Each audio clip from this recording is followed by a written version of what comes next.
Welcome to SOUQ News Television, and here we'll go beyond the headlines, from breaking news, in-depth conversational programs, to market analysis and indices. From policies affecting growth to unique documentaries, from live event coverage to bespoke productions, we'll deliver content that connects you to the world. At SOUQ News Television, we provide news surrounding business, economy, and development, infomercials and jingles that stand out, short and long-form documentaries crafted to international standards, independent production spaces with full technical support, special coverage for individual and corporate events, a special form of documentaries through our prestige package, Immortals, where we tell your story the way you'd love it, and business support services tailored for small enterprises. SOUQ News TV, powered by FemWash Limited, also home to the Isle 95.9 FM Lagos and Kasua 99.7 FM Kano, and Emirate News Television Abuja, together forming Africa's trusted media powerhouse. Storytelling, coverage, and connection that matters. SOUQ News TV, your home for business, economy, and development. We've got just what you need right here at FemWash Media. Call it the Midas Touch, and you wouldn't be wrong. Let us record, produce, mix, and master your audio like nobody does. Reach us on our contact today for the best quality job.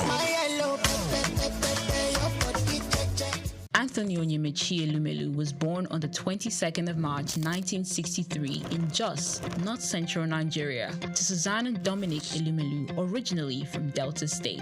Tony earned a degree in economics from Ambrosely University, where he laid the foundation for his future career, and then furthered his education at the University of Lagos, where he obtained a master's degree in economics.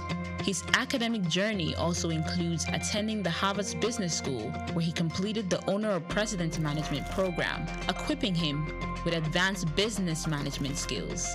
Tony currently serves as the chairman of Heirs Holdings, Transcorp, and United Bank for Africa, UBA, demonstrating his significant influence in the banking and investment sector. He founded the Tony Elumelu Foundation, which aims to empower African entrepreneurs through comprehensive training, mentorships, and funding opportunities. In addition to his professional achievements, he's also a family man, married to Dr. Adele Vivian Elumelu, and together they have 7 children. In 2020, his efforts were acknowledged when he was named one of Time's 100 most influential people in the world. Anthony Elumelu's net worth is estimated to be around $700 million, a testament to his successful ventures and strategic investments. Elumelu continues to be a driving force in the business world, advocating for sustainable economic growth and empowering the next generation of African entrepreneurs.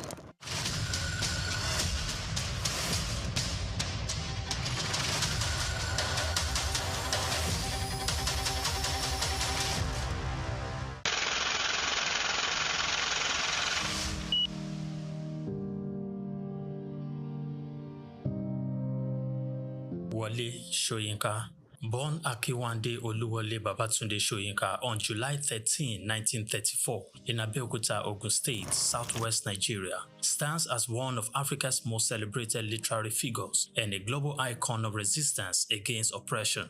His life and works reflect an unwavering commitment to justice, culture, and the transformative power of art. Soyinka was born into a Yoruba family in colonial Nigeria, an environment that exposed him to both traditional African culture and Western education. His father, Samuel Ayodele Soyinka, was a school headmaster, while his mother, Grace Eniola Soyinka, was a devoted Anglican. This blend of indigenous and colonial influences deeply shaped Soyinka's world. Soyinka attended Government College Ibadan and later proceeded to the University College Ibadan, where he studied English and literature. Soyinka completed his education at the University of Leeds in England, earning a degree in English and later a doctorate degree. In the late 1950s, Soyinka began working as a dramaturgist at the Royal Court Theatre in London. However, his passion for storytelling and cultural preservation drew him back to Nigeria, where he founded two theatre groups known as the 1960 Masks and the Orisun Theatre Company. Soyinka's works, often a fusion of Western dramatic techniques and African themes, address universal issues of justice, freedom, and human dignity. His early play, titled A Dance of the Forest, which was introduced in 1960, written to celebrate Nigeria's independence, critically examined the nation's socio-political trajectory, setting the tone for his career as both artist and activist.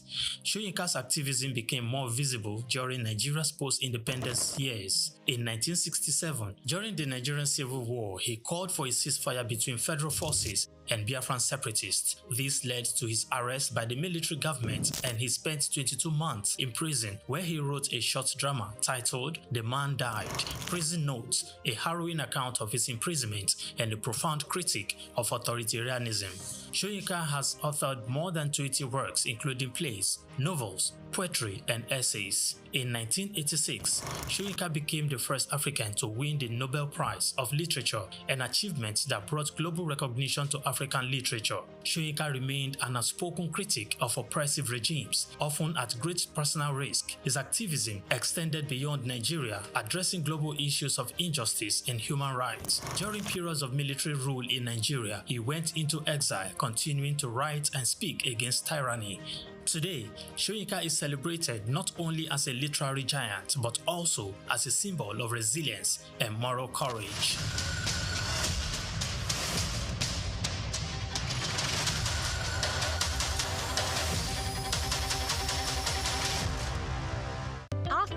Africa Development Studies Center, ADSC, we are committed to driving sustainable growth and development across Africa through innovative training and research.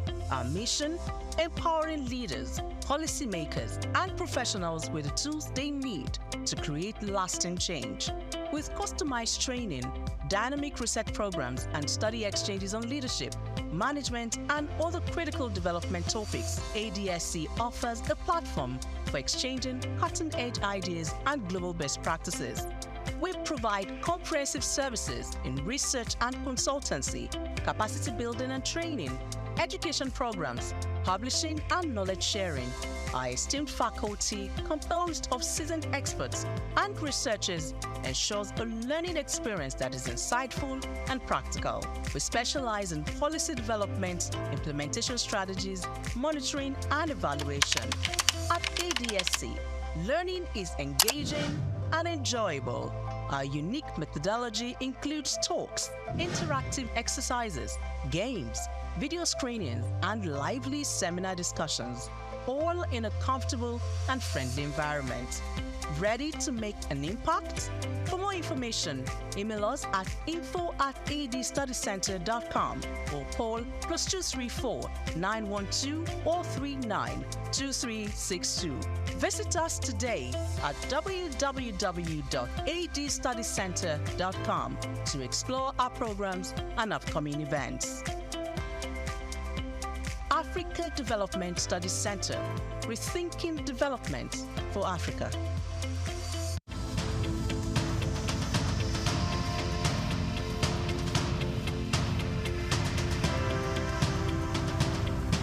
Eko Atlantic has become Nigeria's most sought-after city for its high-end infrastructure, prestige, and well-planned city layout, as reflected in an 8-lane boulevard, about 13 internal bridges, underground cables, and green footprints defined by over 30,000 trees. Additionally, having a building in the city has become a trend among the so-called big boys, as was the case with Old Ikoyi, Victoria Garden City, popularly called VGC, Osborne Foreshore, and now Banana Island.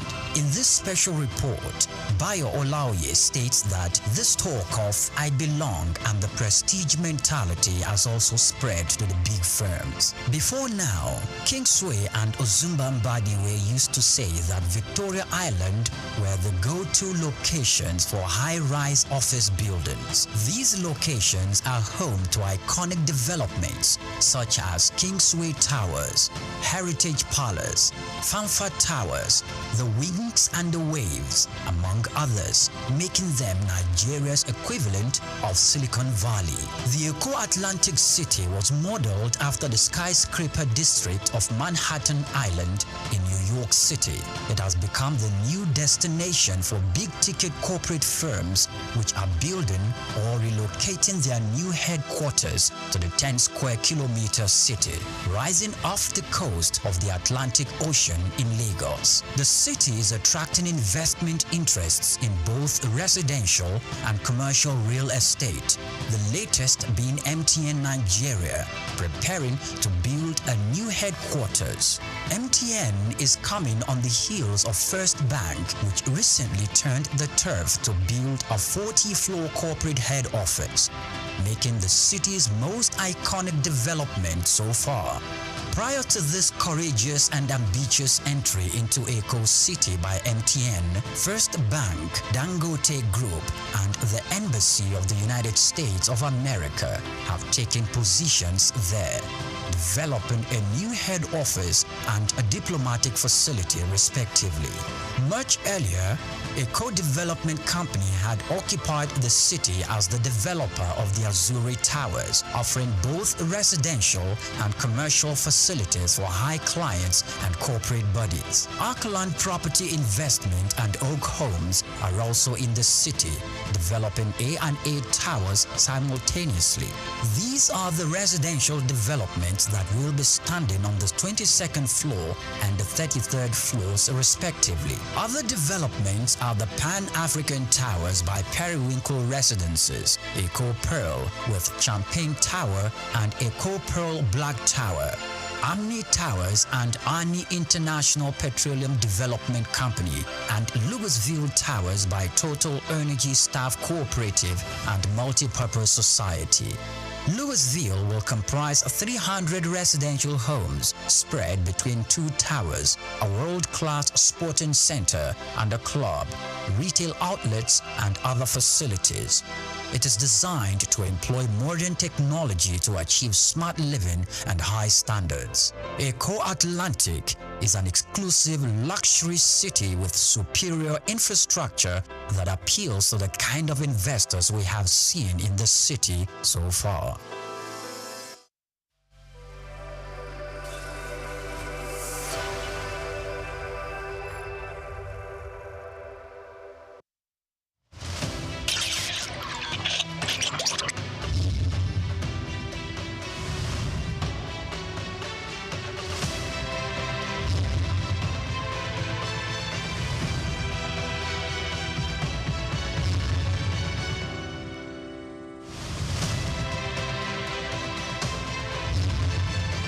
The Nigerian National Medicine Development Agency, NNMDA, was created in 1997 and backed by Act 2019 to enable the federal government of Nigeria through Federal Ministry of Science, Technology and Innovation actualize its critical and strategic mandates to research, develop, document, preserve, conserve, and promote Nigeria's natural medicine defined as indigenous medicine.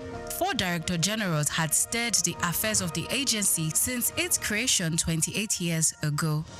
A new vista, however, opened in the history of the existence of the agency when Martins Emeje, a distinguished pharmacist and professor of nanotechnology, was appointed as the 5th Director General and Chief Executive Officer in May 2023. Before taking on the mantle of leadership at the NNMDA, Professor Martins Emeje was the Chair R&D at the National Institute for Pharmaceutical Research and Development, with many feats on drug formulation and R&D results to his credit. I deliberately applied for this job. There was advertisement. I applied. I wrote the exam. It was an online exam.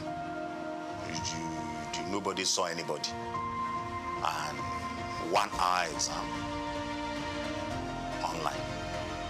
When you submit your answer sheet, you have a copy of the answer sheet that you have. So I have the copy of the answer that I submitted online that day. And that is my manifesto.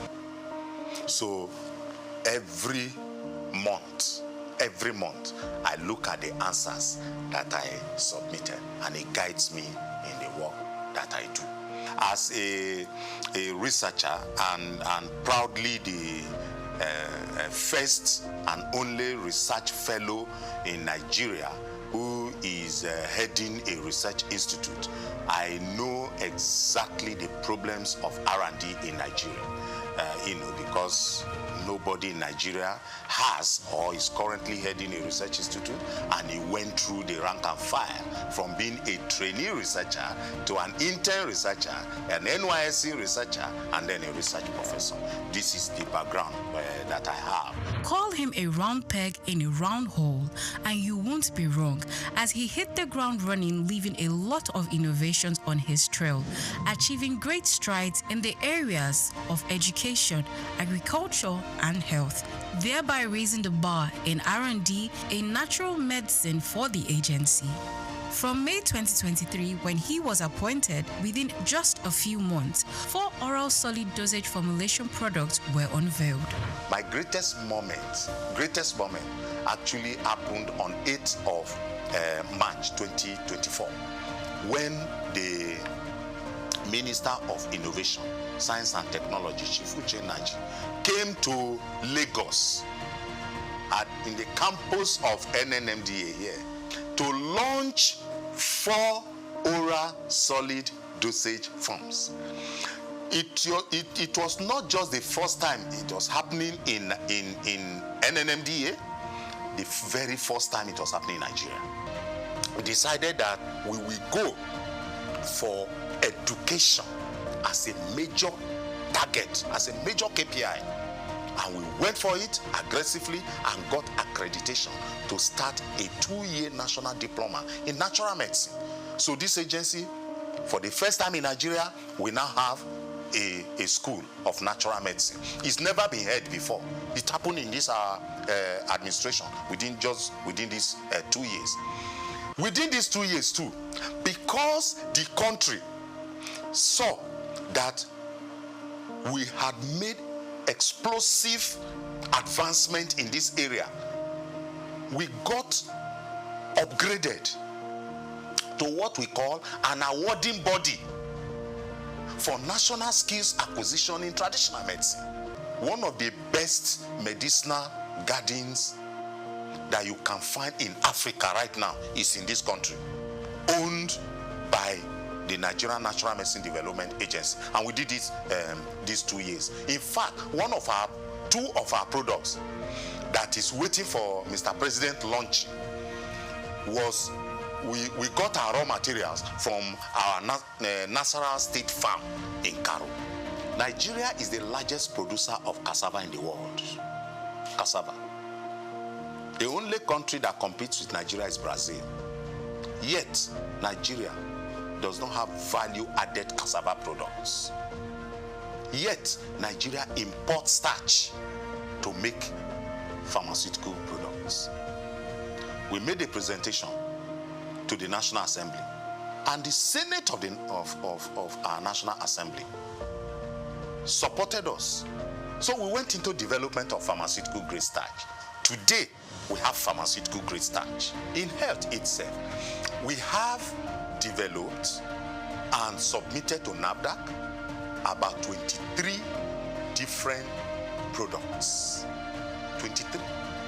And they are all at advanced stage of NAFDAC's regulatory assessment at this point.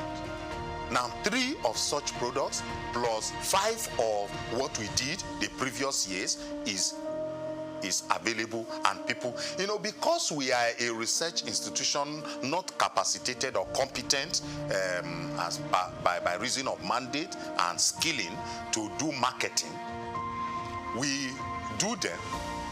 do proof of concept, and we wait for entrepreneurs of pharmaceutical industries, nutraceutical industries, food industries to come take them to the market, right?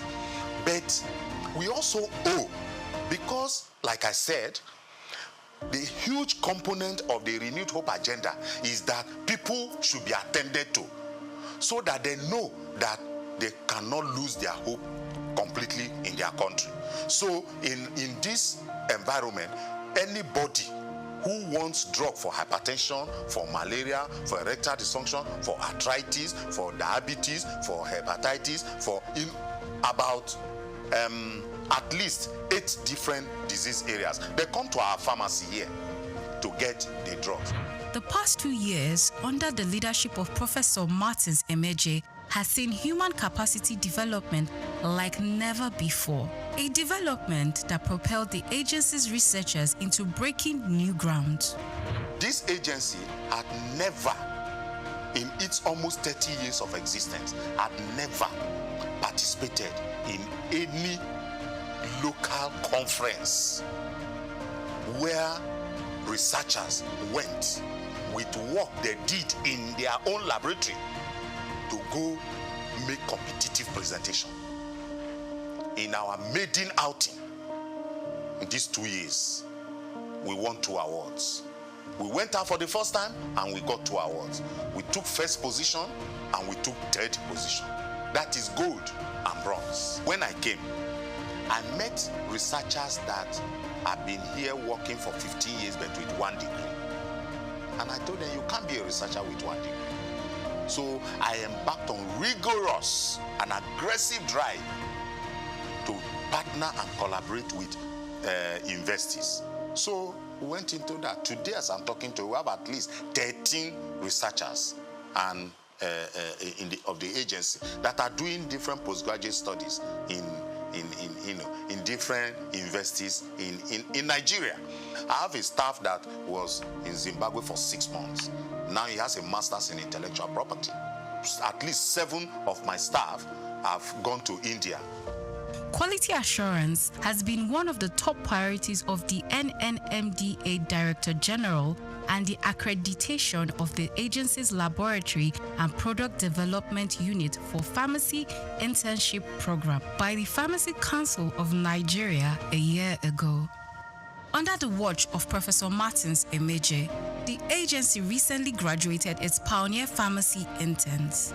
I went into nanotechnology or nanosciences after PhD, and I had to go out of the country to train in this area for more than 4 years. So it's an area that I'm keen about. I'm one of the first people, if not the first, in Nigeria to have put in practice nanotechnology. What it has done to me as someone who studied Western pharmacy, which is more like macro study, it is that it has taught me how to manage resources, no matter how simple. The last 2 years has seen NNMDA signing important memoranda of understanding with reputable academic institutions and other critical stakeholders in the areas of training and laboratory services to Nigerian universities. As part of its advocacy and public enlightenment drive, the agency brought together critical stakeholders in the nation's natural medicine space for a national dialogue on rethinking natural medicine aimed at galvanizing the needed support and political will. I want the president of Nigeria to just be coming on television and saying that people, natural medicine, no other thing. Natural medicine, let's do our own. Let's do our own. Let him just be saying it. Anytime he's talking to press, let him say it. Because once people know that this is where the president is, this is where his mind is, this is what his body language is, they will start investing in natural medicine. A turning point for the agency was the resolution of the National Assembly on Natural Medicine Gazette. The visit by the chairman, House Committee on Legislative Compliance, was a further demonstration of the renewed impetus. We cannot have 160 million people subscribing to something, and then the remaining 40 million people, you now want to say that foreign medicine, what you call allopathic medicine, that is the superior to our natural medicine. No, it's not. So when the House of Representatives passed that resolution, I told myself, I have now achieved. So what I was thinking would take me 4 years to achieve, actually, we got it done in 2 years. And is one of the, so our target has actually increased. The best place to actually functionalize or operationalize Renew Hope agenda, Mr. President, is in the health sector. It's in the health sector. And I always tell people, 2 things that if you have security in it, then you are safe. Food and medicine. Any intervention, any project that we do, that it is not about developing our own indigenous resources, is short-term. It's not sustainable. The only sustainable form of development is indigenous development. So anybody who wants to give me support now, I will just tell you what I want. For example, I want all my staff to live in this compound. If you go to other countries of the world, all these staff of the research institution, they live inside the compound. Inspiring a new mindset among staff and attitude to work for the NNMDA Director General, the task of achieving the mandate and the vision of the agency is work in progress.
Jim Ovia, one of the most influential and successful businessmen in Nigeria, who has made a mark in the financial system. He is the founder and chairman of Zenith Bank, one of Africa's largest and most profitable banks. He has been described by Forbes Africa as the godfather of banking in Nigeria. My name is Jim Ovia. I'm chairman of Zenith Bank, and I thank you all for listening to me. This illustrious son of Africa was one of the financial leaders who revolutionized the banking sector in Nigeria. Let's take a close look into the life, background, career, and achievements of this enigma, Jim Ovia.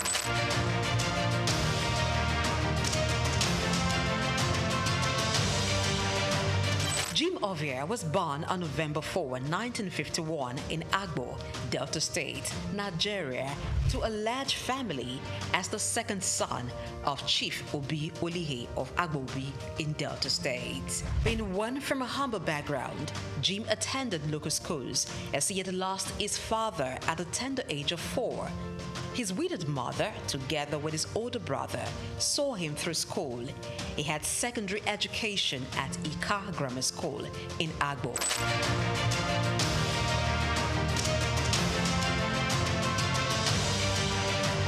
Due to his interest in business and technology, he proceeded to the United States to study business administration at Southern University, Baton Rouge, Louisiana, USA, where he obtained a bachelor's degree in 1977. He fathered to University of Louisiana, Monroe, Louisiana, and bagged a master's degree in business administration in 1979. Jim Ovia is also an alumnus of the prestigious Harvard Business School.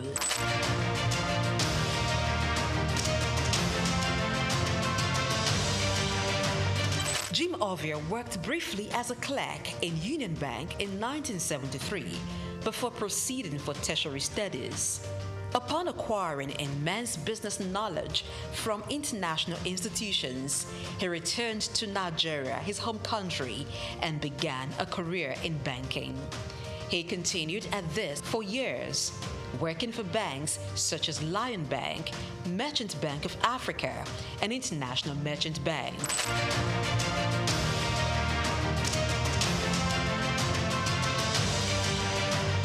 After many years in the banking industry, in 1990, Jim came together with some colleagues to found one of Africa's largest and most profitable bank, Zenith Bank.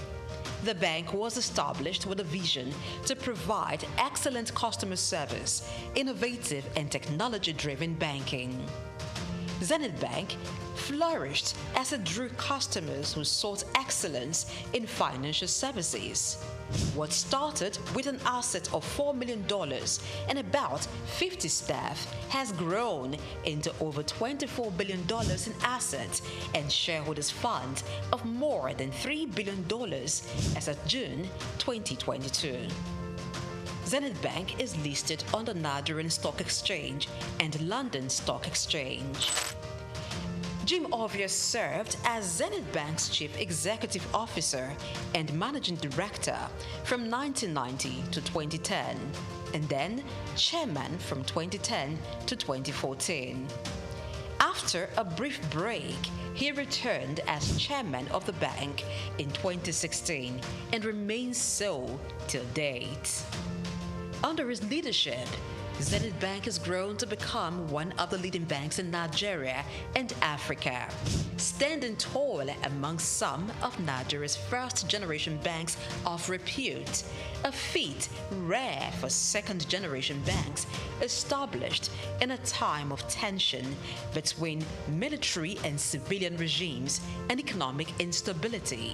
We will build our own roads to our branches. If we're building branches in some cities, towns where the roads are not good enough. We have also bought power plants, generating sets to power electricity into our building. When we do all this, we also even had dug borehole to supply water to the building.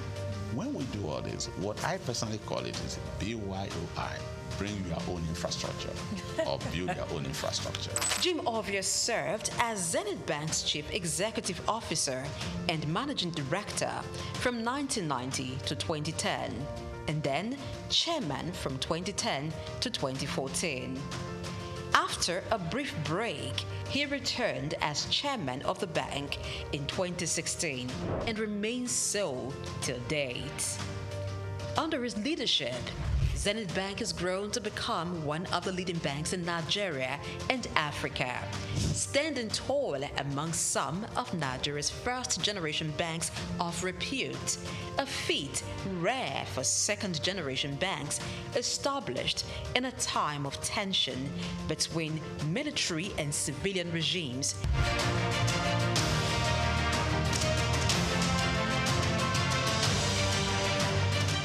Bank has diversified its services to include insurance, pensions, stockbroking, and investment banking. The bank has won awards and recognition for its performance, governance, innovation, and social responsibility, inspired by its chairman's belief in giving back to community. Really, it's my special pleasure, my honor indeed, for this opportunity offered by AAI to be awarded in the category of Business Leadership Award for 2017.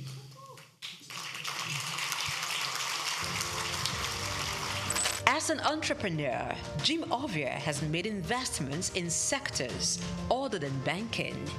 They include oil and gas, telecommunication, real estate, power generation, media, and most recently, education. He is the founder and chancellor, James Hope University, Lekki, Lagos State, which has been approved by the National Universities Commission, NUC, to offer postgraduate degrees in business courses.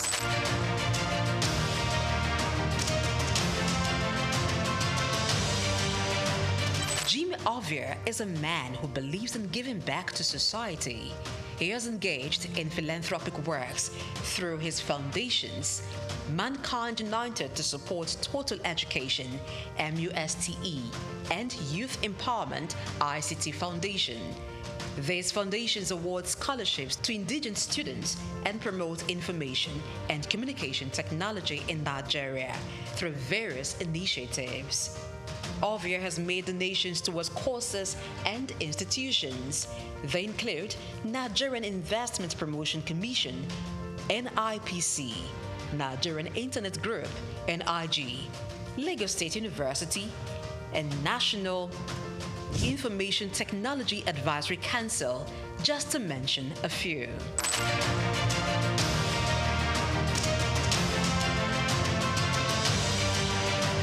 In recognition of his contributions, Jim Ovia is a recipient of many honors and awards. In 2012, the University of Benin awarded him an honorary doctorate degree. Former President Muhammadu Buhari in 2022 conferred him with the national honor of the Commander of the Order of the Federal Republic, CFR. Also, in 2022, Jim Ovia was conferred with the National Productivity Order of Merit, NPOM Award, by the federal government of Nigeria.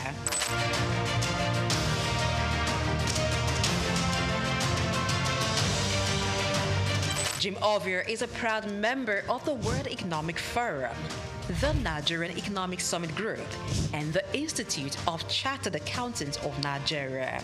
He is also a member of several boards and councils. We can't afford to lose depositors' money. We can't afford to lose money that belongs to stakeholders. So you must structure your industry in such a way that the best and nothing but the best are there. As chairman of Zenith Bank with more than 9% stake, Jim Ovia in 2015 was estimated by Forbes to have a net worth of $550 million. This net worth obviously has been surpassed since then.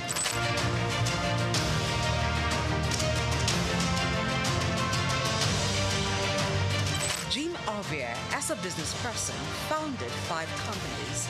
They are Zenith Bank PLC, the Quantum Group, Visaphone Communications, Quantum Luxury Properties, Civic Center Towers, and Cyberspace Network. Jim is member, Honorary International Investors Council.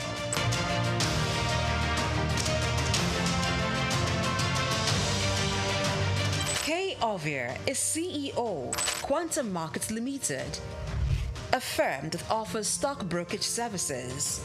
She sits on the board of several organizations and is chairman, board of directors of Cyberspace Limited, a leading software engineering company.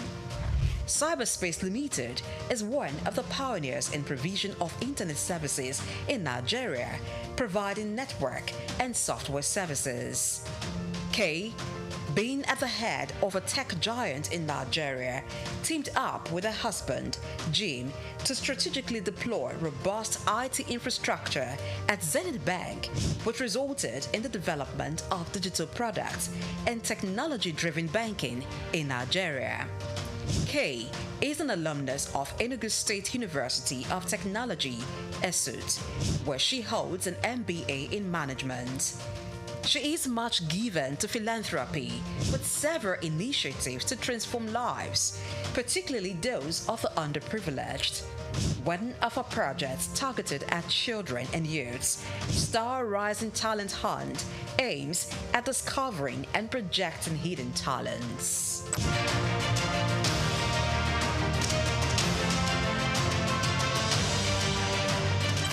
Jim is married to businesswoman and philanthropist Kay Ovia. She's also a hotelier, proudly running Starwood Hotels. Jim and Kay Ovia are blessed with 5 children: Isioma, Zephyr, Tito, Tommy, and Jesse. As a family man, Ovia enjoys spending time with his family. He also likes reading and traveling.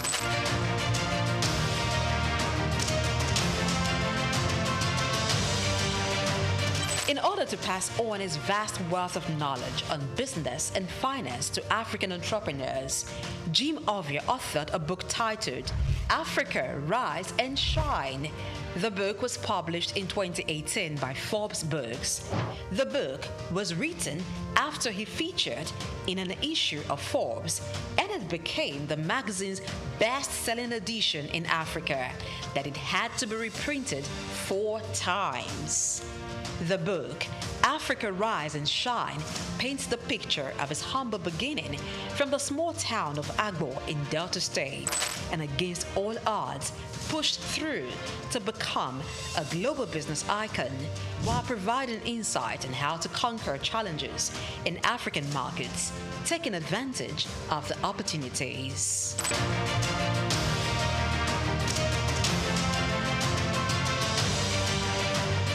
The man, Jim Ovia, is a firm believer of Africa being a continent abundant with natural and human resources.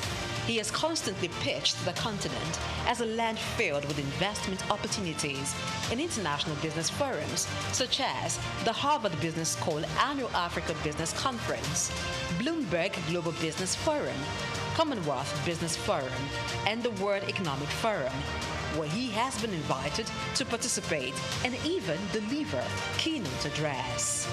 Jim Ovia remains one of the pride of Africa and a great contributor to Nigeria's economy and the financial landscape in Africa.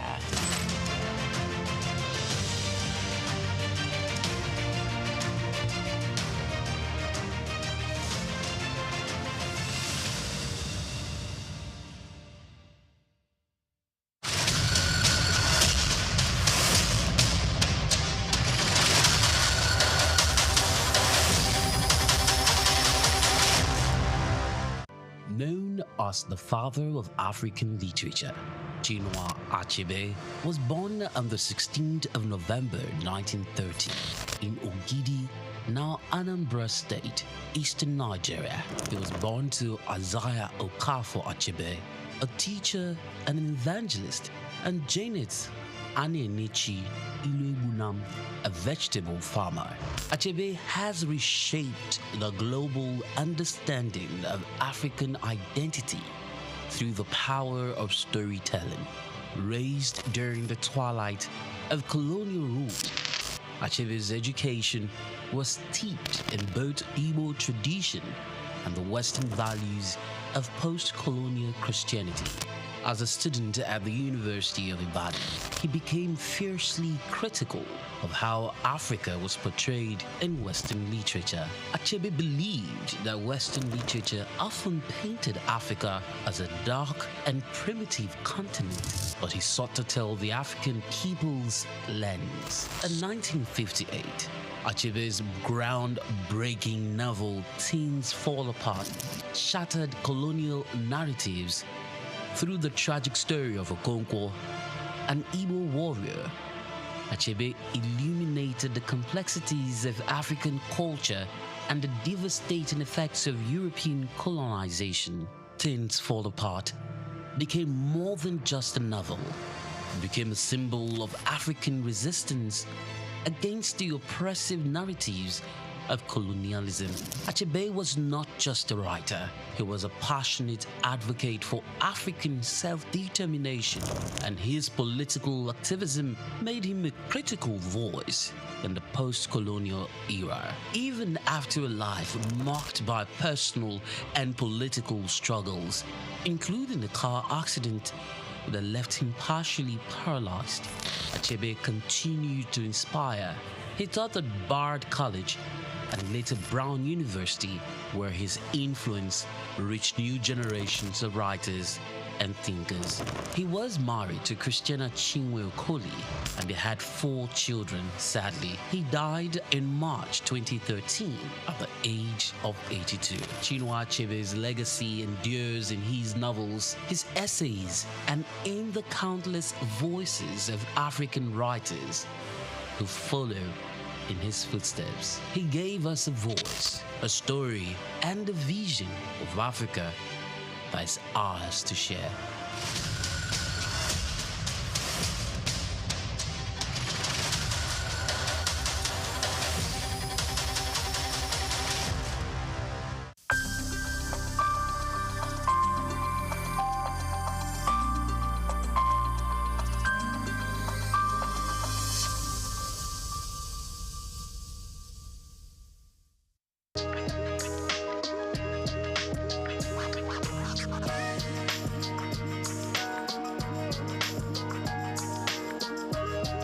Well, I would say now he's gotten the job. If this question had come before now, I would be able to say that I do not think we need him. But he's there now, so all we need to do is see what best he can do or what best we can do to support him to succeed. Now, going by his previous records, going by all that he's achieved in sports, ordinarily one wouldn't have said he's the best for the Super Eagles at this time. But here we are. Decision makers have made their decisions. They've taken the decisions. We can only talk, but they already have their way.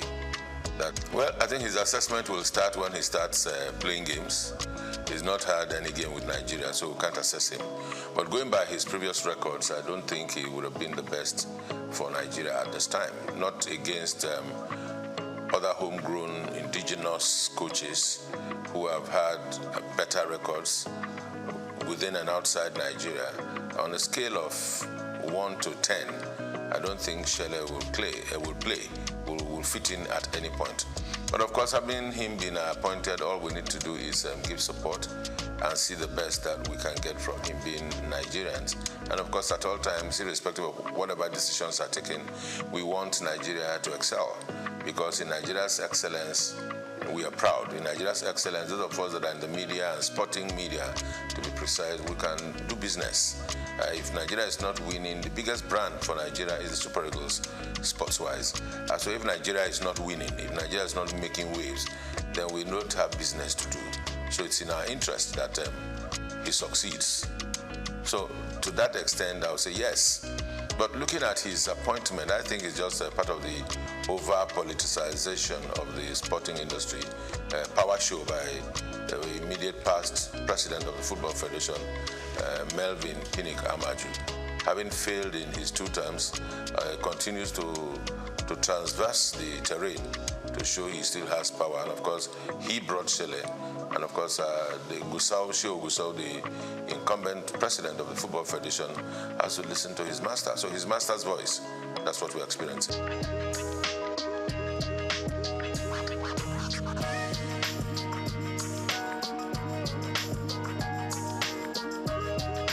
If they like, let them bring the Sadi. You see, there are things about Nigeria and Nigerian sports that should not surprise anybody. Politics are played everywhere, and balancing of acts are played everywhere. Federal character everywhere, and the federal character thing is just all very pretentious things they do. Definitely not for the interest of Nigeria. Just to show that okay, we've taken somebody from the south, or we've taken one from the west, or we are now taking from the north. Who will we take in the north? Let's bring Ahmed Musa. He's calm. He'll be able to talk to the players. What is he going to say to the players? He's past his prime a long time ago. So it's all politics and not in the interest of the nation. I can tell you that. But for Chele going around Europe, yes, he has to. Because everywhere you go, to be the chief coach of the Nigerian national team, senior national team, can be a huge task. Because every day you have Nigerian boys showing up in big leagues, in small clubs, in championship clubs, even around the country. You find players everywhere. Nigeria, I think today, If we are not exporting oil, I think we are exporting footballers to everywhere, even those that are born abroad. I mean, you can imagine this young boy at Arsenal, 17, Ethnan Waneri, and there's Anokoli, there's Ndidi, both at Leicester City. So everywhere you go, you see Nigerian boys showing stuff. So to be the coach of a Nigerian team at the level of Super Eagles is a huge task. One would expect that we should have a scouting department. One would expect that we have a department that should take charge of team psychology. We expect that we have the technical department or the directorate for technical at the Football Federation to be well equipped with people that are sound in mind, sound technically, and have capacity to work and deliver. With all of that put together, then they should be able to advise and situate the coach at a point where he can deliver and work well.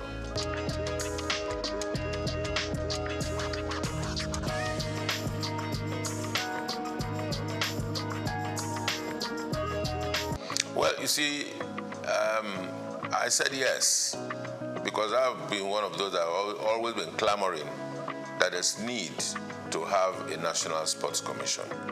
Now, having a National Sports Commission that is populated or that is headed by politicians is neither here nor there.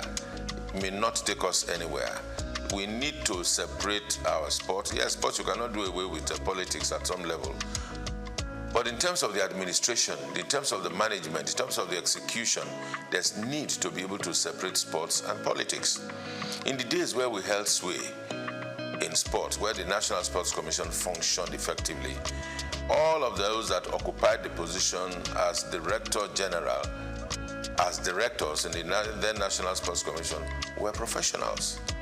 If you recall from the days of Abraham Odia, Awotro Eleya, and of course Isaac Akioye, that laid the structure and foundation for a proper National Sports Commission just after the All-Africa Games, was a thoroughbred professional from the University of Ife. And there are other such professionals all about this country. And you need to ask, if we are not able to seek and give these people jobs and give them tasks to deliver, we always will go look for political loyalists to put in positions so that they answer to us.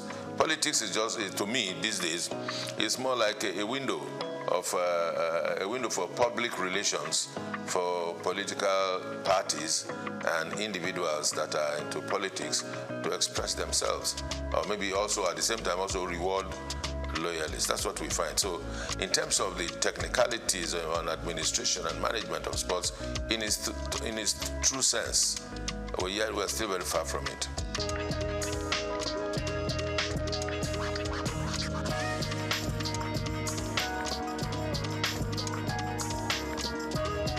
Plenty improvement, I would say. The current managers of the league are doing everything they can to ensure that our league gets back to a competitive level at the continent, gets back to a competitive level at the rate at which we, those of us local people like myself, can appreciate our football and our footballers once again. The question to ask is to say, are we doing enough? The answer will be no. Who are those not doing enough? The media, the sporting media in Nigeria is not doing well enough. Would I say sporting media? Yes. And also the bigger media is not doing well enough. And because we are not doing well enough, that's why our league is still where it is. We would have gone further than this. The other aspect of it is government. Government across the states. Football business is supposed to be good business. Football business is supposed to be run by private individuals and clubs. There's nothing wrong to say that the people of a particular state cannot run a football club in conjunction with other private individuals who will be stakeholders and are interested in the promotion of sport and football in the sense that we're talking about it now. But what we have is that we have state governments owning football teams, and those that are administering the football teams are SA this, SA that have been appointed as a reward, that have been appointed because they are loyal, that have been appointed because they can talk a little bit about foreign leagues. Somebody can talk about the league, talk about the La Liga and the EPL, and that qualifies him to be SA in charge of sports in some states of the federation.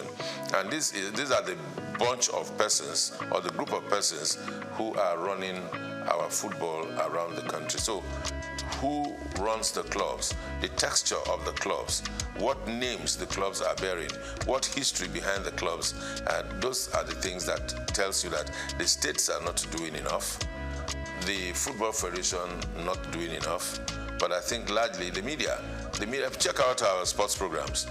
All you find are talking heads talking about who scored the best goal in the world, who scored the best goal in Europe, who scored the best goal in England and all that. That's what we find. You hardly will see shows, package shows about the best goals of the Nigerian league over the past weekend.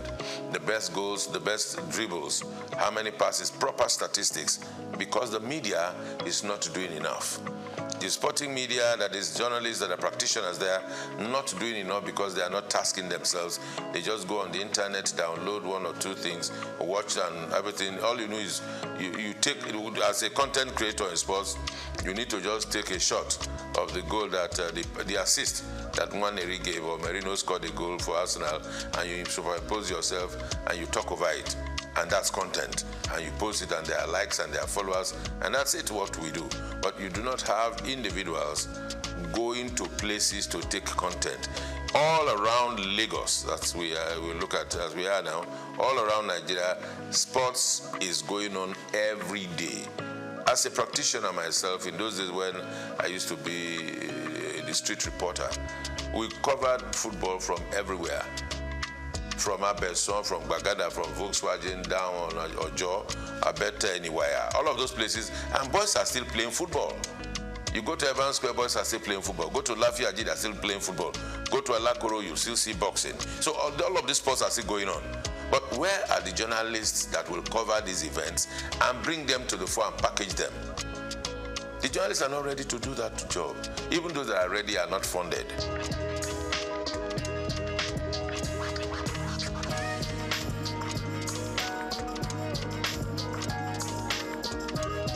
Even those that work are not paid salaries. So everybody is just finding the easy way out, cutting corners and doing their best. Now for our league and our sports to grow, there has to be heavy investment in the media. Because everything you see about the EPL, the La Liga, you take the EPL and analyze it, you see a variety of shows all about the weekend games, the weekend wrap, the best goals, the best flops, the referee angle, even the advertising and marketing. Because when all of this are put in a fray, then people can relate to it.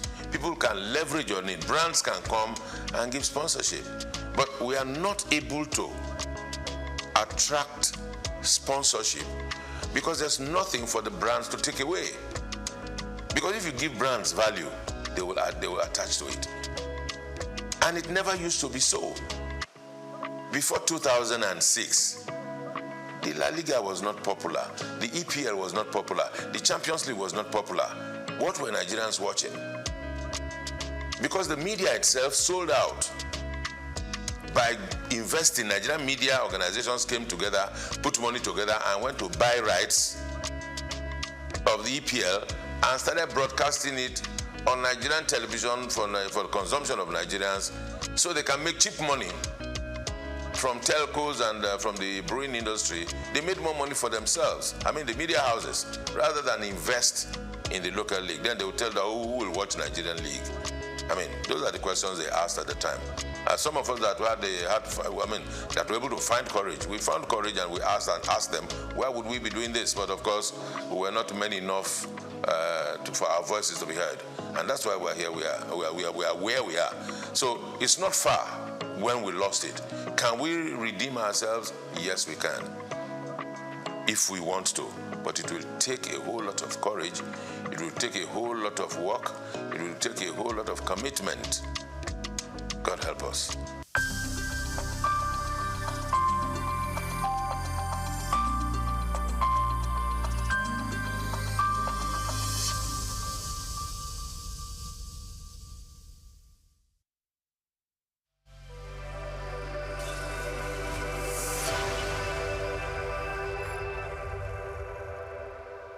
Anthony Onyemaechi Elumelu was born on the 22nd of March 1963 in Jos, North Central Nigeria, to Susanna Dominic Elumelu, originally from Delta State. Tony earned a degree in economics from Ambrose University, where he laid the foundation for his future career, and then furthered his education at the University of Lagos, where he obtained a master's degree in economics. His academic journey also includes attending the Harvard Business School, where he completed the Owner of President Management program, equipping him with advanced business management skills. Tony currently serves as the chairman of Heirs Holdings, Transcorp, and United Bank for Africa, UBA, demonstrating his significant influence in the banking and investment sector. He founded the Tony Elumelu Foundation, which aims to empower African entrepreneurs through comprehensive training, mentorships, and funding opportunities. In addition to his professional achievements, he's also a family man, married to Dr. Adele Vivian Elumelu, and together they have 7 children. In 2020, his efforts were acknowledged when he was named one of Time's 100 most influential people in the world.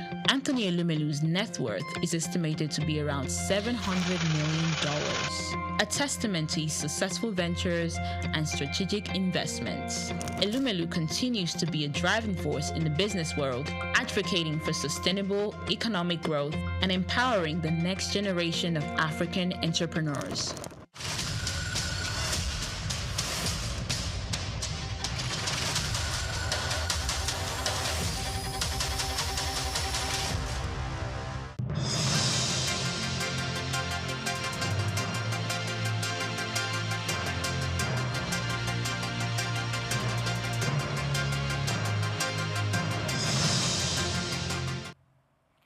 A very good morning to you and welcome to the news update on SOUQ News Television. I am Omivi Idolo. The federal government has projected about 61 trillion naira in oil revenue for the 2026 fiscal year, lower than 79 trillion naira estimated in the 2025 budget, reflecting more conservative assumptions on crude oil prices and production.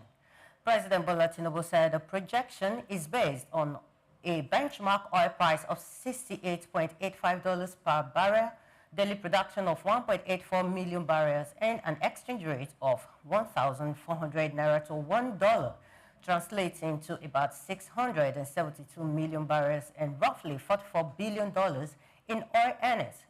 Compared with 2025 estimates, the figures indicate a projected decline of about 18 trillion naira in oil revenue due to low price and output assumptions.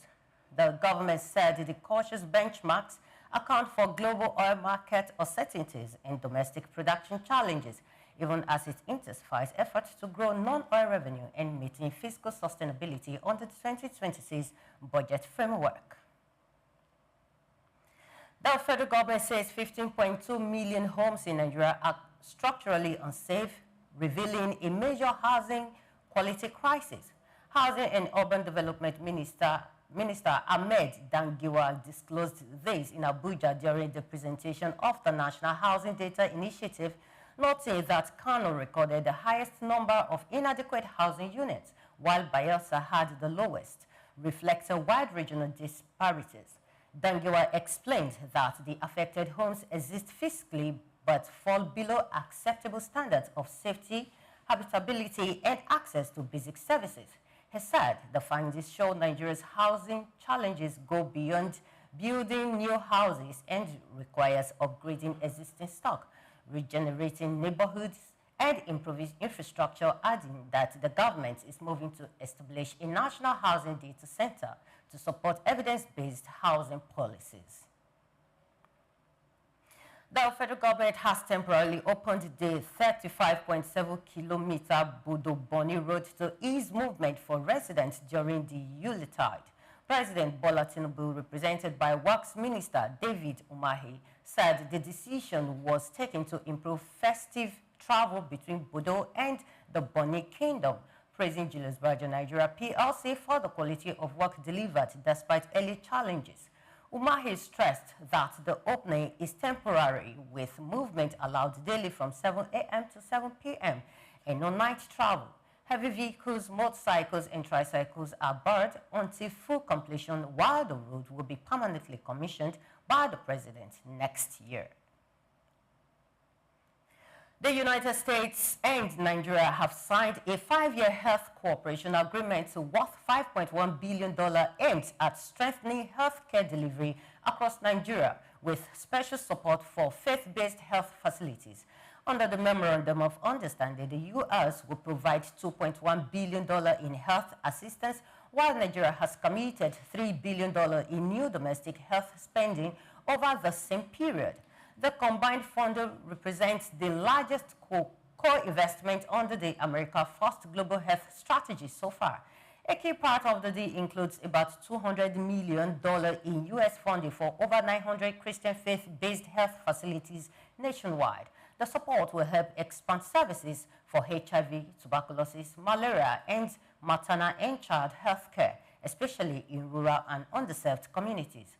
U.S. authorities said the partnership will strengthen Nigeria's health system, reduce preventable death, and improve global health security. Noted that faith-based clinics play a critical role in reaching hard-to-access populations across the country.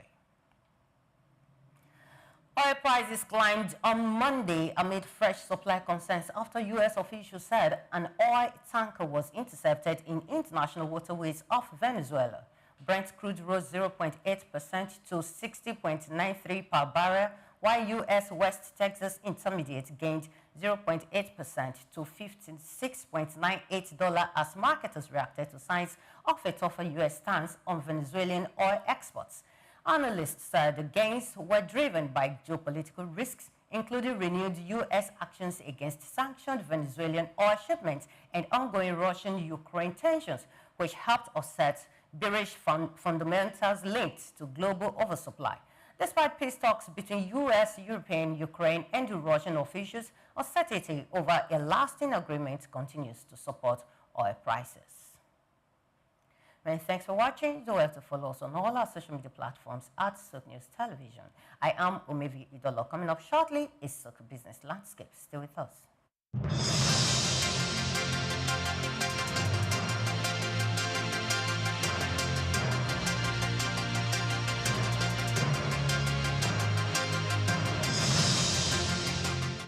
Housing infrastructure as a driver of economic growth. In virtually every nation, the discourse on economic growth often revolves around output, foreign investment, technology, and human capital development.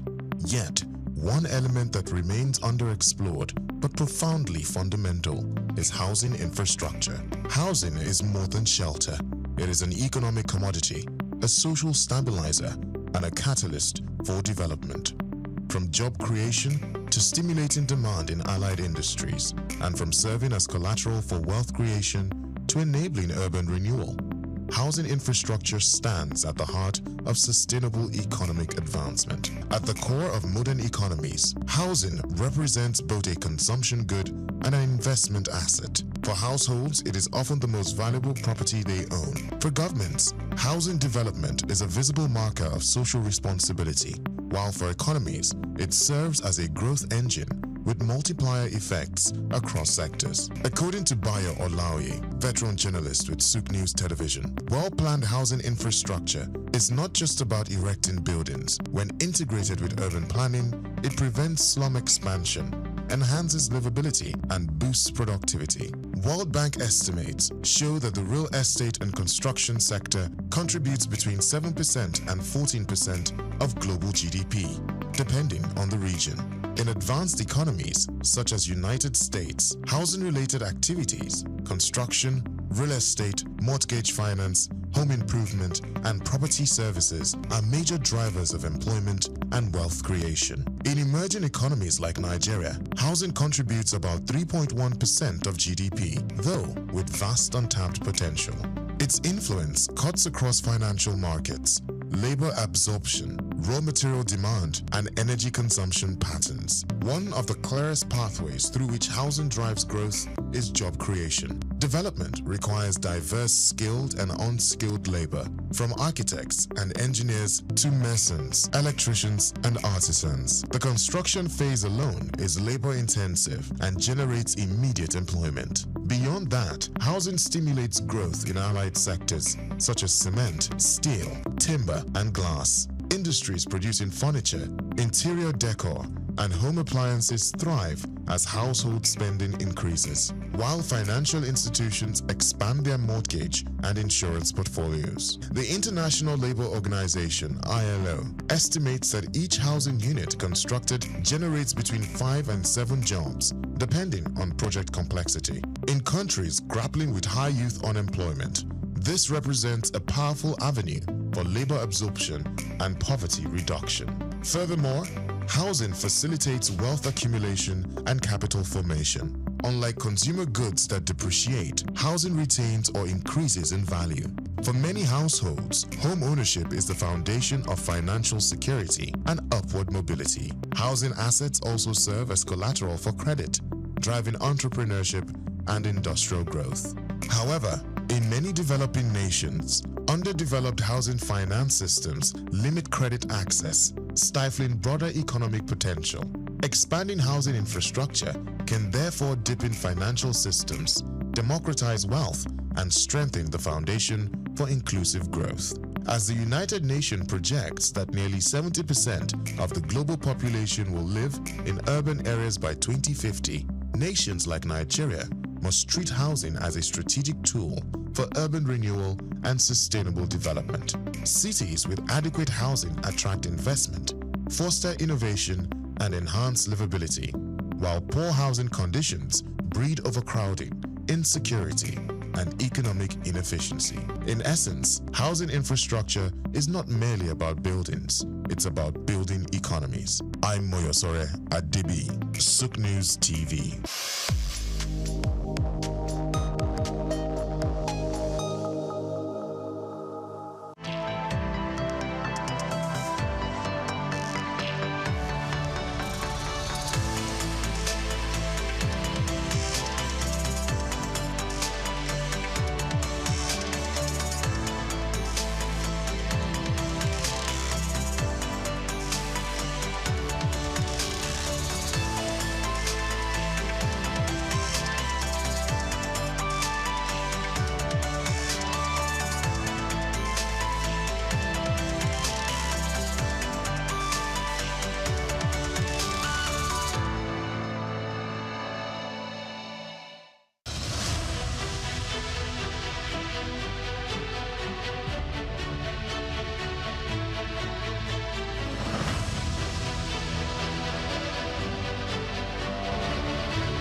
Drop makes a hole in a stone, not by force, but by consistent dripping.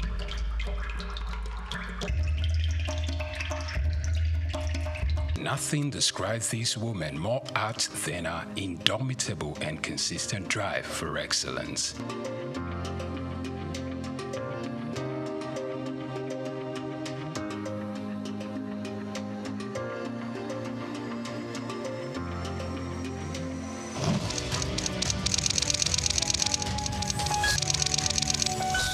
Born Bilikisu Abiodun Moturayo Omobalanle Adekola on December 24, 1962, into the family of Alhaji Abdulmoshood Adekola, the first grandson of the first Alhaji in the city of Ibadan, and a Cameroonian mother, Mrs. Hannah Aduke Adekola, in the ancient city of Ibadan, Oyo State. While her mother was still pregnant with her, left for England to further his education.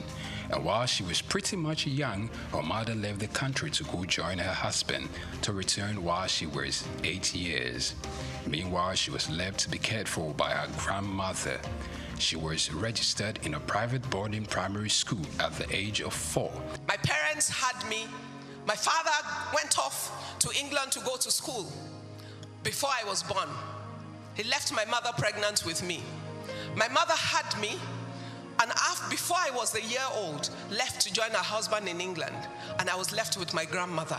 I grew up with my grandmother before my parents came back like 8 years after.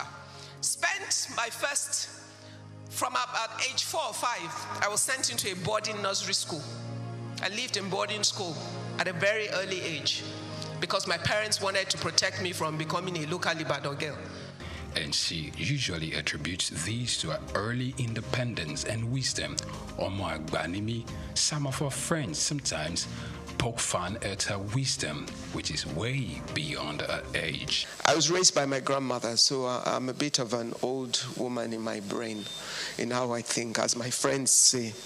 Her foray into business started at a very young age at her grandmother's shop where she sells salt. Little did she know that this was going to stand her in good stead in life. My first exposure to business was my grandmother's little shop where she sold salt. And I used to love to sit behind her little kiosk and help her to sell the salt. But who knew I was being trained for business in my future?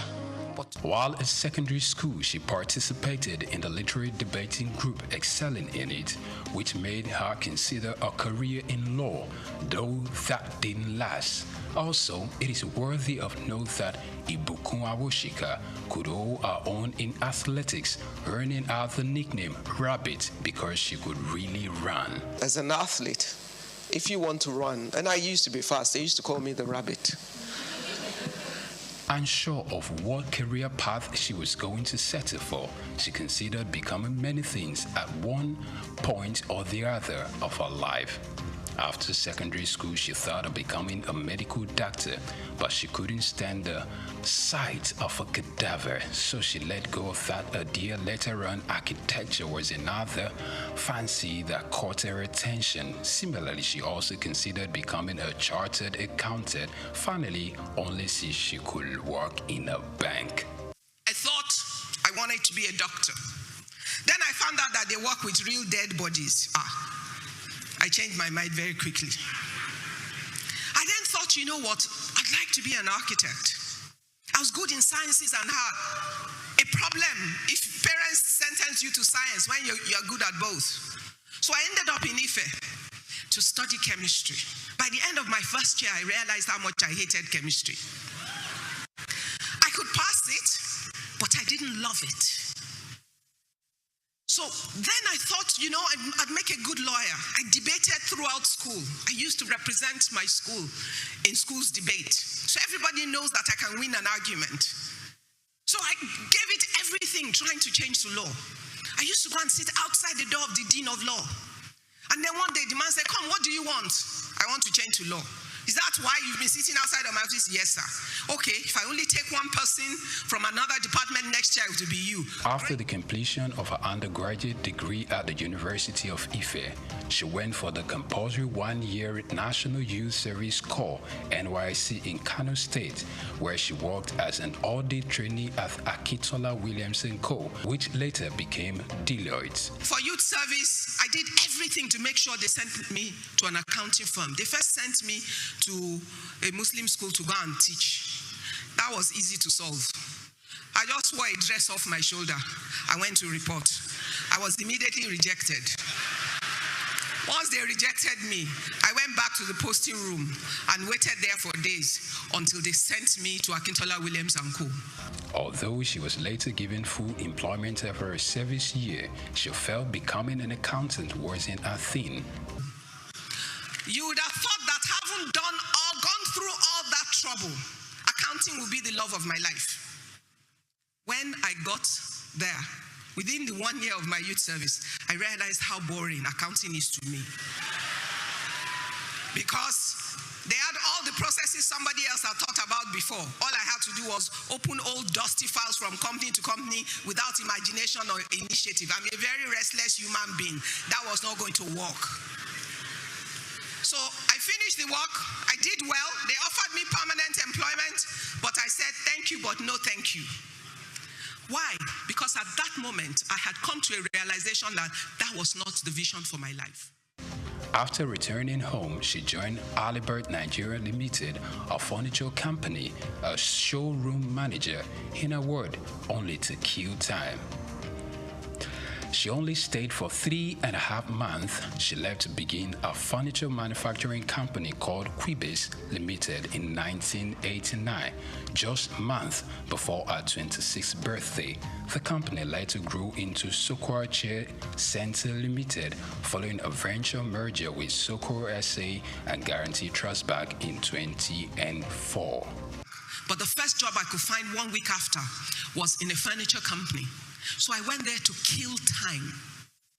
My kill time project has resulted in 30 years of investment of my life in building a manufacturing group in furniture.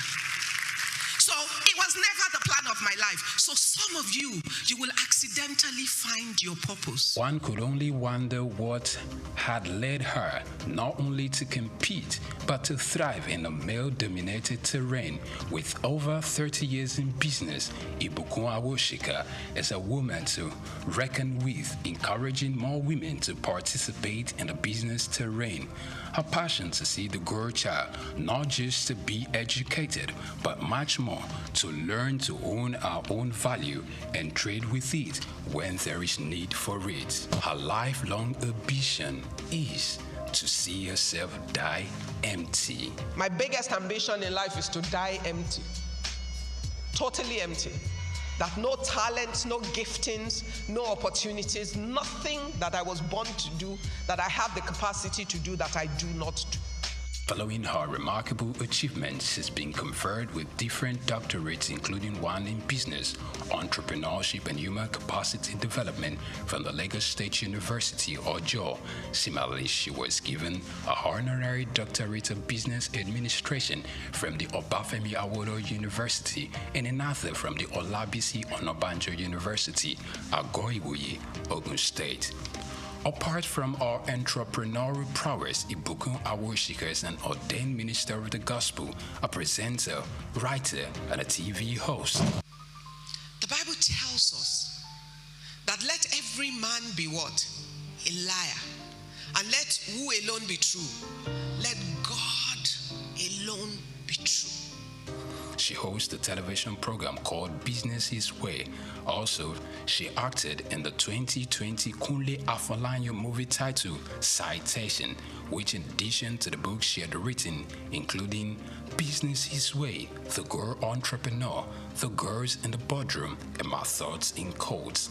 In 2004, she earned a certification in Business Administration and Management from the IESE Business School.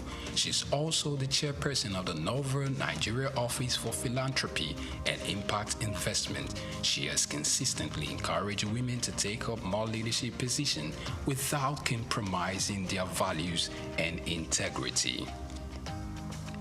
In 2005, she was appointed the MD CEO of SOUQ SA of France, GTB PLC, the Chair Center Limited, and some local investors after the ban of the importation of furniture by the federal government of Nigeria in 2004.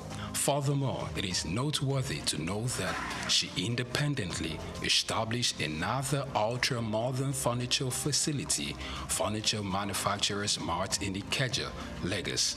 In 2008, she was among 5 Nigerian entrepreneurs who appeared in the first African version of the Dragon's Den. Unlike a great deal of others who knew exactly what they wanted to do from the beginning, she admitted to accidentally finding purpose. Ibukun Awoshika is a member of the Nigerian Economic Summit Group, a member of the board of Nigerian Sovereign Wealth Fund, a former chairperson of the Board of Trustees of Women in Management, Business and Public Service, and a member of the IESC's International Advisory Board. Furthermore, she sits on the board of Digital Jura Limited and Cabri Nigeria PLC. Additionally, she's a fellow of the African Leadership Initiative and Aspen Global Leadership Network. history was made on the 7th day of September 2015. Following the resignation of Prince Ajibola Afonja, she became the first female chair of the First Bank of Nigeria in its 126 years of existence. Ibukun Awosika's Octo-Nigerian father, Abdul Moshood Adekola, who was a great influence in her life, passed on the 20th April 2020 after serving the Lord as an usher at the Fountain of Life Church in Ilupeju. He was a Muslim convert. He was converted few days before his 60th birthday. She got married on her 28th birthday to Abiodun Awosika, who is the Chief Executive Officer of Excel Exploration and Production Company Limited, and they are blessed with 3 fine young men, Oludola, Olufishika, and Olamiposi. To celebrate a life of impact at 60, friends and mentees surprised Awoshika by building the Ibukun Awoshika Sports Center at our beloved secondary school, Methodist Girls High School, Yaba, Lagos. This project took about 6 months to complete and had some of our mentees like Tara Durutoye, Ndidi Okuanu, Chichi Nwoko, and Bisola Runsewe. They marshaled it alongside a team of other successful people. She stands like Joshua upon the pinnacle of the Horeb, looking to command an army of a new generation of women entrepreneurs that wouldn't stop at anything to achieving their God-given dreams. For her, she believes that regardless of how illustrious her career is and how successful she could ever get in life, her family and husband remain the most important gift in her life. Ibukun Awoshika.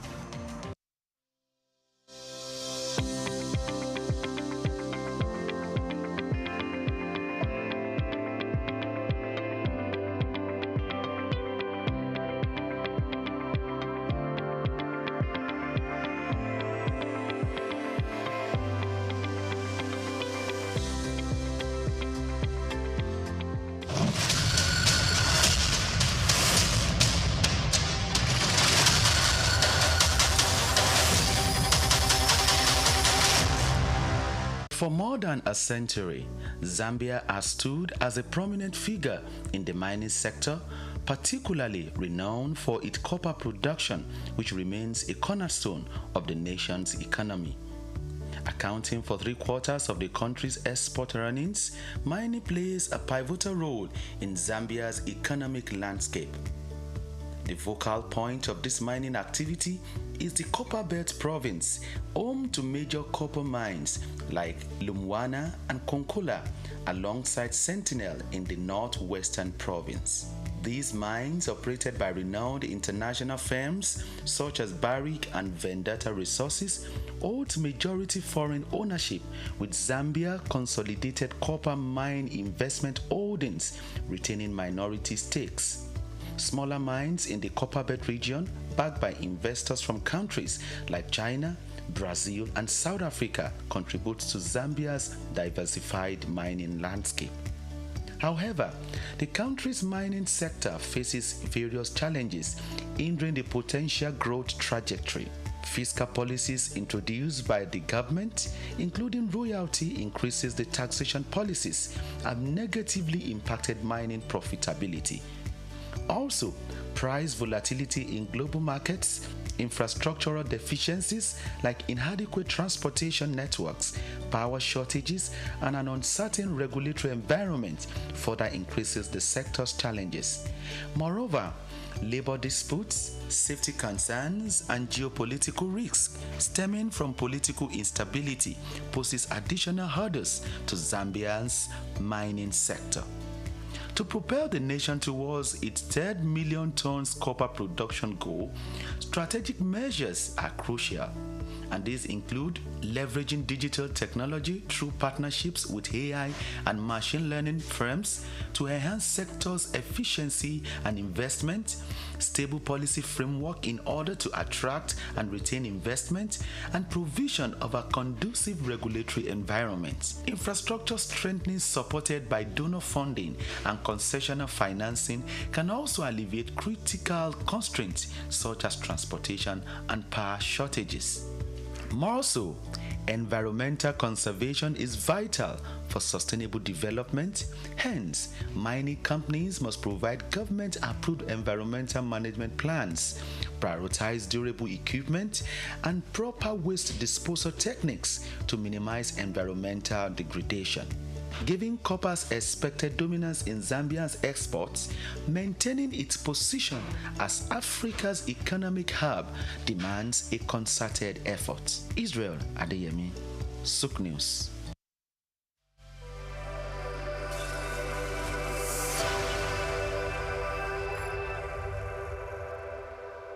At the Africa Development Studies Center, ADSC, we are committed to driving sustainable growth and development across Africa through innovative training and research. Our mission: empowering leaders, policymakers, and professionals with the tools they need to create lasting change.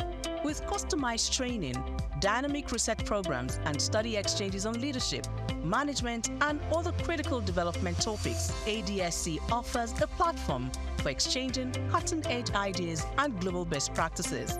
We provide comprehensive services in research and consultancy, capacity building and training, education programs, publishing, and knowledge sharing.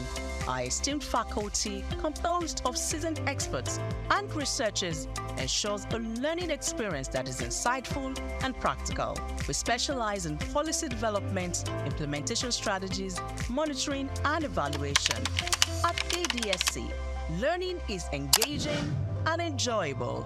Our unique methodology includes talks, interactive exercises, games, video screenings, and lively seminar discussions, all in a comfortable and friendly environment. Ready to make an impact? For more information, email us at info@adstudycenter.com or call +234 912 439 2362. Visit us today at www.adstudycenter.com to explore our programs and upcoming events. Africa Development Studies Center, rethinking development for Africa. Take Nigeria because it's the mind that needs to first of all be rebranded.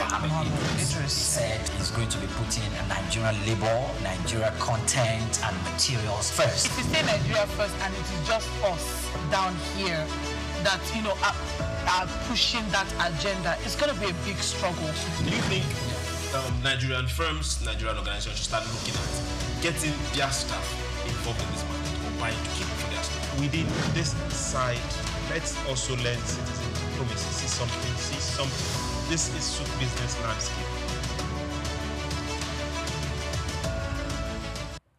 Hello, good morning, and welcome to your regular breakfast show. This is SBL. This is SOUQ Business Landscape, where we talk. We look at trending stories that affect the economy, business, and finance. Not just mine, yours, not just my country, yours, not just our neck of the wood, but hey, the globe entirely. Now, we are going to be looking at issues that have come up after the president took the budget to the National Assembly for presentation, and his beautiful oratory that he presented. We'll kind of break it down, and we'll also look at the adoption of a single-year cycle for budgeting, as against what we are doing right now. We'll also be looking at issues coming up from Dangote. Dangote is saying, hey, 2026 is a tax year, but hey, cement is suffering because of a lot of multiple taxation along the line. We will also talk about transportation. It's the festive period, and people are moving to go live, see family, friends, and how are they coping?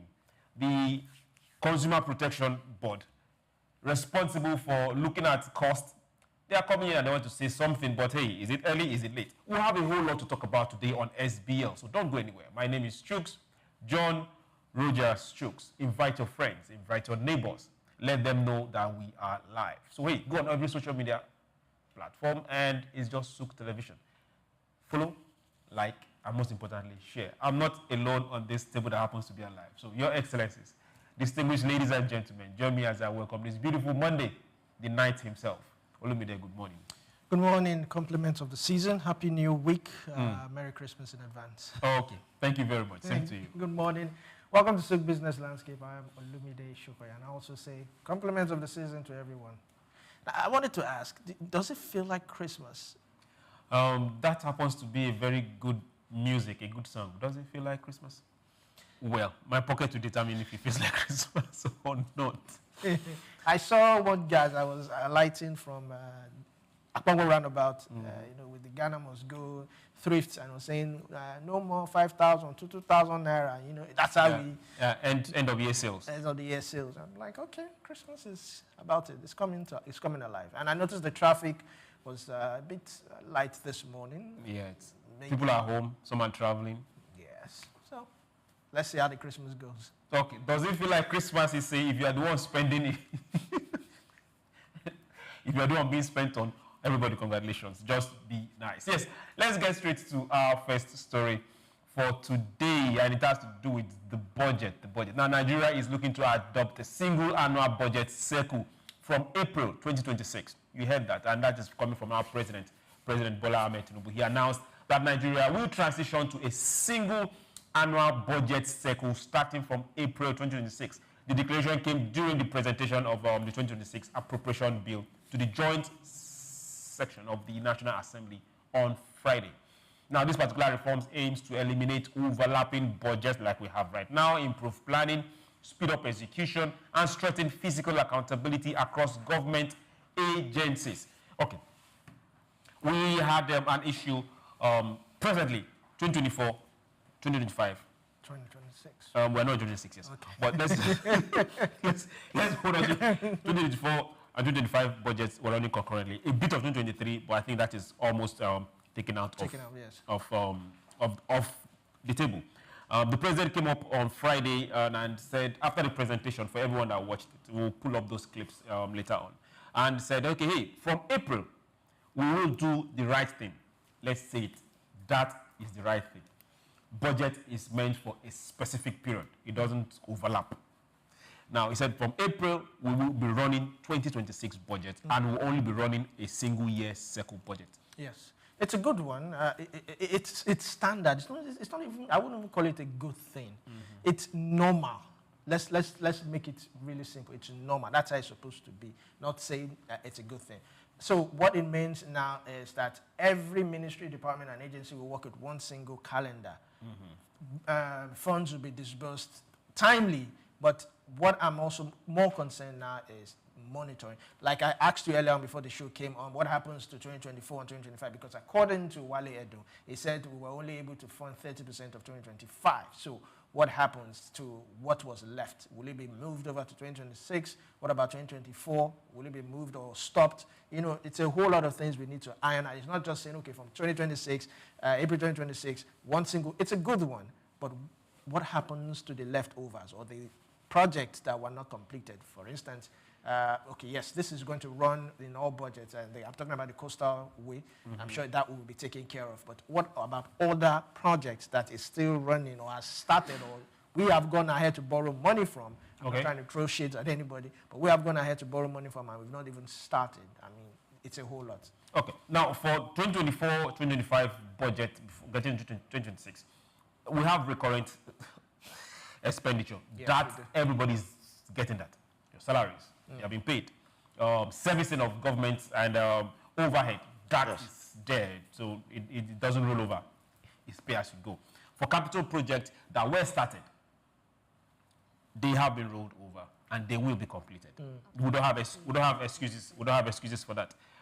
For non-capital projects that can be abandoned or were not funded, monies were not given, there's no problem. We'll just leave it aside. If we are taking it over the next year, good and fine. If we are not, we'll just let it go. Okay. Same thing for capital projects that were not started or money was not disbursed. We can let it go. Let's cut our coat according to the cloth. It's no longer according to the size anymore. And let's please in our bid to sound politically correct, let's stop defending things that are not right. We had a whole lot of people across different channels defending 2020. No, it's not right, it's not right. A capital year, a SOUQ year will run a budget. If we accomplish it, the percentage of accomplishment, good and fine. We just need to monitor and tell ourselves some basic truth. Capital expenditure. We did not achieve this. We need to look at capital expenditure. So also everybody should put their eyes down. So now let's look at this particular budget. But before we look at that particular budget, we'll go on a very short break and we'll break down the 2026 budget point by point. Don't go anywhere. Take Nigeria because it's the mind that needs to first of all be rebranded. Idris said he's going to be putting Nigerian labor, Nigeria content and materials first. If you say Nigeria first and it is just us down here that, you know, are pushing that agenda, it's going to be a big struggle. Do you think Nigerian firms, Nigerian organizations should start looking at getting their staff involved in this market or buying to keep for their staff? Within this side, let's also learn citizen diplomacy, see something. This is SOUQ business landscape. We've got just what you need right here at Femi Wash Media. Call it the Midas touch and you wouldn't be wrong. Let us record, produce, mix and master your audio like nobody does. Reach us on our contact today for the best quality job.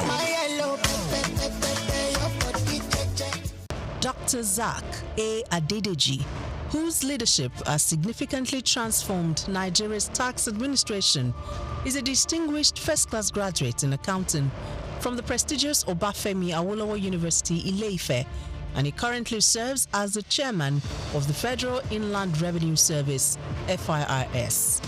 I firmly believe in the wisdom encapsulated in the statements. Revenue growth is the lifeblood of a nation's economy, providing means to fulfill essential duties to its citizens.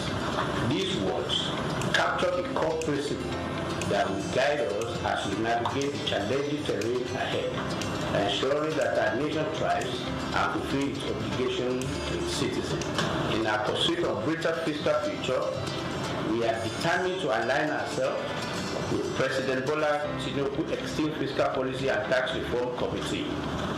This collaboration will enable us to shape the prosperous fiscal landscape that will empower our nation's growth and development. Born on January 8, 1978 in Ogbomoso, Oyo State, Nigeria, Dr. Adedeji is an accomplished accountant and public officer with extensive expertise in corporate taxation and public finance. His journey in public service began in 2011 when he was appointed as Commissioner for Finance in Oyo State.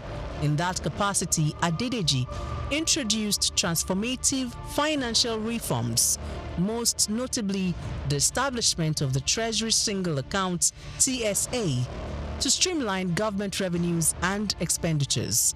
In March 2021, President Muhammadu Buhari appointed Adedeji as Executive Secretary of the National Sugar Development Council (NSCDC). In this capacity, he founded the Nigeria Sugar Institute and spearheaded the Sugar Backward Integration Program. Take Nigeria because it's the mind that needs to first of all be rebranded. Idris said he's going to be putting Nigerian labor, Nigeria content and materials first. If you say Nigeria first and it is just us down here that, you know, are pushing that agenda, it's going to be a big struggle. Do you think Nigerian firms, Nigerian organizations should start looking at getting their staff involved in this market or buying to keep for their staff? Within this side, let's also learn citizen diplomacy, see something. This is SOUQ business landscape. Welcome back. Now, you have heard directly from the president, we are running a single-year SOUQ budget from April 2026. We're not going to have the issue of 3 budgets running concurrently. Now, let's break down the budget that was presented to the National Assembly on Friday by the president. Now, joining us to get this done is no other but Mukhtar Amin. Mukhtar, good morning and welcome. Good morning to you, sir. You good? I'm good. How was the National Assembly on Friday? Eventful, drama. Okay, you're welcome back. Now, for those that are wondering, Olumide is still here. He's not going to National Assembly for now. Now, the president termed it budget of consolidation, renewed resilience, and shared prosperity. That was the coin for the 2026 budget. Now, the issue that we reeled out, now, before he started his presentation, he told us specifically, we have long-standing issues when it comes to structural weakness, that we all know. He brought up the issues of trying to stabilize the economy for the 2026 fiscal year, rebuilding confidence, mind yours, confidence in the system, confidence in investment, external investment. He also said to lay more foundation for resilient inclusion and a dynamic nation. These are the first issues he brought up before we now start talking about the reform, which every single person has felt it. The president said it's painful reform. Now, the question we are going to start with here is, are we gaining on these reforms and the policies? Let's start that quick before we move into. Are we gaining on these reforms? We're definitely going to gain from the reform. No, now, as we speak now. The reform started right from the first day he stepped into office. And we felt the impact. Are we gaining on it? On the books, we are gaining. The books look way better. Okay. But as far as people's living standard and their life, okay, it has not really reflected. A lot of people will say the new reform has completely wiped out the middle class, which I will agree with. Okay. So in Nigeria, the middle class is very thin now. It's either you are rich or you are poor. So, but in terms of the book looks good. Everybody wants to lend us money. All the ratings are looking good. They want to lend us money. By the time they're lending us money, they are making profit. We are the ones that are collecting the money. Yeah, we don't have to lend the money. It just means your book looks We are bankable. You know, when you go to the bank and the bank say, anytime that you need it, we can give you 100 million. It means you are financially okay. It does not mean that you necessarily need to take the money. Okay. Not everybody can walk through the bank and the bank will say, oh, we can give you 100 million when you need it. Okay. Mukhtar, I'm looking at you. Now, let's get to the positives. From his presentation, economy grew by 3.89. That's in Q3 at 2025 against 8.37 last year. We had the same period last year. Inflation moderated for 8 months consecutively. That we've seen over the period of time. Then also headline inflation dropped to 14.45 in November. Is against 24.33 same time. No, as of March 2025. Then we also saw stabilization of food prices and energy prices. Will you give that a tick, or you have a question to ask on that? Energy prices, food prices. Food prices, yes, it's relatively coming down because what the bag of rice was at some point earlier this year, it was about almost 100, but now it's about 65,000, 55,000, depending on where you patronize, which market you patronize. So I would say it's relatively coming down. But for airfares, I don't know about that. No, before we get to airfares, let's food prices. Why is rice always the yardstick? Maybe because that's what the politicians share during the election, but that's not it. But that's under the belt. Yes, okay. that's under the belt. So basically, food prices, it has actually gone down because when I went to the market, I realized that even chicken has come down. Tomatoes is relatively, it's not going up. I wouldn't say it's coming down like maybe 5% thereabouts. But like what we had this time last year? Yes, it's not it. But why we always use bag of rice? Because bag of rice was actually cheap before. Bag of rice was like 5,000, 10,000 before. That was when the dollar was like how much? 100 naira, 90 naira, 120 naira.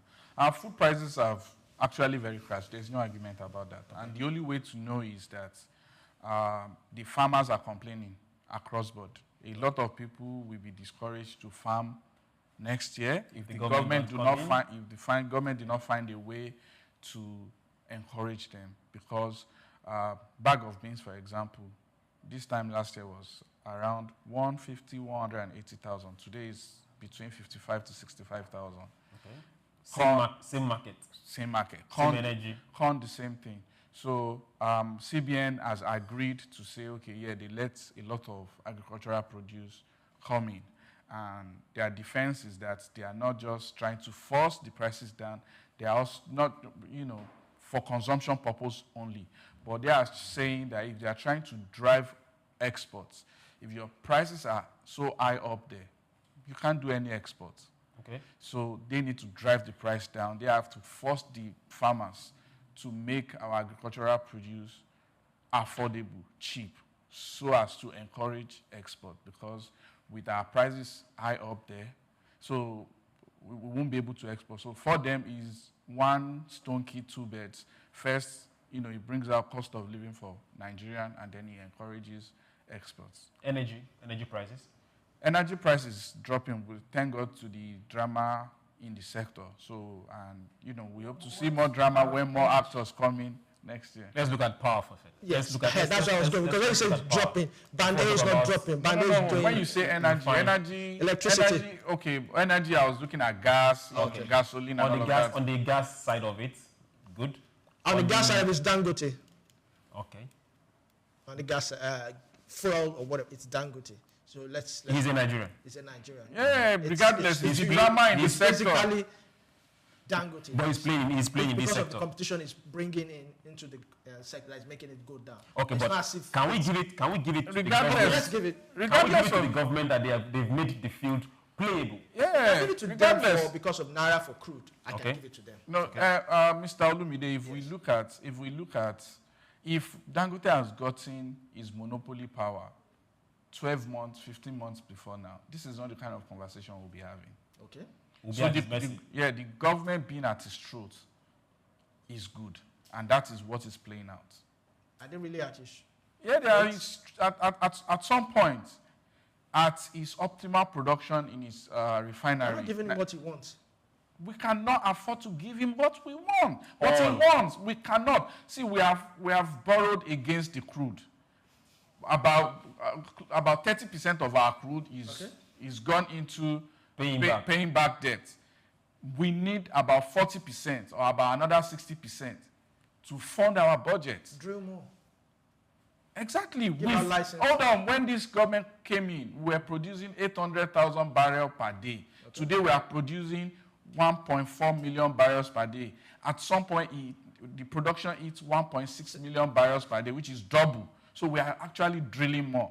But, it needs money, and they are bringing in investors to be able to drill more. So we have to give credit to the government too. Possibilities, 2026. Possibilities, yes, no. Of increased possibilities, increased drilling, increase and we see price going down the more. There is a strong indication that is going to happen. There is a very, very strong indication because there will be more players. Okay, more. And the new NNPC chairman, so he's far, no longer new. I mean the NNPC chairman. He's liable right now. Yeah, he seems to, he seems to know what he's doing. Do you think so? Yes. At the point he said, let's sell NNPC. At the point he said, okay, let's reform. He said, let's sell because, when he said let's reform was because there was an opposition. Okay. If there was because no it was opposition, political. He wanted to sell. Yes. See, logically, everybody in Nigeria, even a layman, knows we need to sell that refinery. Logically. But Nigeria has trauma and PTSD from the Obasanjo's administration when so many Nigerian assets were sold, and we later found out that they were sold for a naira on $1. So we still have the trauma that, okay, if we are selling, is it going to be transparent? Are we going to get the real value for it? Are we going to sell to cronies of the government that will turn it around and start making money for themselves, like we've seen in so many Nigerian assets? Let's talk about some part that was sold that has to do with distribution. That we are seeing now. Has that price come down? Electricity. It has not come down because while I enjoy Band A, I'm not enjoying what was proposed or what was promised. We were promised 20 to 22 hours of uninterrupted power, and the power has been epileptic. Let's even remove the fact that cost. Yes, the cost is through the roof. Chooks, I spend minimum of 10,000 in 3-4 days. Now run that in a month. Don't make me calculate your salary. So, and I know now, if it's stable, it would even be better. Do you have a mini factory in your house? No, Okay. truth. Yesterday they took power almost. I'm not kidding. Almost 7 times. Yesterday. Okay. Some areas have not had power for over a week. No, we're talking bad. I'm not talking bad. My area, the current is very low. We have to run on gen practically for. What band? For how long? Band A too. For almost the whole day, the current was very low. So I believe in the power too. For people that have been following closely, we know what the problem is, and which is we need investment that we cannot afford. The Obasanjo administration era. Investment in generation, transmission, or distribution. In all the legs, we are still generating with the technology that is as old as 100 years technology. There are new technologies now. We have several generation plants that have come up, but they have not been gassed. Exactly. So I'm getting there. In Finland, they started distributing electricity wirelessly now. So you can imagine how far back we are. So in America, in Asia, electric cars now charge while they drive. So that's how far back we are. We have so much solar energy here, we are not using it. In China, they use their seas and their canals for solar panels. They lay floaters on it, and so imagine when you are driving on Tom Milan Bridge, the entire water is covered with solar panels to generate electricity. So we are barely scratching the surface, and the government has done, they took the giant step, which is remove that sector from the exclusive list. So everybody is free to come into that sector. And we have seen that play practically in Aba with geometry. So state governors, now they can do that. And they've been doing that. The president, when he was governor of Lagos State, he built some power plants. The former Senate President, Bukola Saraki, he built some power plants in Kwara State too. So more governors need to invest in that. It's a no-brainer. They are going to make money. You are going to attract industries to your states. And they need to talk to private investors to come in, people like Geometry to come in. So that's the first giant. Like I said, there is investment. Every single person in this country has a demand for electricity. Everybody. Okay. Poor, rich, or middle class, or the Baba needs it, the hairdresser needs it. Can they afford it? It's not a question of affordability. They need it. It's like the air that we breathe. It's a necessity. So if there's no electricity, we won't be sitting here. In some areas. Yes, that is why it is now broken down. I don't see the central system of government and system of giving a blanket subsidy is not sustainable. So I feel like if there's going to be subsidy, each state that can monitor, when you throw a blanket subsidy out there, trust me, 70% of your subsidy is enjoyed by the rich people because there's no enough monitoring and data. But when you bring it down from local level to state government level, they can be able to subsidize. If they want to say, okay, the rural areas, they can subsidize them and they can monitor to ensure that somebody is not going to the rural areas to site factories. And if they want to subsidize electricity generation for industrialization, you can do that and be sure that somebody is not going there to site their resort or hotel or private residences. But if it's from federal government, the federal government cannot monitor the length and breadth of this country. Okay. While we continue this conversation, let's look at performance for 2025 budget. Now, 18.6 trillion generated in revenue, according to the president's speech. That was like 61% of the target. Then 24.66 trillion in expenditure, that's 60% of target. Now, this needs more clarity. Because if we go by the budget itself for 2025, we had about 54 point something trillion. So if we make this direct submissions, it does not tally with this percentage. So we need more clarity to really understand where he was going with that. Now let's get to the nitty-gritty of what we're talking about. 2026 budget, 58.18 trillion. Expected revenue, 34.33 trillion. Debt service 15.52 trillion. I wish that was not just in that budget at all.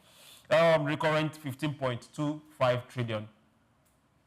Then capital expenditure 26.08 trillion. If we look at 2025 budget and budget performance and implementation thus far 22 November, it's barely about 30%. Right. And we're looking at 2026. And we're seeing an amount that is almost the same thing as 2025. Mm-hmm. Are we looking at ability to surpass revenue generation and get to the mark of 34.33?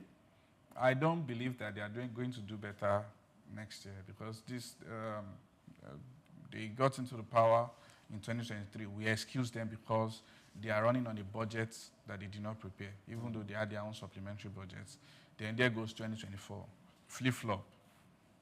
There goes 2025. So, 2023 can be excused, 2024 maybe, but 2025 was the determinant of what is going to be. Even though they are making all the right calls, they are making all the right decisions, in my own opinion, their implementation is very, very poor. I think the government is not holding its soldiers, its lieutenants accountable enough. 30% is an aberration, is unheard of for a government. If they are executing 30% in 2023, yeah, we can understand, which is what they did. Nobody is raising eyebrow. 2024, 2025, we are running 3 budgets concurrently. The book is in comatose, is a mess. So, we would love to see it, but I'm not convinced that we are going to have a better book next year. Okay. You're not convinced that we'll have a better book next year. We did not see a serious markup in 2026 budget coming from 2025. But right now, we are looking at a tax year for 2026. We're also looking at our ability to increase oil revenue and non-oil revenue too. Now we are seeing also that the price of global oil is not favorable right now. Okay. As of today, it's $60, $61 per barrel for normal crude. Do you see us doing 34.33 trillion in expected revenue? If we look at all the indices that has been put down, non-oil, oil, revenue and tax. I see us making it. If this tax reform comes into effect, all leakages are sealed, and every other person that is meant to pay tax pays tax, and there's monitoring, like they say. So what they are now even saying is that when you send money to people, the description has to be clear. There has to be clarity. So if someone is sending you money, probably your cousin is sending you Christmas money, let him put the Christmas gift, because they will be monitoring. And if it doesn't rhyme, they might tax you for that. So I like that kind of approach also, because they are also going to be monitoring accounts, movements, and all that. With that, they should be able to seal all leakages. Non-oil revenue, well, for non-oil revenue, we need more production. That's what it means, basically. We need to export more, but with value-added chain into it. If we can do that, we would rely less on oil revenue. And I think that's where we should be going. Some countries are just doing dairy product. Some countries are doing chocolate. Some countries are doing gold and all that. And we are still, talking about oil. Let's shift away, because we have a whole lot of resources. Accountability also matters, because a lot of people are saying, oh, tax, why am I paying tax? I'm not seeing it. Accountability also matters. So we hope that with tax revenue, this new tax reform, from what I'm seeing from all indications, we should be able to hit the 34.33. If we add up non-oil revenue and every other thing, we should be able to do that. Okay, we'll look forward to... And also, I forgot, yes, dollar stability also matters. Dollar stability. Yes, we're looking at, they are saying, this is also in against exchange rate of 1,400 naira assumption per dollar. And the only way we can do this is to make sure that, we produce more. Yes, we produce more. We also need to look at oil marketers. Importing has to be less. Oil import has to reduce, so that the more competition, the more people don't have to source for dollar to import. Even Dangote, yes, Dangote still imports from US and all that, but we also need to look at Dangote is making his dollars. And yes. strangely, that also has to do with MPC. they have to, tighten that. Yes, it's not favoring Nigerians because borrowing right now, the interest rate is, it's unpalatable. But I think we can do it. It's all about another thing that we need to chip in is I feel like we as Nigerians, we're fixated on oil too much. Yes. But the data suggests that only about 17% of our FX come from oil. Bulk of our FX come from foreign remittance of Nigerians in diaspora and agriculture, then services, other sector. So why the government is fixating too much on oil? The data does not suggest that they control that particular sector. Yeah, yes. The data does not suggest that you should be doing that. The data now suggests tourism. The data now suggests encouraging people in diaspora to come and invest more here. 60% of our real estate investments are now subscribed by Nigerians in diaspora. Then there you go, agriculture. Then we have other mineral resources that we need to develop and start exporting. Lithium is on the top of the list because now the world is going towards green energy. So we need to take that as serious as the oil because that's what the demand suggests. All our mobile phone, all our solar panels, inverters, they need lithium for it. So we need to be taking it as serious as oil. Okay. While we look forward to a prosperous 2026 and gradually wind down 2025, we want to tell everyone out there, be positive. It doesn't matter what 2025 has thrown at you, be positive. And let's get more productive. That is always going to be the mantra here. We need to get more productive. Things that we must import, then let's make sure that we don't have a substitute here.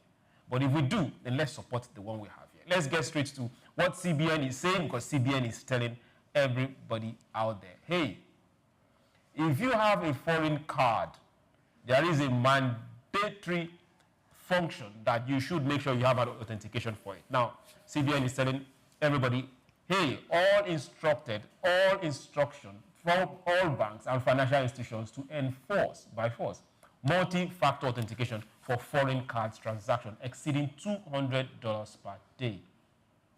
This directive aims to enhance security and facilitate smoother use of foreign-issued payment cards within Nigeria. This new policy was communicated in a circular dated December 18th, issued by the CBN Financial Policy and Regulation Department and signed by Dr. Rita C.K.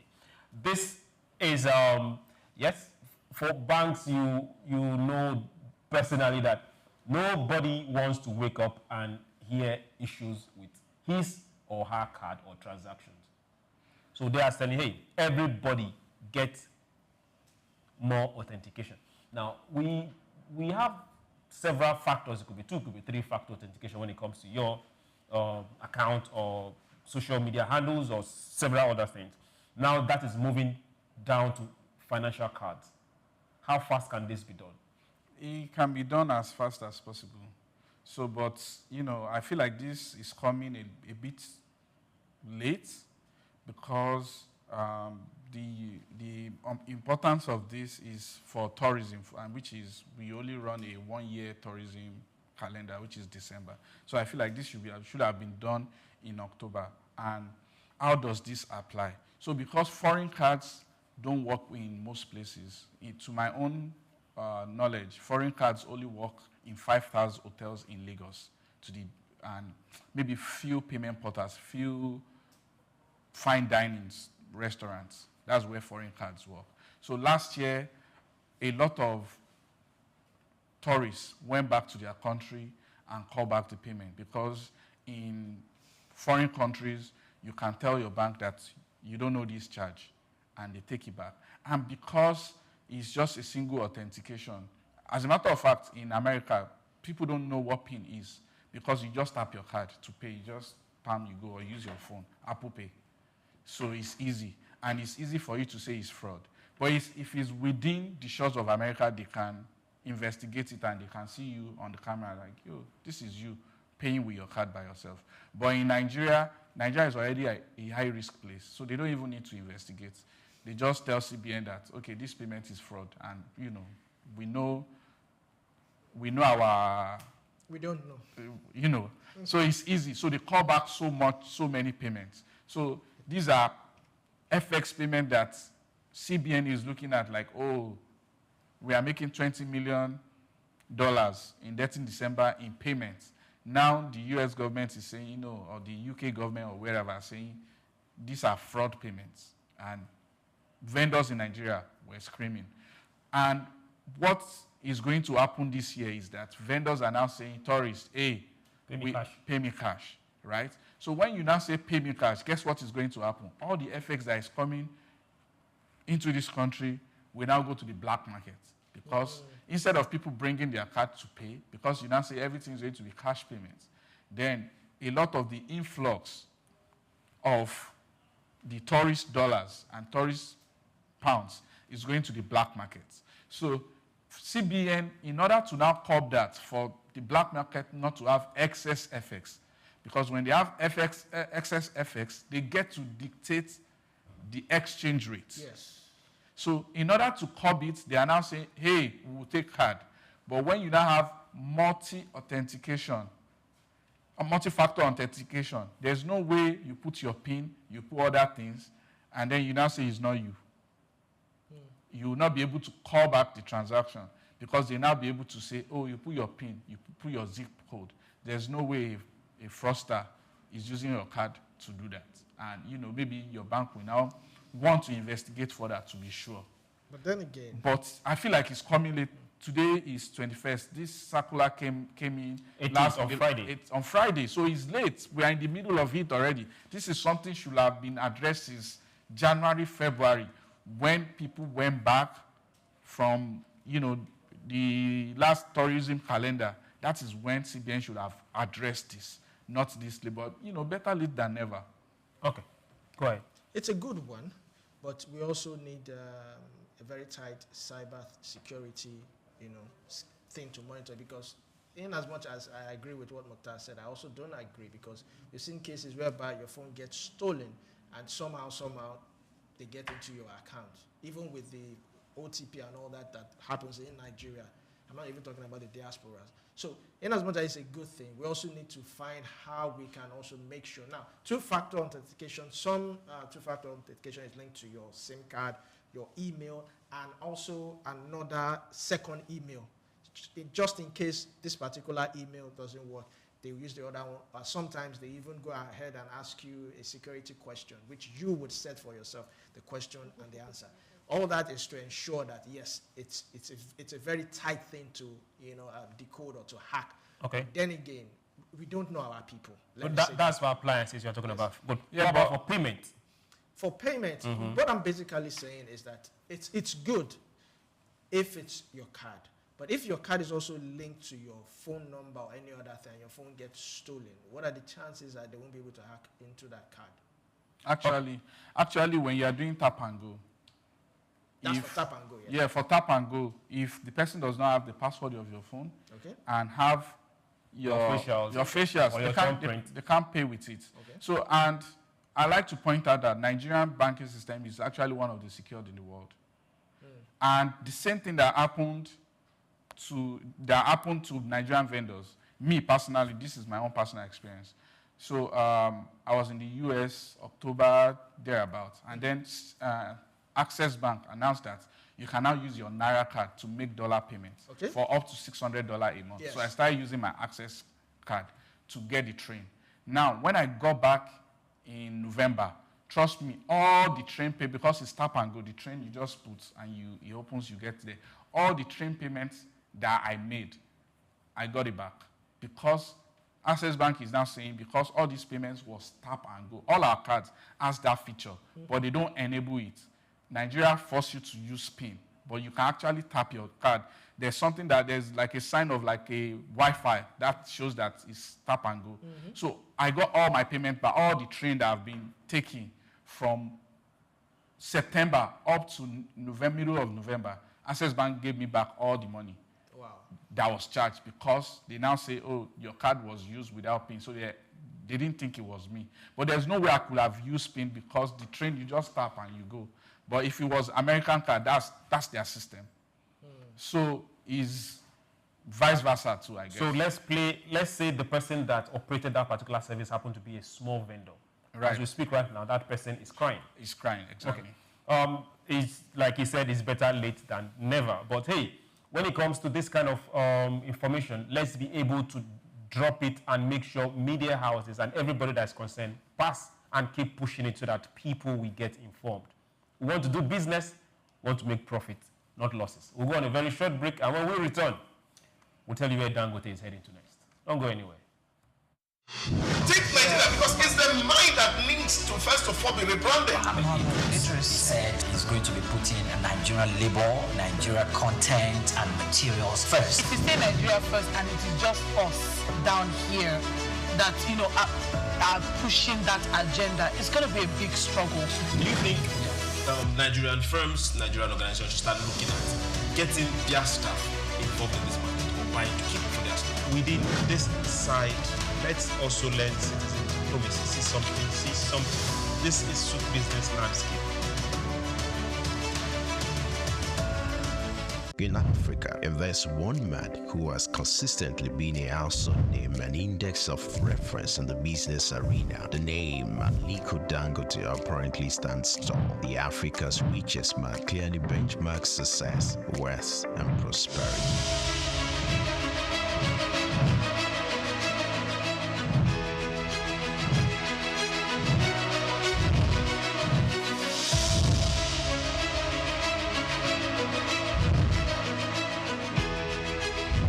His unofficial love and passion for business are quite phenomenal. These can be traced to his background. Born in April 10, 1957 to Maria Sanusi Dantata and Mohammed Dangote, his maternal ancestors were prosperous caravan traders under British colonial rule, and his grandfather, Alhaji Sanusi Dantata, was a commodity trader. Dangote's grandfather was heavily involved in his upbringing and helped ignite his entrepreneurial spirit. For Dangote, one will ever assume his wealth was handed out or easily channeled, being an offspring of Dantata, but his success didn't come through daydreaming. Dangote complemented inherited fortune with deliberate hard work and innovation to pave his way to the top. Those who knew Dangote while growing up would not be surprised at his outstanding success. At age 8, Dangote uses pocket money to buy sweets, which he and others sell for a profit. Everything big in life starts from little. Taking a clue from this, Dangote, from a seed loan of 500,000 obtained from his uncle, started business, which he traded commodities and business supplies, primarily cement. By 1981, his firm was successful that he had incorporated other businesses and established the Dangote Group. His empire extended to foodstuffs, including sugar, salt, wheat, cement, haulage, and other business concerns. Among his holdings were Dangote Industries, Dangote Bale Nigeria, Dangote Cement PLC, Benue Cement Company PLC, Dangote Sugar Refinery PLC, Dangote Flour Mills, and Nascent Ally Industries PLC. In addition to his holdings in Nigeria, the Dangote Group has operations in several African countries. With these giant strides in the business arena, Dangote will forever be grateful to his grandfather for giving him wings to fly. According to Forbes, an American business magazine, Dangote remains the richest man in Africa with an estimated fortune of $13.9 billion. Take Nigeria because it's the mind that needs to first of all be rebranded. Idris said he's going to be putting Nigerian labor, Nigeria content and materials first. If you say Nigeria first and it is just us down here that, you know, are pushing that agenda, it's going to be a big struggle. Do you think Nigerian firms, Nigerian organizations should start looking at getting their staff involved in this market or buying to keep for their staff? Within this side, let's also learn citizen diplomacy. See something. This is SOUQ Business Landscape. Welcome back. This is still SOUQ Business Landscape. If you add the hashtag in front, is SBL. Let's do this. Now, Dangote is coming out and he's saying that the high cost on cement is because of taxes and regulatory burden. Nigeria's billionaire industrialist Aliko Dangote, your guy, has said the elevated cost of local produced cement is due to Nigeria's high tax rate. and regulatory pressures. He was speaking at an exclusive interview with Business Insider Africa. Dangote explained that fiscal policies and multiple levels of significantly inflate production costs, that's multiple levels of taxes, different taxes, leading to higher market prices. He also noted that without reforms to reduce the regulatory and tax burden on manufacturers, local goods will remain more expensive than imported alternatives. And we know that imported alternatives for most of the countries have a whole lot of subsidy when it comes to production. As we speak right now, cement is ranging between 10,005, 11,000 per bag of cement. And we want to build. Gentlemen on this table, if Dangote is crying for tax, what should we say? Dangote is not being sincere in this particular subject. Okay. He's just playing to the gallery. He's just trying to pitch the government against the people. And okay, so let's look at all the tariffs and taxes surrounding cement. The highest one is 55%, which is put in place to protect people like Dangote. 55% tariff on imported cement. So that has nothing to do with how much we buy cement, because that only discourages us from importing cheap cement. So that's the highest tariff or tax that we have surrounding cement in Nigeria. The rest is 7.5 VAT, value-added tax. That's the cheapest in Africa. Value-added tax averagely in Africa is 15%. Okay. Then corporate tax is 30%.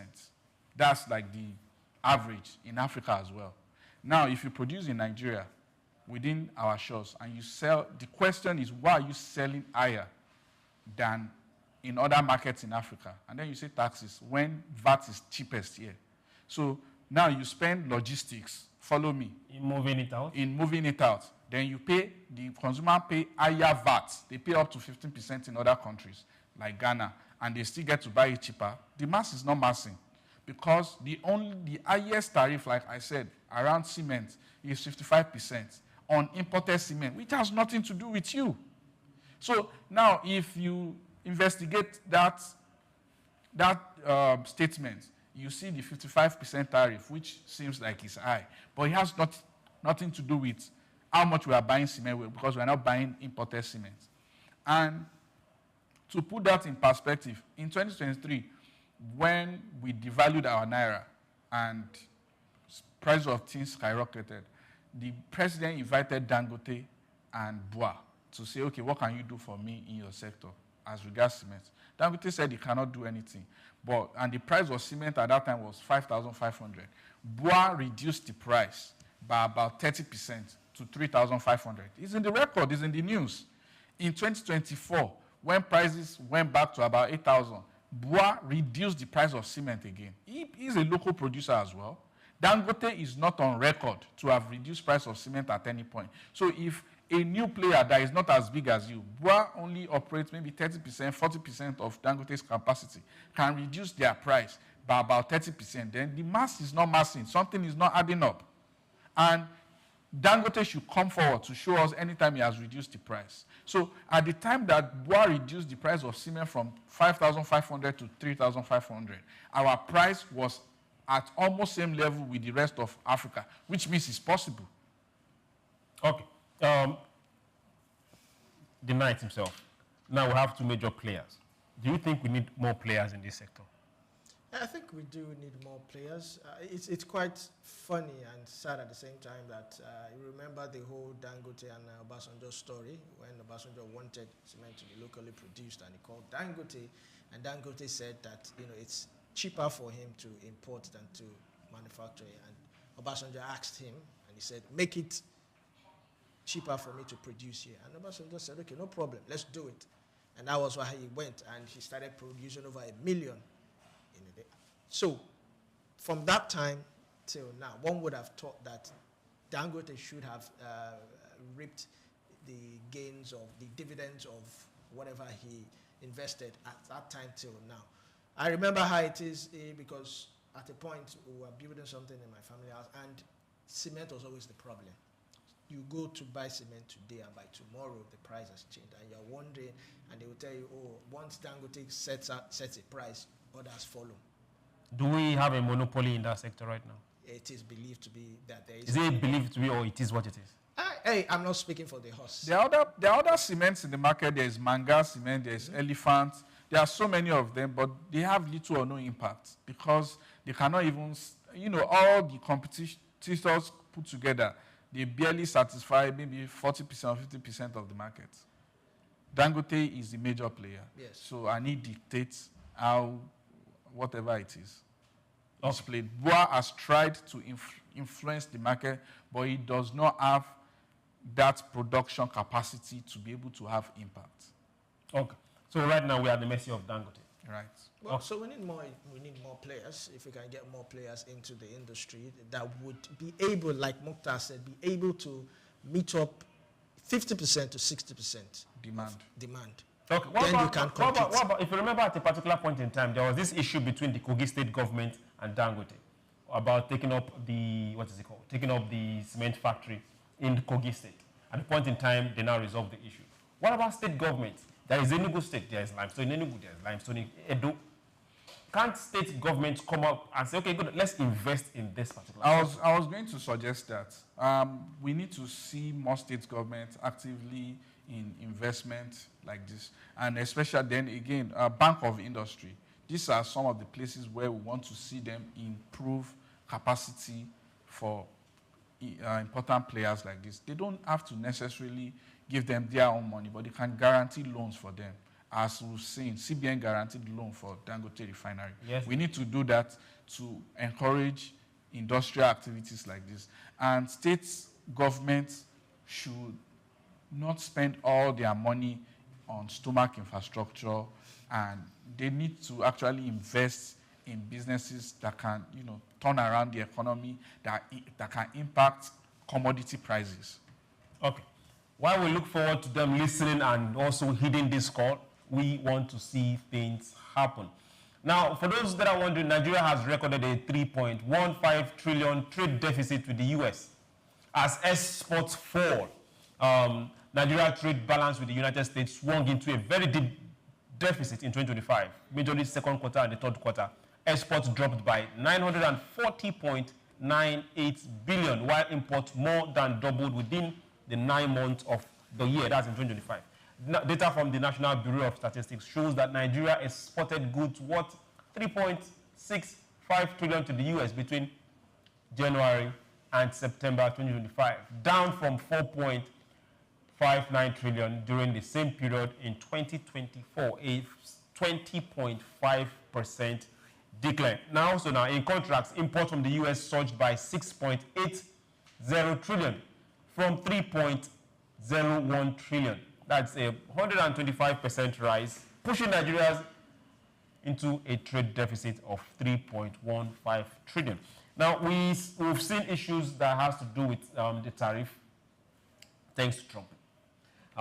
Tariff of between 10 to 15%, and 10 to 14 to 15%, and that has really caused a whole lot of issues with Nigerian exports. Then, in the last 3 months, we've also seen a lot of policies that came from the U.S., where a lot of small businesses that were exporting to the U.S., the post office had to double the tariff on all those exports, which means it doesn't matter how small you are. If you can't cope, a lot of those businesses were stifled, and a lot of them stopped. Africa right now is looking more like a better trading partner to Nigeria than the U.S. They are no longer our top 5 exporters anymore, unlike what they used to be. Should we open our eyes and produce more and export more to our brothers than always looking at the U.S.? Okay. First of all, I'd like to say that our agricultural potential, Nigeria is barely scratching the surface. For American market, for example, anybody from America, you can ask them, when you go to the African markets, you barely see any Nigerian produce. The only thing that you see in African market from Nigeria is the noodles that is produced in Nigeria, the Indomie noodles. The yam is from Ghana. All the African food, even the egusi, is not from us.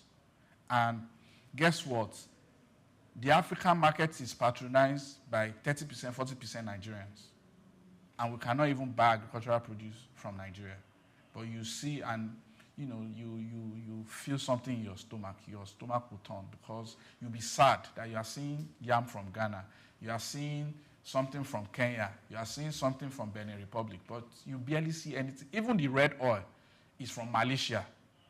And Malaysia came here to take the palm seeds to go and plant. We taught them how to plant. We cannot even properly process palm oil to export. So we are barely scratching the surface. And I like to point out that America only produces 5% of the food that they consume. 95% of their food, regardless of the tariff, people have to eat. Statistics, data has shown that they import 95% of what they consume. So regardless of what the tariff and the policy is saying, people have to eat. And you ask anybody, you barely see any Nigerian produce in African markets. Other things that you see is Nigerian beer, Nigerian beer, the origin bitters, the aboliki, but the food that is the most consumed, you barely see anything from, and it's so much potential. The last time data shows that there are about, forgetting how many millions of Nigerians living in the United States that eat Nigerian food every day. And this is easy peasy for us to produce. Even in the cities like Lagos, I know places where people plant yam in bags, in 50-liter kegs. So you just plant it, it grows. You don't need special weather. There, they only have good weather, maybe 2-3 months in the entire year. The other, right now, is snowing. Nothing can grow from the ground. Other time is very dry. They have extreme weather. So they only get normal weather, maybe 2-3 months. That's when they get to grow. So we are barely, regardless of the tariff, people have to eat. Americans import 95% of their food. Then we now go into processing. We need to start processing stuff. We are rich in cocoa. We should start producing our chocolates. We should start producing, not just export raw materials, because at the end of the day, even if we produce optimally, we still end up in deficit. You know why? Because when you produce cocoa worth $1 million and you export, then we import chocolate worth 3 million naira that is made of the cocoa that we exported for 1 million. So we still end up in deficit. So there are so many things that we need to do. And everybody is just facing the same way. Everybody is just writing, fine-tuning their CVs, looking for jobs. Well, we have jobs staring right in our faces. Okay. The night himself. Are we having issues like this because we have not been taught enough to get productive before we graduate? Or we just are not looking at that direction? It's not that we have not been taught enough. I mean, I think you did agricultural science, didn't you? I tried. All right. We all did at some point. Even in primary schools now, you're being taught how to plant, and all that. And I remember the wife of our dear president, at the point came out to plant tomatoes and told every other person that you can actually plant it in their home. So I think it's not about teaching people how to plant. It's just that what is making our agricultural sector not boom. I think one of it has to do with insecurity. Farmers are taking their produce to sell, not even feed their own community. They're taking it to sell outside. Do you understand? And now we have imported gari, we have imported this, we have imported, and you seem to wonder why. Now, this is why did we let imported gari get into this place in the first instance? In the first instance. I mean, if you go to somewhere around on your way to Ring Road in Ibadan, you get quality gari. I can never forget that place. It's when you want the best of the best Ijebu gari, you get it there. But it's so sad that you don't see all these things like Montal. I mean, I'm shocked to even hear what he's saying about the African market, because you would think that that is one of the things that should flood that African market, the gari and every other thing. So, and what this means is it puts pressure on our naira, it weakens our foreign reserves, it means a reduced global competitiveness on Nigerian product. And why? Because we have a lot of things we can actually put out there. Mukhtar is talking about chocolate. I've always been talking about chocolate. I went to Ghana. I will keep on saying it. They produce chocolate. And in their supermarket, it's there with the Cadbury's and every other chocolate there. It's there. And when you taste it, it's good. Why can't we have cocoa in abundance here. Why can't we even begin? We have poultry, we have cows. Why can't we move to dairy products? Okay. Why we are still lot of asking the wise. Why we are still asking the wise. But then again, also, let me add this too. It also has to do with our insatiable consumption for foreign products. I don't know why Nigerian just has this. We just like anything imported. There's this mentality that it has to do with quality. It has to do with you being able to boast among your friends that, oh, what I'm eating or what I'm... Some people actually buy pizza. They order pizza from abroad. Okay, good. Now, dear Mr. President, we know your aides, they watch us and they listen to us a lot. On behalf of we on this table, we want to beg you. The tax regime is taking off January 1st. Do us a favor. Anything that is consumable, that is being imported, put 200% tax on it. It doesn't matter whether they are buying it from or where they're importing it from. Let's see whether we'll survive or not. I think we need to start curbing this we can start, insatiable demand. We can start from local productions. Some of these local beverage companies, fast food restaurants and all that, where are they getting their sugar and all those things from? We need to start there. While we are starting there now, let's talk about consumer protection. The FCCPC, that's the Federal Consumer Protection. They are warning... This is a bit funny. It's still more of warning. Transport operators against arbitrary festive fare hikes. Federal Competition and Consumer Protection Commission has cautioned intercity transport operators against unjustified fare increases during the festive season. Now, in the statement, the agency have urged operators to adopt transparent, they say, pricing and avoid exploiting passengers amid high holiday demand. It encouraged commuters to report exploitative practices, stressing that consumer protection remains a priority during the Yuletide. I don't know why I'm laughing. No, but what's coming to my mind is just, you know, when you cross those big gates and there's a dog at the back of the gate just barking, and you're looking at the dog can't cross the gate. You can't do anything. You're just barking and barking. Dear FCCPC, we love you. We know you want to do your work, but as we speak right now, let me roll out some figures for you. Yonekwaja, that's here, to Bini, just barely 4 hours, is 57,000 naira as of this morning. 57,000 naira as of this morning. What have you done about it? What can you do about it? Lagos to Owerri, as of this morning, is 83,000 naira. 83,000 naira. To Port Harcourt is 93,000 naira. To Abuja is 91,000 naira. And now for these prices are for buses, highest buses, not for smaller vehicles, not for the other luxury kind of cars that are way higher, sometimes 50% higher than this. What can you do about it? Because right now we need help. Please add Ibadan to it. Lagos to Ibadan, 8 to 10,000 naira. Lagos to Ibadan, 8 to 10,000 naira. Don't worry, we'll get you bicycles then. You'll get to Ibadan. Why are we doing this to ourselves? I mean, if you in any country, when you leave everything in the hands of business people have the propensity to be greedy. But in other climes, government needs to find a way to, especially for very important sector like transportation, you have to have a well-connected rail service that is affordable. You need to have your own bus service that is affordable. I grew up in Nigeria where there is Kwara Express, there is Niger Line, there is Kaduna Line, NSTA, God bless you. Abia Line, Anambra Line. At a point when I was growing up, before I was a teenager, I went to Minna. The NSTA bus within Minna in Niger State was 1 naira. And at that time in Lagos, bus was already taking 20 naira, 15 naira. So that is what. So if, for example, if the bus, a good bus like BRT is charging 1 naira, it's difficult for the private to charge beyond 5 naira or 10 naira because people would rather wait, even though the bus cannot take everybody. But if the difference is too much, people will just plan their trip to just say, oh, when you get there and the bus is not coming, you just say, okay, I'll do this trip tomorrow. if the alternative is too expensive. That's the only way to check it. Right now in America, people that cannot afford the plane, if you go to the train station, it's a mess. It's a mess. You see a lot of people with their bags, they are sitting down.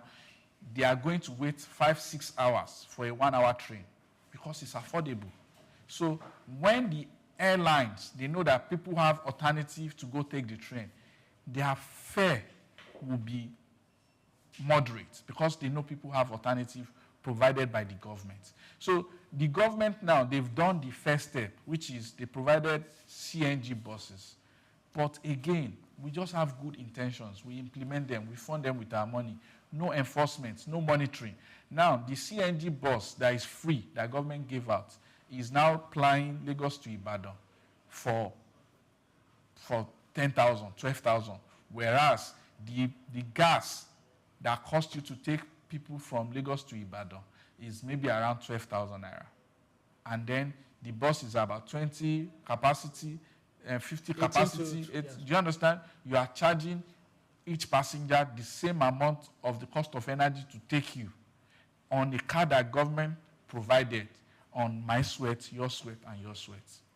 So, and we see this across all sectors. Government will just say, oh, this is what I'm doing, good intentions, that is not followed through with monitoring and enforcement. And like I said, the federal government hands are too full to be following, oh, we gave out a bus. How much is the bus flying Lagos to Ibadan? They are too busy for that. We need to relieve them some of this burden. Let state governments and local governments handle this. They need to start the transport business back. They need, if there's anything they need to subsidize, is transportation. And they can still break even in this new age of transportation. How can they do that? For example, a BRT bus branding in Lagos State is average is between 500,000 to 1 million naira a month. Small. Do you understand? To advertise on it. So this is money that can be used to subsidize transportation of people riding in the bus. Because guess what? If we are not riding that bus and the bus is sitting in the garage, nobody is paying the advertisement. Now, the only reason a corporation is giving you 1 million to advertise on the bus is because somebody is riding it from Ikorodu to Marina, and you calculate how many eyes is going to see the bus between Ikorodu and Marina. But if nobody is taking the bus and the bus is sitting there in Ikorodu, nobody will pay for an advert that is just sitting in the garage. So there's so many ways. Even when you are riding in the BRT, there are TV screens that are showing adverts. In a month, they get up to 20 different adverts. Before you ride 30 minutes, you are seeing different. These are revenue that can be used to subsidize people that are actually riding the buses. I don't think government should be making money from transport business. They should find a way to make it sustainable by subscribing to insurance. If something happens, the insurance covers it. But they should not be making money off of it, because transportation is the life and soul of the economy. When people cannot get from place to place, if it does not make sense for a lot of people will tell you, I did not take the job. Why? Because the transportation is too expensive, so I cannot take the job. Okay. You just made a particular thing that I didn't even think about. When you talked about the cost of fueling the vehicle from here to Ibadan, I was just looking at the amount being paid from here to Benin and to Owerri. That is way more than what you pay for fuel. Exactly. For the entire journey to get you to that particular destination. Yeah, but if it's a private business, yes, you cannot tell them what to charge. But how you can check them is when you provide alternative, rail, buses. That's the only way you can check it. And if government is providing buses, you can open the portal. People can book their trip ahead from June, July. So only the late planners will get to go to private way and pay for their lack of planning ahead. That is okay, but punishing everybody is bad. Punishing everybody is bad, you say. Now, let's look at FCCPC. Remember some time ago, not some time, last week they were saying, airlines, your ticket. As we speak right now, the last time we checked, airfare ticket. I'm sorry, I need to really clear this from my head. Airfare ticket is about 400 and something thousand to the east. About almost the same, a little lower, 300 and something to Abuja. as we speak right now. What have they done, apart from the pronouncement they made? Well... Or are they just begging? Now, FCCPC, I don't know how long they've been in existence, but they've been active this year. One of the recent things they did was to shut down the Ikeja Electric, this thing, due to some customer complaint, this, that. It was in the news. Yes, the office. They shut it down. They even dropped the video. The video went viral on Twitter, on X rather. So that's one of the things that I've seen that they've done. And they are doing, they started with loan sharks, and from loan shark, they started, growing more, spreading their tentacles and all that. So it's not a job that can be done in one day. Okay. Do you understand? What we can just do is to support them. How can we support them? Which is what we are doing right now. We're giving them updates, tell them what is actually going on. But what I want us to do now is, while Mokhtar talked about the BRTs, let's get down to the Siennas, the so-called Farragon, and the rest of them. Now, in a garage where you want to travel, usually I don't know whether it's the Ag Bureau, the NURT, or whatever they collect the price of one passenger from you. So let's say you have an 18-seater. So what they charge is one passenger. This thing. So sometimes I've seen a situation whereby these, I don't know what they call them. I don't know their hierarchy. I don't want to use it. Ag Bureau, they determine sometimes the price. Even at times when you stand on the road to enter a bus that actually picked up passengers for 500 naira, another bus will come because there's crowd there. It's the Ag Bureaus that will now be shouting 1,000, 1,000, and you'll be wondering. I've seen a situation whereby a driver had to fight the Ag Bureau that, please, I'm taking it for 500. I'm not taking it. I've seen another situation whereby the driver had to just play along, and when the passengers got inside, he said, don't worry, it's 500.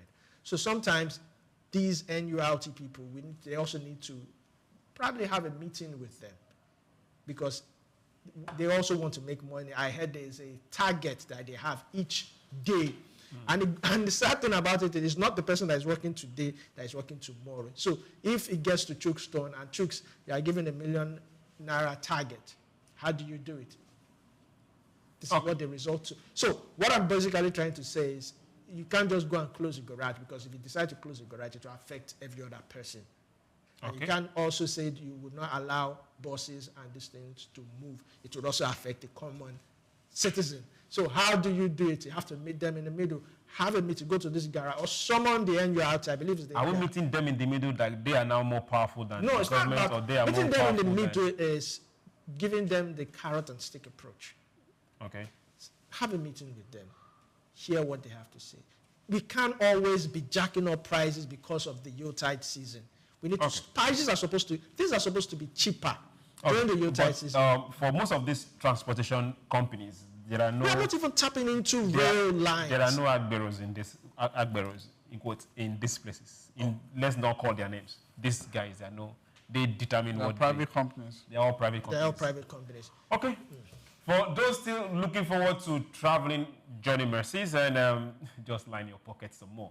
Let's get to what's happening with BPP. They are warning the public, me, you, against fake Facebook accounts impersonating the DG. This is more like a public announcement from us. Now, the Bureau for Public Procurement has issued a public alert over a fake Facebook account impersonating its Director General, Dr.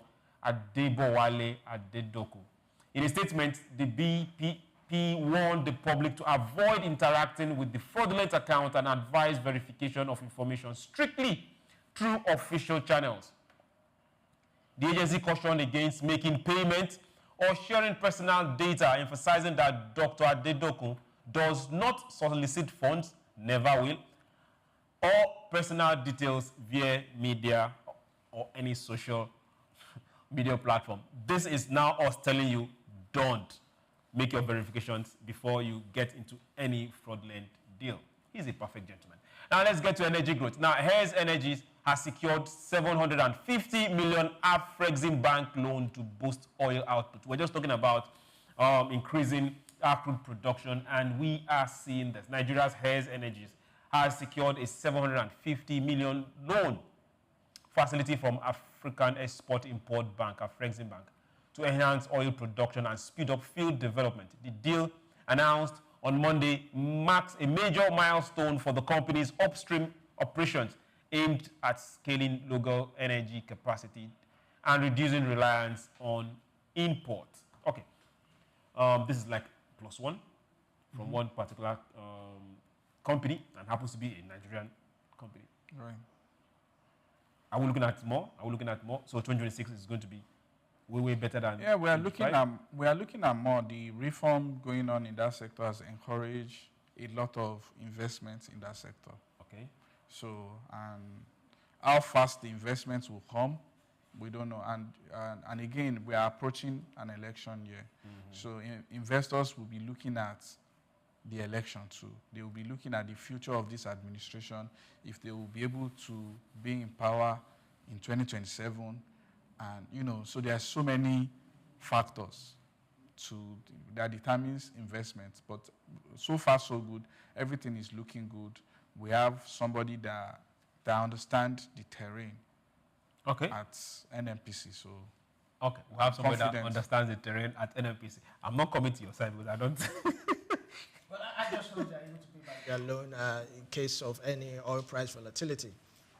It's long-term facility. Now let's get to another public service announcement coming from us to you too. Now this is a health warning. NAFDAC is warning you again against imported Indomie noodles over undeclared allergies.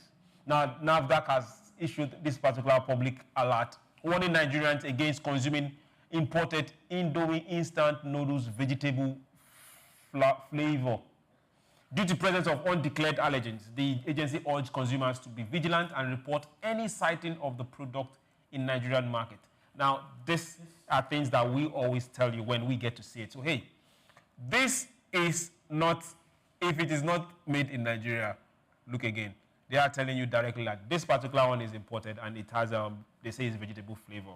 There are bound to be some particular allergies that has not been declared, and if you're allergic to those particular things, it could be a health risk to you. So be careful. Yes, we'll go to our next story, and our time is almost up, but then let's get to our next story, and we will be done. Let's talk about this NAFDAC issue. Are they on the right track? Well, the information is not full. It's half. We don't really know what this Indomie, now you're saying the vegetable flavor. Yeah, vegetable flavor, and it's imported. Now we know Indomie. It's a big brand in Nigeria. They've been a while. I'm also waiting for them to make a statement, because they have to make a statement to this. Is it a subsidiary of theirs, or is it different? Because it's imported, right? Imported Indomie, vegetable. Indomie is a global brand. It's a global produced in so many countries. Good. They should make a public statement. Not even NAFDAC. They should come out and make a public statement. How did they might not be the ones to tell you avoid our product. It's NAFDAC's responsibility to tell you, hey, avoid this product. Social responsibility.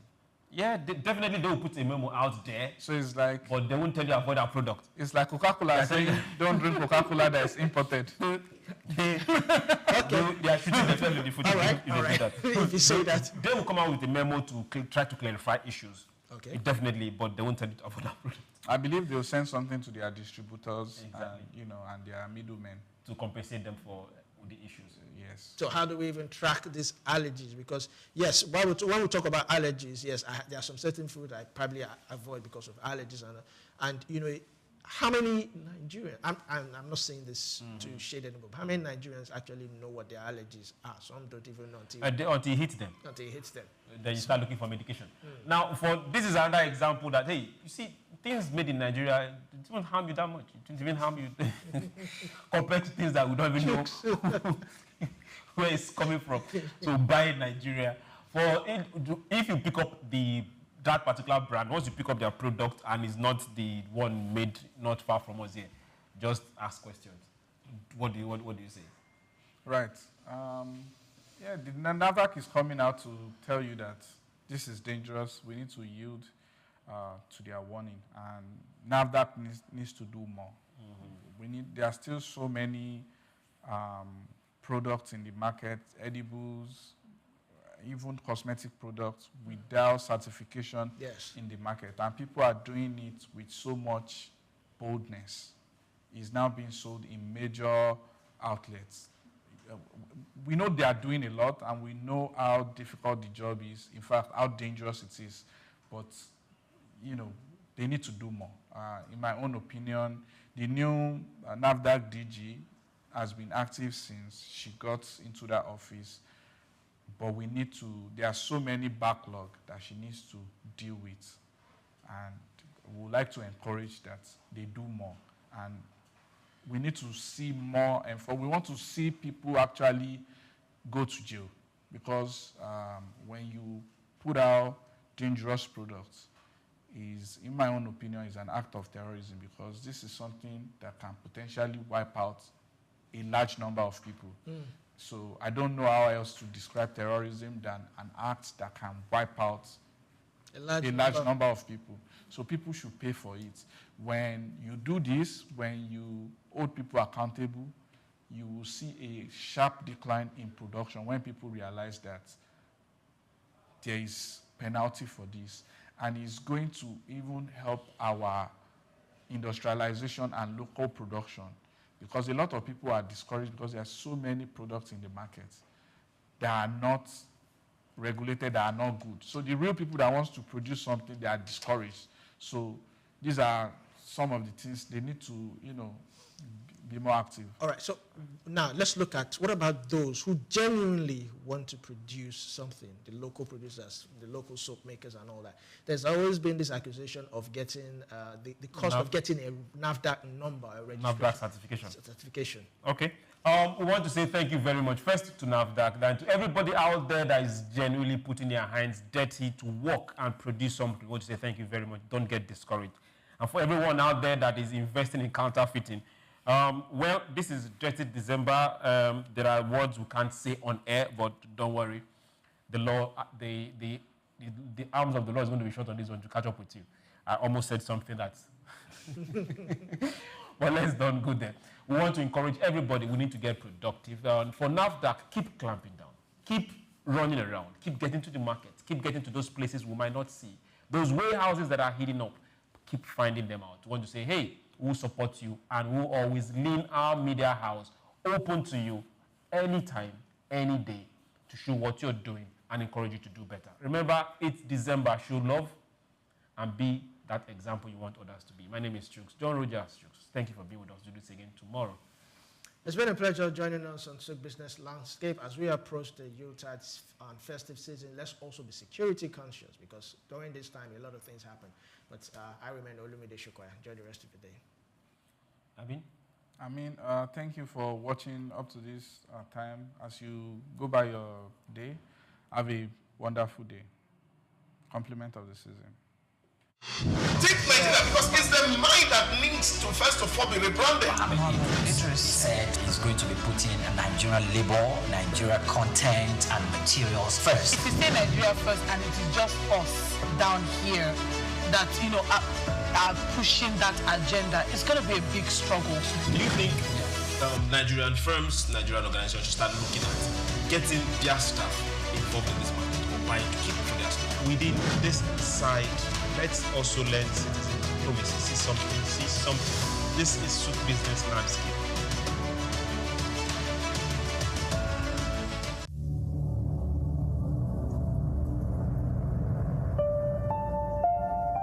It begins with the ordinary.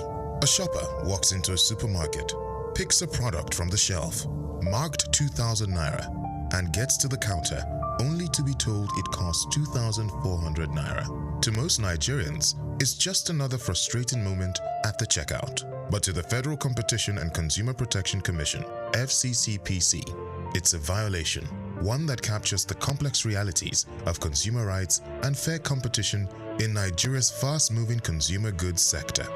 Between March and August 2025, the FCCPC recorded 1,543 consumer complaints within the FMCG sector, the second highest across all industries during that period.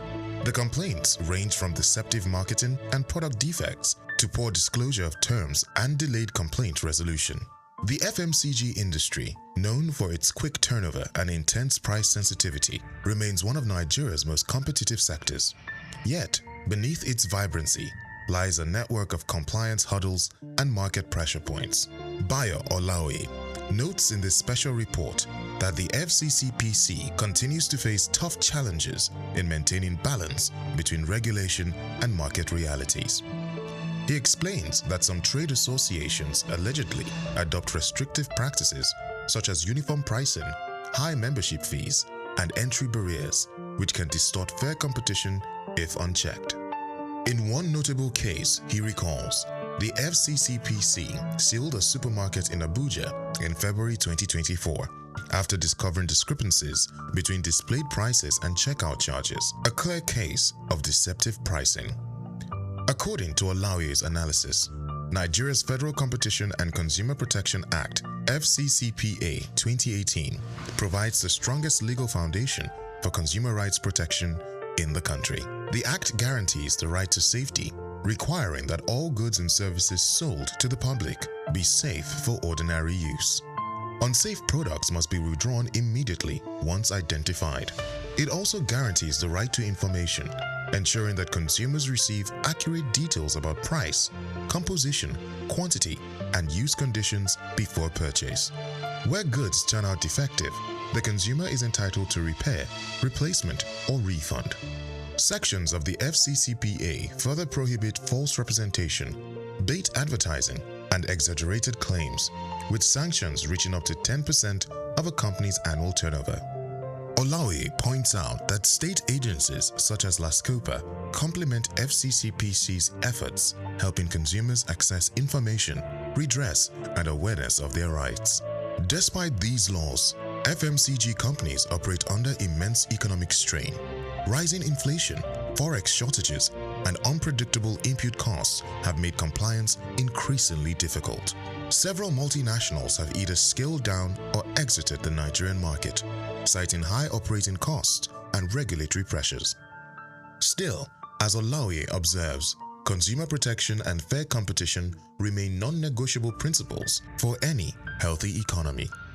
In 2023, the FCCPC fined a multinational FMCG company $110 million for abusing market dominance and stifling competition. Olaoye highlights the case as a major signal of the Commission's resolve to hold both local and foreign players accountable. Olaoye argues that compliance should not be viewed merely as a legal requirement, but a strategic business investment that strengthens consumers' trust and market credibility.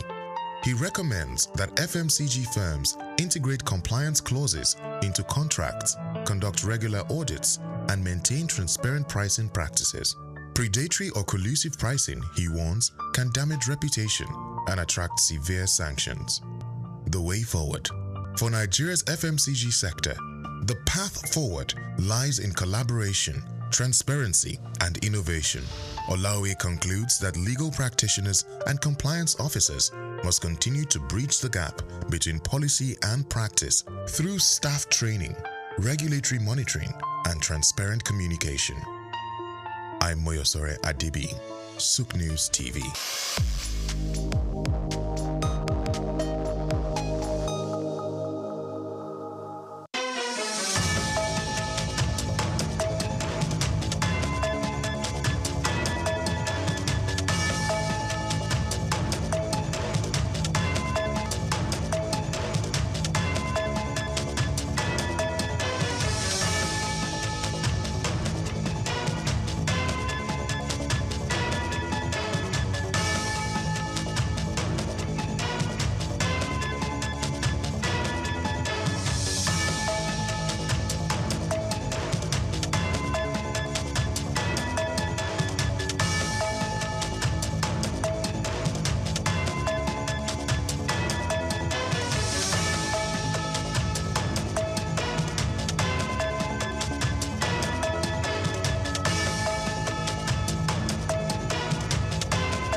first of all congratulate Nigerians for the 65th anniversary of our independence.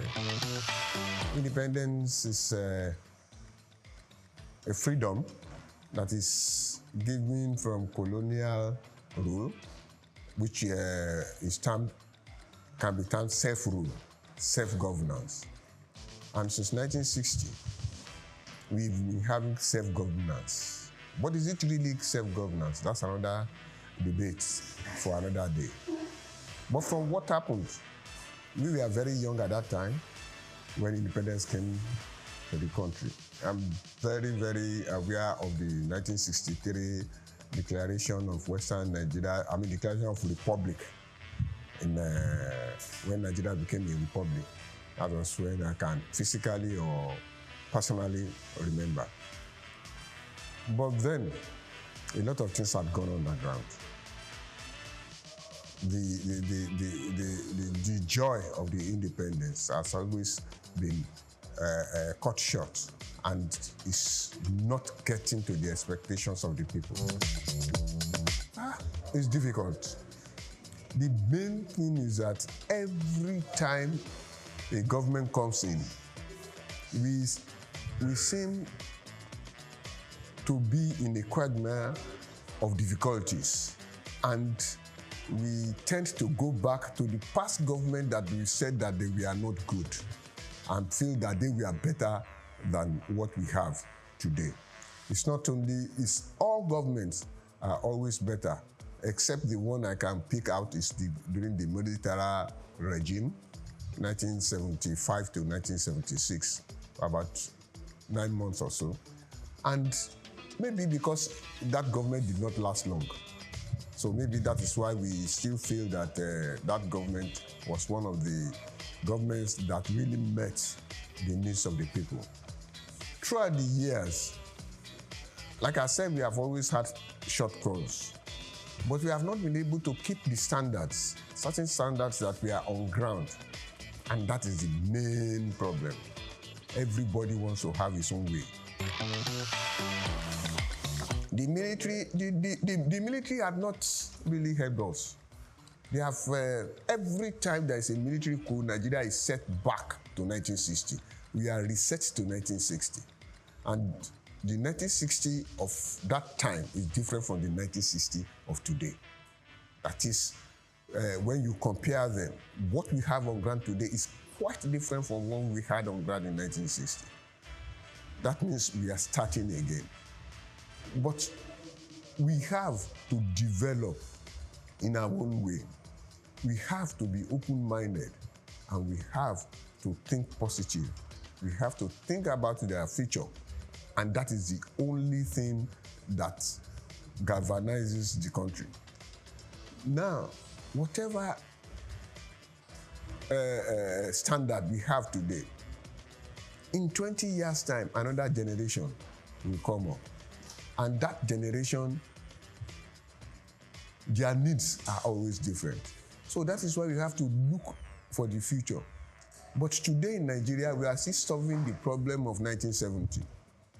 Why I'm saying that is that after the Civil War, the Nigeria decided to move forward. In the process of moving forward, we forgot a lot of things. And that was the time the oil boom came in. And we forgot a lot of things we were doing at that time. Take a graduate at that time. A graduate in 1980 receives roughly 300 naira, which was about almost $500.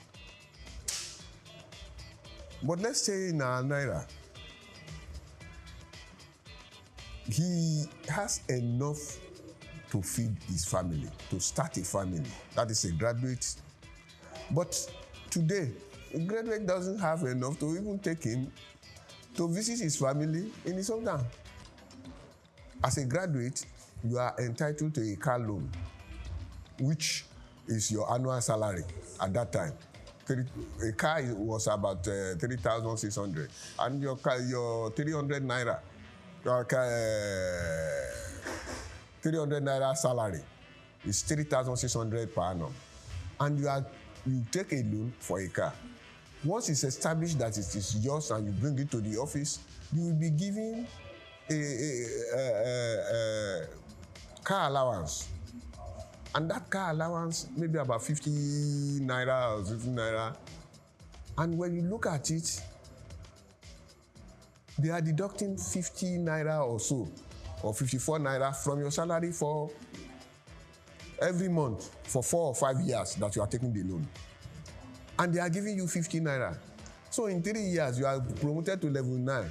And on level 9, you are entitled to a car allowance of 72 naira. So it means that just like if you have been given a car for almost free. And those are some of the things that I look back to.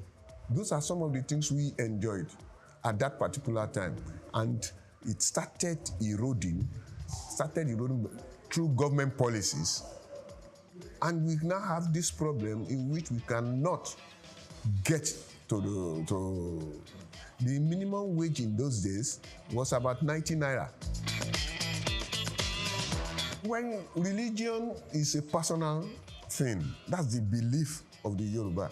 That is why in the same house, you can have the husband being Onishogo, the wife being Oya or Shun devotee, the uncle being a Christian, and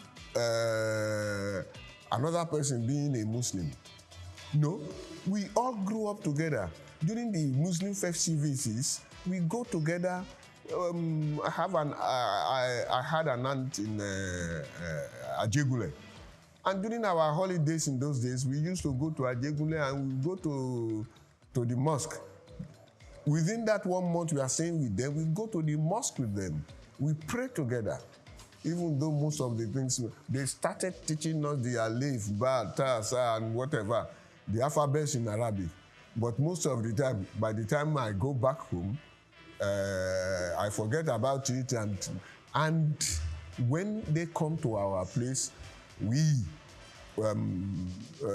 go to church with us.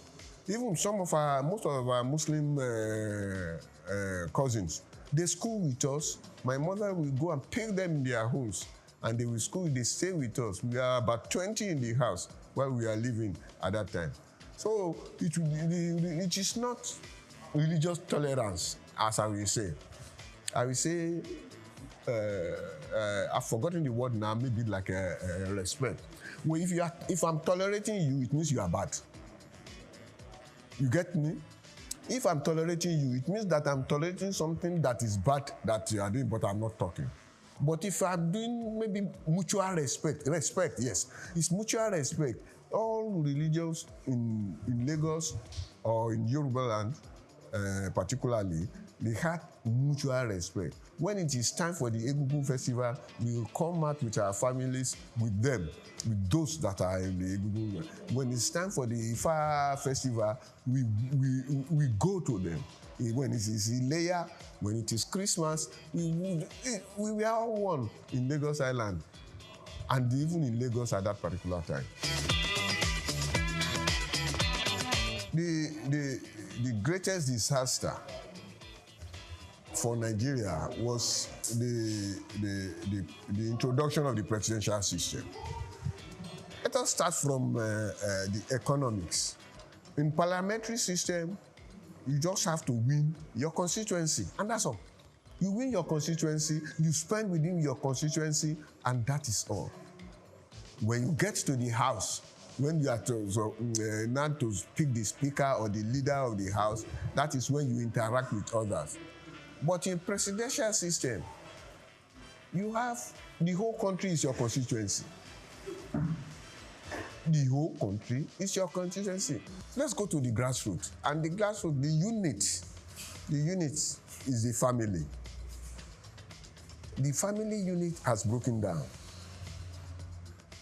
Not to talk less about of the extended family unit, or where a community is served like a family. The youths are not being taken care of as in those days. In those days, we never knew whether you are from anywhere in the world or in Nigeria. We interact, we never knew. In sports, we never knew where our people come from. In school, we never knew. At times, 60 years later, I'm just discovering that somebody is from Asaba, one of my classmates. Discover is from, we had the Odumakers, we had the Bazunos in those days. Went to school together, but we never even knew that he was not Yoruba or from Western Nigeria. We were all together. The unity, our unity has been eroded.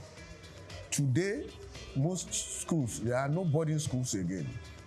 And that is you discover that you are only limited to your area, except when you are going to higher institutions. Even some higher institutions are within certain areas.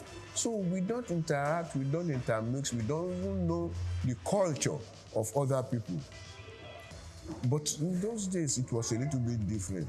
We have to start reshaping a lot of things. And in the reshaping, it's not for us. It's not for the present generation. It's to look for the future generation. In the socialist life in those days, they used to talk about what do you call it now? Absence of manual labor. That is, machines will do the work. We are human beings will sit down and just be looking, and machines will do the work. We are getting to that stage very soon. Even we are almost there. In those days, we used to have what we call telephone operators.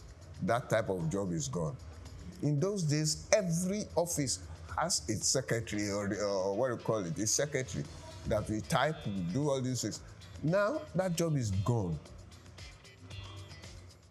The MD, the secretary is just to make arrangements. In those days, you have to have dictators, you have to dictate messages, you have to take minutes. Now, AI is doing everything. So there's going to be a lot of job losses. But in creating new jobs, that's a problem. The problem, and at the rate our population is going, is continuing to have a lot of jobless people. But how do we manage it? How do we get to that? That's the problem.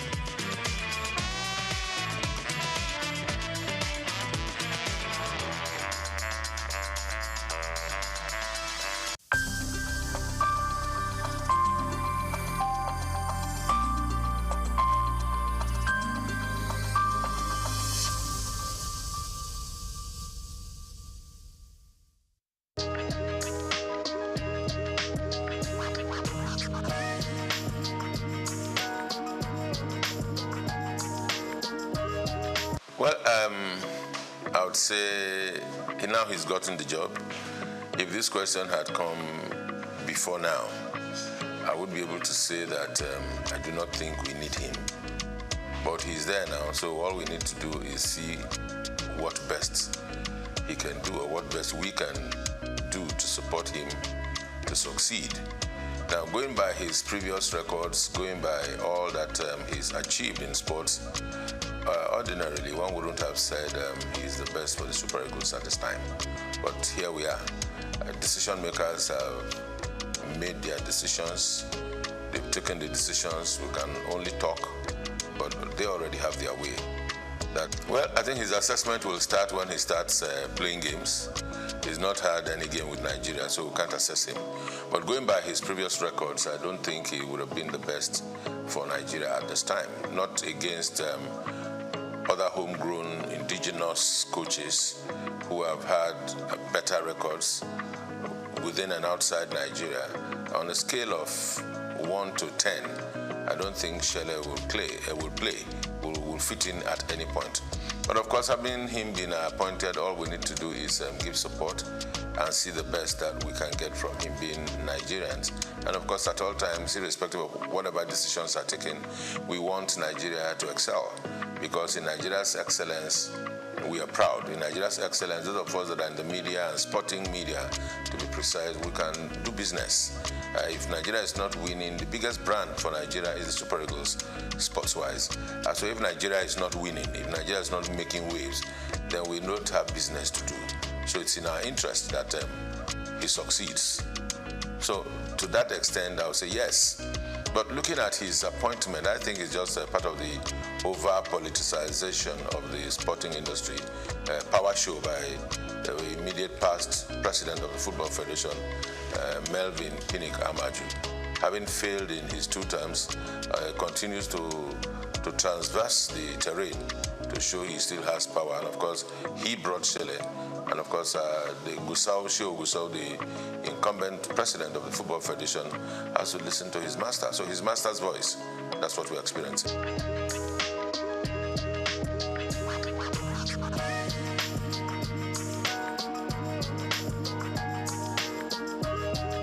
If they like, let them bring the Sadi.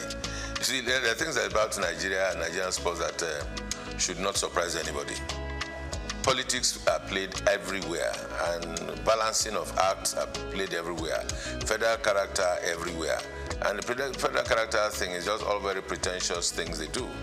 Yeah, it's not for the interest of Nigeria.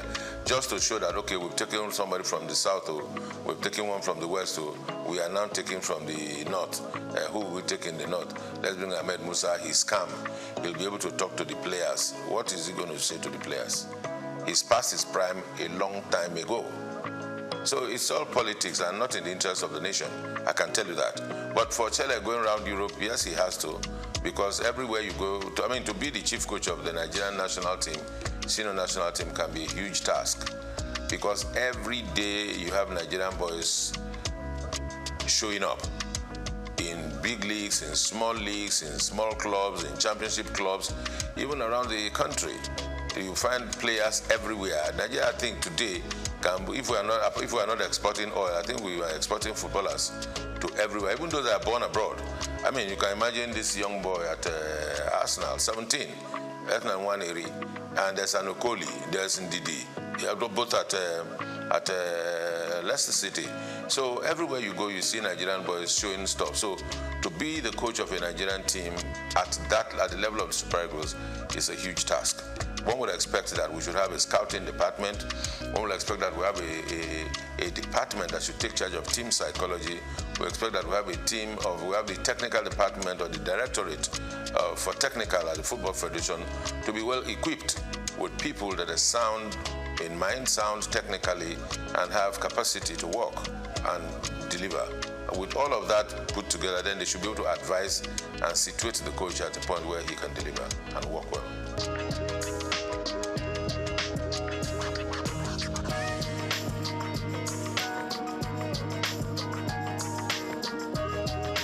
Well, you see, I said yes, because I've been one of those that have always been clamoring that there's need to have a National Sports Commission.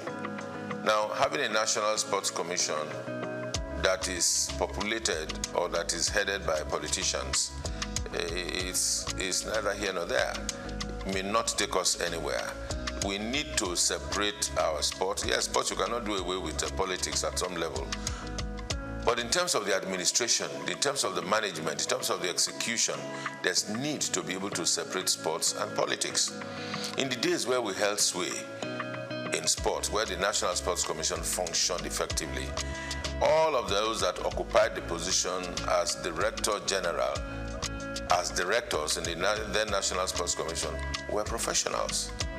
If you recall from the days of Abraham Odia, Awotro Eleya, and of course Isaac Akioye, that laid the structure and foundation for a proper National Sports Commission just after the All Africa Games, was a thoroughbred professional from the University of Ife. And there are other such professionals all about this country. And you need to ask, if we are not able to seek and give these people jobs and give them tasks to deliver, we always will go look for political loyalists to put in positions so that they answer to us. Politics is just, to me these days, it's more like a window for public relations for political parties and individuals that are into politics to express themselves, or maybe also at the same time also reward loyalists. That's what we find. So in terms of the technicalities on administration and management of sports, in its true sense, we're still very far from it.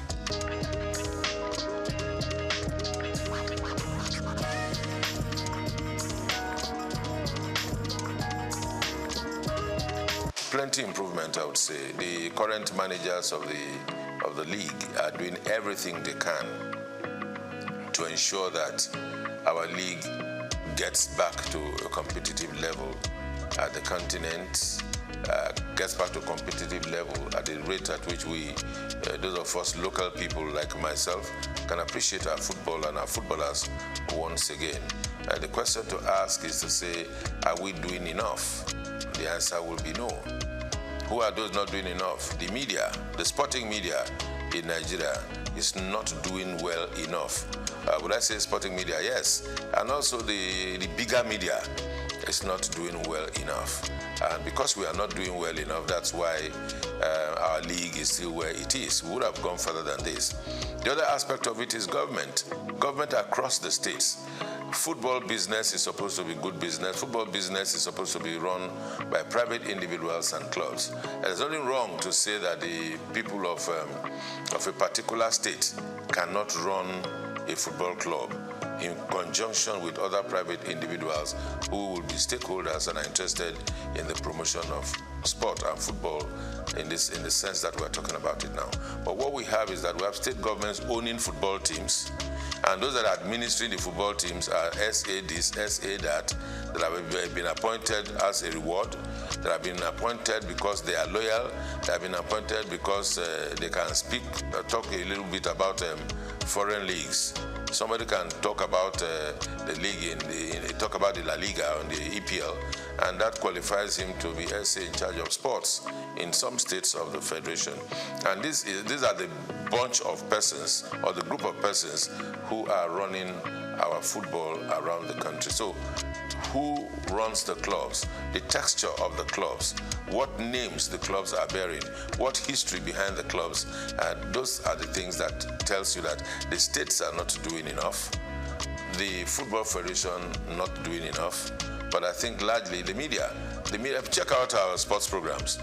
All you find are talking heads talking about who scored the best goal in the world, who scored the best goal in Europe, who scored the best goal in England and all that. That's what we find.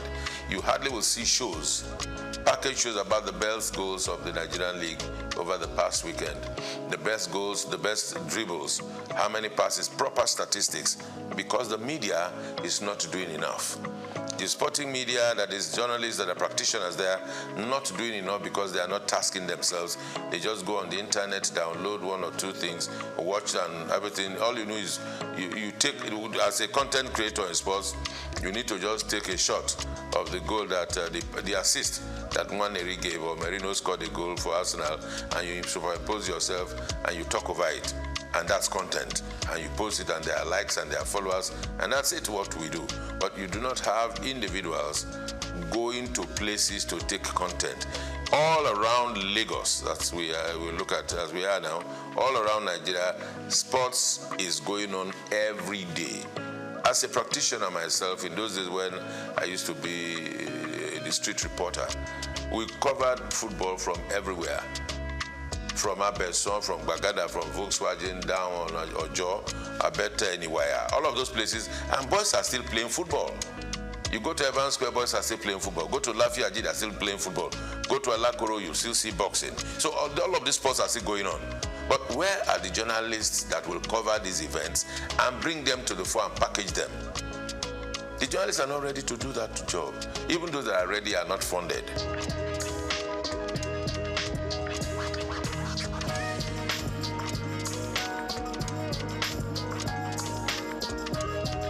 Those that work are not paid salaries. So everybody is just finding the easy way out, cutting corners and doing their best. Now for our league and our sports to grow, there has to be heavy investment in the media. Because everything you see about the EPL, the La Liga, you take the EPL and analyze it, you see a variety of shows all about the weekend games, the weekend wrap, the best goals, the best flops, the referee angle, even the advertising and marketing. Because when all of this are put in a fray, then people can relate to it. People can leverage on it. Brands can come and give sponsorship. But we are not able to attract sponsorship because there's nothing for the brands to take away. Because if you give brands value, they will attach to it. And it never used to be so. Before 2006, the La Liga was not popular. The EPL was not popular. The Champions League was not popular. What were Nigerians watching? Because the media itself sold out. By investing, Nigerian media organizations came together, put money together, and went to buy rights of the EPL and started broadcasting it on Nigerian television for the consumption of Nigerians, so they can make cheap money from telcos and from the brewing industry. They made more money for themselves. I mean, the media houses, rather than invest in the local league. Then they will tell them who will watch Nigerian league. I mean, those are the questions they asked at the time. Some of us that were able to find courage, we found courage and we asked them, why would we be doing this? But of course, we were not many enough for our voices to be heard. And that's why we're here. We are where we are. So it's not far when we lost it. Can we redeem ourselves? Yes, we can, if we want to. But it will take a whole lot of courage. It will take a whole lot of work. It will take a whole lot of commitment. God help us.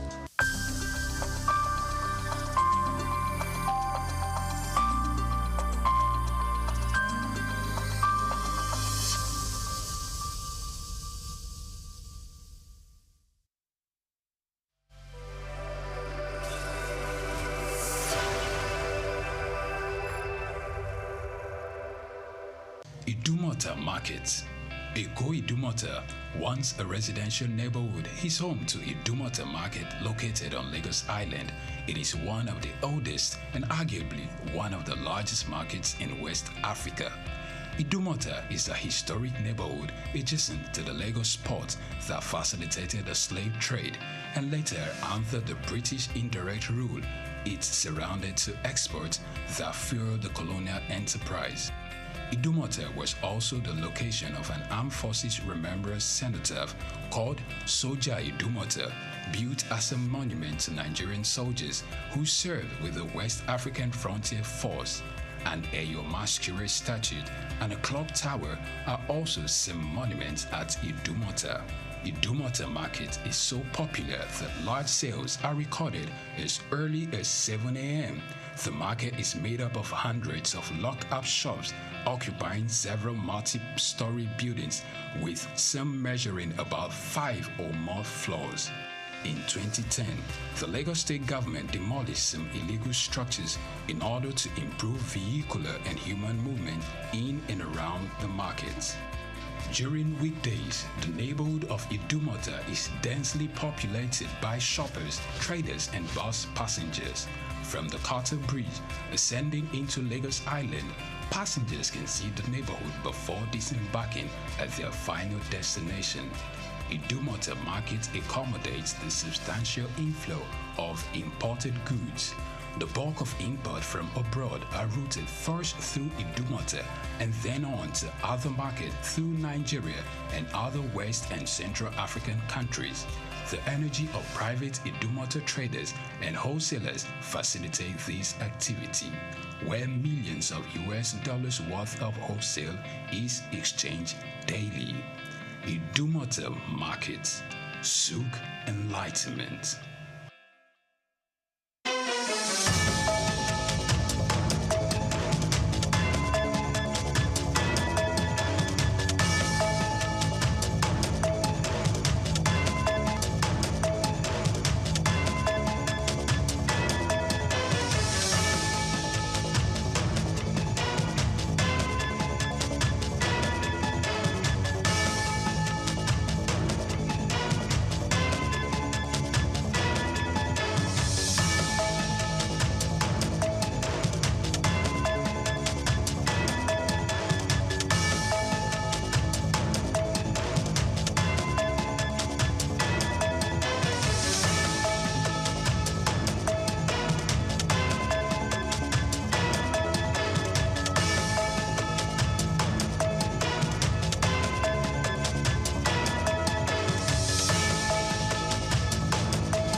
to start with, let me give some introduction to myself. As you said, I was a former commissioner of finance. I was a commissioner of finance during the Ganduja's administration from June 2015 to October 2018. I was there for 28 months, okay, as a commissioner of finance. And I had been with Bayero University, Kano, before I was appointed commissioner of finance. Still, I'm a professor of accounting in the university, but I double as a commissioner of taxation because at the Prince Abubakar Audu University, Ayumba, Kogi State, there was a chair that had been vested there by the Federal Revenue Service in 2011, and they invited applicant for that chair, and I was the successful person, successful applicant. So I still occupy that chair, even though the chair is not functioning, but I got the privilege of serving as the elected or selected professor of taxation in that university. So I am in the area of taxation. I have done a lot of researches in that. And then I serve as the Federal Commissioner of the Tax Appeal Tribunal. So it was on 15th November that our tenure came to an end, from 2018 to 2024 November. So you can see that I have been involved at various levels on the issue of fiscal policy, tax revenue generation, tax revenue utilization. So this the reform that we are talking about was brought about by the president with a view to maybe perfecting the tax system in the country. So he formed a committee to advise him as to how to go about coming up with very good national fiscal policy, not just tax policy, and then how to reform the taxes in the country to make them better so that Nigeria can compete with other economies that are advanced in the area of utilization of taxation as a means of growing up the economy and achieving sustainable development. So this I know, the process and all that have gone into this project of reform. So bills were developed out of the report of that committee appointed by the president under the chairmanship of Mr. Tayo Oyedele. And for the first time in the history of forming a committee in Nigeria, we had a committee that the president has given the power of implementation. So it's not just about recommending something to him. It is about coming up with a report which will be convincing to him, and if he's convinced, he will ask them to be involved in the implementation of the recommendation of the report. So I think that is why the committee just presented the proposed bill to him without taking this bill to the public domain. Because of the trust that he has on the committee, he just sent the bill to the National Assembly for consideration, for passage into law. And in the bill, they even gave deadline as to when the bill to be passed into law. They expected that the National Assembly would deliberate on this committee, on this bill, to the extent that the bill will be passed into law before 1st January 2025. So that by 1st January 2025, the content or the provision in these bills will begin to be implemented by the government. 4 bills were developed and proposed. And then unlike the expectation, the comment you made that people are more concerned about the administrative, tax administrative bill. What the bill that is generating the highest controversy is the Nigerian tax bill. That is the bill that has made provision for repealing about 11 taxes that are currently existing, including the VAT itself, including petroleum profit tax, including personal income tax, including companies income tax, and other taxes like capital gain tax, casino tax, etc., etc.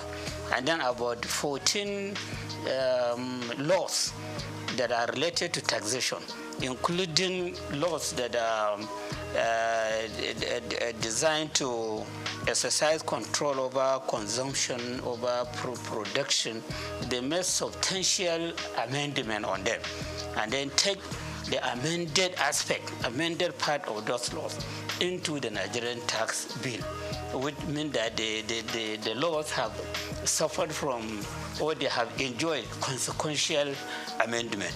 So this bill, which is expected to become an act by 1st January, is now becoming an amalgamation of most of the taxes that Nigeria is using now.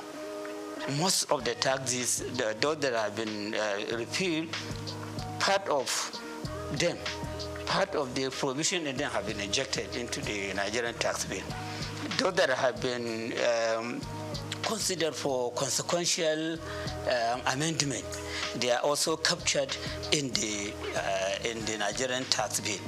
And then they made a lot of paragraphing, creating part, creating section, etc., etc., to the extent that the content of that bill is about 220 pages. So you have to develop the stamina. You have to be used to reading before you read everything from the beginning to the end. And if you don't do that, you may miss a lot of things. And you may be talking ignorantly about the content of the bill. And unfortunately, that is what is happening in the public domain. You hear people talking ignorantly about the content of the bill. They just listen to news, radio, television. When they hear the comment of somebody, then they will amplify that comment ignorantly without reading the bill and understanding the content of the bill. So that is the one that is enjoying the greatest controversy. Of course, others too are enjoying some controversy. The Nigerian tax administration bill, because it is in that bill that the new sharing formula for VAT was stated. VAT have been extensively explained or described in the Nigerian tax bill, but how to share the proceeds of VAT have not been captured there. That provision could only be seen when you go to Nigerian tax administration bill, which is the bill that has been designed to show how the tax authorities in the country at the federal level, state level, and local government should be relating with one another so as to avoid conflict, so as to avoid a situation whereby all of them may go to a taxpayer with different dimension of claim. The bill was designed to achieve this main objective, to resolve the conflict that has been happening between tax authorities or even revenue generating agencies. Because when you talk about the revenue, we shouldn't be talking just about the tax revenue. You have revenue that custom is collecting. That bill, second bill, is saying that customs should no longer be involved in collecting revenue. It is the Nigerian revenue service that should be collected. Customs, let them take care of their responsibility of checking item coming in, item going out, which is another area of clash. These custom people, they are used to collecting money. Okay, and they are used to, many of them, a lot of allegations are there as to how they are collecting this money, how they are not remitting the correct amount. So now, collection of custom duty will no longer be the responsibility of custom official, custom service. It's the Nigerian Revenue Service that should be collecting. The same thing with all other agencies of government that are considered as revenue centers. So that bill has made adequate provision to show that they know the moment this bill was passed into law, they don't have any power to collect revenue. It's the Nigerian Revenue Service that should collect. Let them deal with their own responsibilities of stabilizing the economy, ensuring control over consumption, over production, over whatever. But then collection of revenue is not their own. And then between the State Internal Revenue Service and the Nigerian Revenue Service, there should be harmony. If there are revenues sources that are difficult for the State Revenue Service to utilize and generate revenue, they can bring in, they can collaborate, or they can reach agreement with the Nigerian Revenue Service to do the collection and then share the amount collected as per the agreement, or take cost of collection as per the agreement and then give the State Internal Revenue Service or even local government revenue committee what they deserve. So the expectation of the Nigerian Revenue Nigerian Tax Administration Bill is to bring about harmony and understanding. So how that could be brought about is a question to be answered. Because of the nature of Nigeria, the nature of official, and the way the people put their eyes on money. They want to be the one collecting money or keeping money or doing something with money. And now you are saying that all those that are used to that, they have to they will be suspended from doing that, or they will be banned from doing that. It is only that agency, the Nigerian Revenue Service, that will be doing it. So there are some issues there that are calling for a question, okay, understanding among the agencies involved or the tier of government involved, and then of course patriotism to ensure that whatever we do as revenue collectors, as treasury managers, as revenue utilizers for the execution of various projects, we demonstrate ethics, we demonstrate honesty and integrity. The revenue agency itself, before now, the revenue agency is behaving as if it is for the federal government. And this bill that has been sent to the National Assembly is encouraging the Nigerian Revenue Service, which will now replace the Federal Revenue Service and the law that establish it. It's encouraging it to consider itself as a federation agency, not federal government agency. It is to be serving the interests of the federation. And so the concern of the state should be addressed by that agency. The concern of local government should also be addressed.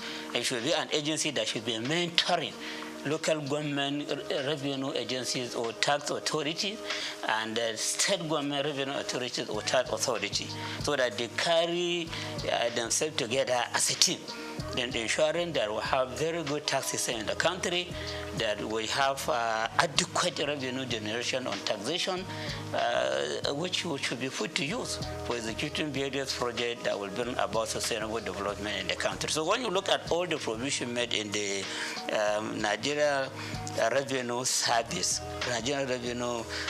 Bill, they are talking about the need for harmonious working relationship. They're talking about the federal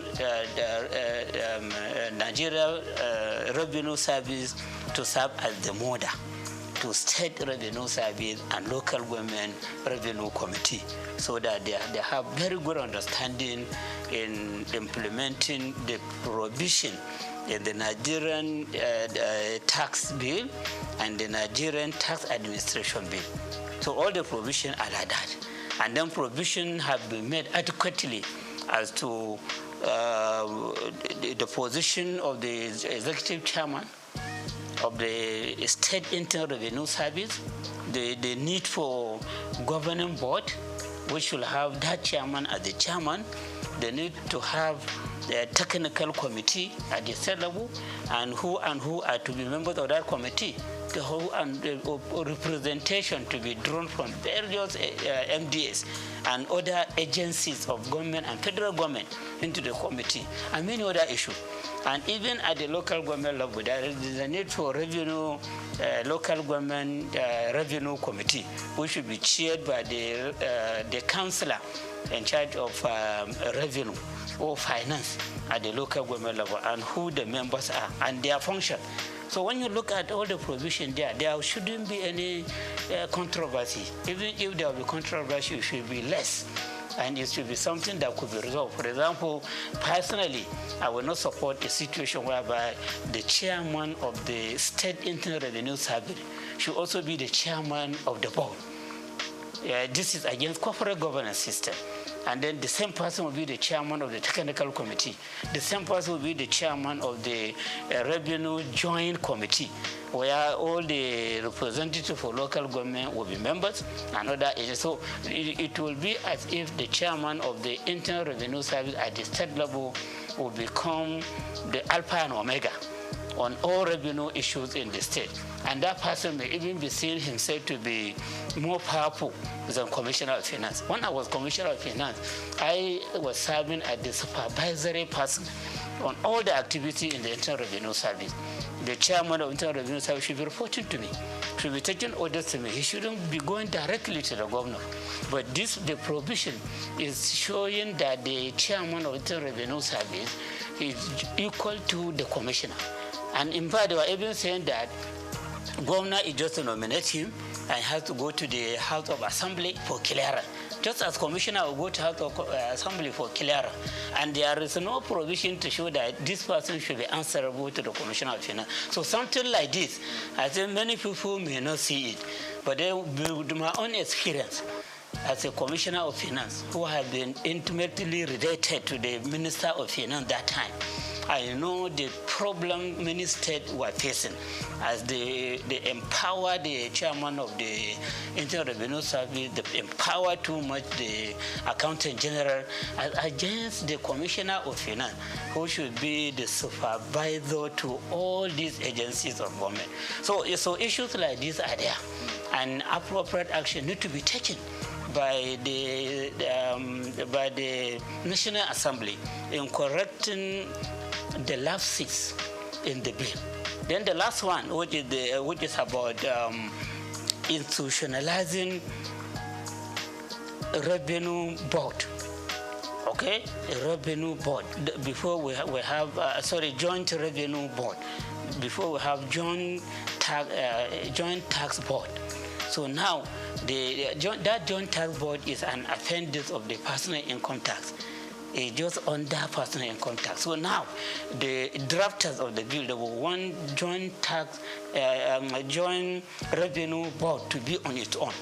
I have a law supporting it, so that at the federal level, where we have the chairman of the Federal Revenue Service, he will now serve as the chairman of the Joint Revenue Board. Then all the chairmen of the Internal Revenue Service at the state level, they will be members. Ministry of Finance will have a representative. Ministry of Budget and Planning will have a representative. And you have some other agencies of federal government that may send representatives into that board.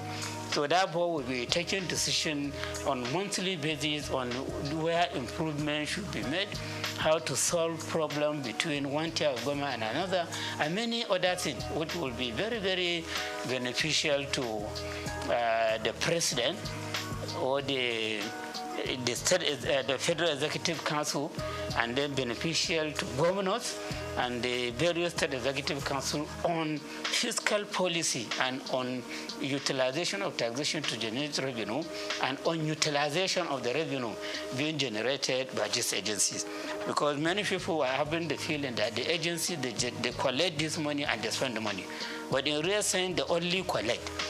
But they remit to the government, into the treasury of government. So while they collect, they have the responsibility of collection, they don't have the power to spend a kobo from the amount generated. It is the government that takes care of that. So the Joint Revenue Board has been given a lot of responsibilities in that bill. So when it become act, become a law of itself, so the Joint Revenue Board will now be more powerful than what we know before as Joint Tax Board. So this is just the summary of the bill that have been sent to the National Assembly for passage into law.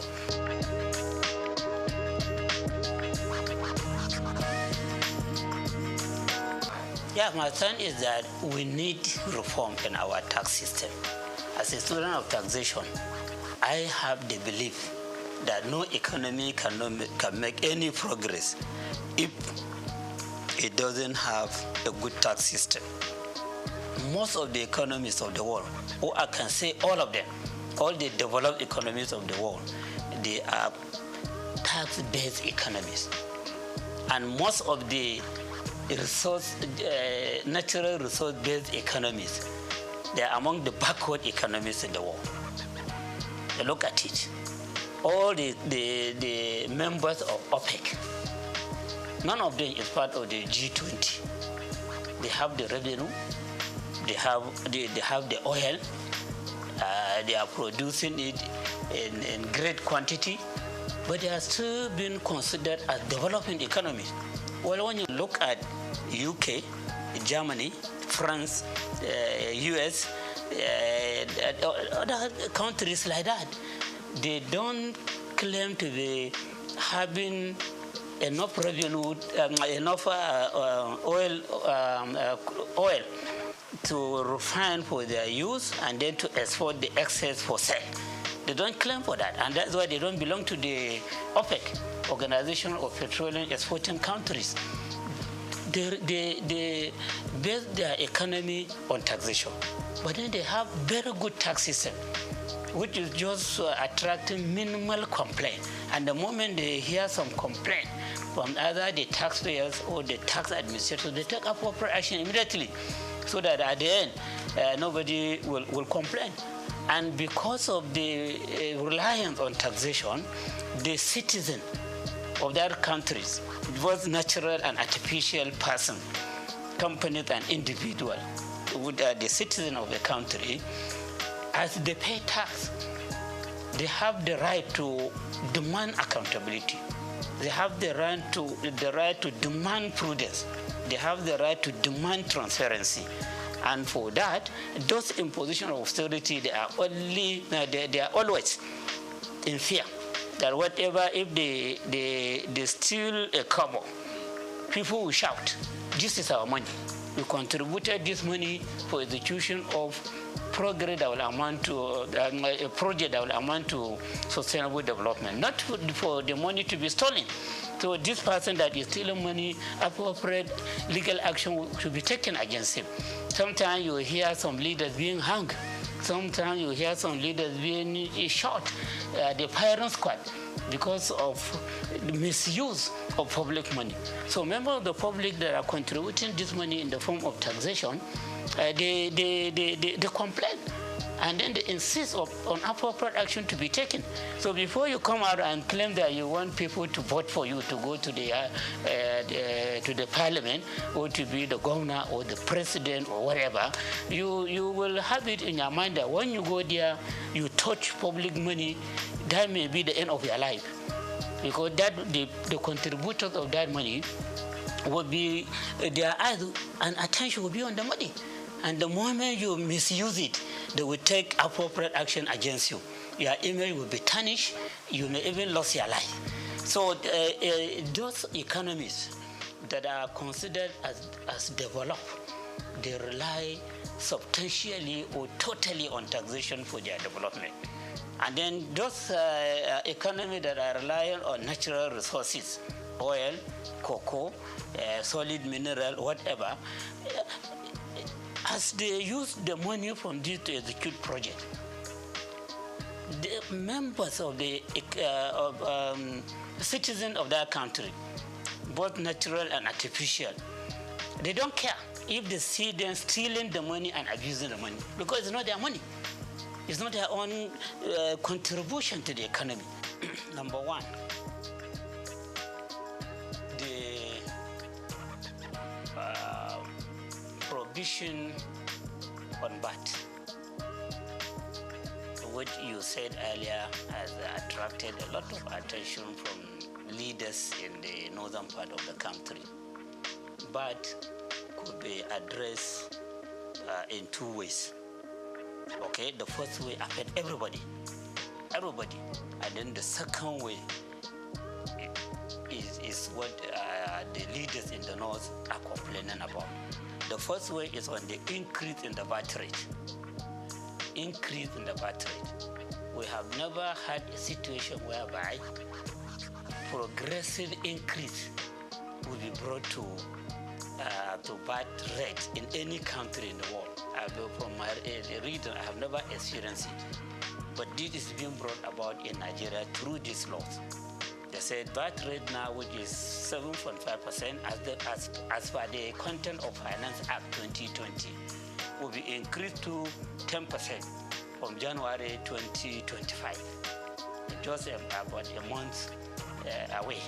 If the bills are passing to law, VAT will be increased to 10% of all battable goods and services. And then just 1 year after, 2026, it will be increased to 12.5%. Then you have a small raise for 3 years. By 2030, the rate will be increased to 15%. So you can see the progression in the increase of VAT. And the moment you increase VAT rate, inflation will come up very powerfully, especially as you are increasing from 20 to 2025, 2026, you are increasing 2.5%. So the goods and services throughout the country, you see their prices going up. And there is no separate market for battable goods and services and non-battable goods and services. No separate market. Don't just feel that when you increase VAT rate, the increase in price will be on battable goods only. All other goods and services, their prices will go up. And how do you survive that? Nigerians now are complaining about fuel subsidy removal, electricity subsidy removal, and many people have become unemployed.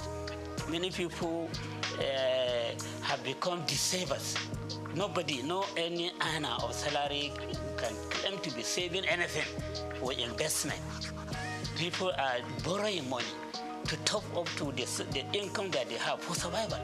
And those that have no work, they are complaining. We just finished induction for ICANN. About 3 inductees met me that if I have any chance for them to get employment, you are qualified as a chartered accountant and you are looking for jobs. So what about the secondary school leavers, diploma holders, and other people that have not even attended school? So unemployment is on the high side. And increase in inflation is a killer to businesses. Because when you don't have people buying, you have to stop production. You have to stop providing services. And when you stop production, you sack your employees. And then you have more people go into the employment market and labor market. So increase in the VAT rate is a very big killer to an economy. And this is a problem that affects all the states in Nigeria. And our president himself in 2020, I could remember, when they are trying to increase VAT rate from 5% to 7.5%, he came up and warned the government that this increase in VAT rate will be harmful to the economy because of the inflation that it will ignite. That was during his, I think, 68 or 69 birthday lecture.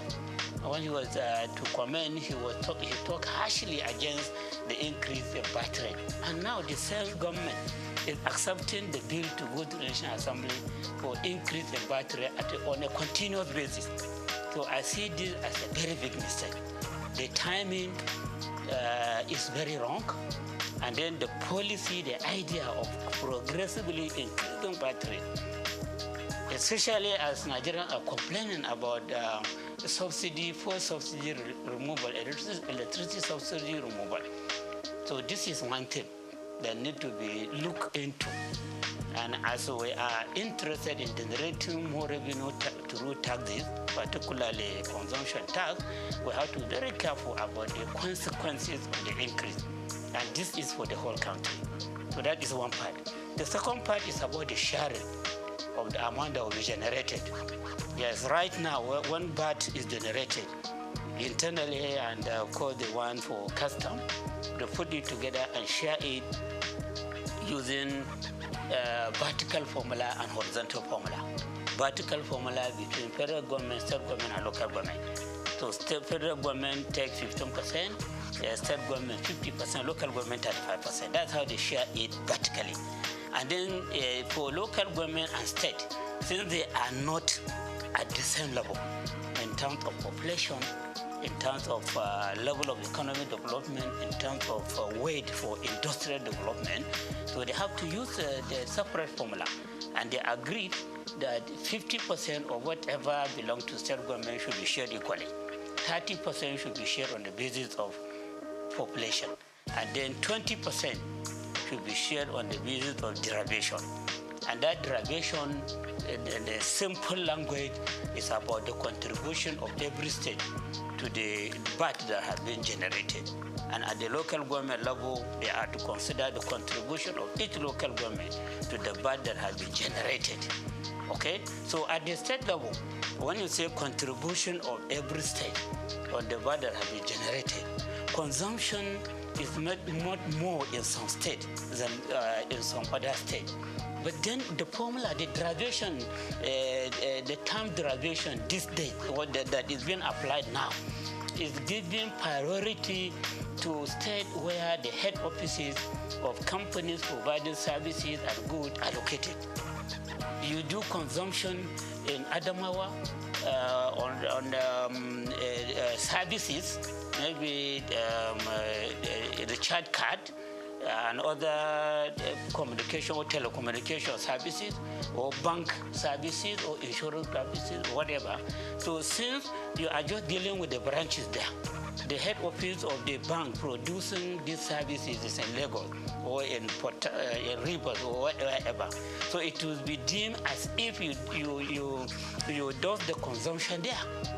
And so the credit will go to Lagos or Rivers or Ogun or wherever, where the headquarters of it is located. Not where you do the consumption. So at the end of the day, you see that states like Lagos, its own contribution may be 50% or 60% or more every month. At the state like Rivers, its contribution may be about 15% or 20%. Abuja may be about 10% or 50%. And then the heavy consumers, the northern state, like Kano, which is a commercial center, its own contribution may be 1% or 2%, because it doesn't have the head offices of the companies providing these goods and services that are being consumed there. So at the end of the day, you see that 20%, if it is 6 billion, for example, if it is 6 billion, for example, so 60% of that 6 billion will be about 3.6 billion. That will go to Lagos. And then 10% of that 60% may be about 600 million. It may go to this. And then you, the consumers, you may get 1% of that. So you can see that particular 20% is the cross of the matter. That is the basis of the controversy. So now that this bill has been submitted to the National Assembly, then these people saw that this derivation has been increased to 60%. 60% instead of 20%. Previous. Now, not previously, right now, 20%. Not right now, 20%. And it has been jacked up. It has been jacked up. And the deflation has been jacked up. And then in the law, derivation has not been defined. But then people have to go by what is happening now. As they go against it. Since now the derivation is about contribution of state that are producing these goods and services being consumed. So they have the right to just say that, oh, so now instead of 20%, it will now be 60%. And then you hear the government functionaries, including members of the committee, saying that no, that's not what they mean. They mean area of consumption. This 60% graduation is about consumption area. not location of the headquarters of company that produce the good or services. You should have defined that in the law. When you say the issue of derivation have been increased to 60%, but what we mean by derivation is this and that. So that controversy will have been avoided. Or you go under the interpretation section. And so as you are interpreting this, and then you say derivation. By derivation, we mean this, and that. That has not been done in both the Nigerian Tax Act and the Nigerian Tax Administration Act. So you can sympathize with the people complaining.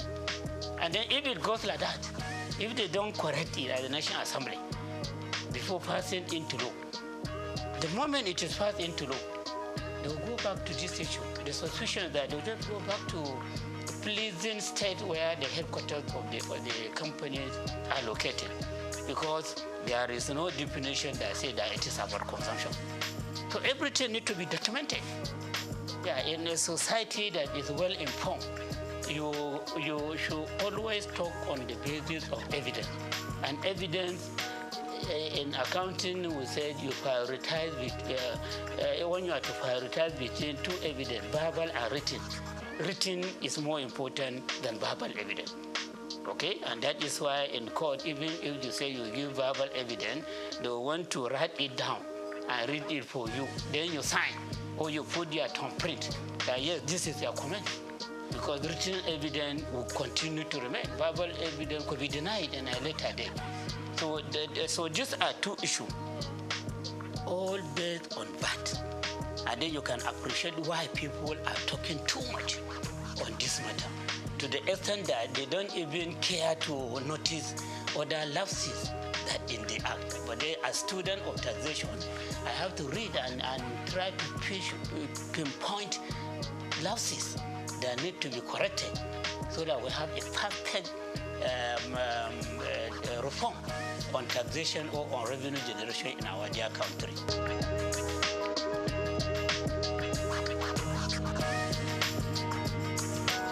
So you see, I saw provision on development levy. That there will be development levy.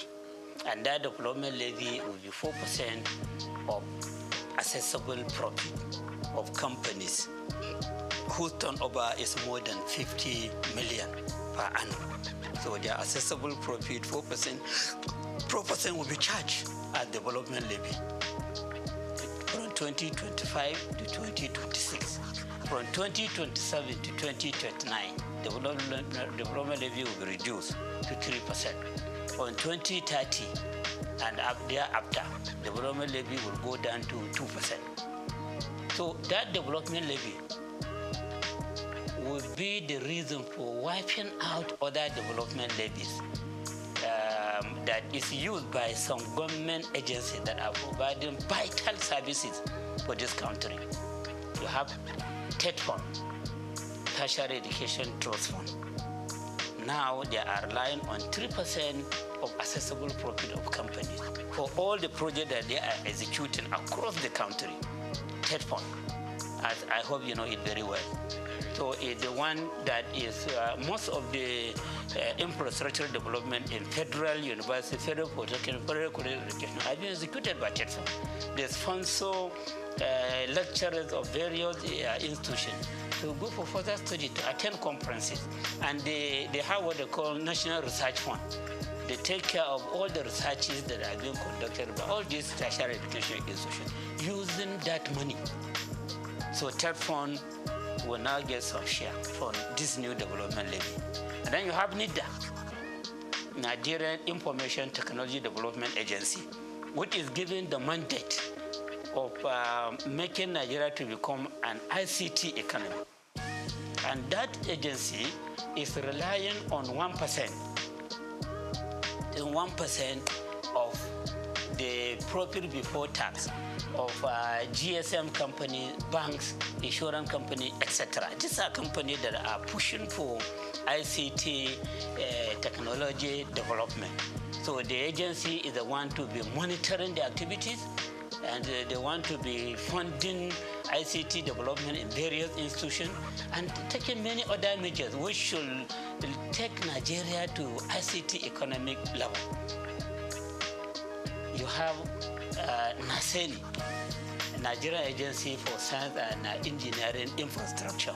So that is an agency that has been given the mandate to make Nigeria become science and technology economy, to promote local manufacture of cars, local manufacture of motorcycle, and many other things that we show that, yeah, we have grown up as an economy that can compete with all these developed economies. So that agency is also relying on a particular share, I cannot remember, from what internal, I think, Federal Revenue Service is collecting. And now the government has introduced NELFON.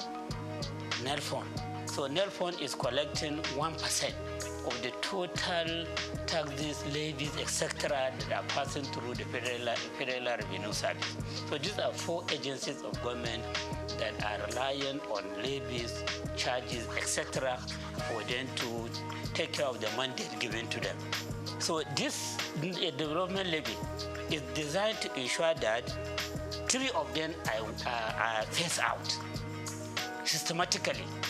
Only NELFON, which is for giving loan to students, will survive.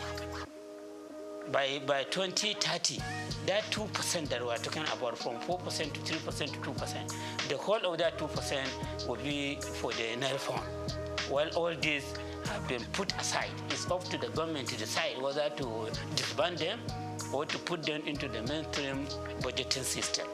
So in 2025 to 2026, TED Fund will get 50% of that 4%. And NELFON will get 25%. NIDA will get 20%, NASEMI will get 2%. So by the end of 2026, NASENI, NIDA will no longer get anything from that development levy. So they will be on their own. It's up to the government to decide whether to cut them out or to continue to fund them through the budgeting system. And then by the end of 2029, TED Fund will not be getting anything. But from that 27 to 29, they said TED Fund will be getting 66 and 2/3%. And NELDA will get 33 and 1/3%. That is what will happen for 2028 and 2029. By the end of 2029, forget about TED Fund. It is only NELFON that will be getting that 2% development levy that will be charged. So you can see that by 2029, all the 3 agencies that have clear mandate for moving the Nigerian economy forward, they may either be passed out or they may be taken back into the mainstream federal government budget. And agencies that are used to being independent, are going to working on target. How can they survive under the mainstream government budget? So the other implication is that as you have only NELFON, even before transferring everything to NELFON, NELFON is there to give loan to students. All this money that will be coming to you just for giving loan to students. So this shows that a Nigerian student will mainly become debtors. And when they become debtors, will they have the mouth to complain about the government being a debtor nation? Nigeria as a whole becoming a debtor nation. Every day loan is increasing. So students too will now become debtors. Secondly, the federal institution, all these federal universities, they are not charging tuition fee up to now. They only charge registration fee. University of Lagos, University of Ibadan, Bayero University, Kano, ABU, all these federal universities, and many of the state universities, they don't charge tuition fee, just to encourage children of the poor to attend university or polytechnic or colleges of education. So as TED Fund is put in place, nobody can claim that he or she cannot pay tuition fee. And then no university or polytechnic should be going to government asking for money. In fact, government may even give them target of the amount that they should be remitting to the government. Because you are charging tuition fee, you are charging registration fee. You are having enough money to take care of yourself. And then we want you to remit something to us because we own the Federal University College of Education Polytechnic.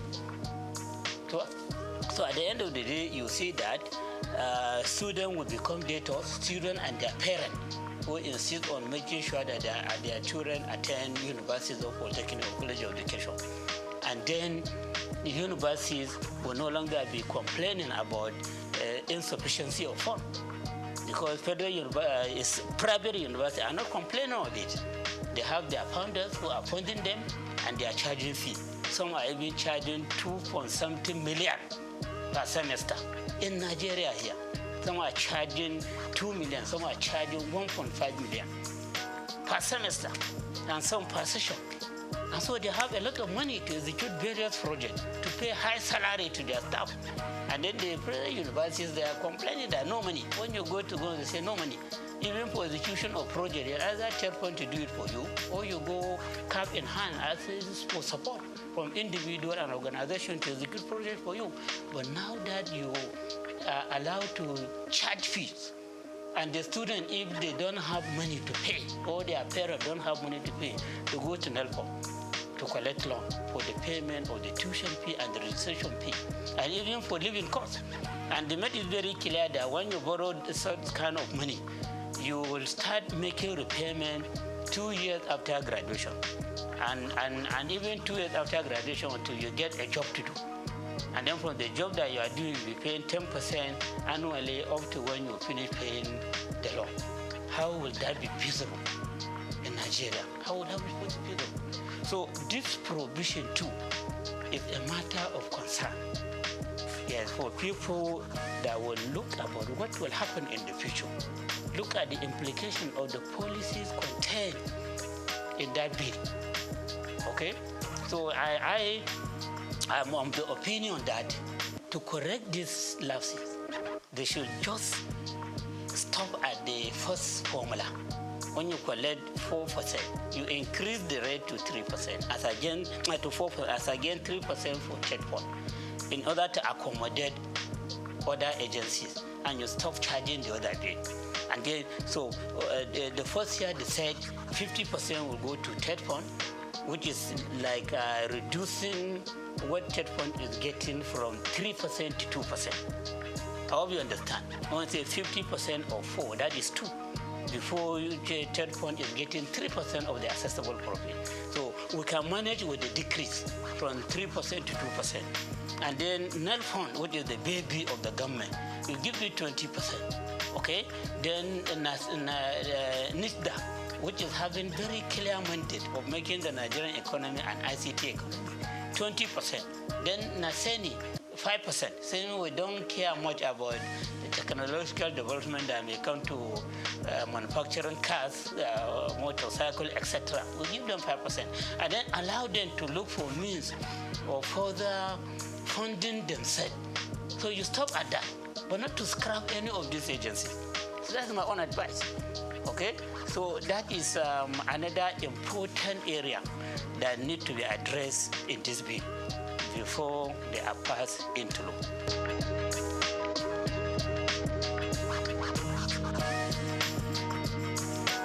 In taxation, as I said, we encourage payment of what you can afford. A situation whereby, this is my own personal opinion, yes, and people may feel that I am in support of taxing the poor. No, I'm not talking about the poor. Anybody that doesn't have income, that doesn't have profit, that doesn't have gain, it should not be considered for taxation. But if you are making some gain, you are making some income, no matter how small, and you are paying something, no matter how small, out of what you are gaining, that will make you to have greater moral right to challenge government. But if you are put outside the tax net, you are not contributing anything, you don't have much more a right to come and challenge the government for inefficiency, for poor accountability, for poor transparency. When I was Commissioner of Finance, I had called to be organizing some town hall meetings with small, medium, micro, small, and medium enterprises across the market that we had in Kano. I will invite their leaders and inform and address them. You see, we are introducing presumptive tax. We are doing that with a view to ensuring that you own the government. You own the government. This government belongs to every one of us. But then those that are contributing money into running the affairs of the government, into executing various projects for the state, they have greater stake than those that are not contributing anything. And no matter how small their contribution is, you have the right to claim ownership of government. So many of them were encouraged. So I said, okay, you are in this business, you are at this level. How much can you afford to pay as your presumptive tax? So we say they themselves, yeah, they will accept, yeah. So there was a time that we had meeting with some of them. I was saying that you are too small, or maybe every month you should be contributing 100 naira. Some say no, if that person, that group of people can contribute 150, we can contribute 200 naira every month. Through engagement, interaction with the micro, small, and medium enterprise, you can arrive at something that they will be contributing in the form of presumptive tax. And that payment will make them to have the pride of becoming taxpayers. And they will be having their eyes on how government is spending the money. But the situation whereby you come openly and say that you are pushing away about 90% of the people out of the tax net. So you are only relying on 10% of people for the payment of tax. So you are saying that you are now taking the whole of the government to 10% of people, or probably 1% of people. My worry is about that threshold. The fact that you have threshold does not mean that somebody that is not at that threshold, who is making money, cannot contribute with a view to owning the government. I hope you understand. My concern is about ownership. Taxation is a way of owning the government. So if I pay tax, like now I pay tax, I know every month they deduct something out of my salary as a lecturer in the university. I will look at my pay slip and see the contribution that I have made. So if I need tax clearance certificate, I can go there and collect it, whatever reason. But you that are not paying anything, what tax clearance will you ask for? Okay? And then if something bad is happening in government, you see them stealing money, do you have any right to complain? Is it their money? What have you contributed there? So a situation whereby we want people to be economically empowered, to own government. And then we are now having a reform that is saying that that is even proud to say that about 90% are made not taxable, even presumptive tax.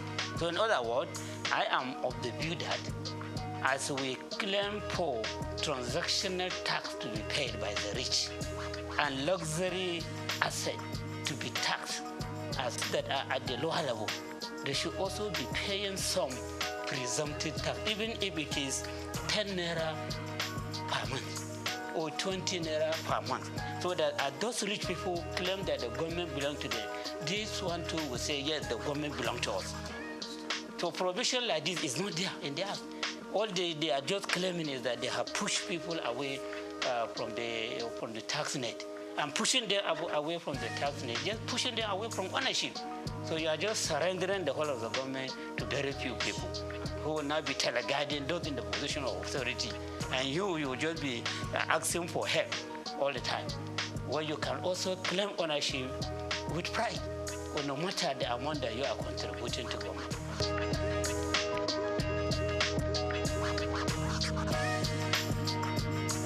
The other aspect of it is this absence of adequate provision in the Act on property tax. Property tax, yes, property tax. Like I was talking about luxury asset. Those with luxury asset, they need to be taxed on the value of this luxury asset so that we generate more revenue. Those that are doing transaction of high volume of money, they need to be taxed for this transaction. That's what we call transactional tax. So you can see that as we are talking of relieving the poor or income earners from this tax rate, we are not talking much about taxing the rich in the bill. It is not clear as to how properties of the rich people in this country who are very small. Someone was even telling me that in Nigeria, where you see 99% of the wealth of the country is in the hand of 1% of the people in the country. That 99% of the people of this country, they own only about 10% of the wealth of the country. What a gap! If this is true, we have not done any study empirically to ascertain this figure, but you can see some sign of it, and you need taxation to bridge the gap. And then as you are arguing for the bridging of the gap, you now have a reform that is throwing away 90% of the people from the tax net, and then the people drafting the bill are even proud to say it. So I have reservation on this. If I found my way, I will agitate for appropriate correction to be done. And that does not mean that I'm agitating for the taxing of the poor. I'm talking about those that can afford. They are not for the personal income tax rate, but then they pay presumptive tax with a view to owning the government, with a view to ensuring that the government is not allocated to only the very few rich. And then these few rich, in the other way around, there are no adequate provision, there are no clear provision to see how their wealth will be taxed.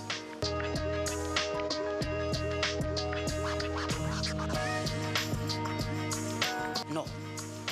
If you look at all the statements that I've been making, there's nowhere that I mentioned that the North is having this agitation. I'm just talking to you about areas of concern in the law. Areas of concern. I think I only made reference to the North when it comes to this issue of sharing of VAT, that the governors and regional rulers in the North, they are forced to raise alarm, and they raise alarm on this matter only. But all the other matters that I mentioned, they have not said anything. Maybe they have not seen them. They don't have this perspective that I have. Okay, so I am a Nigerian first before becoming a Northerner. Okay, so I talk as a Nigerian. My concern is about the Nigerian people. And the Northern people are also part of Nigeria.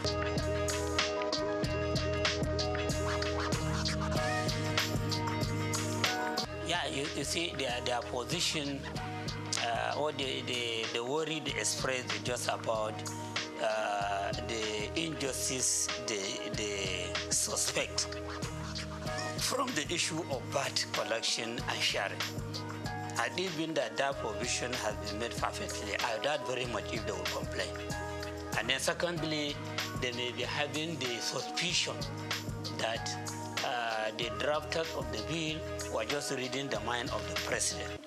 A president who was a governor in Lagos State, who developed, people are just having the feeling that he was the one that developed the Lagos agenda, which is about making the Lagos State to have a special status in Nigeria. And special status is just about maybe putting it in a position higher than other governors, but not up to the level of the federal government. And then when you are targeting that special status position, then a lot of things could be designed that will be favoring Lagos. So those that are attaching the bill, one, they are doing that in view of the formula they discovered, which may not be, will not augur well for them on the VAT allocation. And then secondly, they may be having the feeling that this law was just designed to favor Lagos State in the course of its own effort to become a state that has special status. Okay? say so that will make it to be seen as if it is a country of its own, even though it's not up to the level of country, but it is higher than all other states in the country. Probably this may be the reason why they are agitating. The one that you can see clearly is on this issue of BAT, and then they have other suspicion. So that is another worry that I have. The issue of trust. Trust, what some experts call trust deficit. Yes, will be promoted greatly by this bills if corrective measures are not taken. All these issues that I mentioned, I did that honestly as a Nigerian. By all standards, I should be accepted as a Nigerian. Even by virtue of my past, people should accept me as a Nigerian. I don't have any reason to be sentimental against any part of this country. I don't have any reason to be favorable to one region against another. I don't have any reason for that. But even by virtue of my birth and my own level of experience, okay? And of course by my age, somebody that is around 60. So that person should only be thinking about what you meet when you die, when you reach your goal. Okay, so I think to be fair to them, we can say that their worry is mainly about that issue, and then all other issues are suspicion.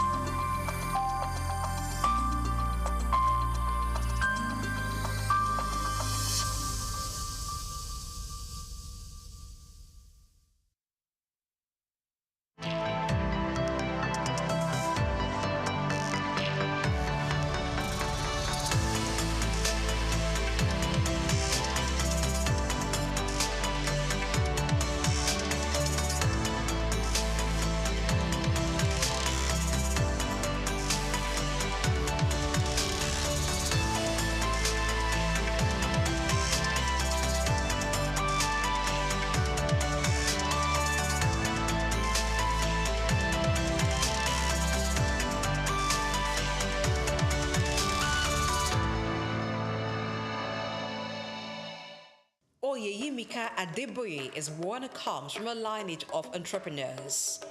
Her father, Chief Timothy Adeola Odutola, was a pioneer in Nigerian manufacturing and a role model for her business ambitions. This daughter of a trailblazer began a career with Nigerian Bottling Company and broke barriers at Cadbury, an organization she joined as finance and strategy director and rose to become the first female managing director.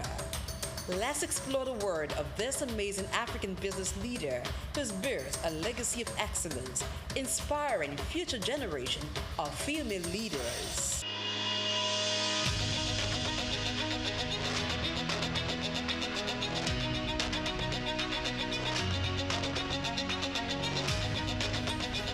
Oyeyimika Adeboye comes from a lineage of entrepreneurs. Her father, Chief Timothy Adeola Odutola, was a pioneer in Nigerian manufacturing and a role model for her business ambitions.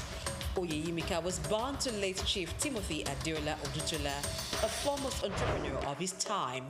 He was one of the pioneers of indigenous manufacturing in Nigeria, alongside the likes of Alhassan Dantata, the great-grandfather of business icon Aliko Dangote, and Louis Ojukwu, father of Odumegwu Ojukwu, a Biafran leader. Chief Timothy Adeola Odutola became the first president of the Manufacturers Association of Nigeria when the body was formed. As daughter to the man who created a multi-million-dollar conglomerate, including 3 factories, a realty franchise, a cattle ranch, a 5,000-acre plantation, a sawmill, an exporting business, as well as established Adeola Odutola College and Adeola Odutola Elementary School in Ijebodi, Ogun State. In addition to having a mother who was a very successful businesswoman, Oyeyimika was highly inspired towards business by her parents who served as role models. After her basic and secondary education, Adeboye earned a degree in economics and accountancy from the University College, Cardiff, Wales. In 1986, she qualified as a chartered accountant in the UK before returning to Nigeria in the 90s. She became a fellow of the Institute of Chartered Accountants in England and Wales and a member of the Institute of Chartered Accountants in Nigeria. She also got Executive Management Education Certification in Finance and Business Administration from the Institute of Management Development, Lausanne, Switzerland, between 2000 and 2007. Oyeyimika began a career outside the shores of Nigeria as an article clerk with a United Kingdom accounting practice. On returning to Nigeria in the 90s, Oyeyimika took up a job with the Nigerian accounting and tax practice of Arthur Addison & Co. for a couple of years. From there, she moved to Nigerian Bottling Company PLC in 1994, where she held the position of Finance Director and Chief Financial Officer for about 13 years. Returning to Nigeria from the United Kingdom proved a career-defining moment for Oyeyimika. She recalls the experience of a female English friend who worked in the UK as senior manager for many years, but didn't make partner at the same firm where other male managers were admitted into partnership. Among other reasons, the possibility of career limitation consequent on being female and black were good enough reasons to make Oyeyimika return home. In November 2008, Oyeyimika was headhunted to join the board of Cadbury West Africa as Finance and Strategy Director, West Africa, and a director on the board of Cadbury Ghana Limited. She was also a member of the Audit Committee of the company until October 19, 2016. She is a member of the Executive Management Committee and member of the Risk Assessment Committee of Cadbury Nigeria. She spent a total of 10 years and 7 months with Cadbury before being appointed as MD, Cadbury Nigeria PLC in April 2019.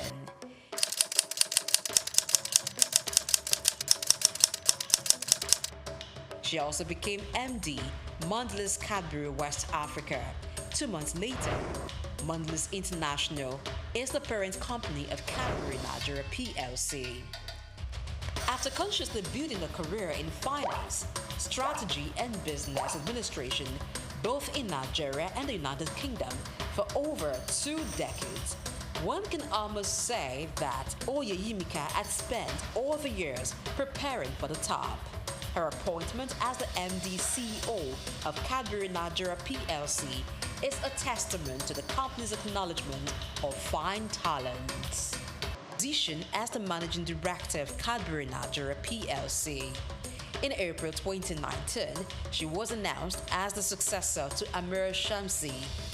By this development, she became the first female MD of the company in its over 50 years of existence. It's very important as you're growing your careers. You come here, you learn a lot, and this is a fantastic initiative, by the way.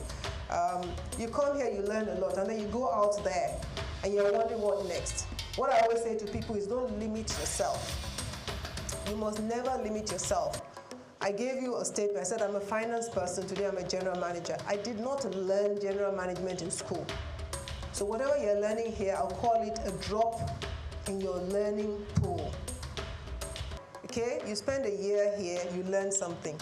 Whatever you learn from here is a drop in your learning pool. Some things you will learn in life. You know where HR people, she's gone, I wish she was here. They always tell us that your development, 80% is in your hands, 20% is in your employer's hands. Your employer can do a lot for you, but all they do for you is really 20%. If you don't get up and do something for yourself, you cannot promote yourself and you will not grow your career. Oyeyimika Adeboye sits on the board of trustees of the Timothy Adeola Odutola Foundation, named after her father. The foundation targets its philanthropic works towards providing educational, industrial, and technological development for Nigerian youths that may be unable to gain admission into tertiary institutions for their higher education. Adeboye is a member of the board of Odutola Holdings Limited, a family-owned group of companies. Oyeyimika also serves as the chairperson of the advisory board of Genesis House, a home for disadvantaged young women, which was set up by Freedom Foundation. She's a member of the board of the Parity in Income and Education Foundation. Just like Oyeyimika, Adeboye was able to break the corporate glass ceiling as the first female MD of Cadbury Nigeria PLC. Today, women are given the visibility and exposure that was probably not a priority in the past. While there is still a huge gap in the recognition and appointment of highly performing women into CEO roles, the trend is fast improving as organizations are intentionally taking steps to ensure that women get the opportunity to take on very senior roles. As part of a philanthropic work, Adeboye is a member of the board of trustees of YEO Foundation, which provides various initiatives to empower less privileged women. She also contributes her time to partner with Handmaidens WRLS, a Christian NGO which seeks to mentor and empower professional women along an ethical career path. Oyeyimika is a member of the board of trustees of the Timothy Adeola Odutola Foundation, a family-owned philanthropic foundation set up for the purpose of providing educational, industrial, and technological development of Nigerian youths who may be unable to gain access to higher education. For these accomplished women, only God comes before her family in the scale of priority. She enjoys running and spending time with her family over a sumptuous meal. Oyeyimika Adeboye's values are shaped by faith as a Christian. In an interview granted to Punch newspaper, Oyeyimika admits her faith-based values, which borders on integrity, is key to decisions she makes and work ethics. Just do what you need to do and do it well, to your best, you know. Ms. Aoshika talked about it, to the best of your ability. Do your best. What do I want to say? Yes, I said be ready to make sacrifices, but mindful of your priorities. I want to talk about priorities. As a Christian, you know, and as a mother, as a wife, there's some things in my own life that I know are important. You know, when you're talking about work-life balance, so many things would try to tear you apart. You know, you have to have your priorities. So I took my priorities right. I said, in any decision, in any situation I face, I stick my finger out and I say three things. The first thing is my faith, my God. So if anything at work is going to take that away from me, I'm really willing to give up that work.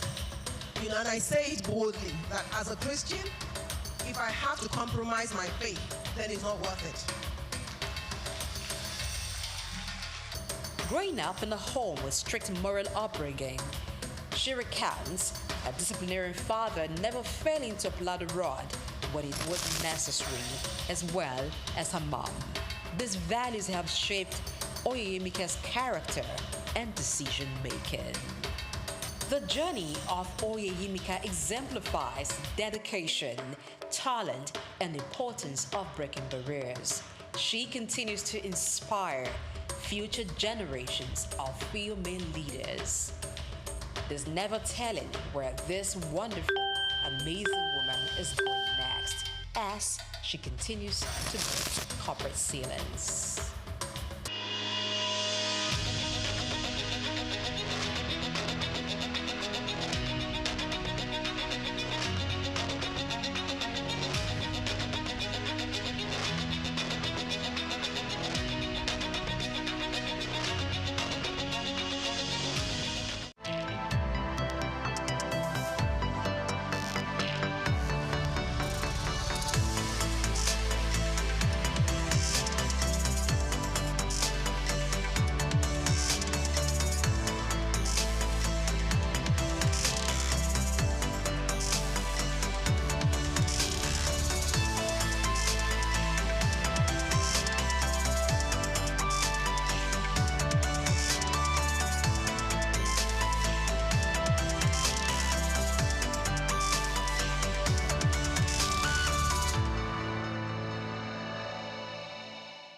Optimism is a strategy for making a better future because unless you believe that the future can be better, you are unlikely to step up and take responsibility for making it so. Responsibility is the price of greatness. How else can one explain the thought process of a 24-year-old youth leaving the luxurious comforts in the United States to fill in for his incarcerated father in sub-Saharan Africa, Nigeria, and run a family business holding the fort till stability was achieved? This is the story of Abdul Samad Rabiu, an unassuming, silent achiever.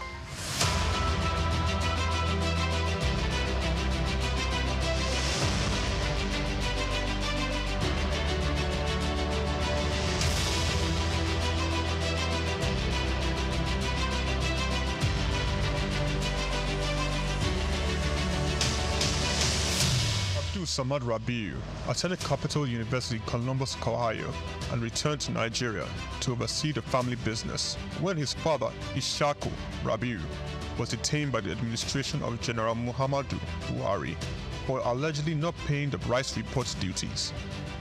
Not only was his father under investigation, the family business was under scrutiny. These harsh realities of being thrust right into the middle of it all shaped the young man's resolve to hard work in silence.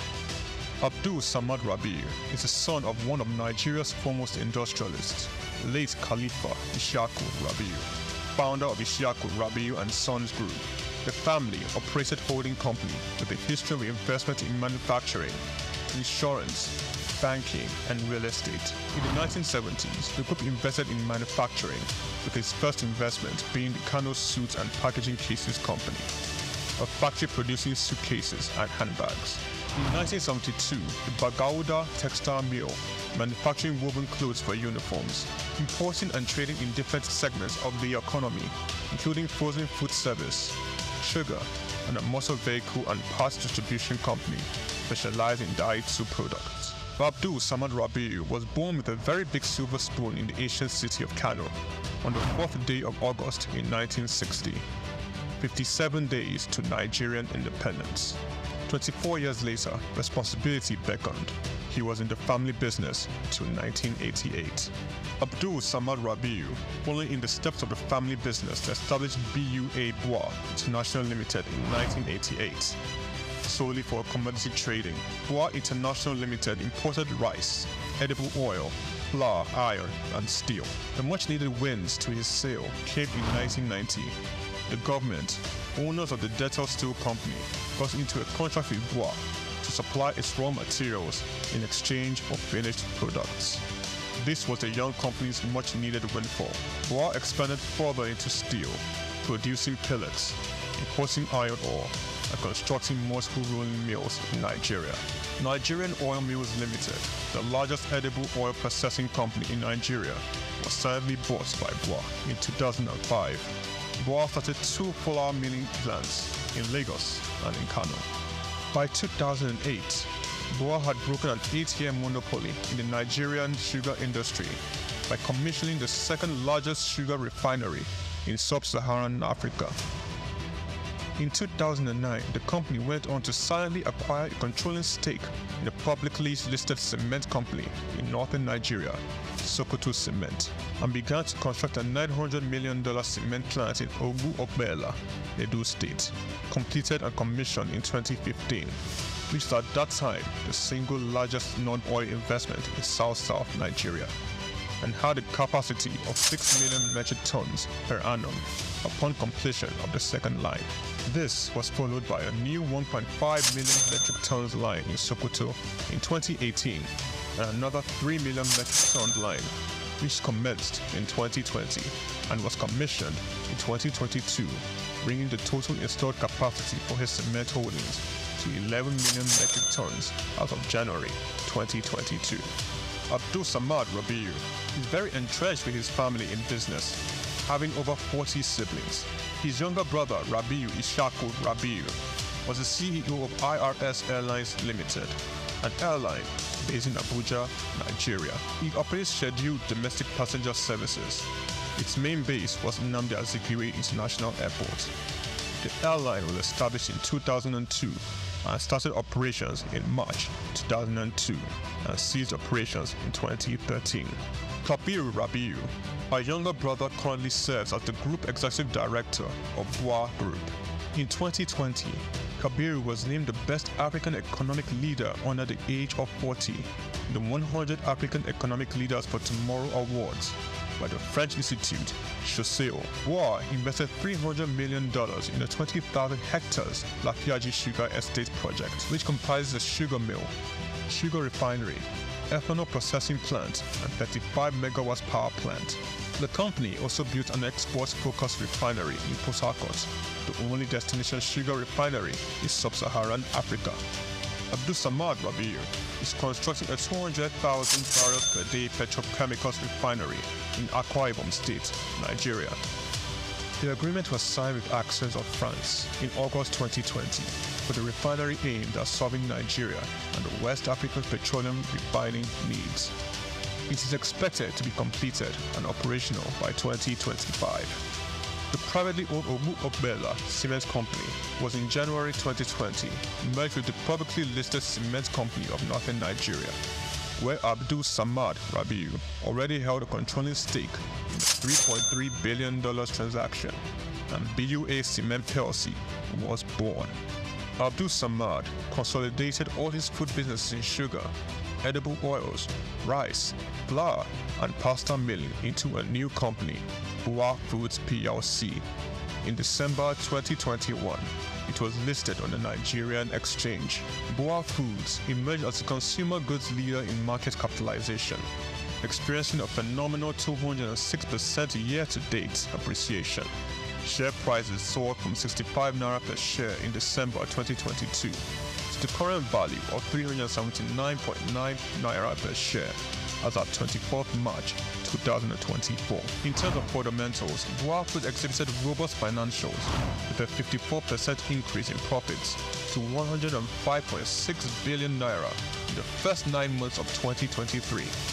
Revenue witnessed an impressive 80.95% year-on-year growth, reaching 524.428 billion naira, and return on average equity stood at 43.42%. Despite challenges, Rabiu strategically increased his direct shares in BUA Cement by 56.37%, totaling 96.12% ownership.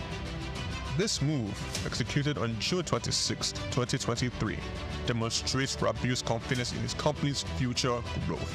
BUA Foods PLC and BUA Cement PLC companies are among the top 10 most valuable publicly listed companies in sub-Saharan Africa. From a relatively small company in 1988, BUA Group has grown to a world-class conglomerate, contributing significantly to the country's GDP, while providing employment opportunities for tens of thousands of Nigerians. Abdul Samad Rabiu's philanthropy is silently second to none. He founded the Abdul Samad Africa Initiative, ASR Africa, and an African-focused fund for social development and renewal which seeks to support Nigeria and other African countries in the area of health, education, and social development. In October 2022, Abdul Samad Rabiu, through ASR Africa, donated $500,000 to the United States Agency for International Development partner on tuberculosis control, HIV, and gender-based violence prevention efforts in Nigeria. Development of a 7.5 billion naira 200-bed specialist hospital in Kano State during the global COVID-19 pandemic. Abdul Samad Rabiu championed Nigeria's donation to this COVID-19 intervention by a single individual or corporate donating, amongst other things, 1.35 billion naira to the COVID private sector coalition, 300 million naira to the Presidential Task Force on COVID-19, over 1 billion naira in cash donations to 10 state governments across the country, 70 ambulances, medical equipment, face masks, provision of foodstuffs for over 1.5 million persons in Kano, Lagos, and River States. ASR Africa Initiative donated a 4 billion naira police hospital in Abuja and donated 1 billion naira each for 6 universities across Nigeria through the ASR Africa Tertiary Education Grants Scheme for infrastructural development. The beneficiaries of the 6 billion naira tertiary education grant schemes are Ahmadu Bello University, University of Ibadan, University of Maiduguri, Nnamdi Azikiwe University, University of Ilorin, and the University of Benin. ASR Africa Initiative also donated 2.5 billion naira each through its tertiary healthcare development grants for health projects across 4 geopolitical zones in the country. These are in addition to 5 billion naira donated to build the first teaching hospital in Akwa Ibom State, donated 10 billion naira to the Security Support Fund of the Nigerian government. Abdul Samad Rabiu was awarded the 2022 CEO of the Year at the African CSR Awards, 2016 African Industrialist of the Year Awards by the All African Business Leader Awards, the 2022 Sun Man of the Year Awards, 2020 Vanguard Business Person of the Year, and the New Telegraph Philanthropist of the Year 2021, a recipient of several honorary doctorate degrees from various universities, including the University of Benin, Nasarawa State University, Sokoto State University, and Crescent University. Abdul Samad Rabiu is a fellow of the Institute of Directors, and he currently holds the prestigious Nigerian National Honors, Commander of the Order of the Federal Republic, CFR, Commander of the Order of Niger, CON, as well as the highest civilian national honor in Niger Republic. Abdul Samad Rabiu is married with children. His children are Mustafa Khadija Kupi Rabiu, Ishaku Khalifa Rabiu, Junad Rabiu. On the 22nd of January 2024, Forbes estimated Rabiu's wealth at $5.9 billion, putting him as the 6th wealthiest man in Africa and 508th in the Global Billionaires Club. The family man, the silent achiever, the giver, Abdul Samad Rabiu.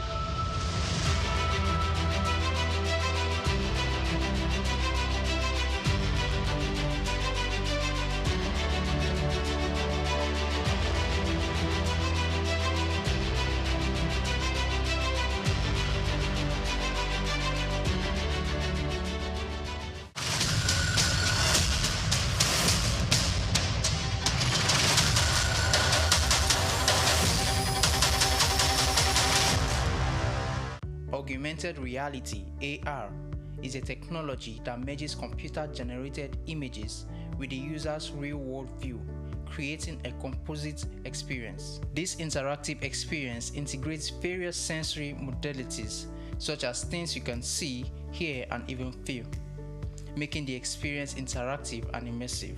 In recent years, the emergence of this transformative technology has seamlessly integrated digital and physical realms. This groundbreaking innovation relies on specialized hardware like smartphones and smart glasses equipped with cameras and sensors, AR software, and Apple's AR kit.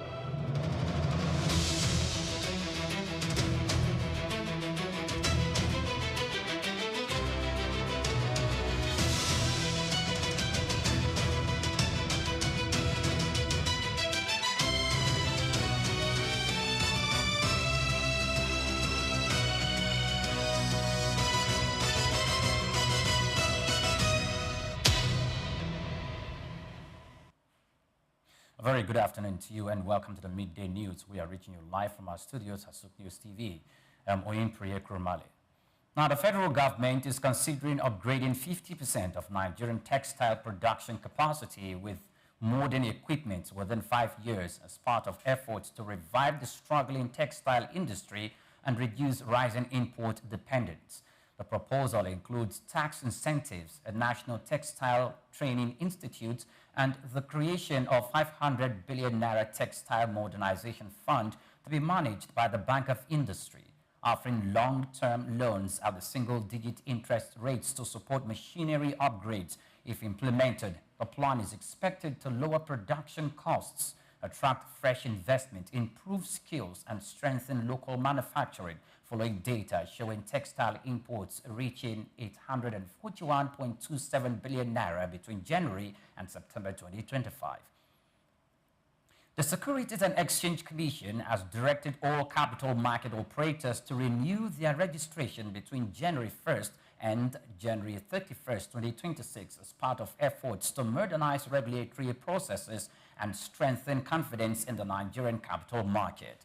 The Commission also announced plans to commence electronic submission and processing of registration applications and updates in the first quarter of 2026, aiming to reduce delays improve transparency, and eliminating manual procedures for market operators. According to the Commission, the digital transition will improve efficiency, enhance supervision from protecting investor data, and support a more resilient and technology-driven capital market ecosystem in Nigeria.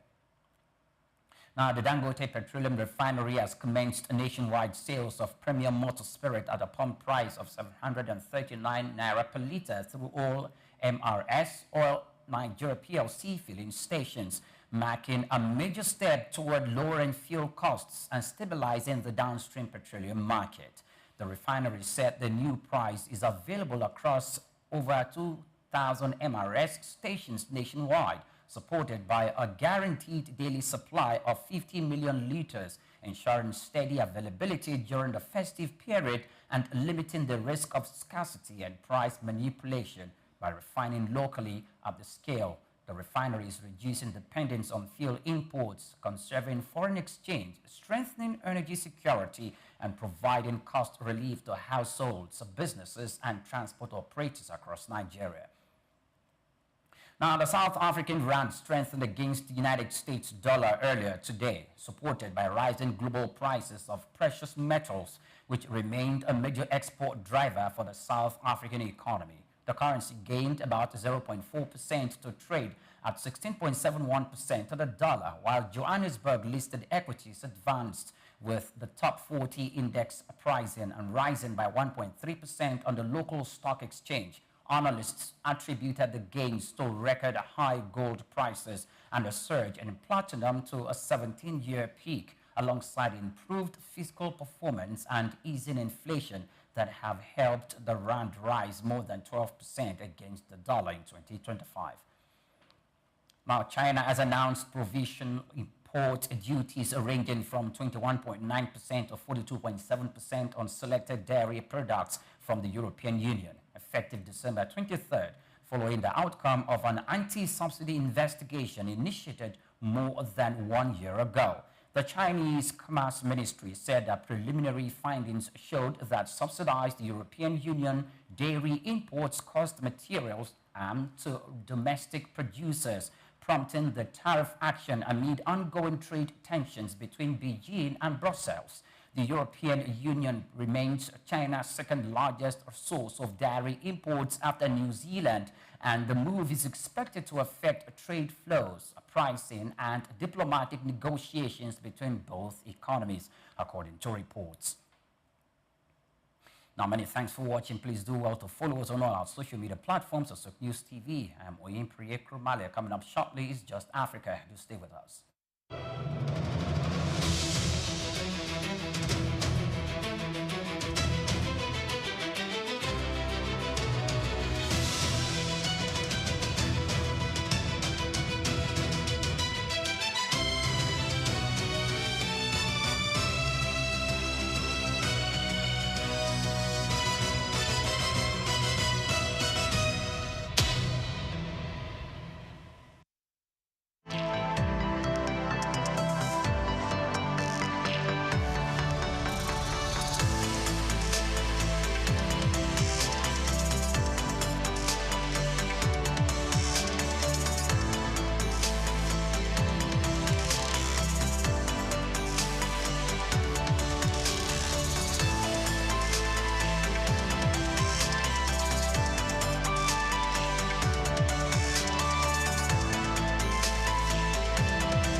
Bank was totally gone, so there was nothing to say they had. But we still approached them and said we would like to take over this bank. The journey since 1997 has been one thing or the other, and I'm happy that many years down the line we look back and we're happy that we're audacious and bold to make that move at the time.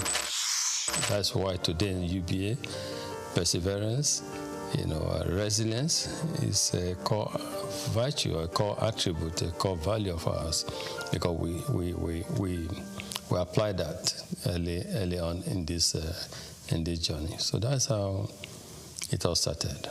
Leadership, according to Tom Peters, entails vision, enthusiasm, trust, verve, passion, and consistency.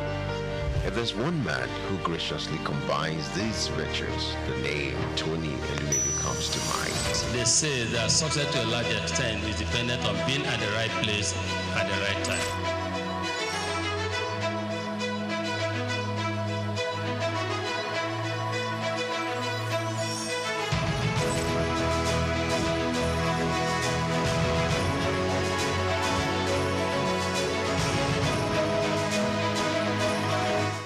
I say to people, my elder brother, who is 7 years older than me, you don't have gray hair.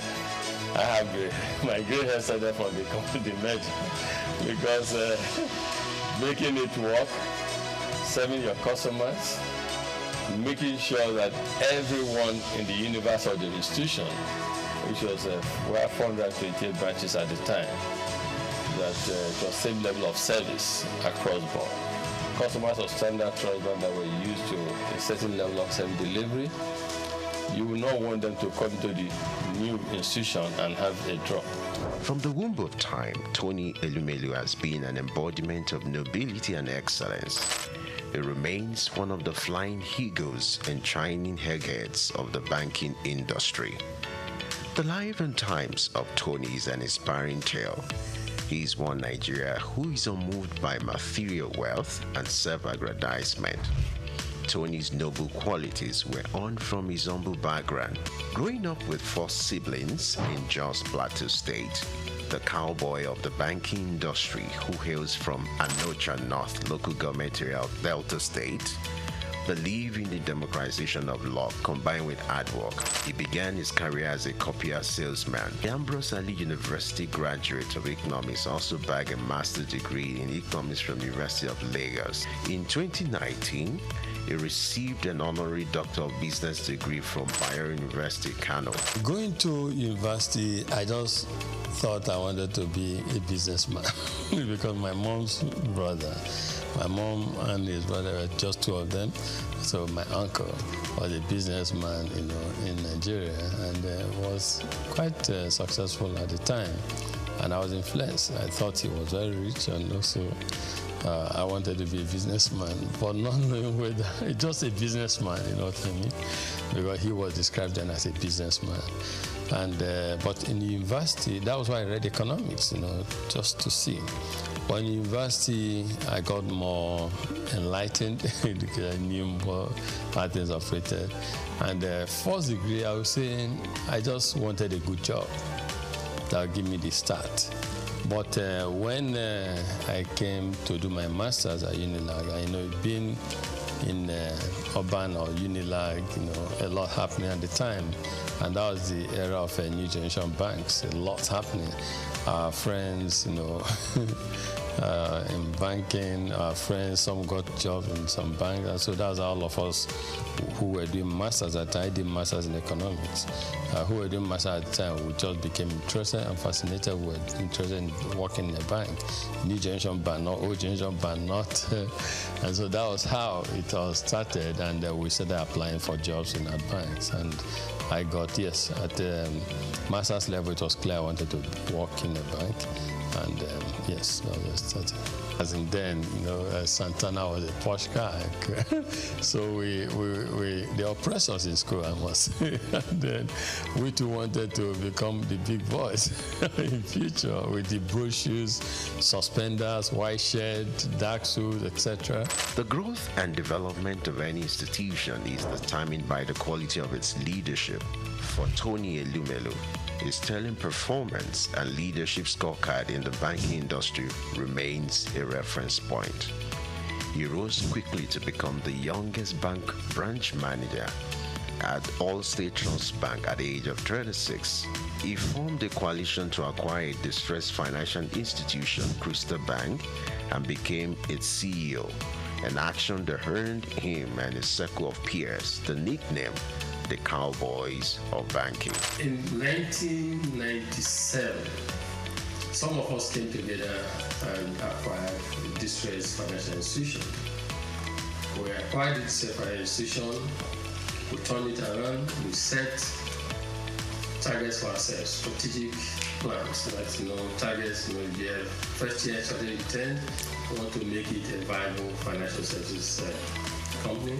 Second year intent, we want to become a leading financial services group on the continent.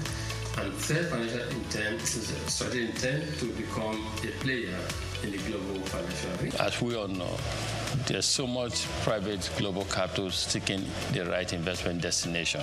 All it takes is for a leadership to show that this country is set for business and people come there.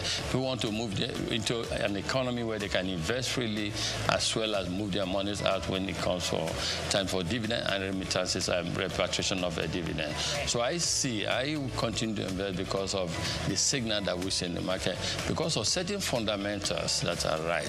He audaciously led the largest merger in Africa between United Bank of Africa and Standard Trust Bank. Tony's fancy for red tie remains emblem of his appearance. He retired as CEO of United Bank for Africa in 2010. He is presently the chairman of Heirs Holdings, the United Bank for Africa, Transcorp, and founder of the Tony Elumelu Foundation. I can't express how excited I am in words to be here and to be selected among the 1,000. It's the opportunity for me to realize my dreams. So I go into business and start to make my way. It challenges you to do things you never thought you could do. Maybe if you'd have gone to a private school or an MBA, you must have paid a lot to get this kind of, enlightenment. Ça me fait plaisir de voir des frères et sœurs qui veulent se rencontrer, se connaître, les partager et créer un réseau, peut-être le plus grand réseau africain. Venho de Cabo Verde. Je suis tunisien. Je viens de la République du Bénin. I'm from Edo State, Nigeria. I'm from Ghana. Zimbabwe. Sudan. From Rwanda. Gabon. Uganda. Senegal. Niger. I'm from the Gambia. Welcome and thank you for coming to Lagos. I'd like to start by congratulating all of you. You have done well. Most entrepreneurs are creative people. They have creative mindset. They're innovative. Those who dare to dream and who dare to innovate in Africa should have the opportunity to prove their innovation. And that is why we have $10,000 for these 10,000 Africans to help prove their concept and prepare them for bigger scale financial support. We don't give because we see it as a moral burden to just give charity. But we want to give people because we want to uplift them. We want them to be self-reliant. We want them to be fishermen. We want them to do what we are doing. We want them to prosper in life, become successful. Tony made a tremendous contribution to giving back to the society. His selfless efforts and huge investment into humanity through the Tony Elumelu Foundation is widely adjured as the leading philanthropy empowering a new generation of African entrepreneurs, driving poverty eradication, catalyzing job creation across all 54 African countries, and increasing women economic empowerment. Since the launch of the entrepreneurship program in 2015, the foundation has trained over 1.5 million young Africans on its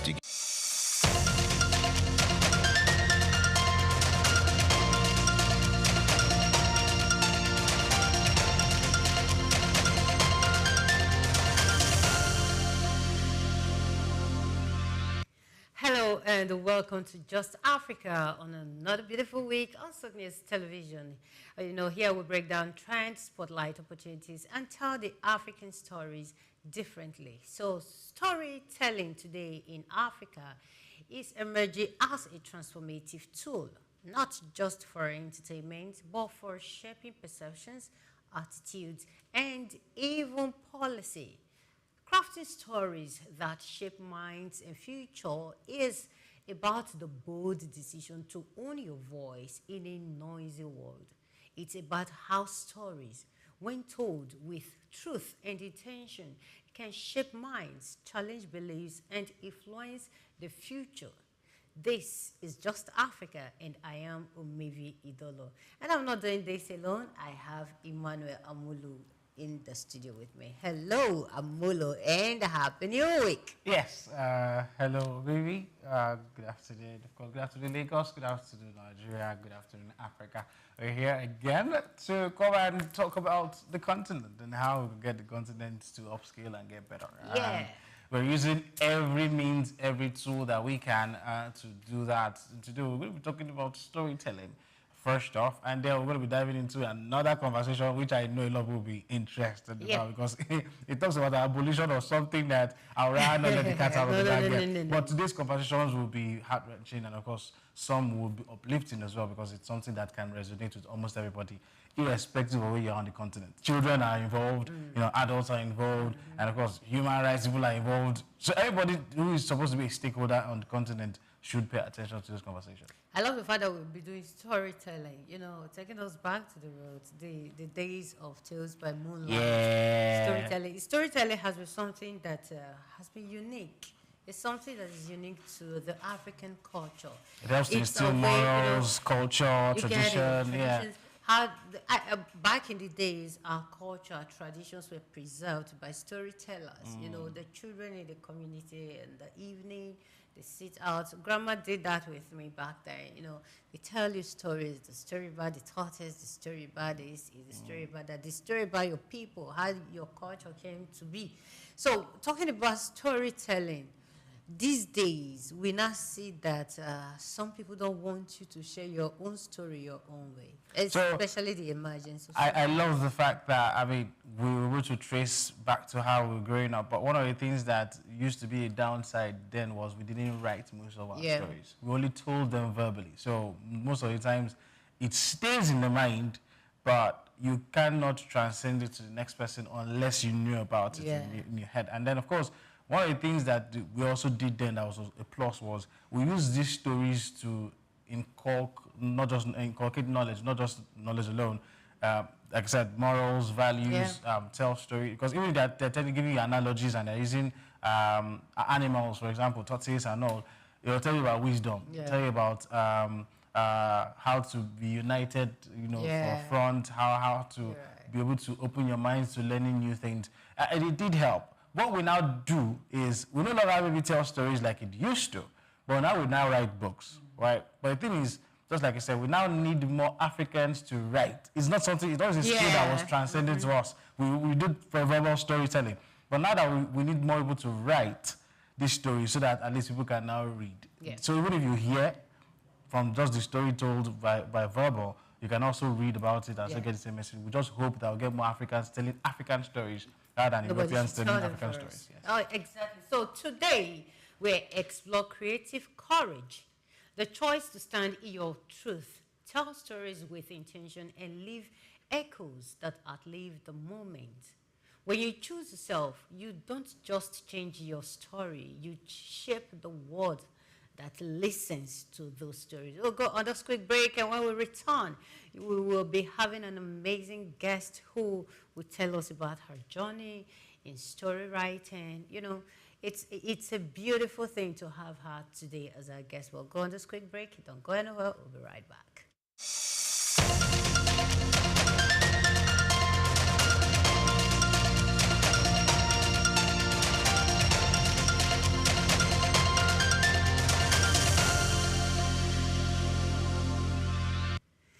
Welcome back to Just Africa on SOUQ News Television. Please do well to follow us on all our social media platforms at SOUQ News TV, and ensure to subscribe to the Just Africa show on our YouTube channel. So today, our topic is choosing yourself, crafting stories that shape minds and futures.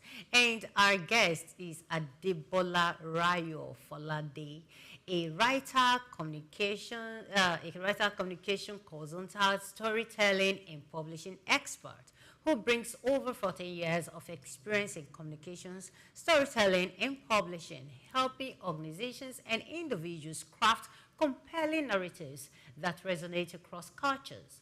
Her work spans corporate writing, visual arts, and publishing, demonstrating how strategic storytelling can amplify voices and impact society.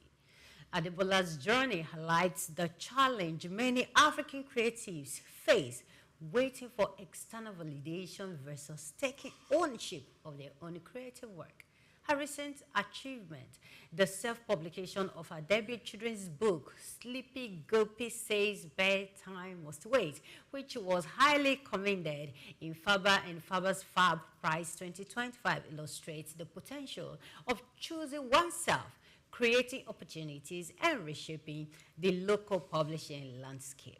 Hello, Adebola. Are you there? Welcome to the show. Hi, good afternoon. Yeah, good afternoon. How is UK right now? Good. Warmer than it should be at this time of the year. Okay. Which is, well, hope you're I guess, good. amazing. Yes, yes, I am. Thank you. Show. Welcome to the show. Okay, so, Amelie, you want to say something? Yeah, hi, Rayo. Hi, Coventry. I know I was looking for the trouble all the while on social media. Good. But I hope you're doing was well. enthralled by just the books that you showed us, and I know we're gonna let the public also see it. But first off, what inspired you to go into children's book, children's storytelling?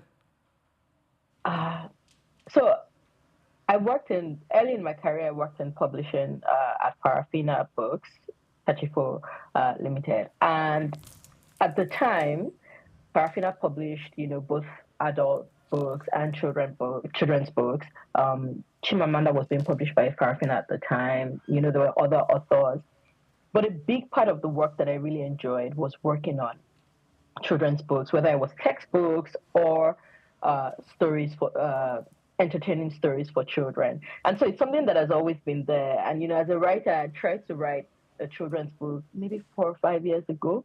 I didn't quite finish it, but I'd also worked with other people on their own books. This book that you're seeing right now, I'm a Nigerian in STEM, I'd worked with the author, and she set up a publishing house to publish her books. And, she was very passionate about telling stories of Nigerians who had done excellent things across sectors. And when I heard her vision, I thought to myself, oh, I want to, do more with you, not just as an editor, but, help her in terms of putting the books out there and all that. And so that was about 4 years ago, and that kind of got me back into working on children's books, and I really enjoyed that journey. And towards the end of last year, she said to me, she wants to expand the company beyond just her own books, to publish other writers who are working on children's books, to, create a digital platform for children's storytelling, and just do more work in getting stories, Nigerian, African stories out there in the world. And I had my daughter a few months before then, and I don't know if it's all those things, becoming a new parent, starting to see the world differently also, and thinking about the kind of stories I want my child to engage as she grows up. So it just felt like the perfect time. And so, alongside my communications company, I also started running that small publishing company, Tani Series.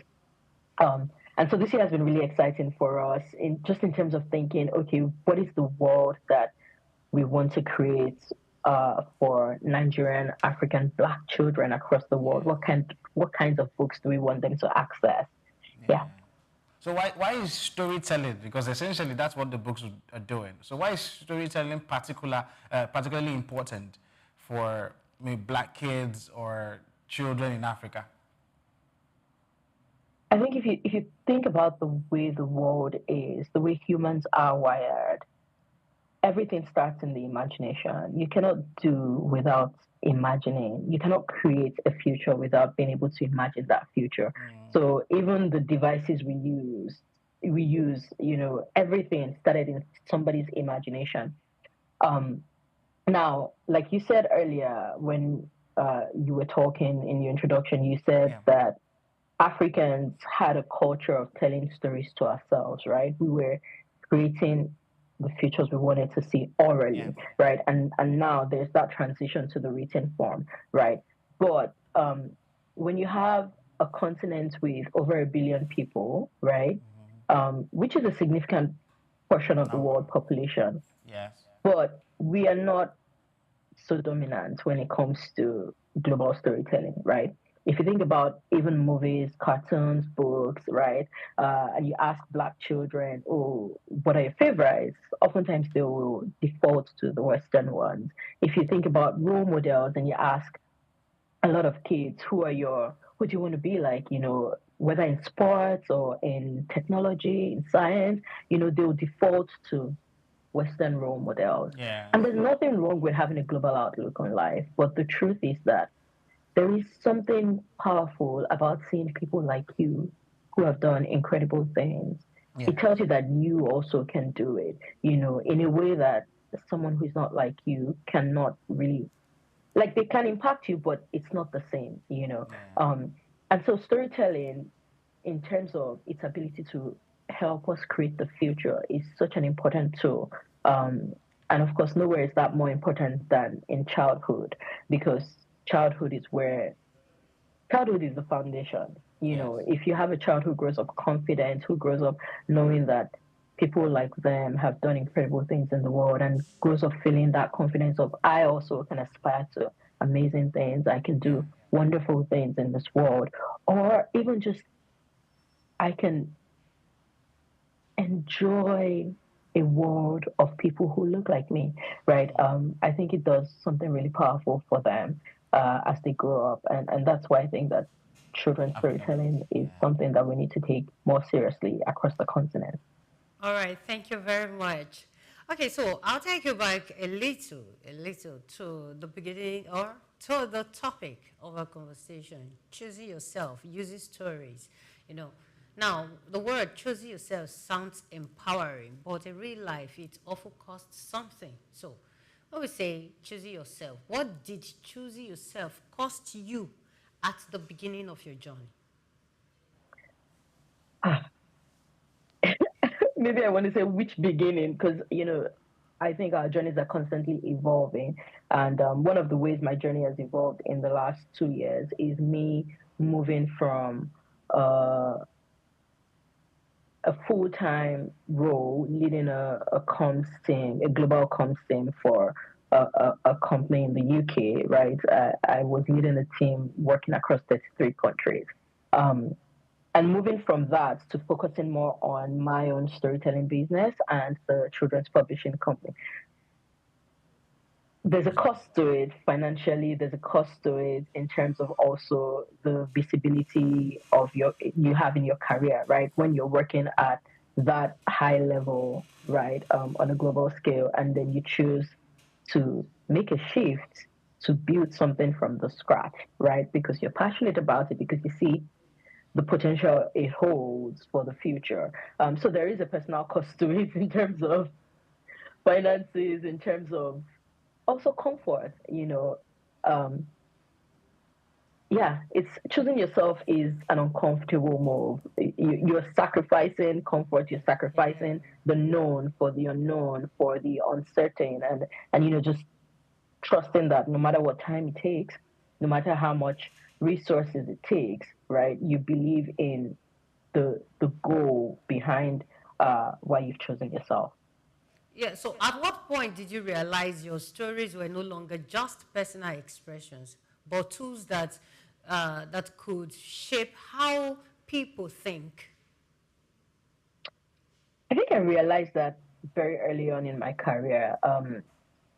One of my first job was besides the internships I'd done in publishing, right? My first job was at 234 Next newspapers, right? And when you work in journalism, you see how powerful storytelling is in shaping mindsets, in even just setting the emotional tone for people's days, right? I don't know where you grew up, but I grew up in Lagos, and one of the things that was really, really common when I was growing up was if you're driving along the road in the mornings, you would see people gather at a newspaper stand. And there would be arguments or a lot of laughter depending on the headlines, or a lot of sadness depending on the headlines, right? And so when you're working in a sector like that, you become really conscious of the power of words, right? You know that it's setting the tone for people's days. You know that it's setting the tones for people's, even the financial decisions they make, how they think about the country, how they think about themselves, how they think about their leaders. So I think I realized really early on how powerful storytelling is. Wow, that's beautiful. So I wanted you to run us through the hurdles that you faced before you published your first book, right? Because the truth is, a lot of people might tell you, oh, I love to be a writer. And they don't know the stumbling blocks that are in front of them. In fact, the society here in Africa may not even expose you to the right publishing houses or the ones that even understand the vision that you have for the kind of stories that you tell. Share some of your own experiences so that somebody can learn from it. Well, I think that, with writing, there are different ways of going about it. You can choose from the start, I'm going to write and I'm just going to put it out there by myself, right? But there are people who they never think about traditional publishing. For them, it's just, oh, I've written something and I just want to put it out there. I'll market it myself. I'll hire the editors and designers and do everything. And then there are also people who want to be published globally, so think about traditional publishing. But traditional publishing is, it's a really complex landscape, right? It's not as simple as, oh, I've written a good book and I'm just going to submit it to publishers and they'll pick it up. Right? You can't even submit directly to publishers. You find an agent first, right? So you hope you're submitting to different agents and you're hoping that one of them is going to find value in your work and take you on, right? And then those agents reach out to publishers on your behalf. And of course, you also have to fall within the calendar of your publisher. So even if you've written a book, it's all ready, you think it's good to go, right? It may not be published for another 2, 3, 4 years, depending on your publisher's calendar. And so the writing life is a life full of rejection when you're thinking about it traditionally. And that's not about the quality of your work. Yeah. Every time. It's just, what are the resources? I've worked in publishing, so I know that a lot of those decisions are also about resources, right? Okay. You have a limited budget as a publisher, right? So you can't just publish every good book you like, but also you have a focus, right? So if your focus this year is on stories that a particular type or style of stories, right? Even though other good books may come, you just know that it's not part of your focus for the near future. And so there's so many decisions that are involved in the traditional publishing route. And that's not even just for publishing books. It's also about literary magazines and all of that. But I think that increasingly, I've reached the point where, I'm more concerned or more interested in putting my work out there and less concerned about the vehicle through which I do it, right? So whether it's publishing an article on Substack or my personal blog or versus a literary magazine, right? I'm no longer concerned about that. It's more about, I just want the work to be out there. I want it to get into the hands of people, right? Yeah. And so that's why even with my first children's book, I made that decision. Despite it being highly recognized and a prize, I could have gone on to, okay, I'm going to query agents and hope that a publisher picks this up. And, but I sat down and asked myself, yes, that would be good. But I've written this story. I've hired illustrators and had it wonderfully illustrated, right? Do I want to put its future in the hands of others? Do I want to spend a few months querying agents? Okay, then somebody picks it up. They spend a few more months shopping it to publishers. Somebody picks it up maybe. And then maybe they don't want to, they can't publish it, they can't put it out there in the world until maybe 2028 or 2029. Do I really want to do that? And I realized no, and so I made that sacrifice of, I'm going to put my own resources behind this book because I believe in it, right? And I'm going to publish it. And I think that...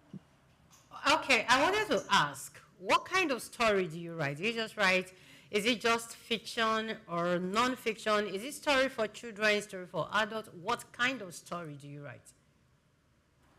I like to think that I write stories that share my lived experience with the world, but also help other people to share their experiences with the world. And that takes different forms, right? So I have a novel in progress that has been shortlisted for a few prizes also, but I've also, this new book is a children's book, right? And like I said, I'm running a children's publishing company. And my full-time day job, my communications company, right, we help people to publish their books, whether they're writing memoirs or biographies, books about their organizations, right? Yeah. Exactly. Yes, but I also support business leaders with writing speeches, right? Writing their memoirs, all of that, because a lot of people have great ideas. A lot of people have wonderful stories, inspiring stories that the world will benefit from. Yeah. But they're not full-time, they're not writers, they're not professional writers. And so they need that support, someone to help them in shaping their story into a speech or a book. And I really love that work because it allows me to make broader impact beyond just the stories from my own life or from my own imagination. Okay, I understand your kind of story now. Now, putting these stories in the book, at the beginning, Ambolo says something which you also said was very correct, and I agree with him. We'll be telling our stories verbally. We'll not be recording them or writing them down. Now we have someone like you who is good at writing, and you're putting all this in black and white for anybody to have access to. Combined with the fact that you wrote these children's books now, which is very, very beautiful. Yeah. But Africa, we have the problem of reading culture. Yeah. We don't read books. So how do you pass this on? Now, you put them in a book and nobody reads them. How do people get to know what is in there? Or are you writing for some group of people and not Africans? So I know that we say a lot that Africa has a reading culture problem. I'm not sure that I fully agree with that statement. And for two reasons. Broadly, the world has seen a decline in reading, right? There's a lot more... Sorry? It's the world, not the African problem. Yes, exactly. You know, screens have taken a lot more of our lives, right? So people are not reading actual books or articles so much. They're watching videos more. They're, you know, spending a lot of time consuming video content and visual content, basically. So I would say that generally the world has a reading decline problem. Now, Africa in particular, I think our problem is a bit more complex. We say, oh, Africans have a reading culture problem, but it's a bit more layered than whether people want to read or not. There's also the question of accessibility and affordability, right? Which are two problems that Tiny Series is actively trying to solve, especially with our non-profit arm and digital product. Now, I say accessibility and affordability, and this is what I mean by that. It costs a lot to produce high-quality books, right? Right. From the writing, and I'll speak specifically for children now, to illustration, to design, to printing, right? Those things cost a lot, right? And so when you do a book and you price it at maybe 6,000 naira or 10,000 naira, in a country where minimum wage is less than 100,000 naira, how many families can afford to buy books? And how many of them can afford to buy multiple books in a month, right? So that affordability problem is an issue, right? I live in the UK. My daughter is 16 months old. When she was about 6 months old, we took her to the library, got her a library card, right? On her children's library card, she's allowed to borrow up to 20 books at a time and keep those books for up to a month at a time. So every week, my daughter and I go to the library. Yes, she sits down for rhyme time. We go, we pick up books, we check them out. She has a stack of books at home at any time. And only a few of them are books that I bought with my money. So she constantly has access to an unlimited supply of books. How many children in Nigeria or Africa have that? Many years ago, I did a project on libraries in Lagos, and I was so sad at the state of our public libraries. So even if people want their kids to read, where are the books? How accessible is it, and how affordable is it? You know, and the thing about reading is that it's something that is best inculcated when kids are really young. I've been reading to my daughter since I was pregnant. Now she's 16 months. She'll go to her playpen, she'll pick up a book, she'll bring it to me or to her dad, and she wants us to read to her. But that's because she has access to books. Yes. She's going to grow up as a reader because the entire environment has been structured to support that in her. And that's where we need to get to for Nigerian and African kids. Before we see people have a reading culture problem, sorry. Okay, so in our bid to solve the problem, right, perhaps we could also create alternatives. Are you and your company looking to perhaps have audio versions of your books? And that might help? Yes, we have a non-profit launching next year, and the goal is to solve these two problems: accessibility and affordability. One of the ways to do that is digitally, right? To make our books available in digital formats, whether that's as ebooks or as audiobooks, right? But to also just make that something for the wider Africa and Nigerian children's book publishing sector, you know, to solve that problem there. So that's one of the ways that we want to do that. And honestly, the only way we could think about solving that problem is through the non-profit vehicle, because if you created an app and people still have to pay to subscribe, then we're back to that problem of affordability, are we not? Yes.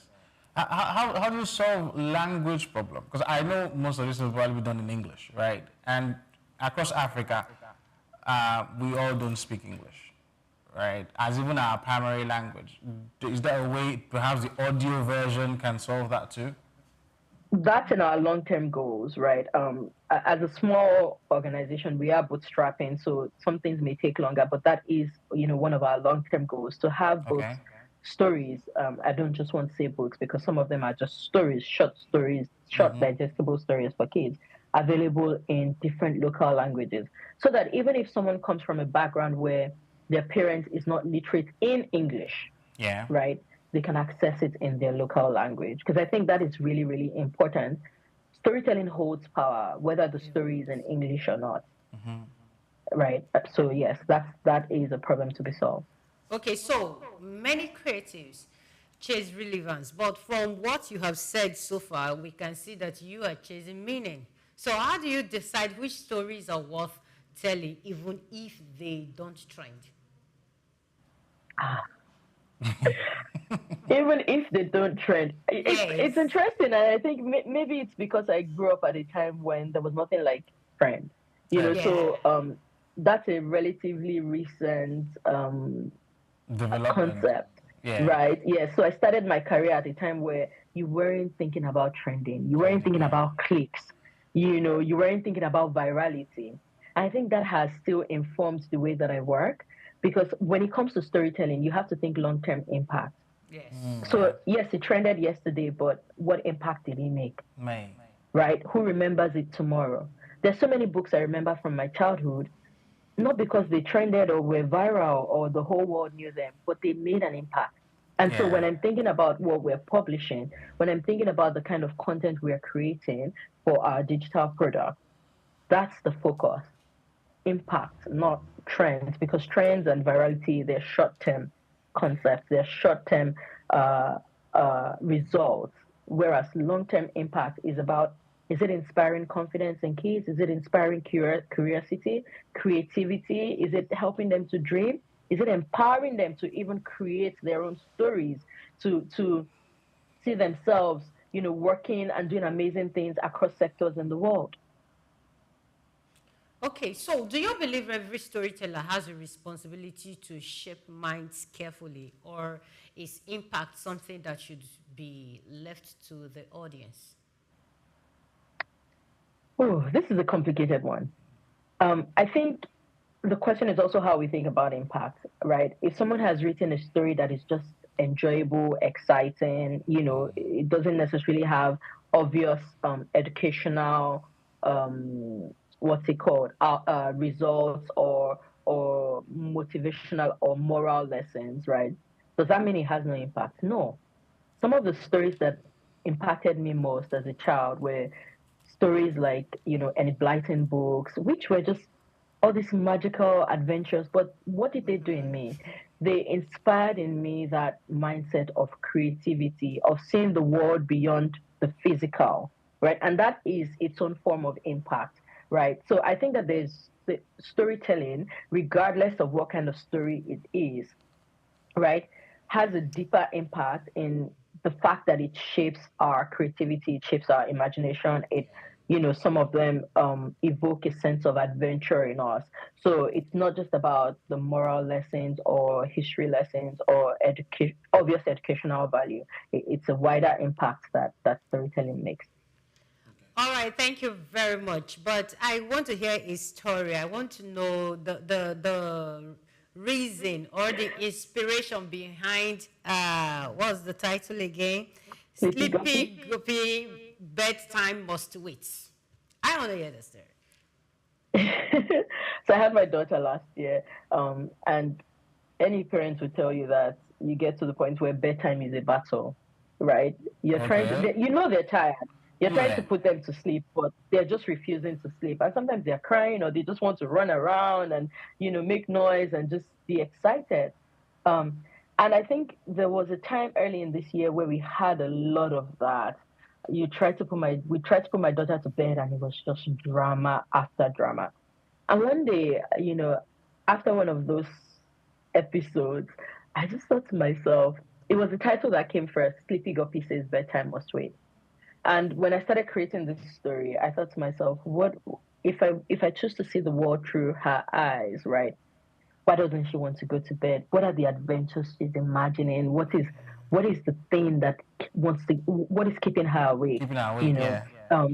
Exactly. And so I got myself into that zone of, I want to see the world through the eyes of a child. And that's how this story came about. Wow. I'm pretty excited because I didn't say anything. I was like, I was gesticulating that, okay, this is how it is. I don't know, because I love kids as well. So I remember when you wrote that book, you wrote a little synopsis or something. You had a write-up on LinkedIn, which attracted me first. The struggles before you were able to push that out. But then again, the book is out here. First off, how many pages is it? It's 36 pages. The story itself is about 24 pages, but they're coloring pages because I wanted kids to be able to express their own creativity. In fact, that was why I asked, right? Because how do you keep storybooks like that engaging for kids? Because you want it, I'm assuming you want it to help them develop a reading culture and child development. How did you do that? So please explain the entire book for us. The process of this book was very exciting for me as a creative because I'd written the story, edited it, gone through all these iterations. But with children's books, you also know that it's not just your words that they care about. Children are very visual. So, they want to see the images. It has to be exciting. So when I contacted the illustrator who worked on it, I said to him, this is how I'm seeing these images. I want it to be whimsical. I want it to be fun for the kids. So she's a fish, but she's doing things that ordinary fish wouldn't do. Here she's hanging out with friends on a lake shore, And I wanted all those tiny little details. Why is a fish roasting marshmallow, Almost sort of like thinking about her as almost like a human baby, but she's a fish. Or even the cover, you can see her, she has that look that kids and toddlers sometimes have on their faces, like, no, I don't want to, and the parents are trying to convince her.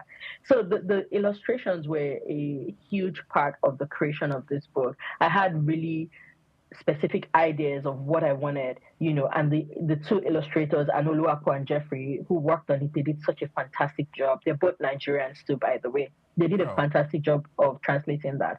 But beyond just having a good story and having attractive illustrations, I also wanted the children, and I guess this is the publisher in me, this is the impact person in me. I wanted them to be able to bring their own creativity to the book, right? So you've enjoyed the story, but hey, pick up some crayons, coloring pencils, and just bring life into the black and white pages at the end of the book. So those were the things I was thinking about in terms of engaging their minds, engaging their imagination, but also engaging their own skills, whether it's motor skills or creative skills. As a publisher, as a publisher, have you noticed particular trends? I mean, you see people bringing their works. Have you seen particular trends, especially in terms of storytelling for Africa? Well, so I think that particular trends, I would say that things are getting a lot more exciting, especially when it comes to illustration for children's books. There's so many wonderful illustrators out there, so I think that there has to be more of that partnership between writers and illustrators.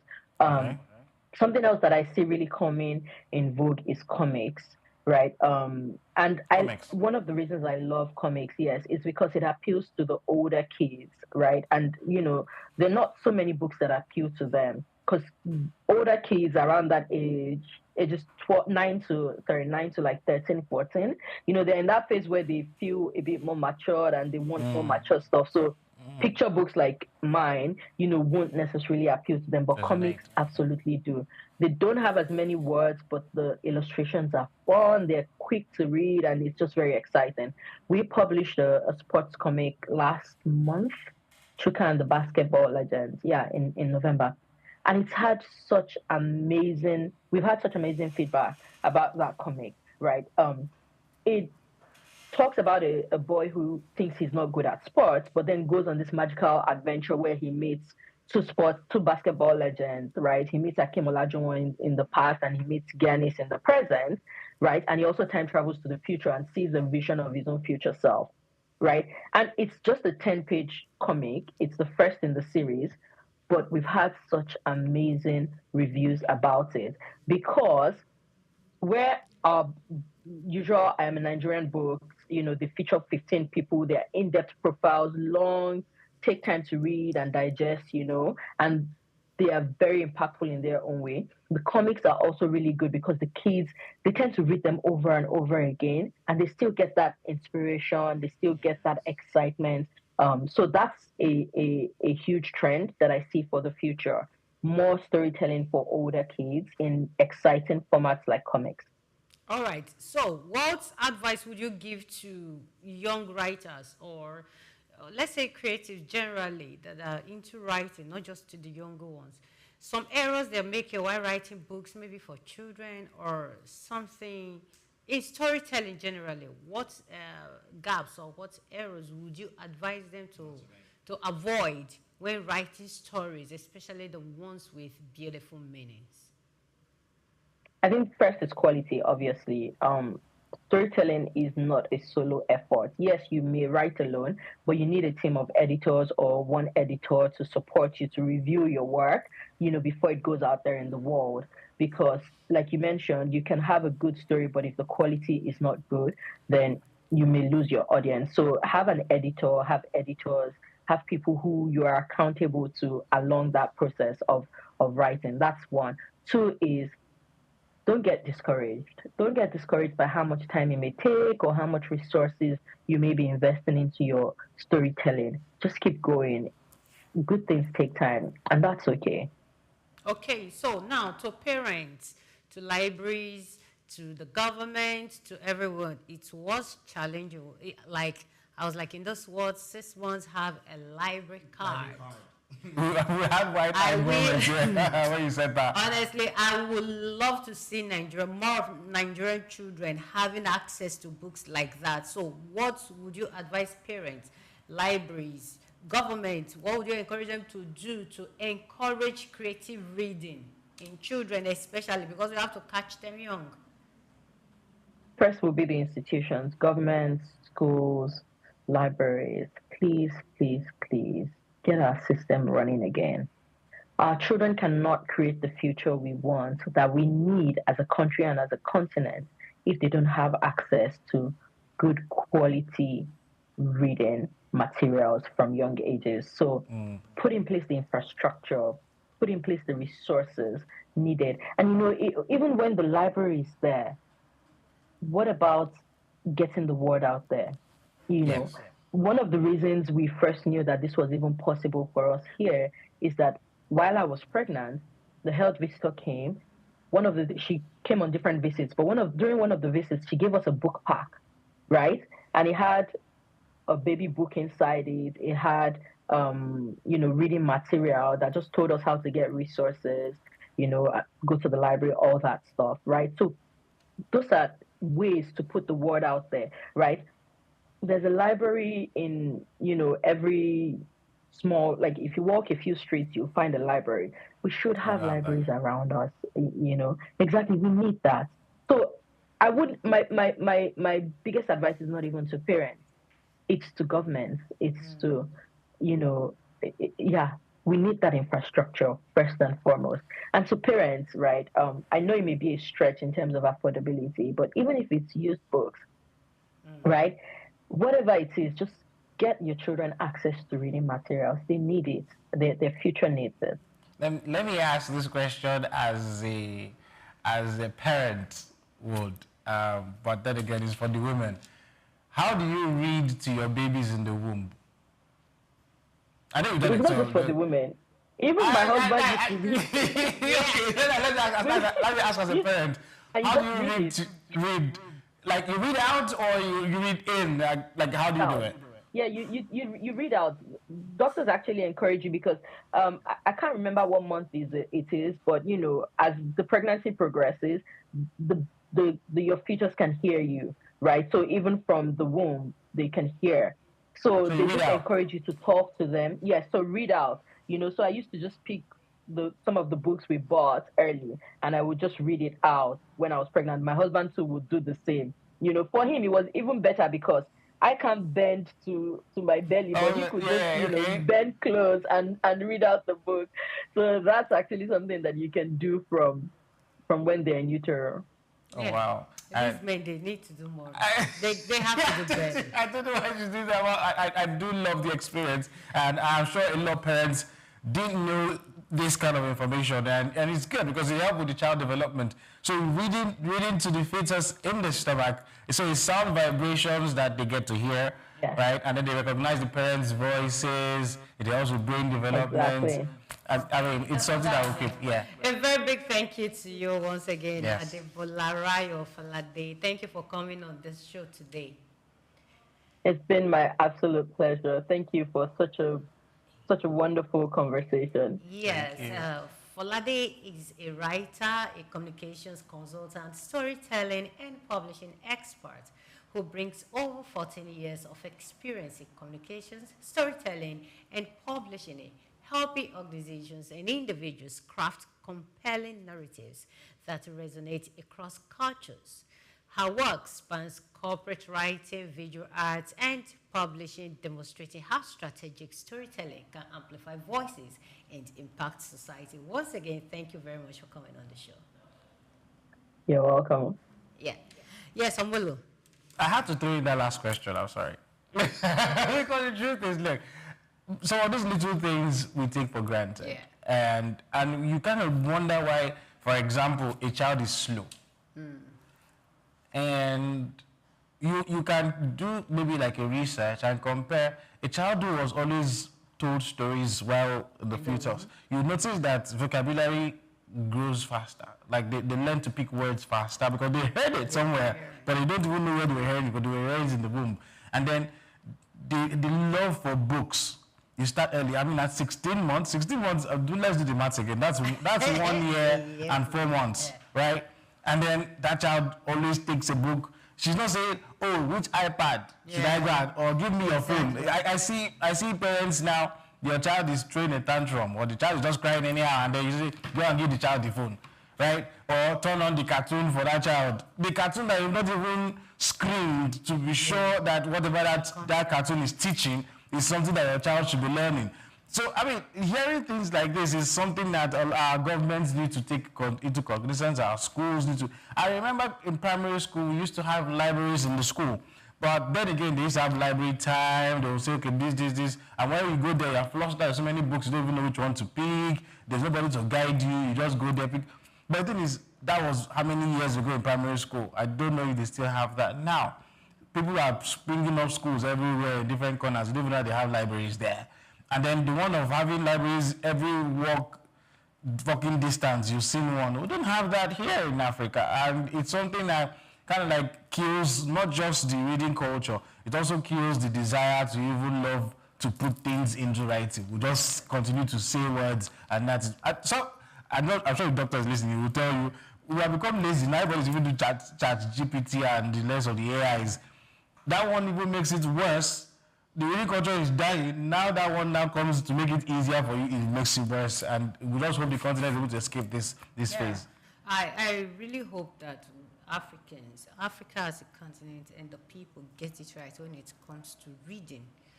We read for exams. Yeah. We read for tests. Yeah. We read for interviews. But people hardly read when it's for leisure. And that is where the challenge is, actually, until we cultivate the habit of saying, I'm not prepared for an exam. I just want to relax. And my form of relaxation is to pick up a book and read. It is not just children now. No. An adult who doesn't read, how do you pass it on to your child? I remember there was something she said. I guess why I resonated well with this conversation was there was something she said about this particular book, which interestingly was my O-level research. Like that was what I did, how to create or improve reading culture amongst children in Africa. And one of the things I said was make them parts of the process. Yeah. If you remember, she did say it, like, my book has sections where the kids will also color. Yeah. Now, you are training their own creativity. They've read it, but now you are training their own creativity by allowing them to now paint the cartoons the way they love to see it. Now, it means if I sell 10 books to 10 kids, I'm going to see different colorings in that place. And they are bringing their creativity to yes. Play. So they are part of the book. Now that I've colored this book, just think about it. As a child, I've colored this book. The next time I want to pick up that book and read it again because I have colored inside it. Yeah. I am part of the book process, and then it is continuous because each time I can now sit back after reading that book for 4 or 5 times. I can now read back and tell you, what the next page is saying. You understand? And that way I am thinking. So you can create a new generation of readers, of creatives, simply because you introduce them into books early. Yes, and I think that it is high time the government or those in charge refurbish our public libraries. Yeah. We have to do better. Our public libraries, in fact... Don't worry.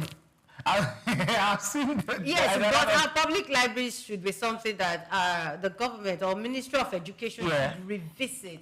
I think private individuals can also do the same by, creating... Look, the thing is, it doesn't have to be so grandiose. Exactly. Right? That same shop, that's it. I have to throw this as a sub. That same shop that you are opening to do a church and start to disturb the entire neighborhood on a Sunday, how about you just create it and have books? Like she said, it doesn't have to be current books. It can be books that you can resell, you can trade. You get, and then you have all the books at home. Bring it. Christmas period. The same way you tell people, bring the old clothes you are no longer using at home. Tell your members, bring old books that you're no longer reading. Let me throw this salvo. So that's just Christmas is here. It's time for sharing gifts. Let me see how many people receive books as gifts and then appreciate it. Let's leave it like that. Yeah, so to round off the segment, a writer, an author said that thieves don't steal books. Don't read books, and readers don't steal. So if you understand, so you know what that means. We'll go on this quick break, and when we return, we'll be going straight to the second segment of Just Africa. Stay with us. We'll be right back.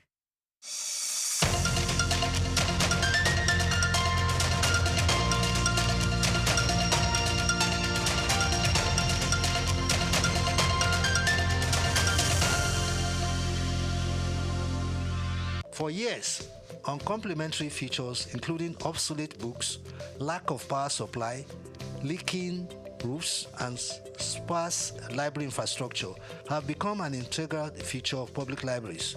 Visits to some of these facilities, particularly in Lagos and Ibadan, indicate a litany of pathetic public libraries. Attempts by governments to turn things around have been weak and sometimes non-existent. Expectedly, the impact of this on learning is telling.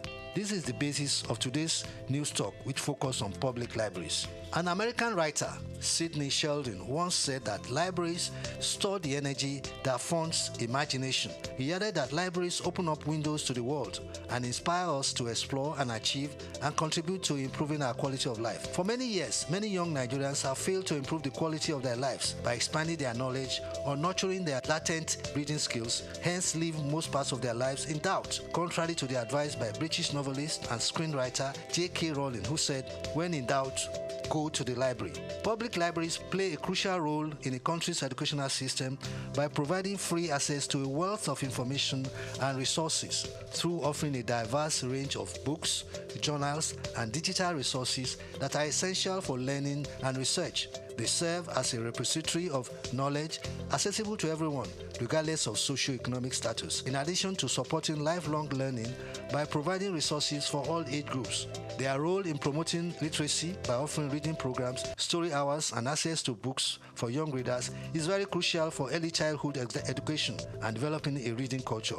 It is in light of this that the declining state of public libraries and poor management of the existing one, particularly in Lagos and Ibadan, are posing concern to critical shareholders. These concerns are there because of the overreaching effect on the standard of education in the two states, Oyo and Lagos. Most libraries in Lagos and Ibadan share similar attributes. They range from old buildings with leaking roofs, obsolete books, empty shelves, disused tables and chairs, uncomfortable ambience, and overgrown shrubs. Also, while the world is migrating electrically and libraries digitalized to bring them up to speed and make them fit for purpose in contemporary times, most libraries in Lagos and Ibadan are without electricity and manually driven. With fond memories of borrowing books to read in Lagos and returning them to the library in the full care of the other students after digesting their contents, Mrs. Felicia Adeniyi is pained that many years after, school children are longer enjoying such opportunities because of what public libraries have become. For starters, most of the libraries in Lagos State belonging to the state government are in a ruinous state. In its wisdom, the Lagos State government some years ago has turned the age-long library on Broad Street into a drug laboratory or whatever. This reporter used to use the library in the 60s, 70s, and 80s before the politicians decided to change their minds. In Oyo State, the surrounding of the Oyo State Library Board at Dugbe in Ibadan betrays what a reading environment should look like. Inside the facility is equally disheartening. Additionally, makeshift shanties cluster the precincts of the library, making it difficult for visitors to recognize his presence. Random samplings carried out among students revealed a worrying situation. While many of them hardly know where the public libraries are located, some don't even know that public libraries exist. This perhaps explains why the standard of education in the state is on the decline. The reference section, located on the first floor, is lightly deserted, with only one patron present apart from the staff. The shelves are filled with old, dusty books, revealing lack of maintenance and updates. Public libraries in Ogun State are also a worrisome sight. Users no longer patronize the state library. One of the major factors causing this is because the libraries are not digitalized and facilities are in a poor state. When the director of the Lagos State Library Service, Oyadipe Ashimiyu Amao, asserted that the state libraries had been standardized and are offering quality services, one can't help but wonder the cause of the growing apathy among residents so far as the use of public libraries is concerned. But the answer is not far-fetched, as some of the existing 13 libraries that exist in Lagos State have not been developed to the expected standard. Amao had recently, at a function organized by the State Library Service held for secondary students, claimed that the state libraries offered a conducive environment for libraries. But when SOUQ News visited Ikeja's Secretariat Library, the National Libraries on Abamakole Way, Butemeta, the conditions of these libraries were against the assertions made by Amao. It is completely against what the gentleman had told the public. While the National Library opens at 8:30 a.m., library users they insist that the discomfort they experience there is a discouraging factor which they have continued to bear because of the little or no choice that they have. One of the library users said that they often come to the library with their hand fans due to the lack of electricity, and when there is power supply, the air conditioners and fans may not be working. Is this what we need in the center of excellence? Let us in Lagos declare a state of emergency on public libraries because the reading culture is gradually vanishing right under our nose. My name is Bayo Olaoye.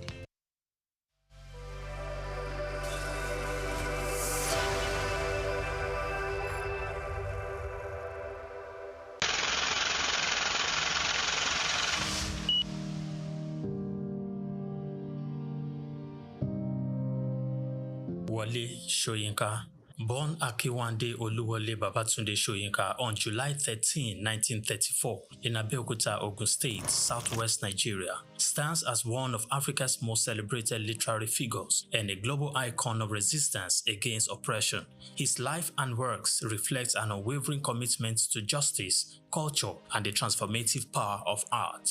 Soyinka was born into a Yoruba family in colonial Nigeria, an environment that exposed him to both traditional African culture and Western education. His father, Samuel Ayodele Soyinka, was a school headmaster, while his mother, Grace Eniola Soyinka, was a devoted Anglican.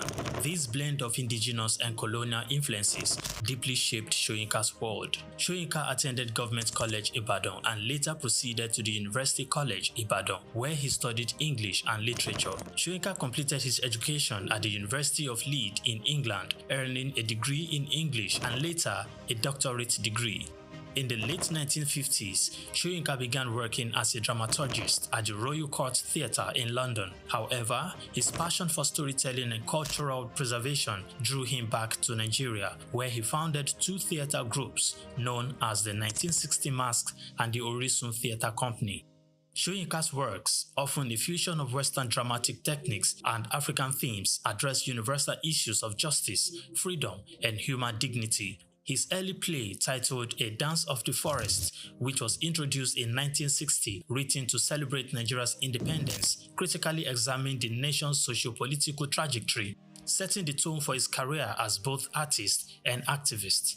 Soyinka's activism became more visible during Nigeria's post-independence years. In 1967, during the Nigerian Civil War, he called for a ceasefire between federal forces and Biafran separatists. This led to his arrest by the military government, and he spent 22 months in prison, where he wrote a short drama titled The Man Died, Prison Notes, a harrowing account of his imprisonment and a profound critique of authoritarianism. Soyinka has authored more than 20 works, including plays, novels, poetry, and essays. In 1986, Soyinka became the first African to win the Nobel Prize of Literature, an achievement that brought global recognition to African literature. Soyinka remained an outspoken critic of oppressive regimes, often at great personal risk. His activism extended beyond Nigeria, addressing global issues of injustice and human rights. During periods of military rule in Nigeria, he went into exile, continuing to write and speak against tyranny. Today, Soyinka is celebrated not only as a literary giant, but also as a symbol of resilience and moral courage.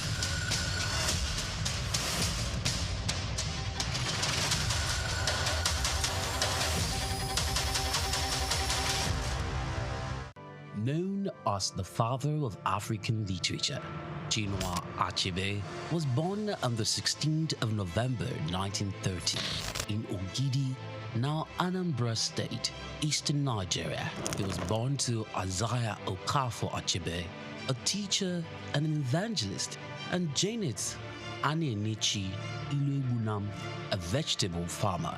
Achebe has reshaped the global understanding of African identity through the power of storytelling. Raised during the twilight of colonial rule, Achebe's education was steeped in both Igbo tradition and the Western values of post-colonial Christianity. As a student at the University of Ibadan, he became fiercely critical of how Africa was portrayed in Western literature. Achebe believed that Western literature often painted Africa as a dark and primitive continent, but he sought to tell the African people's lens. In 1958, Achebe's groundbreaking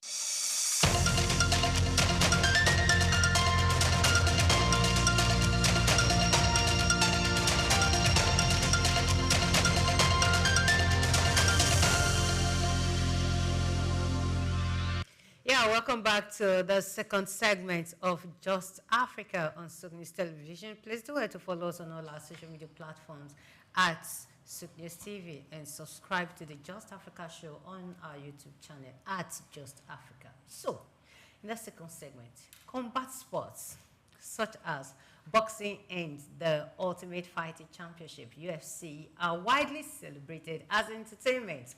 But they also perpetrate micro-violence, intentional physical harm at the individual level. In a world already saturated with conflict, we ask a difficult question. When violence becomes entertainment, what does it teach us about power, dominance, and humanity? So in the second segment, we'll be talking about abolishing violence, abolishing boxing, and UFC, combating macro-violence for global peace. Amolo, you know, growing up, our family sports, my dad, my mom, my siblings, our family sport was wrestling. Yeah. Not the wrestling during the normal wrestling. The wrestling where Undertaker, Batista, Rey Mysterio, and the likes. That's entertainment wrestling. Now, we are talking about boxing. Wrestling, when you look behind the scene, it's still, there are rules. Yeah. But when it comes to boxing, it is the head. There are rules. There are rules, I know. But now we're talking about boxing, UFC, and the likes. Yeah.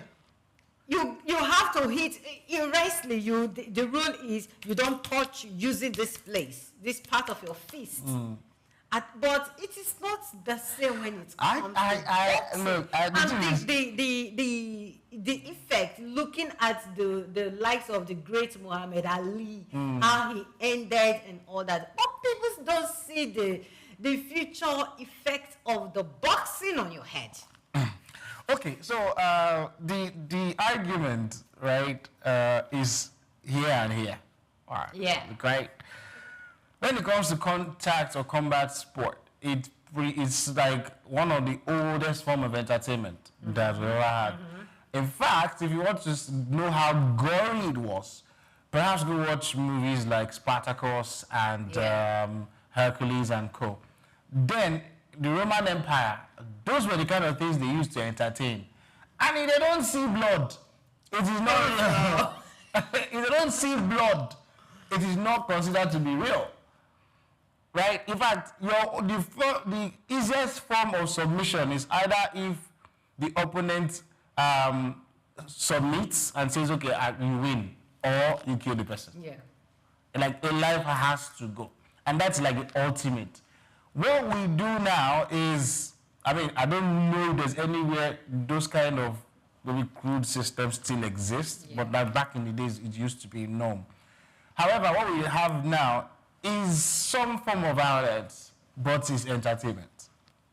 To some people, right?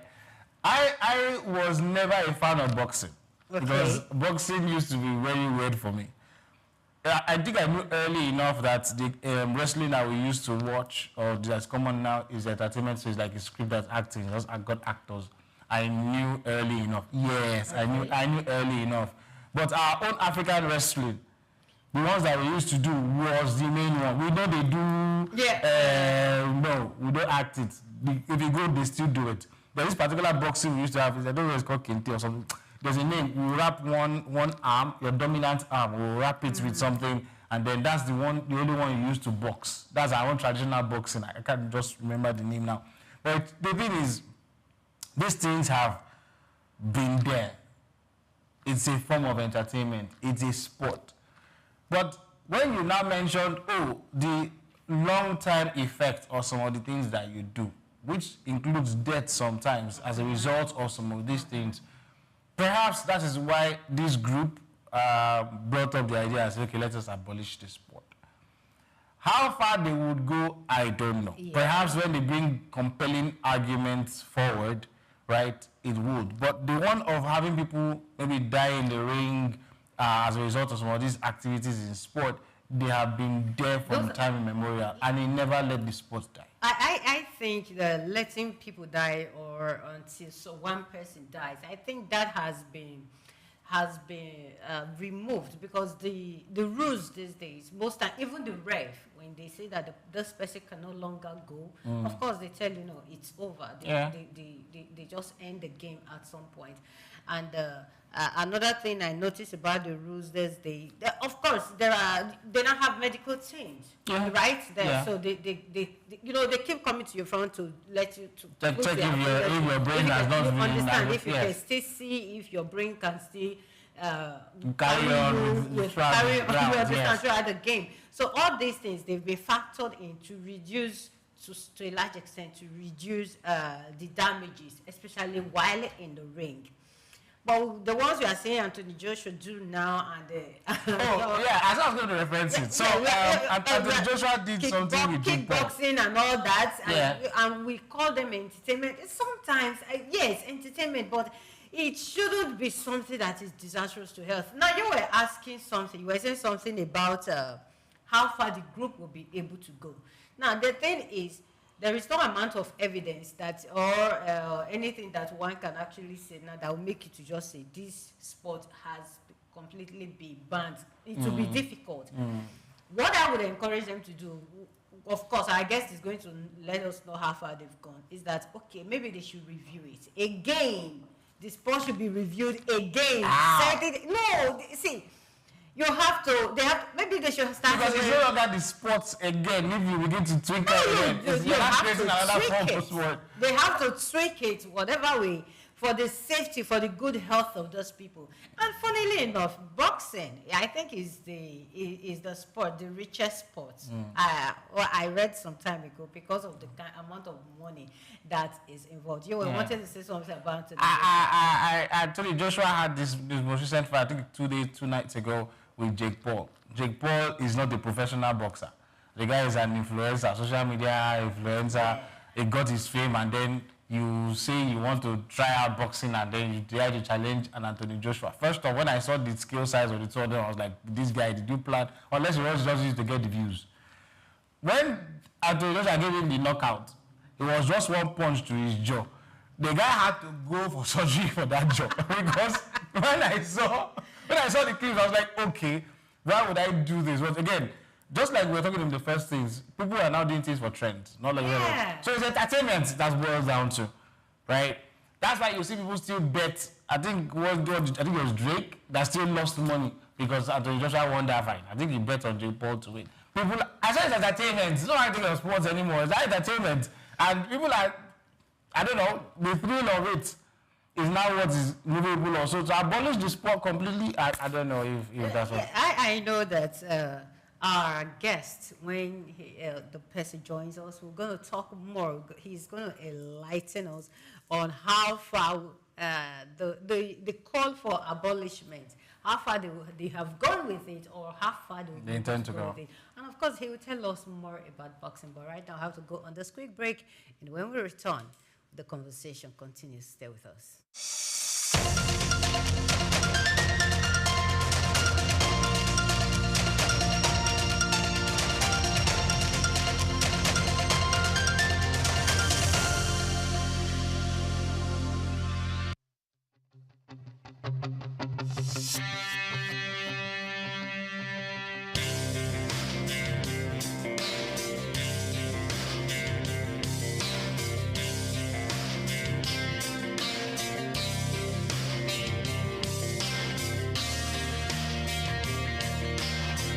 When you visit Lagos for the first time and Google fun or recreational places in the city, at the top of that list will be Freedom Park. Located in Lagos Island on Broad Street, Freedom Park over the years has become home to the Nigerian arts and the culture at large. From annual big shows like the Lagos Theatre Festival, Celebration at the Lagos Poetry Festival, to local festivals that celebrate literature, music and arts, Freedom Park is one of the most visited recreational sites in Lagos, for both local and tourist people alike. A place to mingle, unwind, or simply just have fun. Freedom Park, however, hasn't always been a place of fun and games. It has a history that dates to 1861, when Lagos was made a British colony. In 1885, Freedom Park was built as a fortified prison from imported bricks. It was referred to as Her Majesty's Broad Street Prison. Some prominent political prisoners were held in the prison, people such as Herbert Macaulay, Michael Imodu, and Obafemi Awolowo. In 1979, Her Majesty's Broad Street Prison was destroyed, reduced to a dumping ground. It was later rebuilt in the 1990s, celebrated in 2010, Nigeria's 50th Independence Day. Freedom Park still holds a bit of its history within its walls. In the museum, where there are pictures and artifacts, some of the old prison facilities have been converted into leisure facilities that people visit and enjoy today.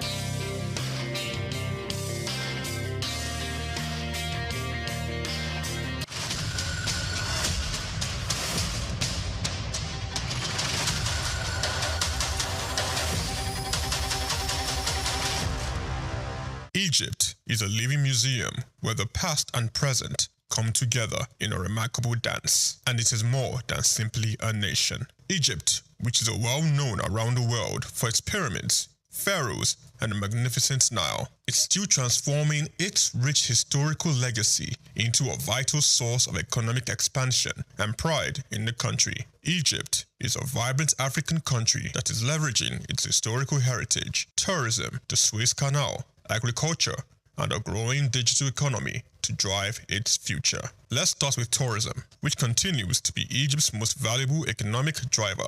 Egypt is home to more than 1/3 of the world's antiquities, and Cairo, Luxor, Aswan, and Alexandria welcome millions of visitors each year. Beyond its aesthetic value, the Great Pyramids of Giza, the Valley of Kings, and the soon-to-open Grand Egyptian Museum serve as economic hubs that support employment, foreign exchange, and Egypt's place on the world cultural map. Egypt has recovered quickly despite international disturbances like the COVID-19 epidemic, with current tourism receipts surpassing $13 billion.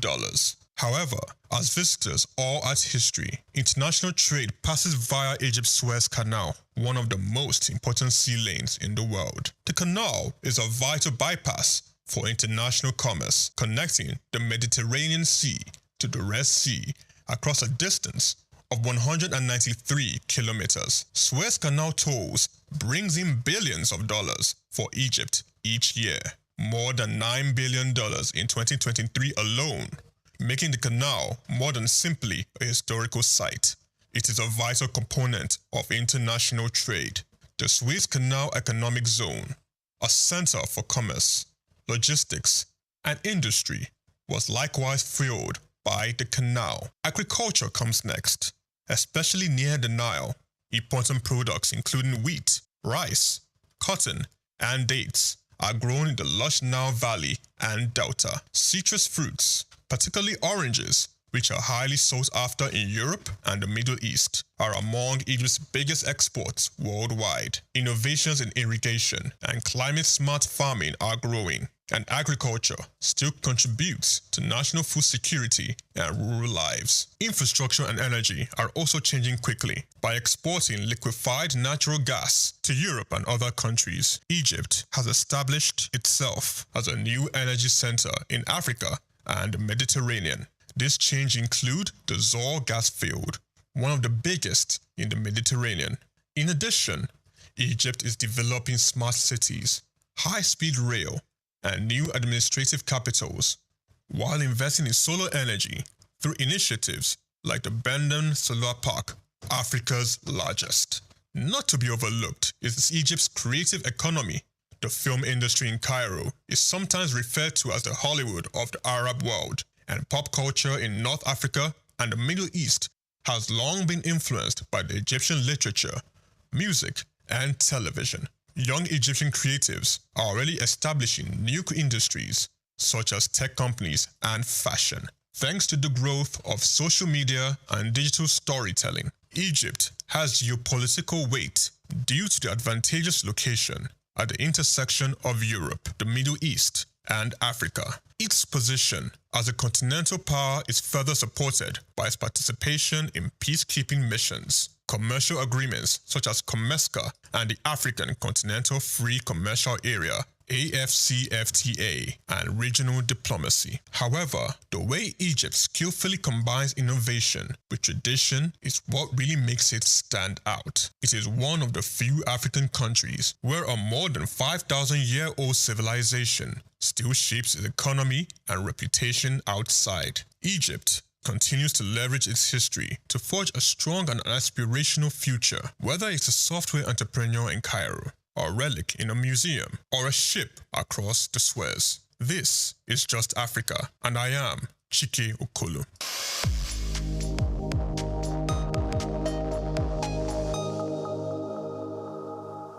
Africa is a rich continent, and when it comes to African countries with hidden riches, Burundi is generally overlooked. This little East African nation, located between Rwanda, Tanzania, and the Democratic Republic of Congo, has a strong, distinct identity. Drums in Burundi do more than just generate sounds, they also convey stories. The royal drummers of Burundi, Abatimbo, are more than just performers.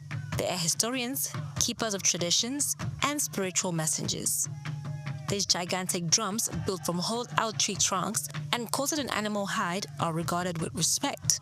In reality, for centuries, they were only utilized for sacred rites, royal events, and national holidays. Here's what makes this unique. Burundi drumming is unofficially protected by UNESCO as part of the world's intangible cultural heritage. That is, the sound of the Burundian drum is not just a national icon, but also a global treasure.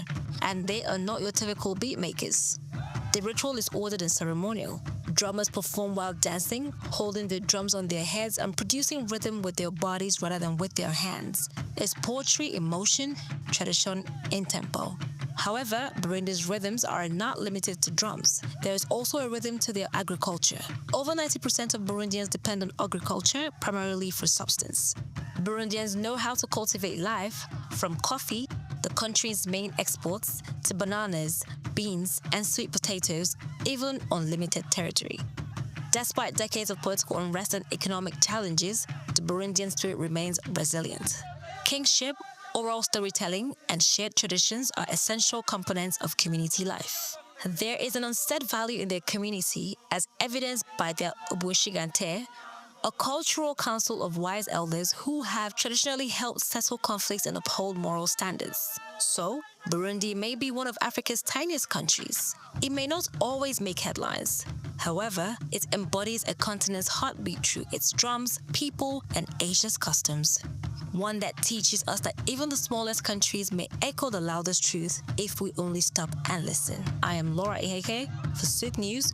Until next time, let's keep sharing stories that bring this continent together. Lesotho, a country like no other on the African continent, and in fact, like no other in the world.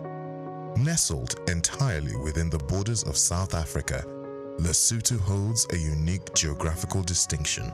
It is the only independent nation on Earth located entirely above 1,000 meters in elevation.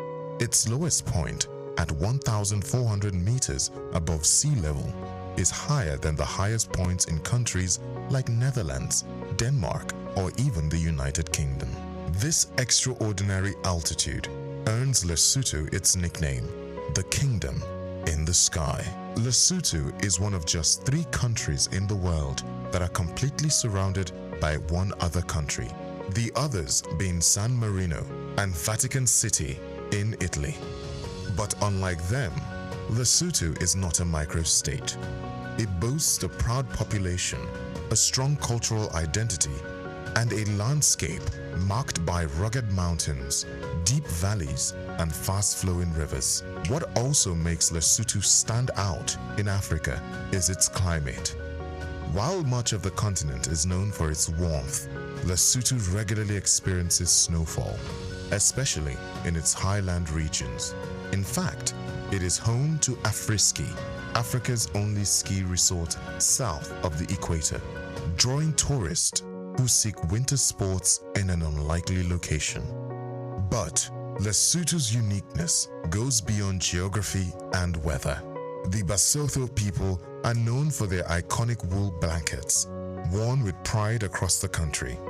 These are not just for warmth, they are deeply symbolic, representing milestones, rites of passage, royalty, and social status.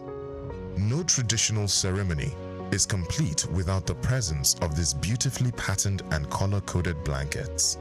The traditional Basotho hat, or mokorotlo, is another national symbol, so important that it appears on the country's license plates and currency. Lesotho also harnesses the power of its water. Its Lesotho Highlands Water Project exports fresh mountain water to South Africa while generating electricity for domestic use. Water, often called white gold, is one of the country's most valuable resources. In many ways, Lesotho defies expectations. It is a country of heights, both literal and cultural. In a continent known for deserts and plains, Lesotho offers snow and slopes. In a region often shaped by lowland agriculture, Lesotho rises up proud, elevated, and unshaken. Lesotho is not just unique to Africa, it is unique to the world. This is the uniqueness of Africa, and today we spotlight Lesotho, the kingdom in the sky. I'm Moyosore Adebi for SOUQ News TV.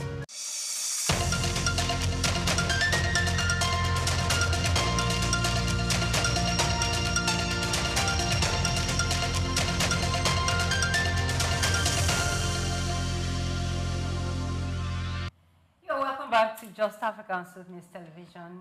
Of course, we reach you live from our studio in Lagos. And you can follow us on all our social media platforms at SOUQ News TV and subscribe to our YouTube channel at the Just Africa Show. Yes, where I and Omolo were talking about the positive and the negative effect of boxing and the cry for the abolishment. I'm not saying, Omolo, let's clarify something. I'm not saying that the sport should be abolished completely. I am saying that the rules, the rules should be reviewed. Okay, so if the argument has been that combat sport has a ripple effect in terms of the health of the participants, right? And you say they should not abolish the sport. I don't understand. What would be the argument against it? No, why I'm saying that it's a sport. It's something people have grown to love. You understand? But people are dying. Hold on. It's something people have grown to love. So it's a form of entertainment. Yeah. It's a form of livelihood for people. There are people who keep betting and all that, and they are cashing out there. There are people, even those the boxers themselves, it's their own way, it's their own means of income. So just abolishing the sport, it won't go well. It will go down well. So there are ways. So for people, the boxers and the people or the audience, the viewers, those who enjoy the fans, yes. Let's do something that favors every party. There could be law that while you are boxing, there is a way that you really don't need to hit the head and all that. See, those are the effect is what I'm concerned about, really. Okay, so I'm going to come like this, right? Look, the sport itself is again, beyond entertainment is business, right? I agree. Completely abolishing it will probably raise other concerns that, because look, perhaps that person who is into sport now, using some of these combat sports as a means of livelihood, if you don't do that, perhaps that's will resort to crime. I'm just saying, the evidence could probably be there. Now, what we know is there are different levels to combat sports, right? There's the amateur level, and of course, featherweight and all those kind of weight classes and stuff. You know, there are parts where you have guards around your head. I think most of the time, even the ones they do in the Olympics, they wear these pads around their head. Yes, that's during Olympics, but outside of the Olympics so hang on now. This is where I'm going. Like, someone rightly said, many of them train for these things, right? And the odds of death or aftermath effect coming out is not so much to become worrisome. That's why the sports are still there, right? Somebody to give an example, okay, Muhammad Ali, Cassius Clay, whichever you want to remember him with, he having Parkinson, right? And before he died. But as you bring that as an example, I can give you many other examples where everybody's still okay. The likes of Mike Tyson is still there doing his thing. And he was one of the toughest heavyweight champions that you ever knew. There's also Floyd Mayweather, who made so much money from boxing right now, is diversifying into different things, even real estate. You could mention Tyson Fury. You can even mention the most recent one from Nigeria, Anthony Joshua. Many of them have built their bodies to the point where they can withstand some of these things. So it's part of the sport, okay? There's the one of the UFC, the same thing. There are some of them that they have this, when they hit them in certain places, you get this kind of concussion. It happens, right? But then again, how frequent is it to the point where you say you abolish the sport? I'll give you an example. Now, nobody has called for the abolishment of football. But do you know football also has its own these things that have effects? Those are considered as accidents, not deliberate. But when it comes to combat sports, it is deliberate. You're targeting. Football is a contact sport. No, it's a contact sport. I just want to imagine the furore that will come up when somebody comes and says, "Oh, because of the injuries that these players get, let us ban football." No. You know why it's looking like we're taking it out on boxing and UFC? Because it's not so popular as football. No, boxing is more popular. In Africa, for example. Okay. You want to compare football to boxing. Okay, I understand that. Or UFC. I understand that. Now, that's what I'm saying. So, is somebody calling for the abolition of a sport in comparison to football and then boxing in Africa? Just imagine somebody just coming and saying, okay, let them ban football from Africa. Yes. Because of the AFCON is going to start. I think Nigeria started yesterday. Nigeria is going to play tomorrow. Our job will just come as CAF just come and say, you know what? Because of the injuries that these players are getting, let us ban football. I don't want to compare football and sports. No, I'm not saying because they are both a different. Boxing UFC is a contact sport. Wrestling is a contact sport. Football is also a contact sport. But basketball is a contact sport. The rules guiding some of the sports, like football, the rules guiding them, you can't compare them. In football, the rules, you cannot deliberately kick another player on the head. But it happens. And all that by accident. No, it deliberates this. And when it happens, what happens to the player? The best they give you is a red card. And then you walk away, but the usual person is still there. But this boxing, you kick someone's head or UFC or kickboxing and when the person goes out, the person taps out, you've won. It is the rules in the sport. Do you know the interesting part of it is, in football now, any head injury, any head, no matter how light it is, the referee have to stop the game. Exactly. But after they treated that person, the game continues. Yes. Have you ever seen anyone that and they even check the person. They'll check the person, yes. But in boxing, do they do that? No. Yes, now. You just mentioned now that there are medical teams now available. They were not there before. Right? No, that was in the day. That's what I'm saying, but now they are there. They can always check you. The thing is, one of the points is, if you want a sport to be abolished simply because of the accident rates in it, you might as well just say every contact sport. That's to affect Did you football. call that accident? Yes, now. I don't see that okay. At this point here, I know the argument is neither here nor there. Yes. Right? No, hold on, Amolo. Let me ask you. Are you saying that the sport shouldn't be abolished and it shouldn't be reviewed? Reviewed, okay. Abolished, that is like using a sledgehammer to kill an ant. That is not. You can create measures to reduce the impact of this accident. That is what I'm saying. And I told you, and I said that's why, for example, in boxing, even in the UFC that we're talking about, there are hierarchies to it. There are places where they know your head or whatever part of your body that you're using for the sport is still tender. They pad these places, right? Is it okay? Look at. I don't know why it is targeted at boxing and UFC. There's judo. No, I think you are looking at the sport from the Olympics. No, I'm saying that. If it is the one that we have the people we've mentioned, the likes of Anthony Joshua and the likes, where you don't have to wear a protection over your head. How many times have you heard in recent time? In recent time that because of the sport, a large number of people have died. Large number of people, large number of boxers. Boxers or UFC fighters. It's a one-off that you get to that point. Because in football as well, like I said, one of the most liked sports in the world, these incidents still happen. You know, players that maybe because of one tackle, they fall down, and before you know it, before the person gets to the hospital, the person dies. Okay. That was happened to Ericsson. Yes. Of Mario then. Okay. Yeah, when he passed out in the field, and we were able to resuscitate him. I'm saying we now, like as the doctor. Okay. So now looking at it, I understand that yes, there are positive effects on boxers or UFC fighters, and there are negative effects. Looking at the positive side of it, of course, one would say no, it shouldn't be abolished. You understand? Review probably be the best word to use. Yes, review is what I am calling for. But an abolition looking at it, how for you to be a boxer or for you to be a UFC fighter, you must be disciplined. Training, many years of training. Yes. So many training. You must be healthy.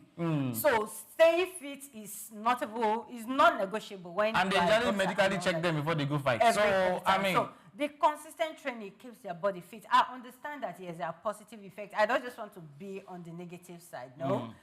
And of course, like I said, it's the richest sport in the world. You know how many people boxing are taken out of the streets? That's money. You understand? People can put in millions of dollars. Yeah, advertising rights, entertainment part of it, business deals. There's a whole lot. Africans are there right now, also fighting.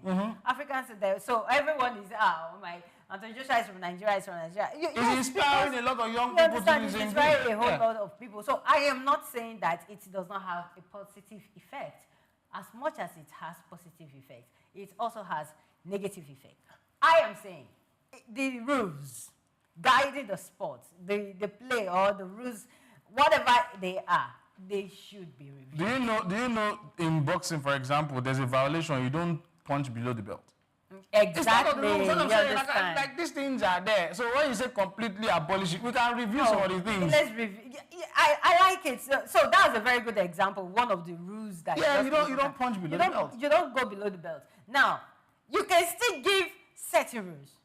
Especially in kickboxing. When I see them throwing the legs, I'll be like, what are you doing? Okay. In part of the review, say, okay, don't punch the head. What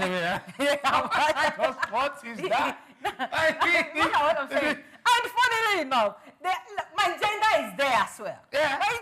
Because at the end of the day, you still say, oh, you want gender equity. You want it to balance out. Oh, let's give women equal chance to do the sport. But when I see the injury, I sincerely feel. And you see a lady will tell you, I don't know if you watched I watched one of the boxing game, and the before and the after was put side by side. Like she was really beautiful. Like afterwards. I don't know what they call it. It's the melanoma or something. What swollen head and you come out at the end of the game, you said the game was actually, I enjoyed it. You enjoyed what? Yeah, I mean, okay, look, it's called micro-violence, right? And exactly. We are trying to remove all forms of violence, right? Yes. But then again, this one is allowed based on the rules. Because it's even for street boxing. It's not the same thing, right? So I agree to a certain extent. It's okay, rather than call the abolishment, just do a bit of review. But then again, what you are reviewing is don't change the sport itself. You see someone's eyes pop out and you are telling me, oh, come on. I'm just being human anyways, but I know that there are people out there that really enjoy the sport. Yeah. The likes of Amolo, they enjoy. In Africa, we have, look, like I said, Africa, for example, you can go to National Stadium here in Lagos, go to most of the sporting facilities. You see young people engaging in all these sports, including boxing or even UFC. Yes. Because they are role models and they see it as a way to, for example, fight poverty, which is one of the strongest things in Africa. Exactly. So you cannot now deprive a child's dream, right? Because you want to, I don't know, like I said, look, what argument do you put forward to say, okay, if it's simply because, oh, it has led to so many damage, violence and everything, I can give you alternatives. Essentially, every contact sport will not have to be removed. Basketball will not have to go away. Football will have to go away. No. Those ones don't have microviolence. They don't. Every contact sport they don't. requires some form of violence. No. Those are accidents. I'll consider whatever that happens. You're arguing that for accidents. Yes, when it comes to contact sport like the football and basketball, whatever happens there, I consider it as accidents. But you see, when you want to talk about microviolence, go to boxing, UFC, and the likes. Okay. All right, a very big thank you to you, our viewers, for joining us on today's episode of Just Africa. And a very big thank you to our guest once again. A very big thank you to Emmanuel for joining me on the show. We'll come your way tomorrow, but please do to follow us on all our social media platforms at SOUQ News TV and subscribe to the Just Africa show on our YouTube channel. Thank you very much for watching. My name is Omivi Idolo. Bye for now.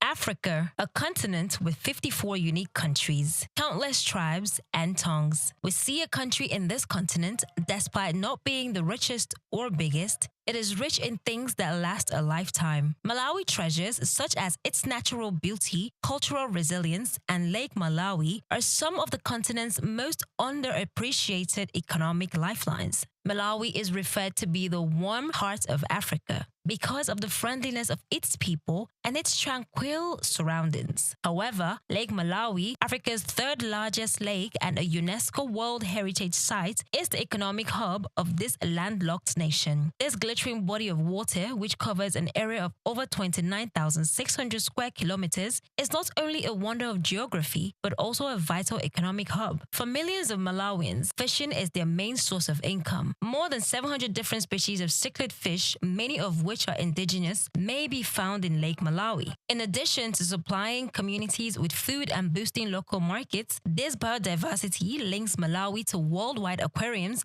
and research facilities. The export of dried fish products and ornamental fish makes a substantial contribution to rural economies. A burgeoning tourism industry is also driven by the lake. Malawi's lakeside locations, from Nkata Bay to Cape Maclear, draw ecotourists and backpackers seeking peace, quiet, kayaking, snorkeling, and genuine cultural experiences. The nation is becoming more and more popular among tourists looking for a less marketed experience because of its tranquil, friendliness, and affordable travel options. Beyond the lake, Malawi is making investments in sustainable development and agriculture, especially in the areas of sugar, tea, and tobacco, which support their traditional exports and encourage diversification into other crops like macadamia and legumes. Malawi is moving more and more towards agro-processing and resilience-based farming as climatic issues worsen. Malawi is unique not because of what it lacks, but rather because of how it uses what it has, transforming its communal strength and natural resources into a gradual but steady force for growth. I am Laura, and this is Just Africa.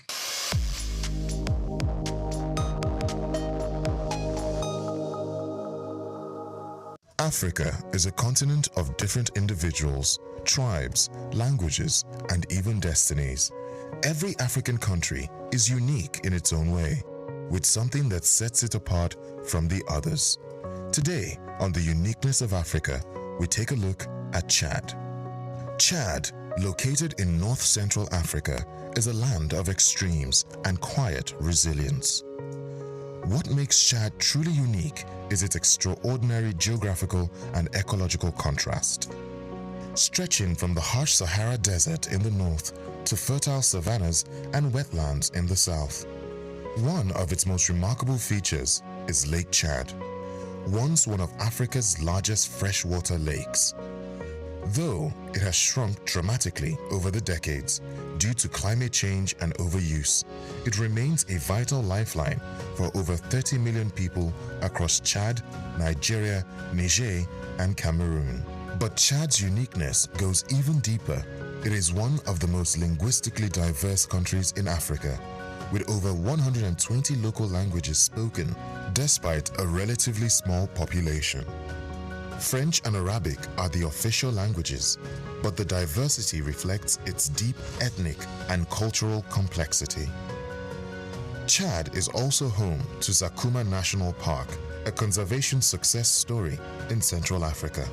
Once plagued by poaching, the park has rebounded and is now a sanctuary for elephants, lions, giraffes, and rare birds, showcasing the country's ecological richness. In the Enedi Plateau in northeastern Chad lies another treasure, a UNESCO World Heritage Site filled with ancient rock formations and prehistoric cave art, some dating back 7,000 years. These natural cathedrals in the desert tell stories of early human life long before modern civilization reached the region. In terms of identity, Chad is where Arab and Black African cultures blend, creating a unique socio-cultural fusion seen in its clothing, cuisine, languages, and traditions.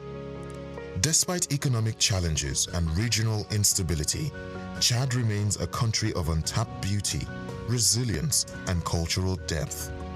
It is a land where survival meets strength and where the desert holds not just sand, but stories. This is the uniqueness of Africa, and today we spotlight Chad, the bridge between the desert and diversity. I am Moyosore Adebi for SOUQ News TV.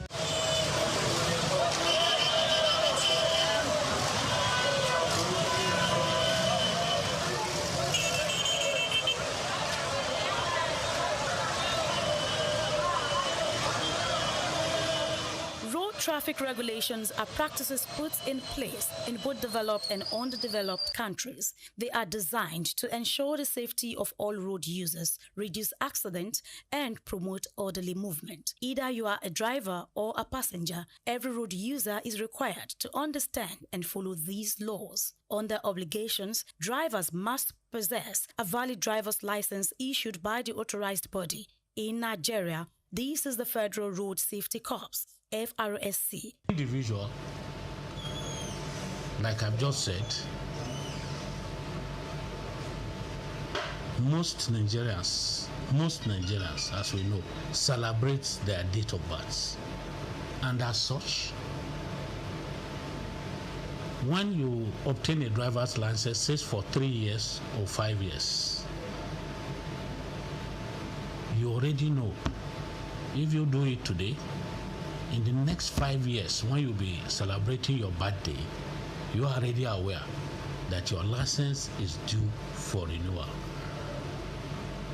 You don't have to even wait until that date.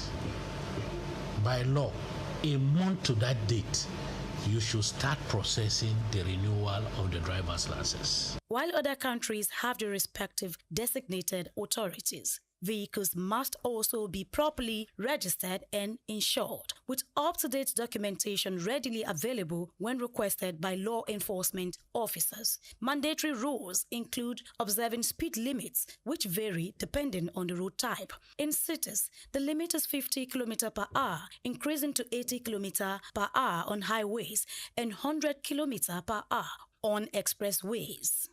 Before hitting the road, seat belts are mandatory for both drivers and front seat passengers.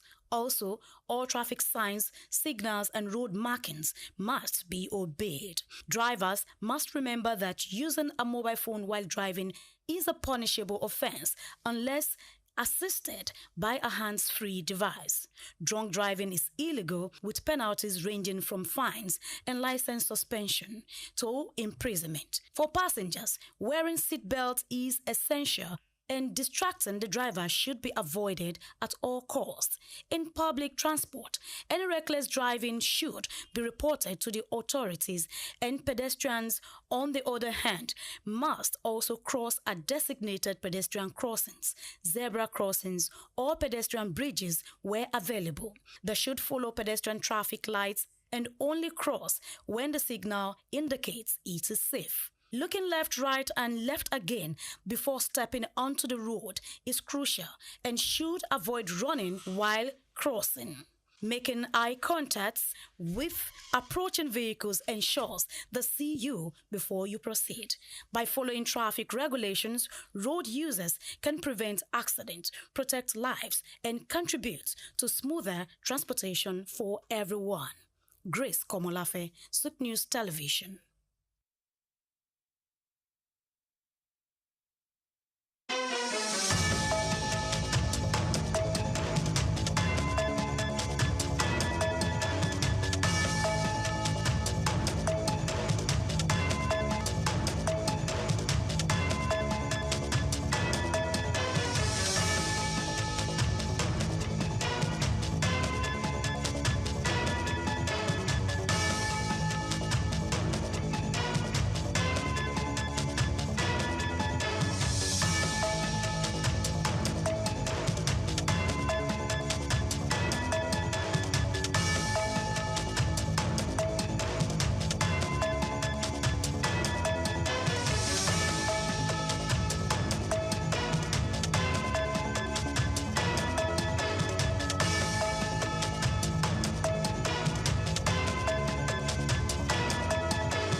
Well, you already know my name is Steve Omojafo, and my middle name is Bamidele.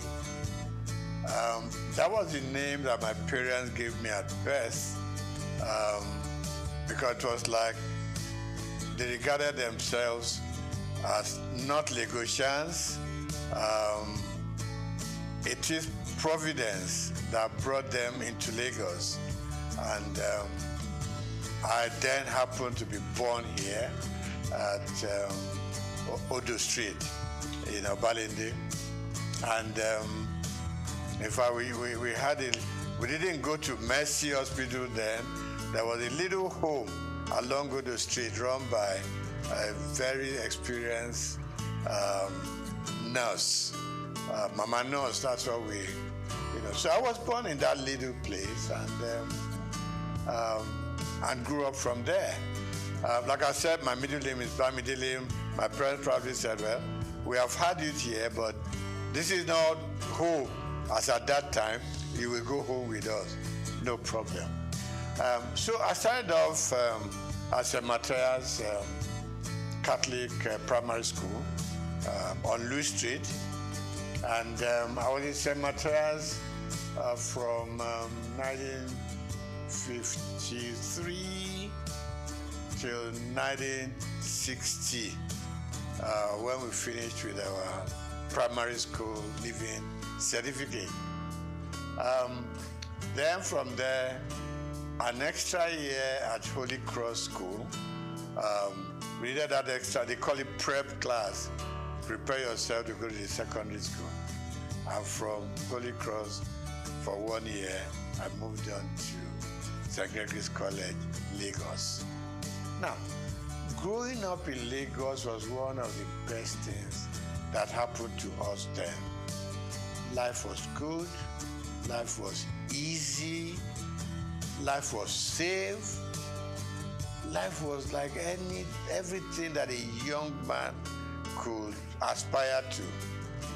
We went to school with Scholars Bus, which was virtually provided for free. When Scholars Bus was not available, it was fun walking from Obalinde, firstly to St. Matthias, and then from there to St. Gregory's College. Life was good, life was safe. You could go out any time of the day. You could play from house to house. Parents knew each other very well, And so, in fact, when you were late somewhere on your street or in your neighborhood, you could sleep there because they would send a message to your home that Dele is here, so don't bother.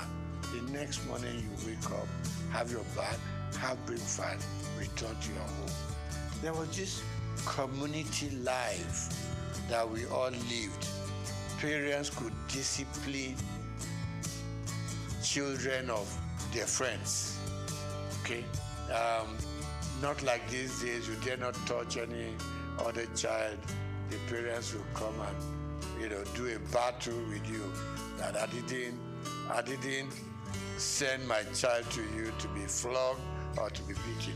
So it was a very beautiful life. So went to St. Matthias, went to St. Gregory's College, and then from there to University of Lagos. We were brothers keepers. School was fun. Teachers were all there just to teach you. There was no messing around. There weren't any bad habits that people could be developing along the line, So that was my life growing up. So we were all walking through Balinde to Lafiaji, to Campus Square, to Tokunbo, Okekpokpo, So we were children of the neighborhood. We were children of the area. So I'm never ashamed to say I'm an area boy in Lafiaji, Today it has become a taboo, but then we were proud of our origin. We were proud of our place of birth, and we were proud growing up in the neighborhood. So today, still believe me, I get up on some Fridays, I just go to Lafiaji, I stay with the guys. Okay, not all of us were fortunate enough to go through the system. Okay, so those who, in quote, we left behind, we still, a lot of the time, we still talk to them. We still relate to them when there are problems that we could fix. We help out. Because, it wasn't their fortune to be able to have gone. I know some dropped out, on their own volition. But generally, we all like the idea of going to school. Some couldn't make it. But we still relate to them. We are still friends. So I'm not surprised I leave Holy Cross Cathedral and I just hear people call me my names. And I know these people are those who knew me where we were growing up.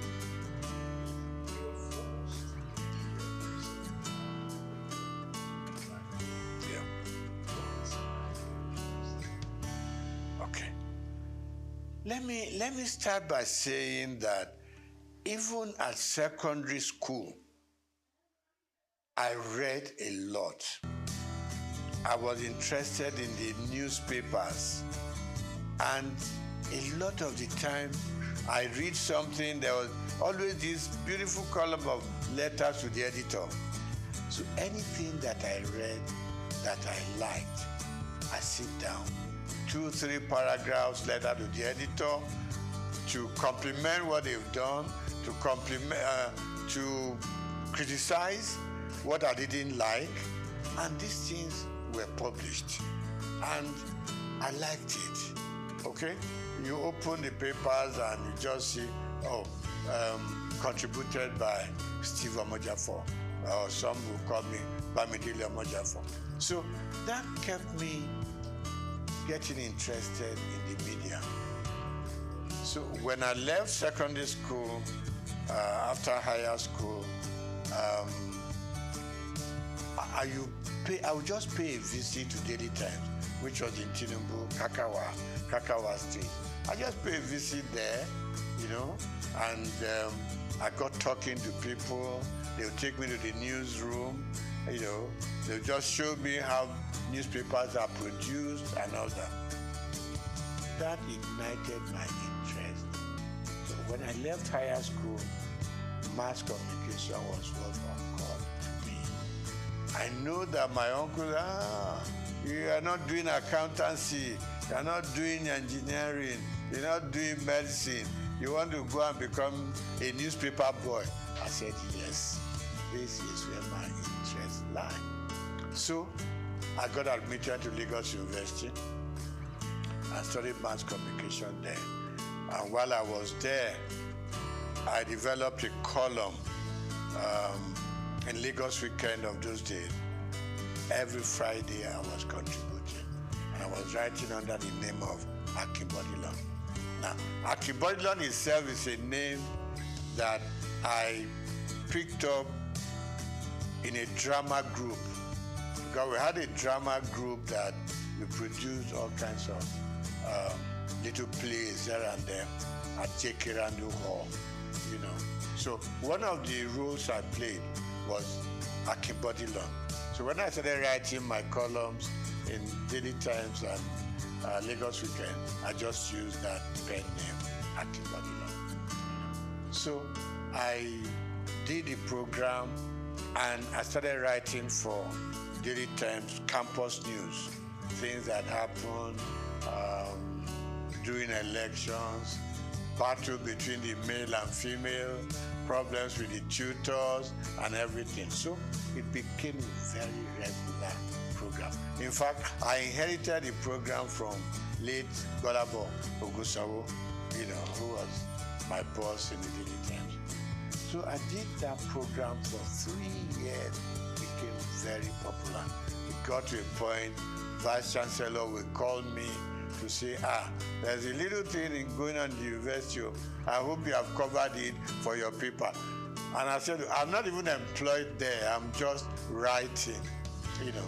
So I left University of Lagos, had all kinds of jobs that one could do, but I headed for Daily Times because I just had developed a path for myself, and that is journalism. Okay. So while in the Daily Times, worked with the Lagos Weekend, went to Daily Times proper and worked there. I was a columnist, I was a sub-editor, and also a reporter. Combined everything. So that was where my interest grew and grew, and it was very painful when I had to leave the Daily Times organization. And what did I go to? Lintas Advertising. When I walked into Lintas, and I said to the chairman managing director, and I said, I want a job. I said, just like that? I said, yes, sir. You know, then it was easy to communicate with people. We're not too many, so they listen to you. So he said, what are you doing now? I said, I'm a sub-editor at the Daily Times. So why are you coming to advertising? I want to broaden my space. I want to broaden my experiences. It took about 3 months, and I got a job in Lintas. And I remember Alhaji Babatunde Joseph, when I was going to leave, said, look, Steve, where are you going? I said, I'm going to Lintas. I said, well, we do the same thing. They package programs commercially. Here we do our papers and we go sell, you know. So I said, okay, sir, let me just go gather some experience at Lintas. And Lintas and Daily Times were just 5 minutes walk from each other. And I said, sir, if the editor needs me for anything, trust me, I will spend my time and money, do write-ups for Daily Times. So I was like working in advertising and still writing for the Daily Times. You know. So that was my life. From Lintas, we set up our own company known as Roosevelt Advertising Limited. And Roosevelt, was formed by 3 partners, you know, two friends of mine. 3 of us were at Lagos University at the same mass comm department. So we came out, and I left Daily Times to set up Roosevelt. One of my partners left Cadbury to to join us. And Akodusi left AdMark, another advertising company. So three of us came together and we set up Roosevelt. We call ourselves second generation agencies because before then we were the Ogilvy, the Lintas, Grant Advertising, and so on. So we set up a small shop in Surrey, and it grew beyond our own imagination. From Roosevelt, we set up a second line agency called McCann, STB McCann. Got affiliated to a company in America, McCann Erickson. So that was how it all went on. Now, I didn't do banking and I didn't work as a banker. The interesting story is that one day, while still at Roosevelt, no, STB McCann then, I got a phone call from somebody I've never met before. And I picked up the call. He said, my name is ABC, blah, blah, blah. And he said, the managing director of Zenith Bank wants to talk to me. So I said, okay, there's no problem. I know I'm not owing any bank and all that. He said, no. He just wants to talk to you. So I picked up, he picked up the line and said, my name is this. I said, my name is this. He said, can we meet? So I said, she, no problem. He said, no. So we agreed to meet. And it got to be that he wanted to appoint a couple of directors for the bank before they went public. And what I said to him was, I'm not a banker. I didn't study finance or economics. He said, no. What I want from you is your name and your integrity. Nothing beyond that. That was the beginning of the story. So I got onto the board, and I learned a lot. You know, I'm somebody who doesn't get to a place and I want to show them what I know or what I don't know. You could make a fool of yourself sometimes. So for me, like the first 6 months or 1 year, was just go to the meeting, listen to them, know where they are coming from, know what the focus is, and know what the expectations are. So I picked it up from there. Gradually, I got into the system. Of course, naturally, buy some books on banking, finance, just read, you know, so at least you know how the banks operate. I've always been a customer of the banks. It is very small scale. And all I did was follow the banking trend. You know, there weren't too many banks in Nigeria at that point in time, but I followed through. And that was it. I got onto the board. And somewhere along the line, there was the policy of the central bank. The managing director had to step aside, so to say. The chairman had overspent some time regulated by the CBN. And they approached me and said, you are going to become, at the board, you're going to become the chairman of the board. I said, me? And they said, yes. I've met a lot of people here, so why me anyway? To cut the short story long, I was eventually made the chairman of Zenith Bank. And I was there, I was chairman for 4 years. And then CBN rules changed again. The MD came back, and I was very happy to hand over the bank to him.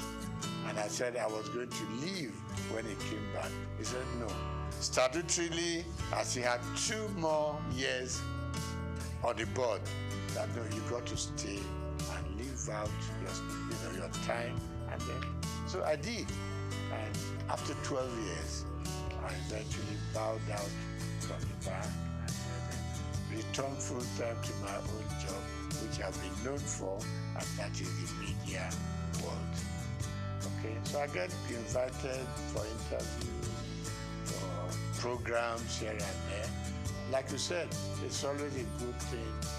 You have something you have learned over the years, you want to impact it on the younger ones, you know, who are coming. I mean, my first son, for instance, you know, went through the media scene, now in advertising, and I go on encouraging them. I retired from active day-to-day operations about almost 15 years ago. You know, but I'm still keeping pace with what is going on around me.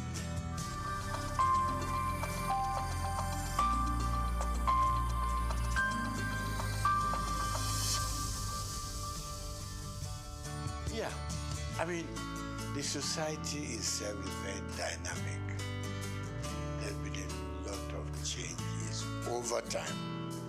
I mean, I look back to during my own time in the newspaper world, and I can count just about 4 or 5 newspapers then. Okay, Morning Post, Daily Times, The Express, and a couple of others. So we knew each other. We knew the practice, we exchanged news information, we exchanged, I mean, if you had a news that was breaking, you know, you want to call up colleagues from other papers, we all go there as a team, right? Because stories will be written from different angles, no matter what you do, you know. So, newspaper was great. And it was so good.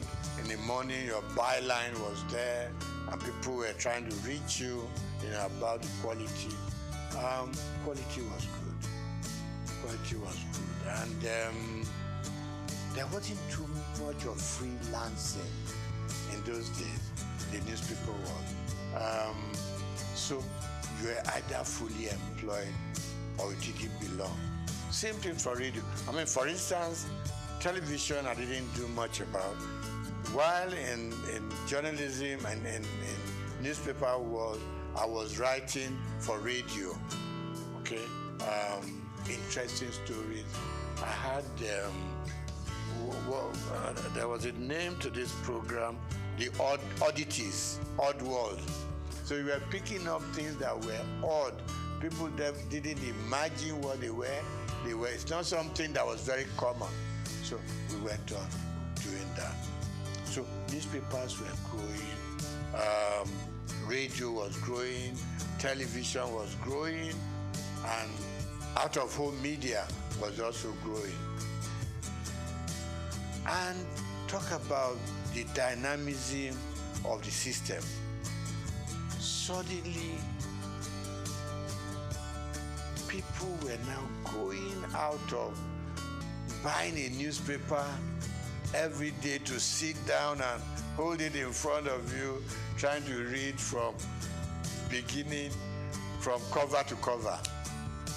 Other forms of communication came on. With the advent of mobile phones, things began to change. In our own time, it was the phone you put on the desk and you were dialing it, you know. A lot of the time, you could never get across, okay? Suddenly, mobile phone came onto the scene. And news coverage was transformed completely from what it used to be. Okay? So now, people on their phone could reach out, you could touch Germany, touch America, touch all parts of Europe, just sitting down in your office to gather information, gather news, what is new, you know? And then, of course, we now had more television stations, no longer NTA alone, okay? Now, with the news stations, things were just expanding. Things were broadening up, and news gathering became something new altogether, and everybody was heading for a new phenomenon altogether. So today, you don't have to be a big guy to be able to tell your stories. Little children tell their stories, female tell their stories, you know. So really we have moved from the days of waiting to read your newspaper to gather your news. Now, with your phone on your palm, you could do wonders all over. But of course, standard also, in some areas, standard will improve. In some areas, standards will go down. Because the multiplicity of media sources create problems. The kind of quality control we used to have in those days was disappearing. And people can build up stories without even being there to know if it is factual or not. So of course, the turmoil that we are going through in the media space now is better imagined. But I still believe that for those who have structures like the one you are building up now, will enable people to know that you've got to check, you've got to cross-check, okay? We have laws that control what we say, what you do, what you publish. Of course, they are not as rigid as they should be, you know? So, in terms of content these days, you have to ensure that you check your facts before you can believe, you know, what they are saying or make any sense out of them. So really it has become all commerce affair. And this is not going to be the end. The explosion is going to continue. Maybe in a few years to come, we're going to have a stronger media control than what we have now. People are building content. You go on YouTube, you go on all kinds of media, and you are getting all kinds. What you hear from your WhatsApp is different from what you're going to get in your YouTube. You go to Instagram. People are selling themselves with all kinds of stories. So really, for me, we've gone through the era of sanity. Yeah, and I hate to say, we've gone into the era where anything you can think of, say it, write it, do it. And for the consumers, it's like you either take it or you leave it. But it's good that we can now reach out much, much widely. Thanks to our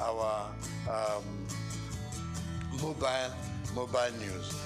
You talk to people in any village in Nigeria. And suddenly one thing that didn't grab us so early was you open up your Google map, and you don't have to stop people on the street anymore. Show me where I'm going.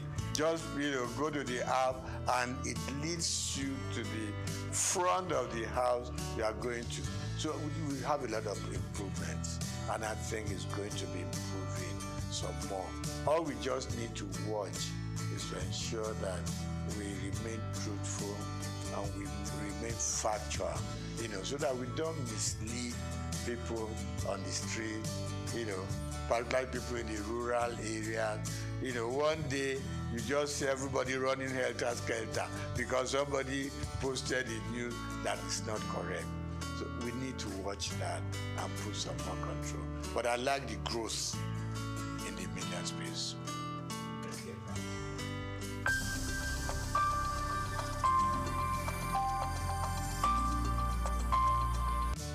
When I got into the banking sector, I saw myself more as a customer than a board member. I haven't been a journalist, which I still am.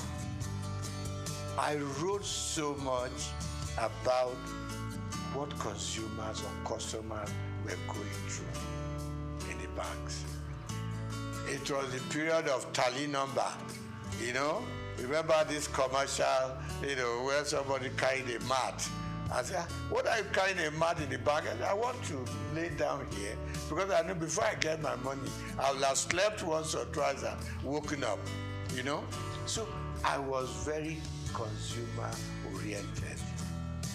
When I got into the banking system, a couple of times my board members will ask me, are you on the board or you are still a customer? I said, first and foremost, I want to remain a customer of the bank who will come into the bank and get properly served, who will come into the bank and feel like human,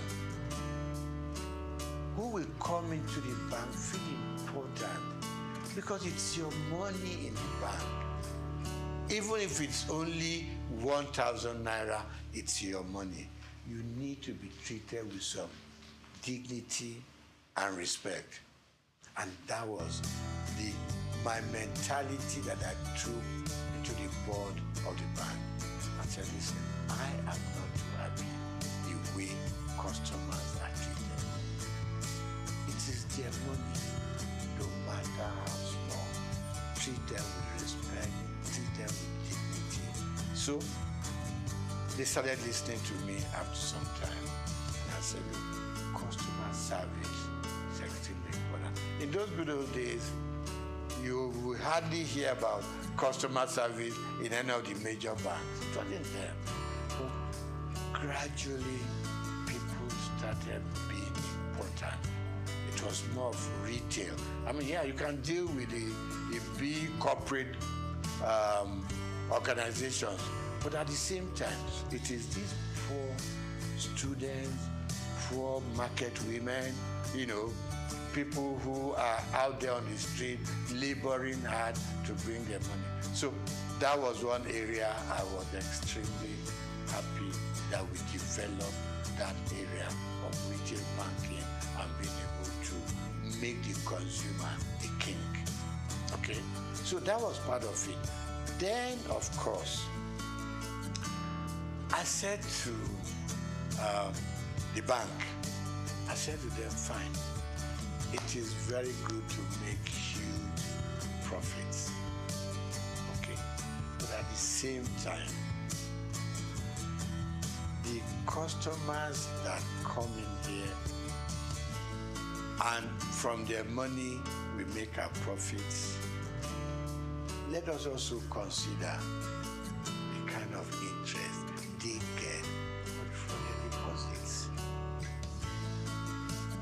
Today, when the banks take your money to deposit, okay?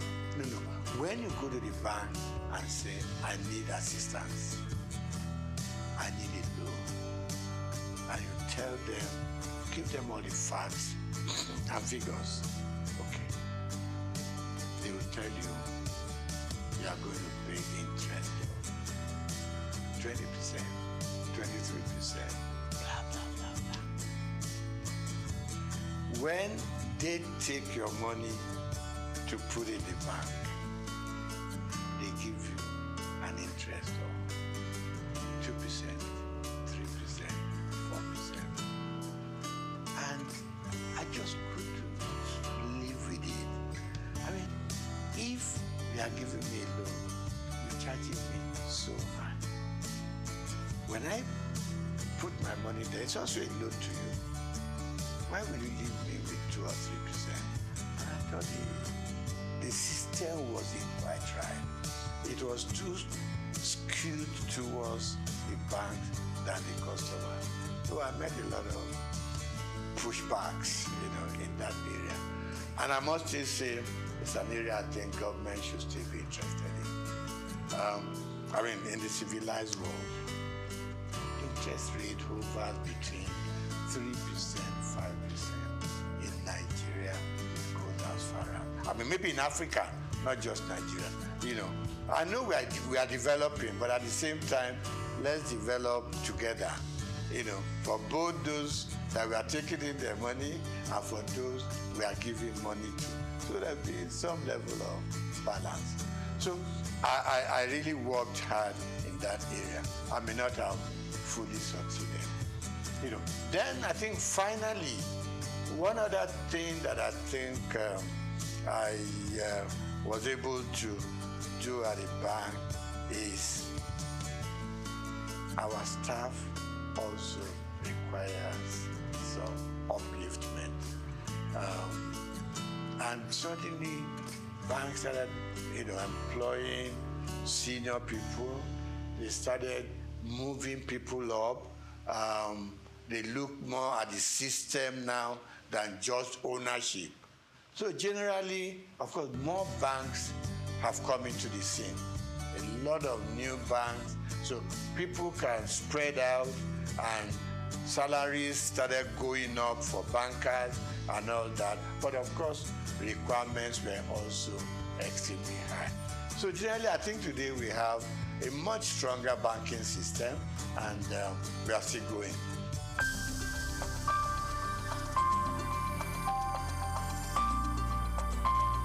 Now, the banks for a long time have been let loose to do whatever they want to do at the disadvantage of customers, like I started off with. Now,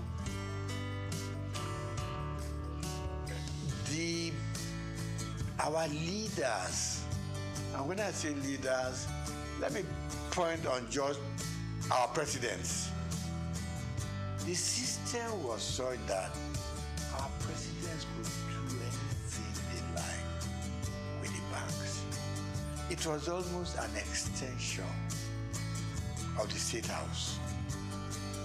You just pick up your bell and you ring, and the governor of Central Bank will come shaking, because you had the power to bring him in and fire him. So he had to respect everything that the president wants. And it's wrong. This time around, I can say, even in some parts of Africa, you couldn't run the central bank the way we run it here. All the CBN governors wanted to do, please the president, and you are free to do whatever you want to do, and it's wrong. It's wrong. I mean, take even Britain here. Have you ever heard this kind of relationship between the Prime Minister of England and the CBN? No. Everybody has his mandate. In places, in climes like that, the president doesn't call up the central bank governor. Go and do this. Go and do that. Exchange rate should be done. Change your policy to be done. I mean, that's part of the problem we've had in this country. So the last government and their CBN just ran this country to their whims and caprices. You leave your monetary policy. In fact, you were running both monetary and fiscal at the same time. You took the Minister for Finance, for instance, and you have no dealings with him or her. You ran their own programs for them, and you did things that they should do, but they couldn't query you because the president, had your back. So a lot of things went wrong. And the result is now here for all of us to see. So look at the changing of our redesign, what they call redesigning of the currency. Now we know there are so many ways you should have done it, but we put politics and added it into our financial and monetary policies. We wanted to do it specifically to change the course of history. And it is wrong. So today, we now know what's happening at the central bank.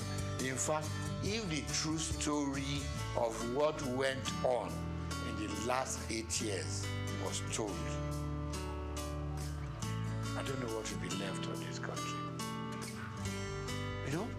I mean, you had this little thing in the Constitution that said the government can borrow from the CBN within certain limits. They call it ways and means. But no. And there was a percentage tied to it. You can't do more than 5%. And by the time you're asking for the new one, you should have paid up. We went on piling up. It's like just go and print the money. You know what Idi Amin used to do in Uganda in those days. That's the kind of situation we found ourselves. Very regrettable. But I believe some sanity will now come into this space. The new central bank has at least outlined its policies. It has also said, let me keep to my monetary policy, which is my area, and leave the paperwork and how they want to run it.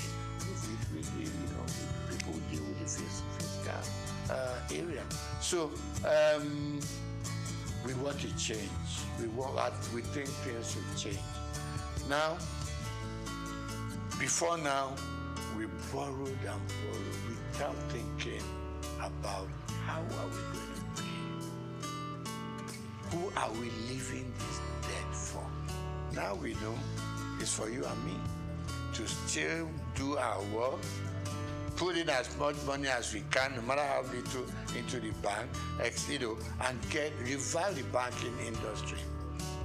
Okay, so the CBN has its own role, and my prayer and my wish is that they will keep their own part of the bargain, leave other people, The Minister for Finance has said it that much. We should. I mean, we all know, simple economics.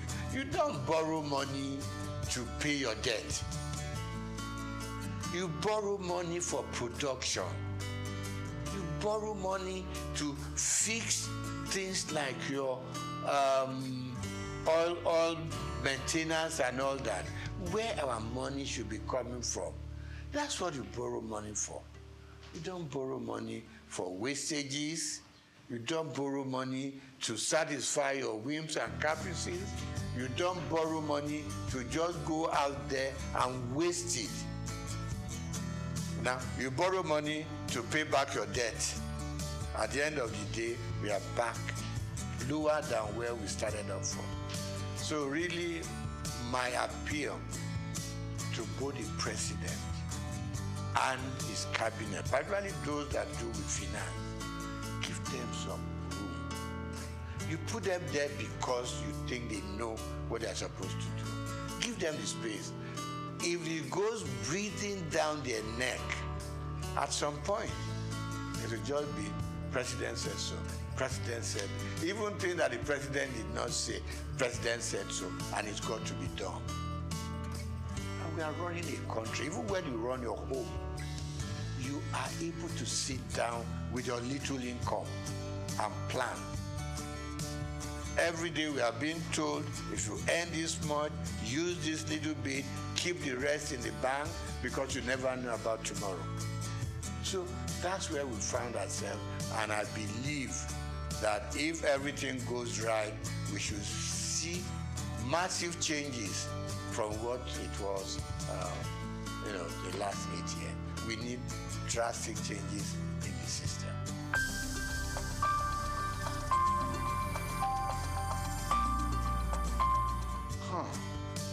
My mom in Abalinde used to say to me, when I want to be lazy, he will make sure you do what she wants you to do. And he will remind you that hard work doesn't kill. that turns you into an inconsequential human being with no sense of direction. We grew up learning hard work, both in school and out of school. I, for instance, hawked on the streets of Lagos with my mom. You leave St. Gregory's College, now not primary school, St. Gregory's College. You come back. My mother was a textile seller. Got it, probably went to Balogun, pick up. When I come back from school after my lunch, get a basket full of cloth, which I put on my head, and we go from street to street. My mother's carrying her tape rule and another measurement stick, and we'll go round Obalende, Igoshere, Bangoshe, Oshoji, and we were selling. From there, she graduated to owning a shop in Balogun. When I leave school, I was her accountant, so to say, bookkeeper. All the things they sold, I make, keep the records and everything. I helped her take the money to the bank. It was Barclays Bank, what was it called then? Yeah, Barclays Bank, before it became Union Bank in Balogun. So I've learned how to trade. I've learned how to make money. I've learned how to deal with customers. Plus that, I was also a bread seller. Somewhere along Strachan Street off Igoshere, there was a big bakery owned by the Lawson family. To be able to get enough bread, you got to get there between 5 and 6 in the morning. Okay? So let me cut it short. We learned to work hard. And that working hard continued with us up till where we are today. We also were very straight-minded in terms of what we wanted to be. We played pranks, so we went out to play football, we went out to, to play with the girls and everything. But at the end of the day, you returned home. And our parents didn't spare the rod. They didn't. You came back later than expected to. They would lie you on the floor and dealt with you.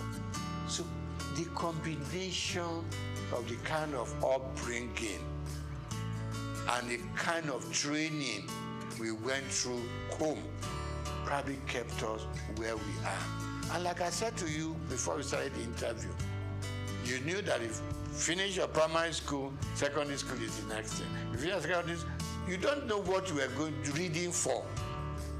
Not until probably when you got to the university, did it occur to you, okay, I'm going to choose a profession.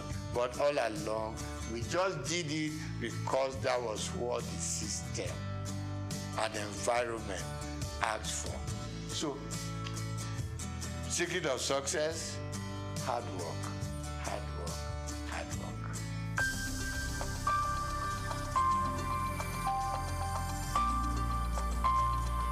No. I had a father who was very finicky about appearance. When I lived on Igoshere Road, our church was on Louis Street, so to say, walking distance. He taught me how to wear full agbada right from primary school, secondary school. I mean, today, you just wear Buban Shokoto, you go to church. Never was that happening. It's got to be full. Right. Then from there, by the time you got into, my father died while I was in university. Before then, he was always having this very thin bow tie. not this bigger one, bigger sizes now. Seen, you know, even when his dress is khaki, he still had it on. So I admired him, but initially I was on my long time, up till a point, and I looked back at some photographs we took when we were in the secondary school, and I thought, no, let me go back to those old days. Some people tell me it makes you look old. I said, I don't mind, you know, but these days I have just acquired that fashion taste, you know, which has suddenly become my, what do you call it? Become what I'm known with. And I enjoy it. And I encourage people, once in a while, put on your bow tie. It makes you look good, makes you look impressionable, it makes you look a serious person, and it makes people take a second look at you.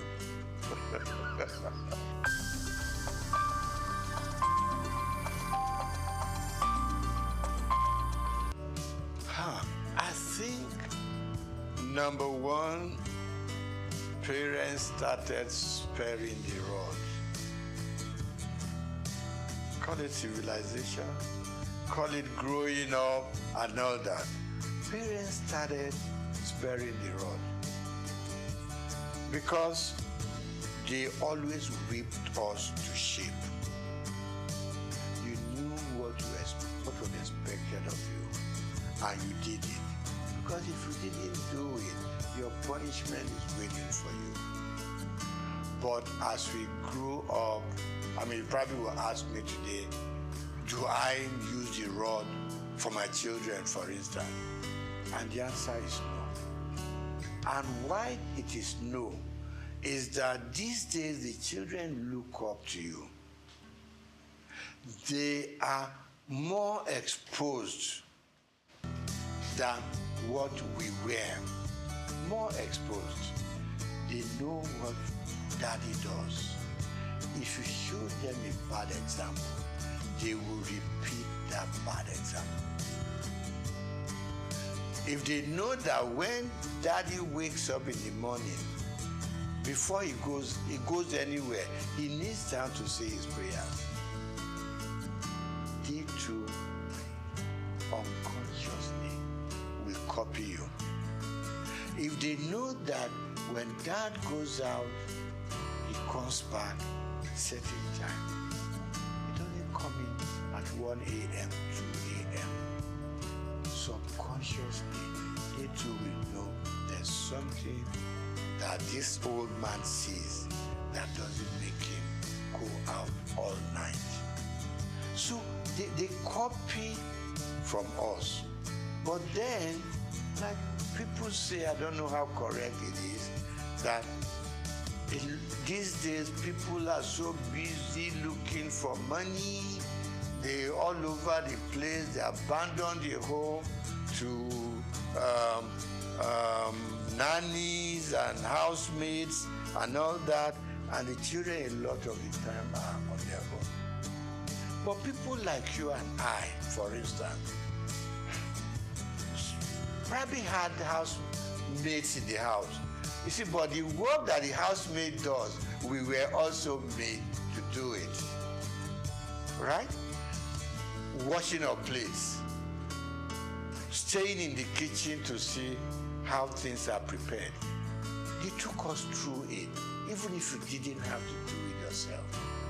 And that's why you and I are what we are today.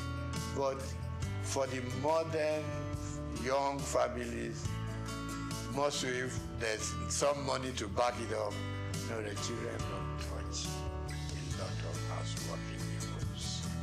They can go out when they can be back. They can wear, you know, I mean, you see some little young girls and what they wear. In fact, even to the church, you want to ask yourself, where did their parents go to see what the children are wearing? Particularly the female.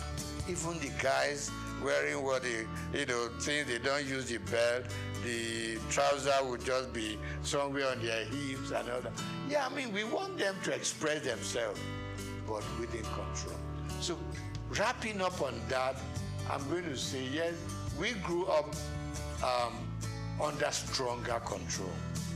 Today's parents are so much in love with their children.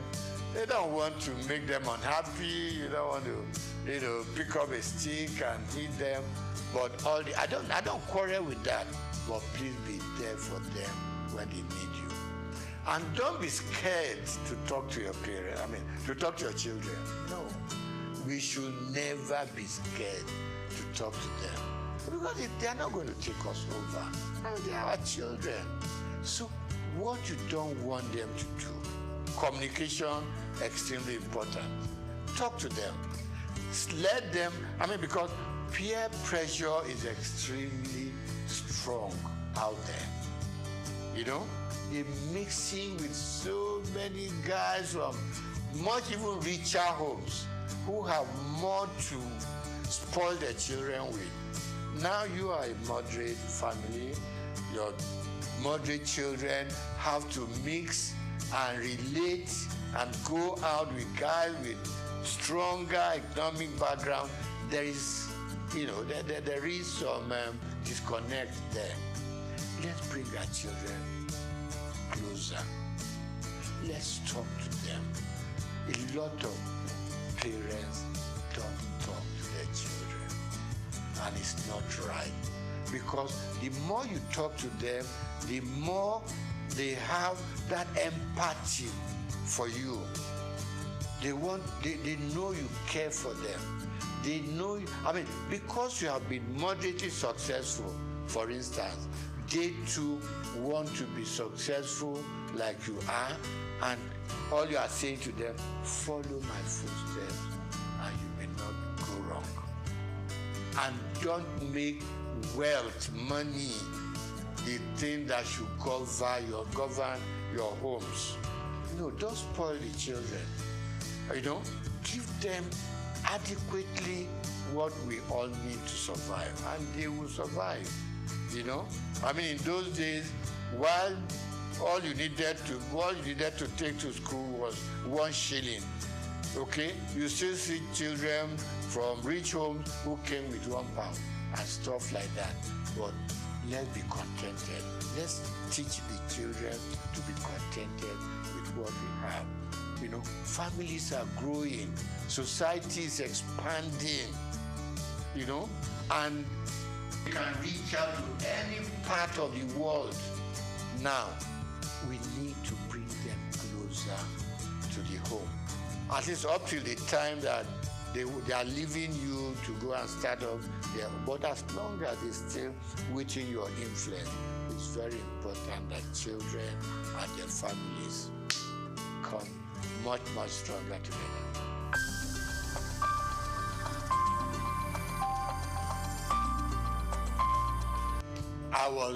I'm going to start with sports. I was an avid squash player.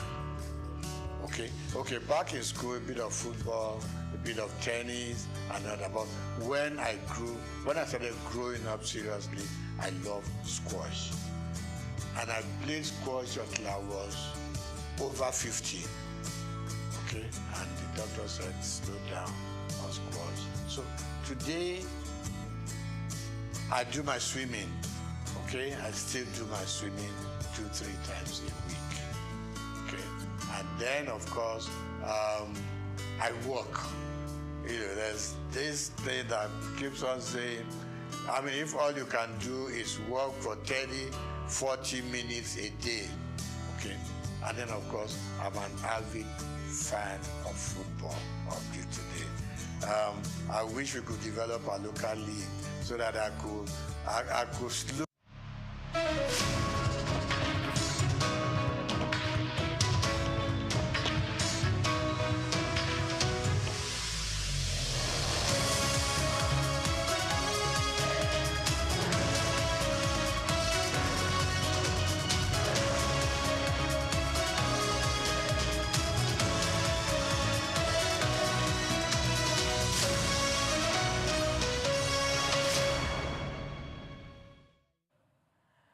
Hello and good afternoon. Welcome to World News on SOUQ News Television. I am Omobola Sandra.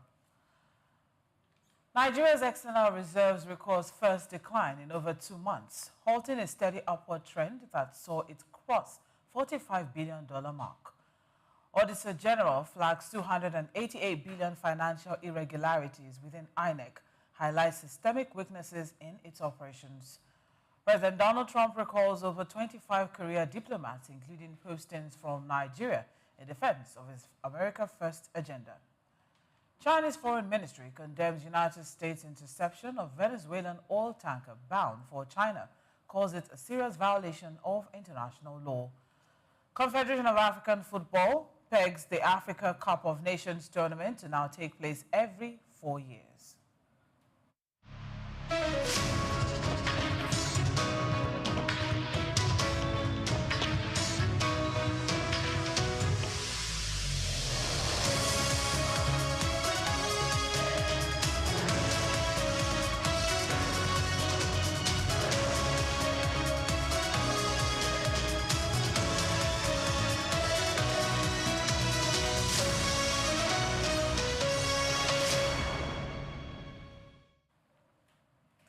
Nigeria's external reserves have recorded their first decline in over 2 months, halting a steady upward trend that saw them cross the $45 billion mark in early December. Data from the Central Bank of Nigeria showed the reserves eased after weeks of consistent gains, raising fresh questions about sustainability amid ongoing foreign exchange pressures. The initial drop was recorded on December 15th when reserves slipped to $45.32 billion. From $45.47 billion. They fell further to $45.27 billion before a sharper day-on-day decline of $57.05 million, settling at $45.21 billion by December 17th. The dip reduced the year-to-date gain to 10.6%, according to SOUQ Capital. Despite the slowdown, reserves remain significantly higher than earlier in the year. They closed September at $42.35 billion, rose to $43.19 billion in October, and reached $44.69 billion by late November. The federal government has disclosed that about 15.2 million homes across Nigeria are structurally unsafe, underscoring the scale of the country's housing crisis and the risk faced by millions of residents. The revelation points to widespread deficiencies in building standards, infrastructure, and urban planning, raising concerns about safety, health, and long-term sustainability in both rural and urban communities. The Minister of Housing and Urban Development, Ahmed Dangiwa, made this known during the presentation of the National Housing Data Initiative by the National Housing Data Technical Committee in Abuja. According to data shared by the ministry, Kano State recorded the highest number of inadequate housing units, while Bayelsa State had the lowest, highlighting sharp regional disparities in housing quality nationwide. Dangiwa said the findings confirm that Nigeria's housing challenge is both quantitative and qualitative. He added that estimates of the national housing deficits vary due to differences in data sources and methodologies, stressing the need for reliable data to guide effective policy interventions. Dangote Petroleum Refinery has commenced nationwide sales of premium motor spirit at a prompt price of 739 naira per litre across all MRS Oil Nigeria PLC filling stations, marking a major step in efforts to stabilize Nigeria's downstream petroleum market and ease fuel cost for consumers. In a statement on Sunday, the refinery said the pricing would be implemented across more than 2,000 MRS stations nationwide, ensuring broad access to the reduced pump price. It described the move as part of its commitment to delivering affordable, locally refined fuel while supporting economic recovery and reducing dependence on imported products. The refinery also praised marketers that have adopted the new pricing structure and called on others to align with the initiative. It said wider compliance will help deepen market stability, improve supply consistency, and pass cost savings directly to Nigerians, amid persistent inflationary pressures and high transportation costs across the country. The Auditor General has flagged over 288 billion naira in irregularities within the Independent National Electoral Commission, highlighting systemic weaknesses in its operations. The revelations came in the newly released Auditor General's annual report on non-compliance and internal control weaknesses in MDAs for 2022.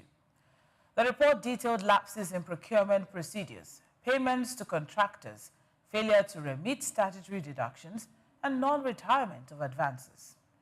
These issues pertain to the period between 2018 and 2019 under the leadership of former INEC Chairman Mahmood Yakubu. Notably, the report cited over 5 billion naira paid for smart card readers for the 2019 general elections through a restricted procurement process without prior approval from the Bureau of Public Procurement. The findings underscore concerns about accountability and internal controls at INEC, calling for stricter oversight and reform to prevent recurrence of such financial irregularities in the Commission's operations. The Transmission Company of Nigeria, TCN, reported 131 cases of infrastructure vandalism across its network in 2025, highlighting ongoing security challenges even as the company achieved historic transmission milestones. In his end-of-year message to staff, partners, and stakeholders, Managing Director Sule Abdulaziz described 2025 as a remarkable and historic year for both TCN and Nigeria's electricity industry. Despite operational hurdles, the company recorded an all-time peak electricity transmission of 5,801.84 megawatts on March 4, 2025, accompanied by a maximum daily energy delivery of 128,370.75 megawatts hours nationwide, the highest ever on the national grid. Abdulaziz attributed the achievement to targeted investments in infrastructure, rehabilitation, transformer capacity expansion, and sustained maintenance of transmission assets. He emphasized that these efforts reflect TCN's commitment to improving electricity supply reliability, meeting growing demand, and supporting Nigeria's broader energy developments, even amidst persistent vandalism and operational constraints. Nigeria's exports to the United States fell by 940.98 billion naira in the first 9 months of 2025, reflecting weakening trade ties amid tariff pressures and tighter U.S. market conditions. Data from the National Bureau of Statistics, NBS, revealed that exports to the U.S. dropped to 3.65 trillion naira between January and September 2025, down from 4.59 trillion naira in the same period of 2024. The 20.5% year-on-year decline comes as global competition and economic headwinds challenge Nigeria's external sector. Analysts warn that the drop could worsen Nigeria's trade imbalance with the U.S., especially as imports from America surged over the same period. The figures raise concerns about Nigeria's export competitiveness and the need for diversification beyond oil and primary commodities. The United States Ambassador to Nigeria, Richard Mills, clarified that recent U.S. visa restrictions are focused on enhancing security measures and are not directly specifically at Nigerians. Speaking on Sunday in Abuja during a news conference linked to a U.S. congressional delegation visit, Mills emphasized that the new rules aim to improve the safety and integrity of the visa process. He reassured Nigerians that the changes are part of broader security protocols and encouraged continued cooperation between the two countries to maintain strong diplomatic and people-to-people ties. Still to come in the news, John Mahama met with global delegation, advocates reparations for transatlantic slavery. This is the World News. We'll be right back.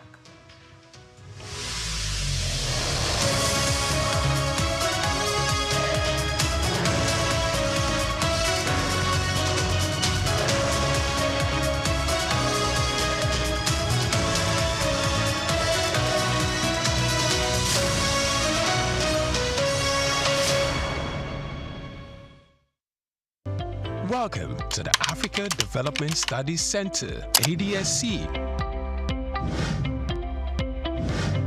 ADSC is an organization focused on training and research to advance sustainable development and growth in Africa. We exist to facilitate customized training, research, and study exchanges worldwide on leadership, management, and critical development issues. The center offers a platform for the exchange of ideas and best practices. Our comprehensive services encompass research, consultancy, capacity building, training, and education programs, as well as publishing and disseminating development-related knowledge. Our faculty consists of experts and researchers with extensive experience in policy formulation, implementation techniques, and monitoring and evaluation. Our methodology involves talks, individual and group exercises, games, video screenings, and discussion seminar sessions in a cozy atmosphere, making learning enjoyable for our participants. For more information, email us at info@adstudiescenter.com or call +234 912 039 2362. Visit our website at www.adstudiescenter.com to learn more about our programs and upcoming events. Africa Development Studies Center, rethinking development for Africa.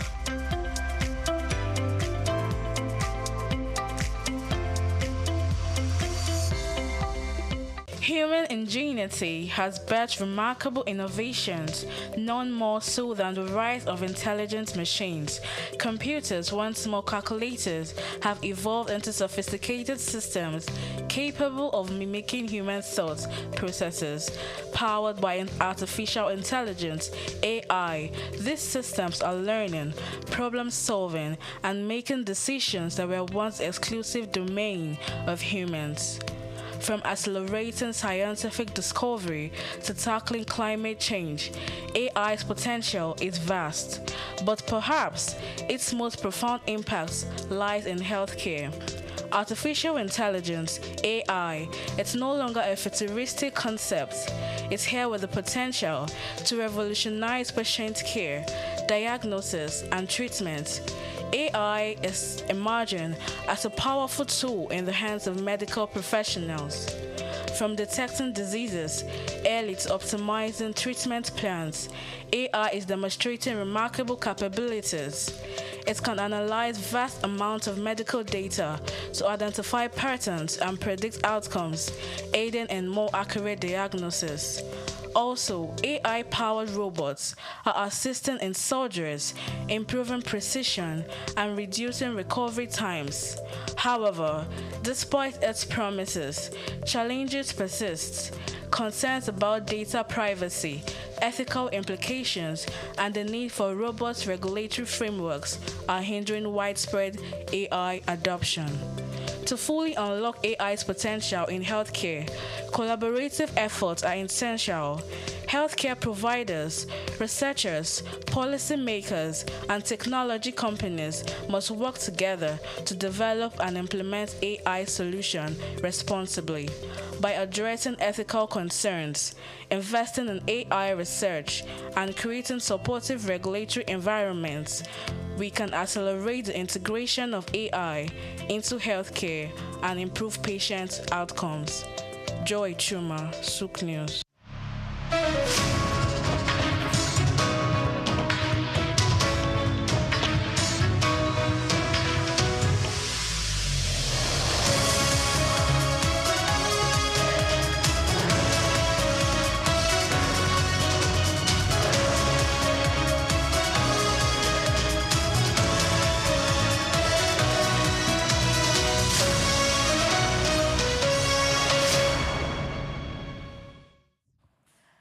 Welcome back. Ghana's President John Dramani Mahama met with a global delegation advocating reparations for transatlantic slavery and colonialism as calls grow for African leadership in the movement. The delegation, comprising experts from Africa, the Caribbean, Europe, Latin America, and the United States, urged Mahama to champion the cause across the continent. They presented him with a set of priority actions aligned with the African Union's reparations agenda, encouraging him to persuade other African leaders to choose courage over comfort in supporting justice for historical injustices. Mahama acknowledged the delegation's recommendations, noting Ghana's history as the first African country to gain independence and its symbolic role in promoting continental unity.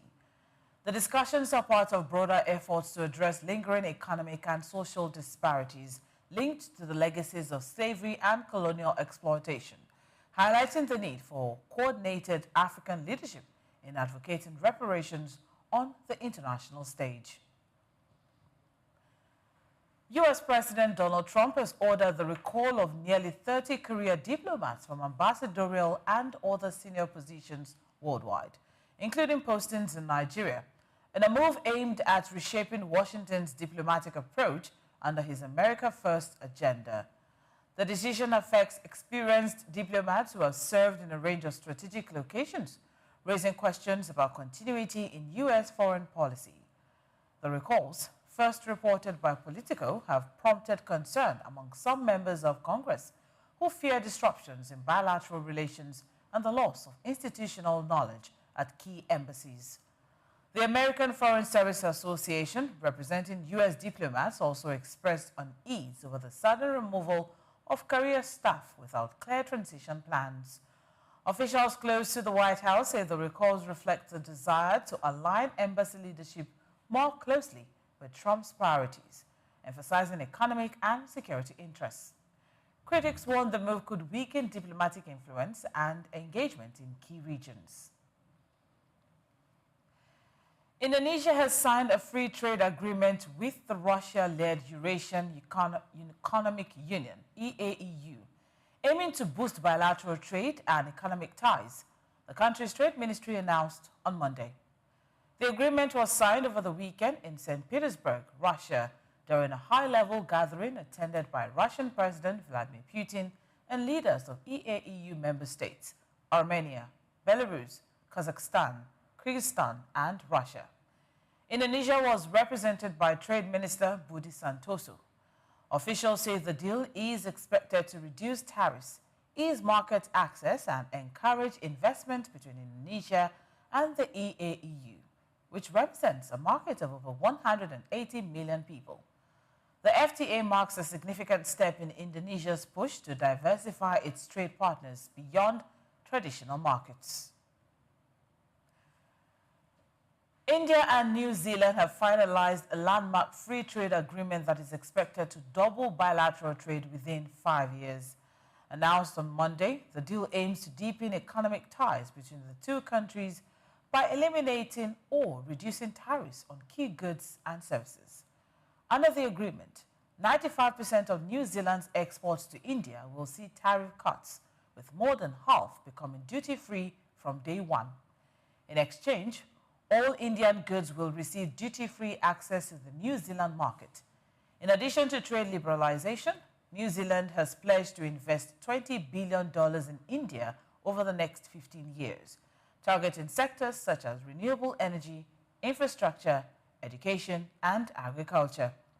Officials from both countries hailed the agreement as a win-win that would unlock new opportunities for businesses, boost employment, and promote long-term economic cooperation between the Indo-Pacific partners.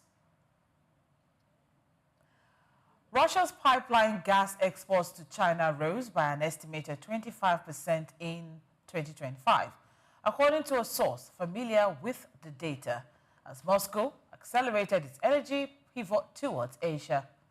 The increase highlights growing energy cooperation between the two countries amid deepening geopolitical and economic ties. The export growth comes as Russia continues to redirect its gas flows away from Europe, following Western sanctions and a breakdown in energy trade with the European Union. China, the world's largest energy consumer, has emerged as a crucial alternative market, with rising demand supporting long-term supply contracts and infrastructure projects like the Power of Siberia pipeline. However, Analysts say the surge in China's demand will not fully offset the sharp revenue losses from Europe. Reuters calculations show that despite higher volumes, reduced prices and longer transport routes mean Moscow's total gas income remains well below pre-sanction levels, raising concerns over budget shortfalls and economic resilience. China has lodged a formal diplomatic protest with Japan over the visit of Koichi Haiguda, a senior official of Japan's ruling Liberal Democratic Party, to Taiwan, the Chinese Foreign Ministry said on Monday. The move underscores growing tensions between Beijing and Tokyo as the East Asian nations navigate regional security challenges. Haiguda met Taiwan President Lai Ching-te in Taipei on Monday, where Lai called for deeper cooperation between Taipei and Tokyo to maintain regional stability and promote a free and open Indo-Pacific. He urged both sides to join hands, stay united, and support each other across strategic areas, including national security, regional partnerships, economic security, and high-tech industries. The visit comes amid heightened diplomatic sensitivity over Taiwan, which China views as a breakaway province. Analysts say such high-level interactions could further strain Sino-Japanese relations while reinforcing Taiwan's international partnerships and strategic positioning. China will impose provisional anti-subsidy duties of up to 42.7% on selected dairy products imported from the European Union, escalating trade tensions between Beijing and Brussels. The move follows the conclusion of the first phase of an anti-subsidy investigation widely viewed as retaliation from EU tariffs on Chinese electric vehicles. According to Chinese authorities, the provisional duties will range between 21.9% and 42.7%, with most affected exporters facing levies of about 30%. The measures apply to products such as milk, cheese, and specialty items, including France's Roquefort blue cheese. Collection of the duties is set to begin on Tuesday. The decision adds to a series of trade actions between China and the European Union as both sides defend strategic industries. Analysts say the tariffs could disrupt EU dairy exports to China while increasing pressure for renewed negotiations to prevent a broader trade confrontation.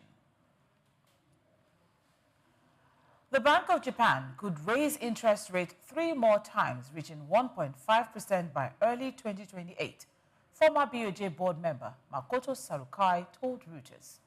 The move would mark a continued shift from Japan's long-standing ultra-loose monetary stance as the country grapples with rising inflation and wage growth. Sakurai said the first hike to 1% might come as early as June or July 2026, depending on how the U.S. economy performs and whether domestic wages and consumer prices continue their upward trend. This timing, he noted, could adjust if inflationary pressures accelerate or global financial conditions shift. The comment shed light on potential policy direction under Governor Kazuo Ueda, whose term runs through 2028. Ueda has signaled gradual tightening, reflecting growing confidence in Japan's economic recovery. Analysts believe further rate increases could help stabilize the yen and reduce dependency on stimulus without derailing growth. Still to come in the news, Doctors' Union in England embarks on industrial action over salaries and poor working conditions. This is the World News on SOUQ News Television. We'll be right back.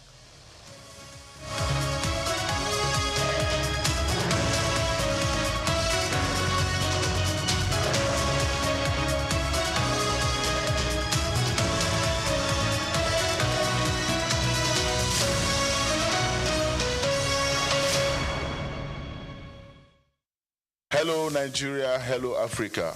Yeah, this is Sound Man. Keep watching SOUQ News. My name is Babalola from Excel LED. Keep watching SOUQ News.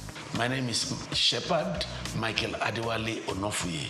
I enjoy you all to always watch SOUQ News TV. Hi, I'm Tom Bogaballs, and please keep watching SOUQ News. Wale Seriki, SLG Lagos Island East, SOUQ News, keep out watching them and keep a lookout for them. They're up and coming, and we're proudly to be affiliated with them. You alone where they make me go crazy. This your love in the cool of my brain.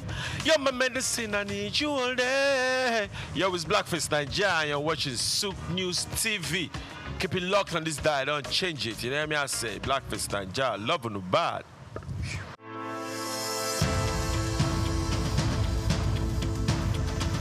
Growing interest in Nigeria's lithium reserves comes as countries worldwide scramble to secure supplies of the mineral, which is essential for powering the green energy revolution.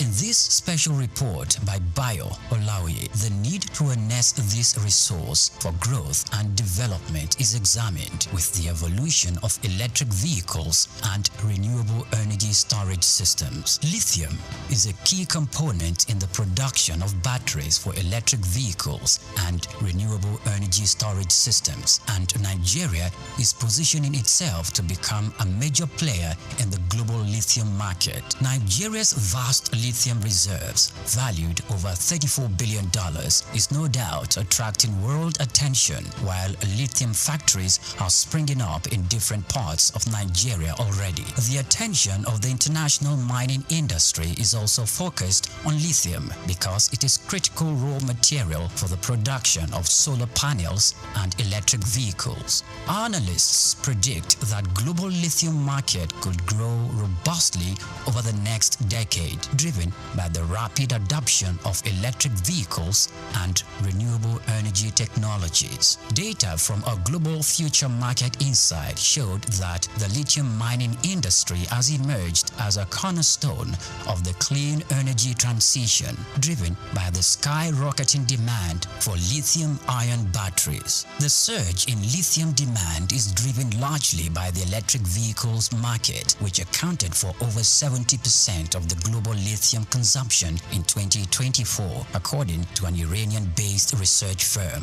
With countries such as the United States, China, and members of the European Union pushing for next zero emission by mid-century, lithium demand is expected to escalate further. The federal government, indeed, the Ministry of Solid Minerals Development, should intensify efforts geared at renewing and resuscitating the viable lithium industry in the country to its full potential. As Nigeria diversifies its economy into other sectors, the lithium industry offers hope and expectation that this sector would earn more revenue for the country. Nigeria should not just watch with folded arms, but must strive with the political will to develop and strengthen the country's vast lithium reserves.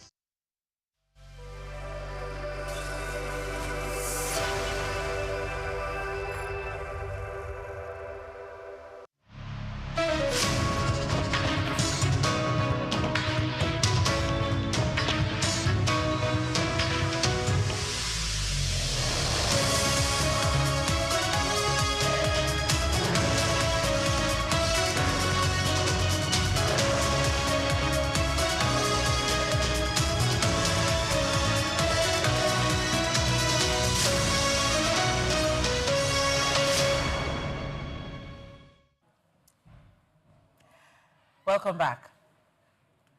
China's foreign ministry strongly condemned the United States' recent interception of an oil tanker bound for China off Venezuela's coast, calling the act a serious violation of international law. At a daily press briefing on Monday, spokesperson Lin Jiang emphasized Venezuelan sovereign right to establish relations with other countries without interference. He reiterated China's firm opposition to all unilateral and illegal sanctions imposed by the U.S. and other nations. This incident adds to the growing tensions between China and the United States over enforcement actions targeting Venezuela, which is heavy under U.S. sanctions. China has maintained close energy and economic ties with Venezuela defending its partnerships amid increasing diplomatic pressures from Washington. The seizure reflects the ongoing struggle between the two powers for influence in Latin America and highlights the broader geopolitical friction surrounding sanctions, trade, and energy security. China's statement serves as a clear message opposing U.S. actions and reinforcing its support for Venezuela's sovereignty and international cooperation.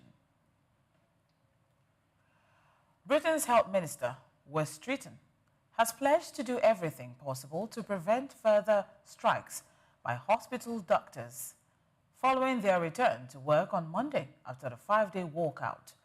The industrial action, organized by the Doctors' Union in England, was over disputes concerning pay and working conditions during one of the busiest periods for the National Health Service, NHS. The strike last week significantly affected hospital services, adding pressure to an already stretched healthcare system. Streeton acknowledged the challenges but stressed the government's commitment to finding solutions to prevent disruptions that could impact patients' care and NHS operations.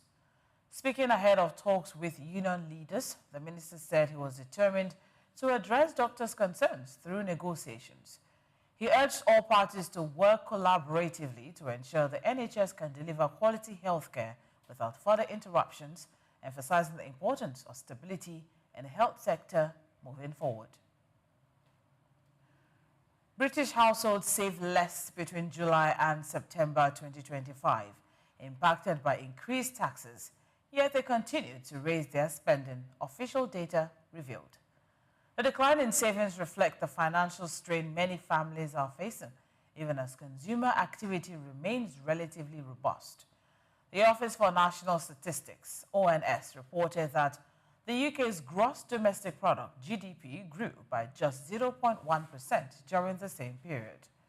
This figure matched earlier estimates and economic forecasts, underscoring a slowdown in the broader economy. The modest GDP growth highlights ongoing challenges, including inflationary pressures and fiscal tightening. Economists warn that the subdued economic momentum, combined with falling savings, could limit the UK's capacity for sustained recovery in the near term, emphasizing the delicate balance policymakers must manage. French Prime Minister Sébastien Lecornu held urgent talks on Monday with political leaders to discuss emergency legislation following a deadlock over the 2026 budget. A joint committee of lawmakers failed last Friday to agree on the full budget bill for the coming year, leaving the government without an approved financial plan. To avoid disruption in public services and government operations, Lecornu is now pursuing stopgap measures. These emergency laws would maintain government spending, tax collection and borrowing through January, while negotiations continue on the full budget. The move aims to ensure continuity as France heads into the new year without a formal budget in place. The Confederation of African Football, CAF, have announced that the Africa Cup of Nations, AFCON, will now take place every 4 years instead of the traditional 2-year cycle. The decision was made at an executive committee meeting in Rabat, Morocco, and confirmed during a press conference by CAF President Patrice Motsepe on Saturday. The move marks a significant shift in the operation of Africa's premier football tournament, which has been held biannually since its inception in 1957.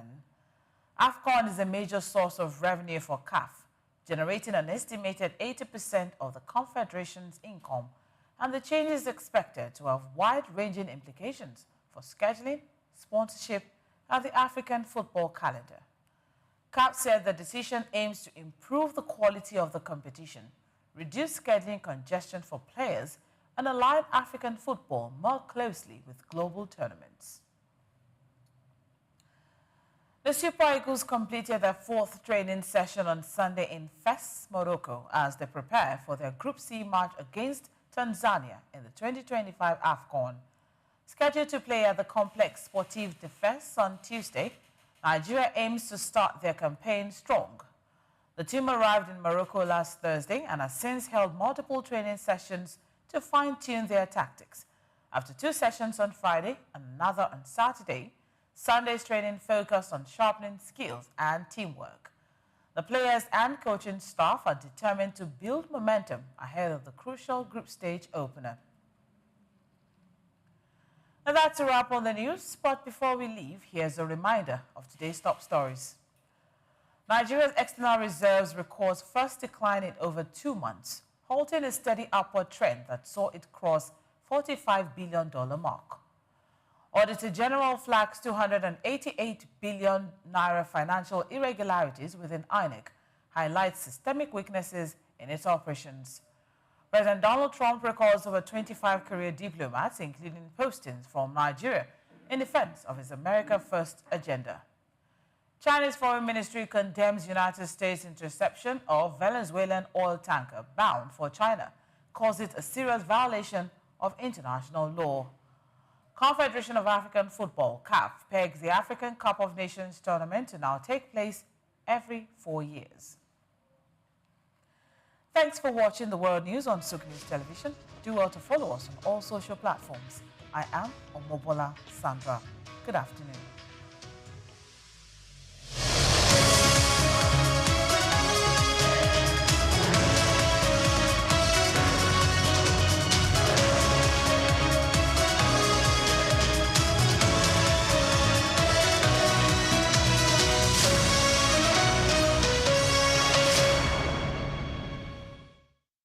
The National Theatre, Igomu, built during the military regime of Olusegun Obasanjo and finished in the time for the Second World Festival of Black Arts and Culture, FESTAC, in 1977. The theatre holds amazing treasures and memories. The artworks fill everyone with pride. The National Arts Theatre is visible from the motorway which connects Lagos Island and the mainland. The National Theatre is packed with the artworks of a legendary contemporary Nigerian artist, stained glass walls by Yusuf Grillo, sculptures and murals by Lamidi Fakeye, Erabo Emopai, and many others. It was put to full use for a month as one of the 4 venues of the Second World Black and African Festival of Arts and Culture, tagged FESTAC 77. The complex hosted 16,000 participants from 56 African countries and the diaspora in an unprecedented showcase of African music, fine art, literature, drama, dance, and religion. The National Art Theatre was built and designed by Techno Expert Stroll, a Bulgarian company mirroring the Palace of Culture and Sports in Varna, Bulgaria. Completed in 1976, the building is one of the largest and most beautiful of its kind on the African continent. It consists of a central hall with 5,000 seats, a collapsible stage that can be quickly rebuilt, a conference hall with 1,600 seats, 2 large exhibition halls, and 2 cinemas with 800 seats each.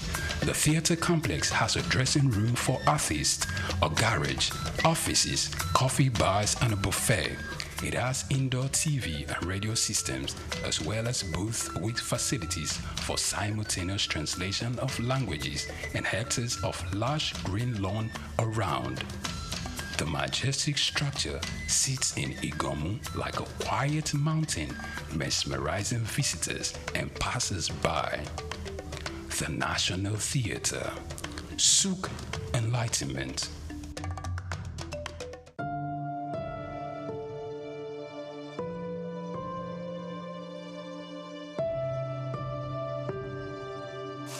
In April 1960, just months before Nigeria's independence, a 26-year-old ascended one of the most revered thrones in Yoruba land. His name, Oba Sikiru Kayode Adetona. His reign, almost 65 years. His legacy, a modernized crown, a globalized culture, and an unwavering voice for truth. Born 10th of May 1934 into the royal house of Anekinaya to Prince Rufai Adetona Adeleke and Ajibabi Adetona Ne Onashile, Sikiru Kayode Adetona's royal destiny was set early He attended Baptist School, Ireko, in 1943, Ogbere United Primary School, and Ansarudin School, Ijebu-Ode, before enrolling at Oluiwa College, now Adiola Odutola College, from 1951 to 1956. He later worked briefly in the audit department of the Western region in Ibadan before leaving for the United Kingdoms in 1958 to study accountancy. But history had other plans. On the 2nd of April 1960, he was installed as the 58th Awujale of Ijebu land, taking the regnal name Ogbagba Agbotewole II. Young, confident, and stepping into leadership just as the new Nigeria was emerging, marking the beginning of one of the longest and the most consequential reigns in Nigeria's history. Despite his demanding role, Oba Adetona maintained close family ties. He was married and blessed with children, who were raised in the blend of royal tradition and modern education that defined his worldview. Known to be a devoted family man, he valued privacy in personal matters, but ensured his children had opportunities for education both within and outside Nigeria. Socially, he was at ease in multiple wards, equally comfortable in palace courts, university lecture halls, diplomatic gatherings, or informal community events. He cultivated friendships across business, politics, and academia, yet was deeply rooted in his hometown, often mingling with his people during festivals and communal projects. The coup that saved a king.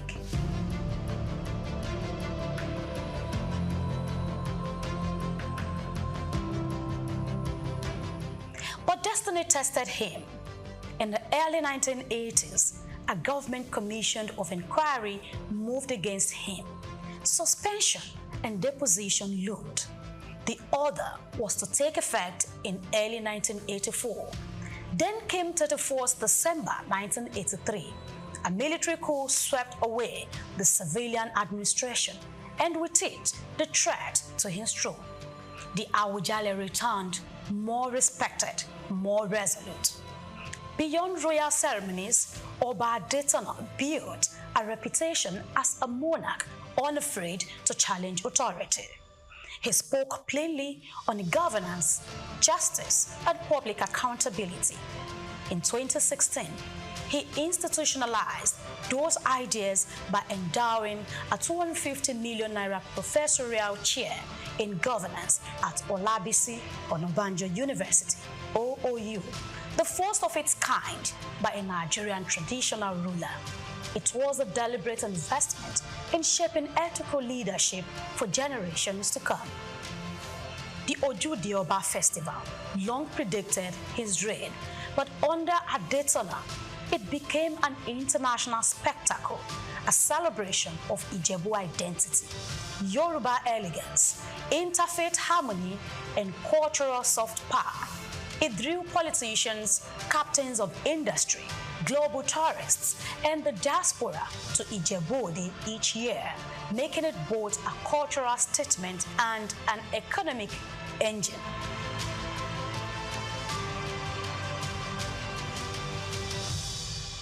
Adetona presided over a kingdom of religious plurality, Islam, Christianity, and traditional worship, often using his platform to advocate tolerance. Though a devout Muslim and president of the United Muslim Council, he regularly attended Christian events and encouraged interfaith harmony. And now, the final chapter. On 13th July 2025, Oba Sikiru Kayode Adetona Ogbagba Agbotewole II passed away at the age of 91. He was buried according to Ijebu customs in solemn rites, shielded from public view.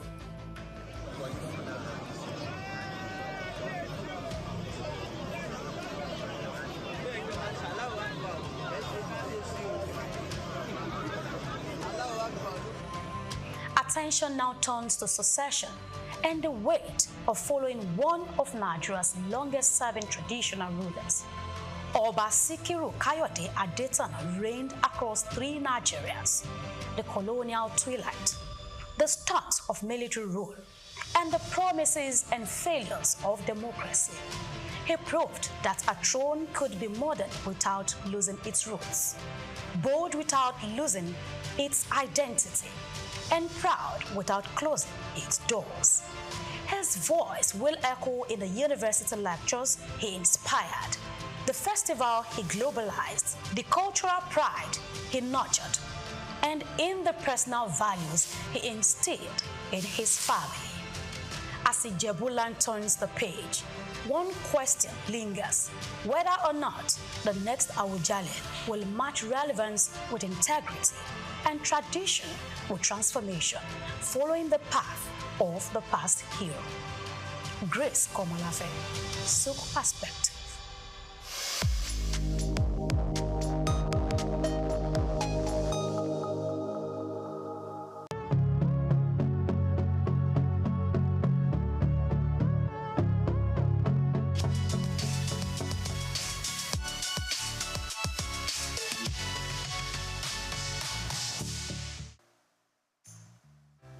In 1957, just a greenhorn leaving school and looking for a job, going into broadcasting was something that I dreamt of. But that's only meant going into radio, because my old school, Holy Child College, still on the same site in Obalende, 2 streets away from the old NBC. I still can't forgive whoever changed the name to something else that is being called now FRCN. Because if the BBC remains BBC 100 years after the founding fathers, dreamt of starting television, radio from, all the war years and learning a bit from America. It all started from America. Because we were taught about all this. Every time they took us from school to take part in, school's debates on radio, we just walked across. It's all in Obalende and Ikoyi, Balende/Ikoyi. So I dreamt of doing something along the line. And then one of my teachers left us high and dry. He went to be a newsreader on radio. Marie Tabio, who later became Mrs. Irikefe. Then we had people like Tung Adedoyin and SOUQ. We used to listen to them on radio on the old, you wouldn't know anything about that now, the rediffusion. It was just, a little box in your home. And everybody looked forward to either listening to the 7 o'clock news in the morning or 6 o'clock or 7 in the evening. So that was all all I had to do with broadcasting. And who was going to take me there was another matter altogether. Who would take you, little 16, 17-year-old girl, into broadcasting? But one had been bitten by the bug then. So, and only God knows where whatever dream you had was going to lead to. We read poetry, we did radio show, stage shows in school. The Catholic schools were very good for that. And my old school, just celebrating 150 years of its existence, just down the road from here on Broad Street. The nuns, they were all white nuns. No Nigerian nuns at the time that we were growing up. So all the dream they had, this kind of dream that we have now, going to England, but they were coming here to teach us. So I had learnt a lot of poetry, I had taken part in Festival of Arts, and I had gone to, the biggest hall we had then was at King's College, which is also down the road. Means of transportation was your SS foot. No BRT, no bicycles or whatever. So we did it all just walking around and learning from our teachers. And of course, our mentors were the nuns, like I said. So in my wildest dream, there was no way that I was thinking of going into anything like broadcasting. That is going back to answer your question. But they had a lot of plans for the girl child. And not along the religious lines now, but actually they came to actually engender this whole idea of pushing the girl child forward. And not just me, a lot of us, people like Mrs. Francesca Emmanuel, they also went through the whole gamut of all this dream that I'm talking about. Television itself was brand new in the world. I have to talk about radio because that was what I knew as a child. But television, when it started, we didn't even know. Maybe in America, and then it went to Australia, and then to France. No. France came after Nigeria. You wouldn't believe that, would you? That we were number 6. America, Britain, Germany, Australia, one other country, and coming now home to Nigeria, where you cannot help but give a lot of credit to the dreams of people like late Chief Obafemi Awolowo and one of his ministers then, Chief Anthony Enahoro. So that's how I believe this whole package was placed on their laps and sold to Nigeria, to the Western Nigeria government. On the radar were lots of other people like me who had dreams about becoming Miss Nigeria. So maybe that will now give you a little background about how I took part in the Miss Nigeria pageant, Western Nigeria, and I became Miss Western Nigeria. Somebody must have fine-tuned some little knot somewhere and said, okay, you probably might be able to deliver. Because you are being interviewed when you go before the panel of judges. And somebody must have said, okay, that's a good material, you can come and take part in this. Before then, we had other people, Anike Agbaje Williams, Oliola Sokwe, who were working on radio. My dream was to work in radio, but then I missed that. And I was nursing, that dream of still going to radio. Never knew what television was all about. So maybe that answers your question, I'm not sure. But I took part in the Miss Western Nigeria pageant and I won. Took part in the Miss Nigeria contest and came second. So that meant that I didn't win. And if one of the, maybe the prize was to go on TV, it wasn't even there. It wasn't written into the, program that whoever did this, but the person was going to go to England. And so Helena Yemeluna, who won that contest, went to London and fulfilled her own dream. But I was still biting my nails, waiting for when I'll be able to get a job. There were other things that girls could do. You could be a nurse, you could be a teacher, you could be an assistant, a dental assistant. All those were things that young ladies, can, fulfill their dreams along those lines. They're still there. You still have young ladies. Mrs. Muritala Muhammad, the first time I met her, she was a dental assistant. Little did we know that her husband was going to be the head of state and she would be first. So you see, lots of things were there for the young girl who wanted to learn, who had the talent, and who wanted to perform, and who wanted to work hard. But now I don't know if girls want to work hard. All they want is, the table to be set, and then they come and, partake of whatever is there. It wasn't too difficult at the time that I was picked as one of the people to come and appear on WNTV. The audition was actually carried out before my time. I got involved in so many other things, trying to get a job, something to secure, something, to alleviate poverty.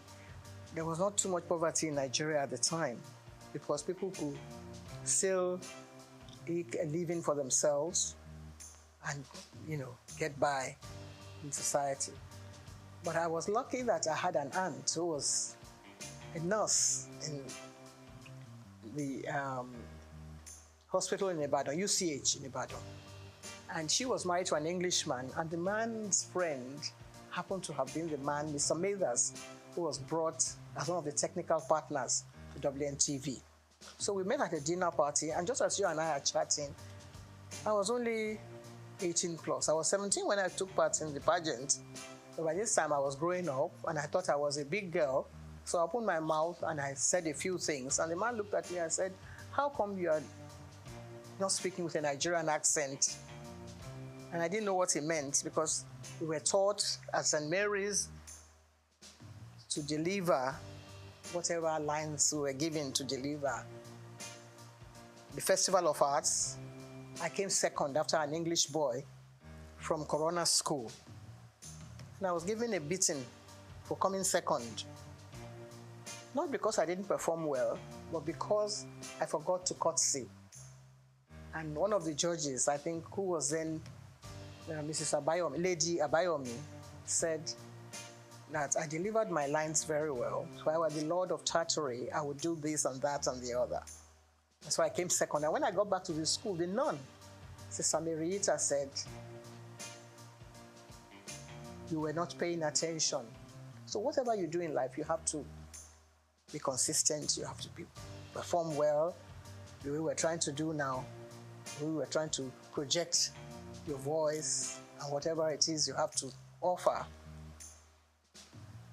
with a lot of humility, not trying to show off or to project your own image, or whatever message you have to deliver, you have to make sure that it is well delivered. The following year, St. Mary's Convent School, which is my old school, which is 150 years old in existence, went to the same King's College Hall, and we beat a lot of secondary schools. We came first. Pied Piper of Hamelin. Have you ever heard of that poetry? Pied Piper of Hamelin was about someone who wanted to get rid of all the rats in Europe. And all he did was to play the pipe. So that is what we were more or less doing. That's what you and I have heard. Being a Pied Piper, trying to get off all the ills in society. That's the main job of a broadcaster. There's so many things happening in the country, and it's only TV and radio that binds the country together. If the country falls apart tomorrow, you will rely on someone from radio or from television to make the announcement, to introduce the head of state who has just won the election, or the one who has just taken over. It's a huge responsibility. At that age, at 19, we had to introduce people like Chief Obafemi Awolowo on TV. We had to introduce people like Akintola, Oladoke Akintola, as the premier.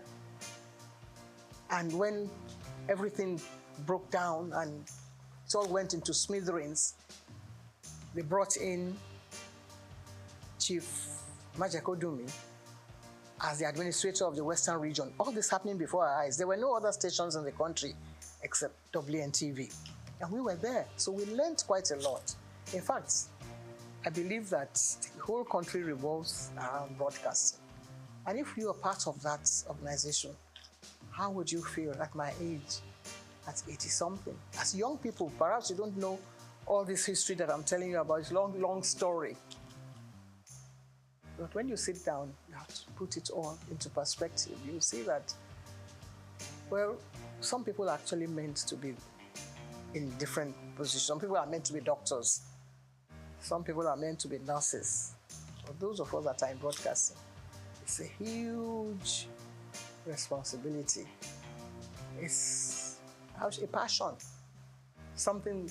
Sometimes you don't even know how you got there in the first place. Or somebody may have discovered you. It's like being in Hollywood in those days. Someone has to develop, so you have the talent, the latent talent, and then somebody will discover you. So that's how I was discovered by Mr. Mathers at a dinner. I was put in that place because I had won the Miss Western Nigeria contest. If I hadn't done that, I probably would be somewhere in the kitchen washing plates, washing all the dishes. So there you are, if that answers your question.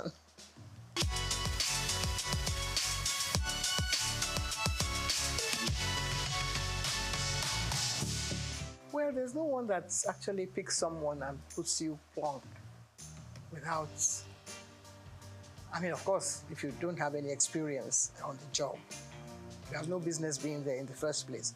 But if I had taken part in 5.5 of Hamelin Towns in Brunswick, I was only 13. By famous Hanover City, I was speaking like an English person. When I was only a Nigerian,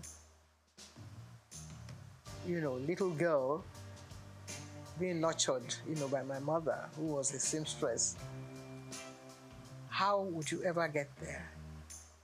But you already have that background, that solid background on the rock, as it were. So, by the time I was ready to go on TV, I had learnt from all the other, people that I mentioned their names earlier, like Anike Agbaje Williams. And I wouldn't say it was easy, because you always have that, butterfly fluttering in front of the camera or wherever. I think I took to television like I was meant to be there, with all humility. If I had been groomed by all these nuns that I have mentioned their names, they came to Nigeria to serve the people. They were not earning salaries, To become a nun, you have to take the oath of obedience, chastity, poverty, and all that. So you're not earning a salary. But whoever is there now is thinking of how much money he's going to get from whatever take comes from here, there, and yonder. So they taught us well. And nobody said you're going to go and appear on TV or you're going to be on radio. But just do what you're meant to do properly. It's a lot of sense of responsibility and diligence. And that stands at the back of your mind. That goes everywhere with you, wherever you go in life. Even when I was nursing a sick child, my late son was a sickler. And I was meant to take part in Verdict 79 with my colleagues Kerry Ahmed and Adamu Aogi. They all came with me to the hospital, which is just next door here. And then we came back and mounted the podium and continued our business as if nothing was happening. He didn't die at the time, of course, but the job must go on. That is always there at the back of your mind. So my first night, I wouldn't say that I didn't have any jitters, that I was not nervous. But I was able to deliver, and I think that was the staying power. That was what kept me going, because other people came on board. I was not the only one. All the members of the board had their own, little nephews and nieces that they wanted to project on TV. They all came and they couldn't make it. But Anike and I kept going. And if you gave me a script now, I think I would try and... We didn't have too many, what do you call it then, teleprompters. Well, I was very good at, I had a photographic memory. So I was able to get hold of the script, and in less than 60 seconds, I'll be able to deliver it straight to the camera. That was one of the assets that I had also, which was God's gift. It's not by own might or whatever you think you have. You have the talent, of course, but also there has to be some other little bits of gifts that will help you to project the image of a professional.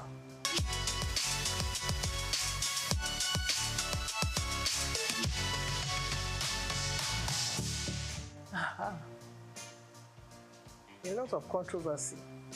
There is hardly any TV, radio, movie personality that can scale through that without any, because people are watching, people are trying to find their own little,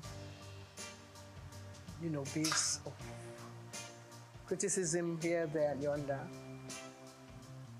You can't be a goodie, two shoots without, any,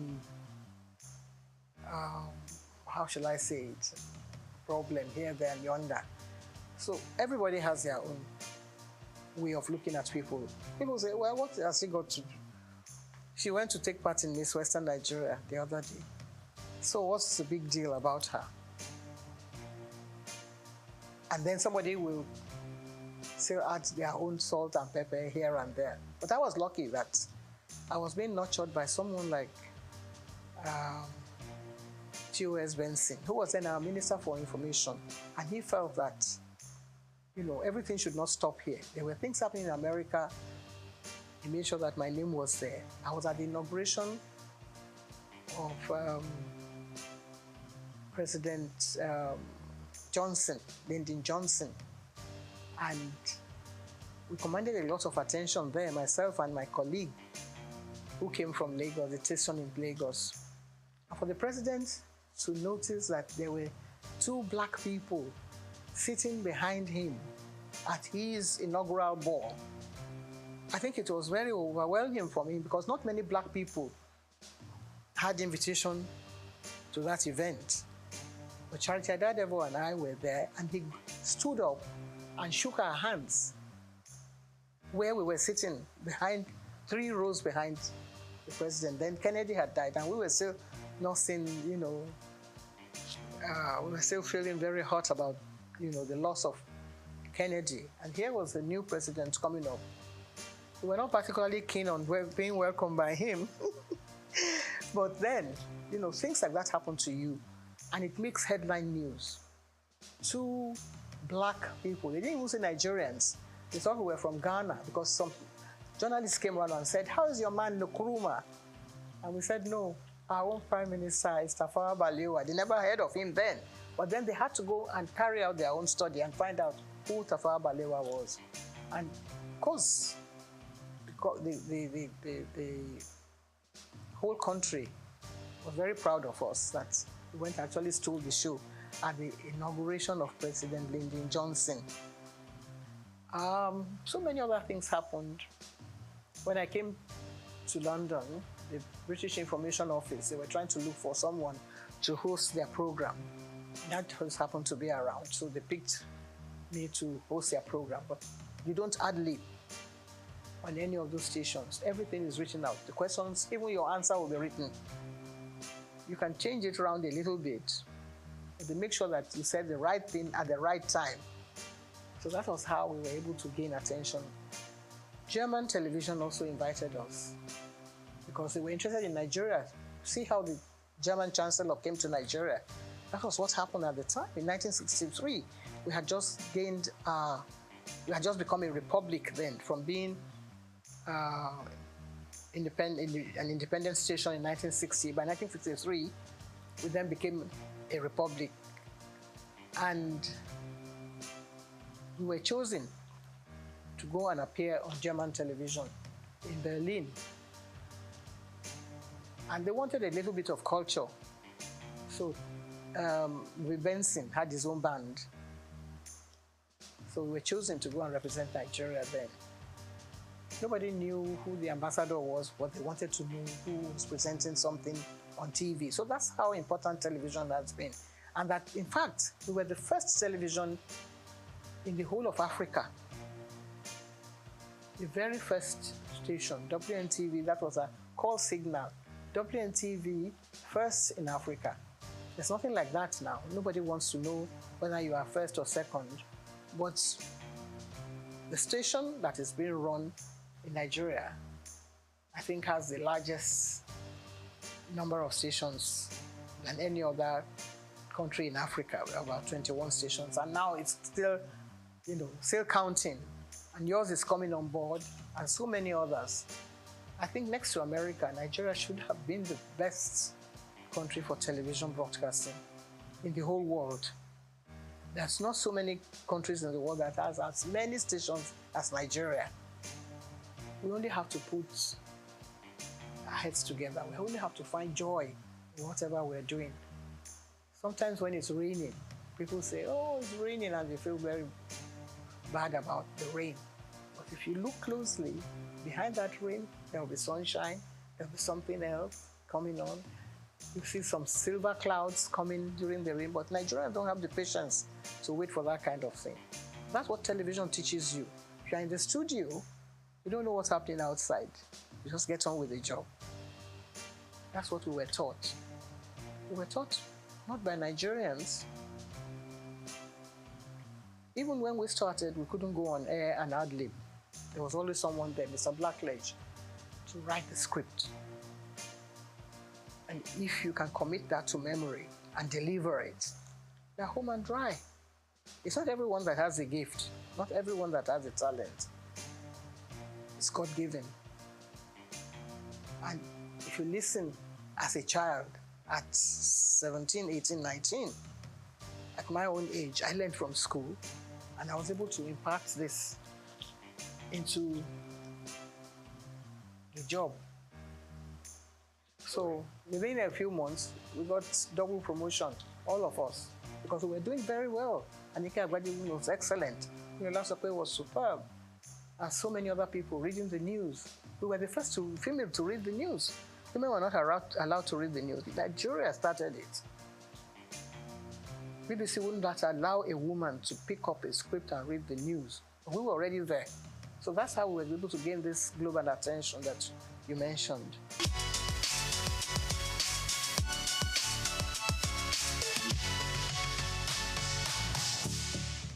It's not easy.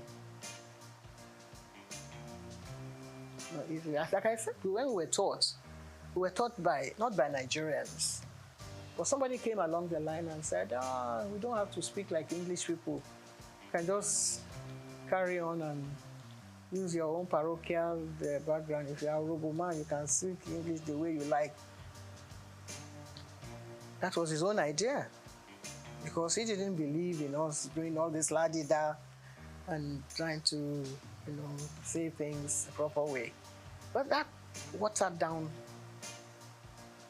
the standards a bit. Because then everybody, maybe he had a relation who wanted to appear on TV, and he wasn't allowed to because he couldn't speak like Ikena Ndagoba or Bodelalade and things like that, or Friday Fude or Mike Nahuru.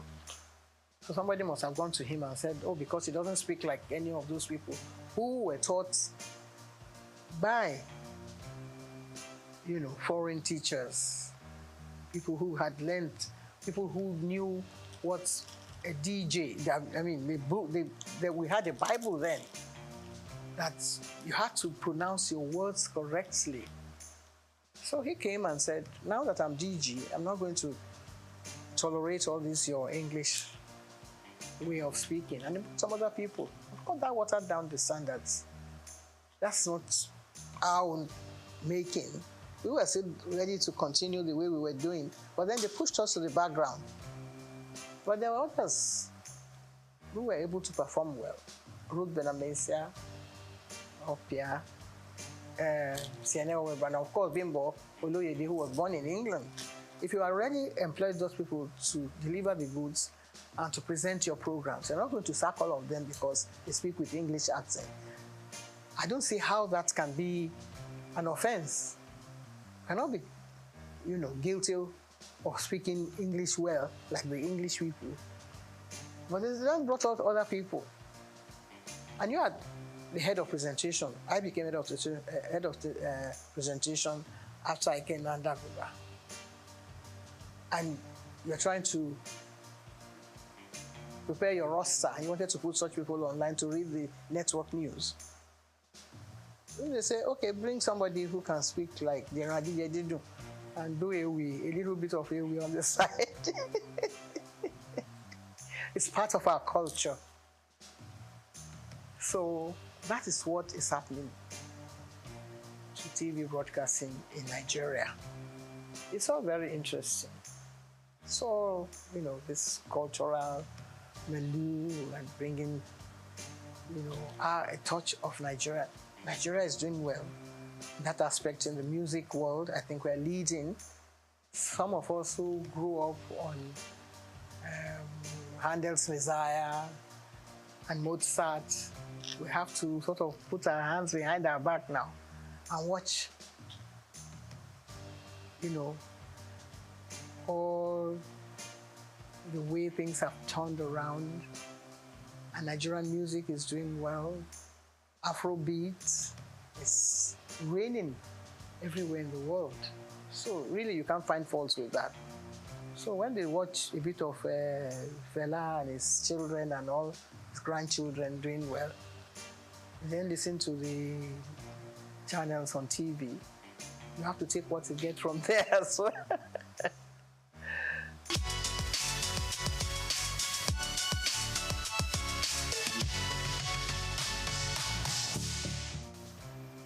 If somebody can wake up one day and say, why should your station be called the Nigerian Broadcasting Corporation?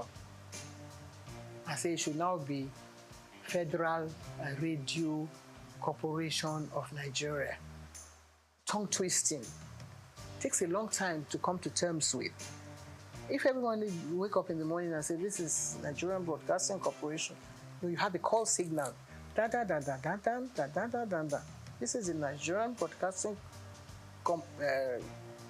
whatever. How are you going to put that, into context with the new one? First of all, when you wake up, you don't know whether you are even coming out from the right side of your bed or not. You're going to have to face your audience and say, we are no more the Nigerian Broadcasting Corporation. We are now Federal whatever, which you don't even know where the man, who came up with the idea. He didn't even consult you, didn't even put it to test. If the British corporation, they are going to change from BBC after 100 years, they will ask the whole nation, they will say, where are we going to take this from? They will ask everybody, they will do a census, they will do all kinds of things, carry out all kinds of tests to see whether people will accept it from them. No. Nigerians are very hard and cut and dry. This is the way I want it. I'm the head of state, so I can change everything now, and all of you can start marching forward and march back again. Soldier go, soldier come. I think Fela would have been a good head of state for Nigeria, because he would have got some people marching the right way. So, I think that is what has happened to this country. But we will still settle down. The soldiers that have been marching since, they will do attention one day. And then we'll be able to sort ourselves out gradually. I think we're going through the right process now. People are beginning to find their own feet. If things go around, price of goods go up, Nigerians will find a way to come to terms with that. When we were growing up, everything was done. We won't say according to the colonial rules and regulations, but at least there were standards that were set down for you and things that you had to toe the line. This is the proper way to do things. But if somebody says, no, let's turn around and turn it upside down.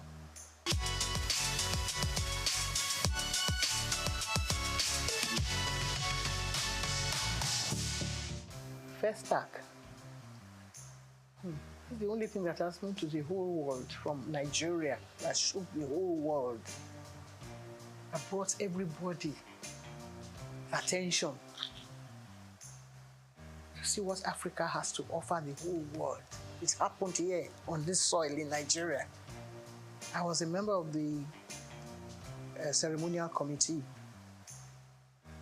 I remember the opening ceremony. There were about 15 heads of state. We've never had anything like that since then. That is what we should ask ourselves. Every head of state that takes over from Nigeria should find out again. It's not from broadcasting that you can get the answer. You can get the answer from technocrats who had worked in all those areas. What happened? How come it couldn't happen again? It's like Armageddon. Every country was represented. Every culture was represented. Miriam Akiva was watching us and called us at the station one day and said, even the way we linked programs, they couldn't expect that it could be happening in Nigeria. We received phone calls. People were sending us bottles of champagne on the air. The links. Bimbo Oloyede was there with me. I was at the opening ceremony. I was yanked from there to come back to the station. From, interacting with the head of state or with our head of state at the time to come and man the station because what was phenomenal. How come we've not been able to do it? 77 years, how long ago was that? I was only 37 years old then. I'm going on 90 now. It hasn't happened again. We should examine that. Even the head of state that was there is still alive. Let us ask him again. Let us put him down and say, Oga, please explain to us what happened. Some people came up with a theory that the symbol that was used was fetish, that is what has happened and Nigeria has turned upside down. If that is acceptable, it may be superstitious in your eyes, but let us find out. Let's not call the Babalawo. Is it bad that it is a Nigerian that carved this image? And it is making news outside the world. Now you say, no, it is not good that Nigeria should be able to project an image that would attract the whole world, something that will bring everybody on their knees. After the first attack, we were still recovering, just batting in the glory of first attack. What's this artist, the blind one, who was not part of it, who didn't believe in it? He came and had his own first attack, all on his own, from America. Stevie Wonder, he came with his own team. We had to mount all the cameras back in the studio for him. He had his own 7-day festival here in Nigeria. What prompted him to do that? Other people came. They wanted to know what was happening in Nigeria. What has happened? We couldn't have another festival since then. What do you think went wrong? Nothing went wrong. Everything went so well that people wanted to destroy, our own Nigerian people wanted to destroy the glory that's this whole thing that emanated from it. It hit the whole world. People are asking, when you go to Britain, you say, what happened? Why aren't you having? I had a friend who was head of the, he was from the British Guyana, a black guy. He was friends with everybody. He knew all Nigerians. Said, what happened? Why are you going to have another festa? Professor Ian Hall, he keeps asking me. Even if we can't have it because it was very expensive anyway, Nigeria had all the money. Even though we had a coup after, it was first of all the brainchild of Gawan. And then Muritala came on board. Muritala was killed, but in spite of that, they couldn't kill that dream of having a festac in Nigeria. If we are able to bring out all those programs again, I think we'll be able to answer those questions. I'm still alive. There are a lot of people who will still want to know the answer to that. It's a very, very brilliant question that you have asked. I think if it was another country, we'll set up an inquiry and say, what happened? Can we resuscitate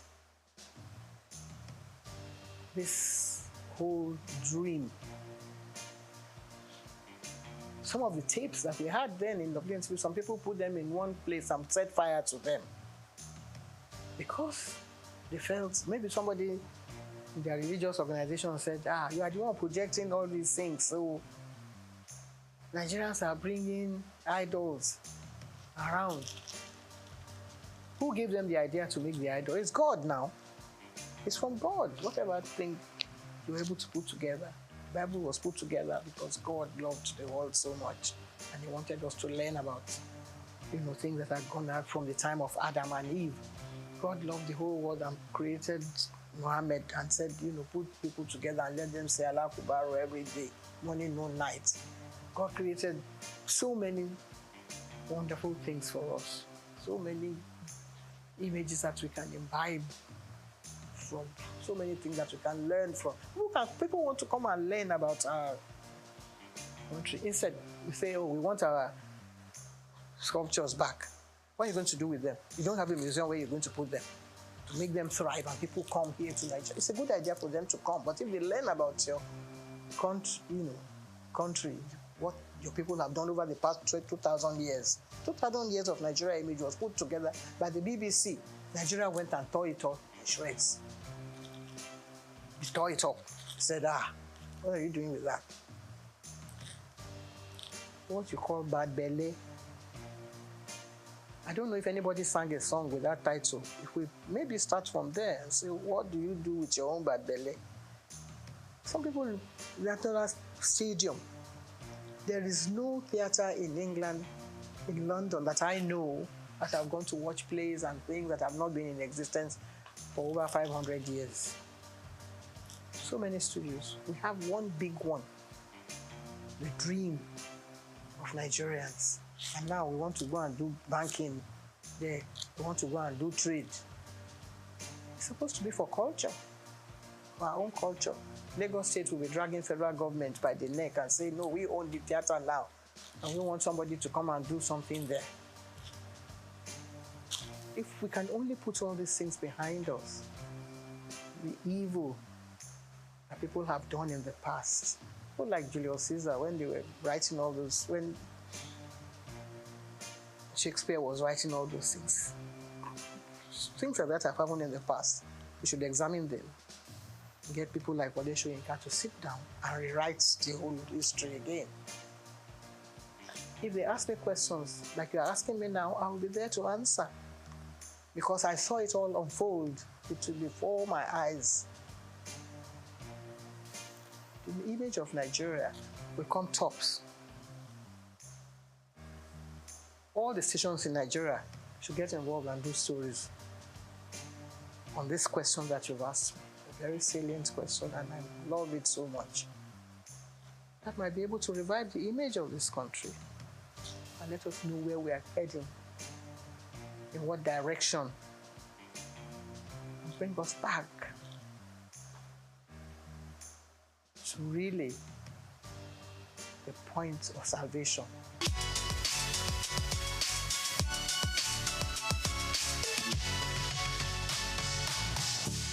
Well,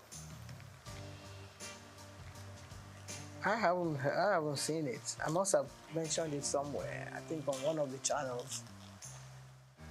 When they was trying to build the scandal around it, and I said, and I tried to put the record straight. That wasn't really what happened.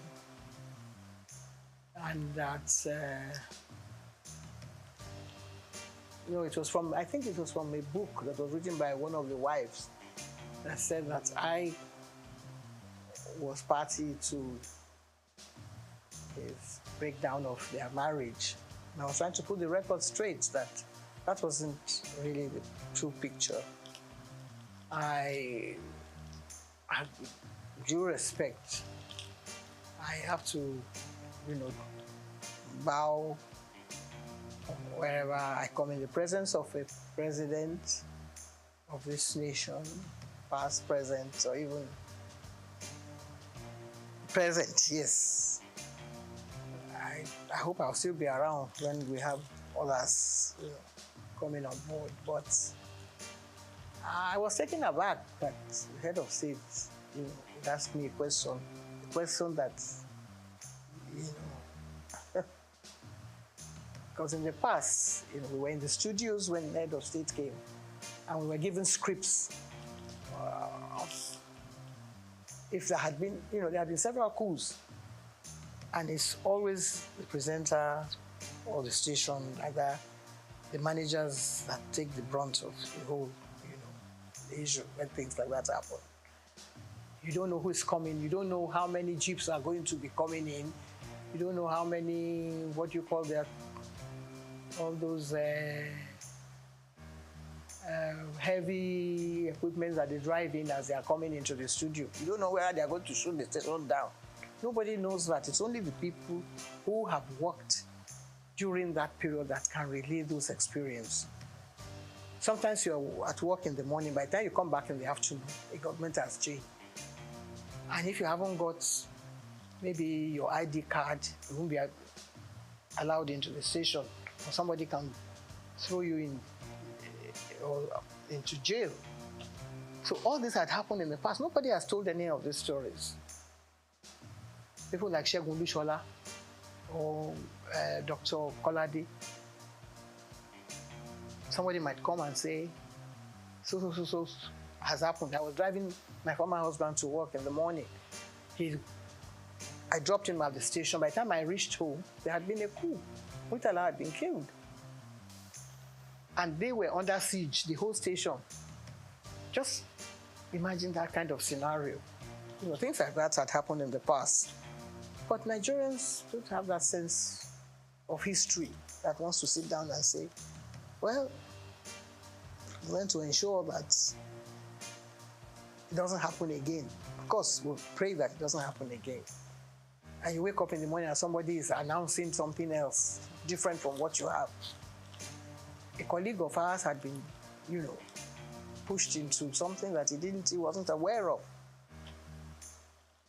Those are kind of situations that have happened in the past. But this one, we were all dressed in ceremonial costume and trying to, I was the only one that was asked to stay in the presidential,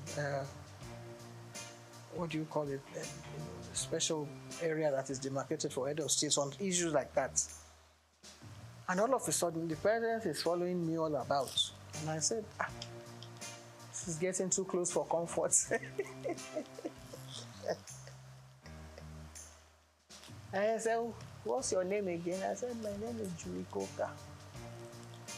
I was trying to play innocent, that I didn't know what was happening. He said, hey, how much did your dress cost? Can I have, sorry, sir. I don't think I'm the proper person to answer that question, sir. Yeah, you don't have answer. It's a bit unprofessional. I mean, not in the profession per se that we mean, but I wasn't prepared for that kind of thing. So I must have given a rude answer to that. And then, before I knew it, Ade Lanwa, who was then the head of Navy, came to me and said, you have been very rude to the president. The president said, he asked you a question and you couldn't answer. I said, good morning, Mr. President, sir. Because when we introduce them on TV, that's how we introduce them. We're now going to be addressed by a new head of state, Mr. So, sir. And I said he should go and ask the president of SOUQ. I'm sure he has a record of what the question he's asking me can be answered, better answered by the president of SOUQ. If he finds that unbearable or rude, then either that one is not doing his work well or I'm not doing my work well and I don't belong here. But I carried on regardless. Shortly after that, another top army officer, Joseph Garuba, that one was the tallest man next to Ufwe Bonye, or the one from Mali. And he said, Julie, I know you can be rude at times, I said, not on this occasion. This is a wonderful occasion for the whole nation. And I'm trying to be my best behavior. And he said, the president said, I'm being very rude to him. He said, I know you, maybe you can say things. And I said, no, I never. He asked how much the dress cost. And I don't think I have an answer, which may contradict what will be on record if you really examine it thoroughly. I was getting very nervous at the time. So I dropped everything and disappeared from the scene, and I never went back again. But the thing reverberated right down to all the committees and members. My late auntie, what's her name? Kentebe, which was a lady, commodore of their navy. She said, Julie, I think she heard that she was going to be sacked that day because the naval officer sent to her and said, you are the one that did this. And I said, can never, God forbid, can never reach me because I'm not in the forces. I'm doing my own job here as a professional broadcaster.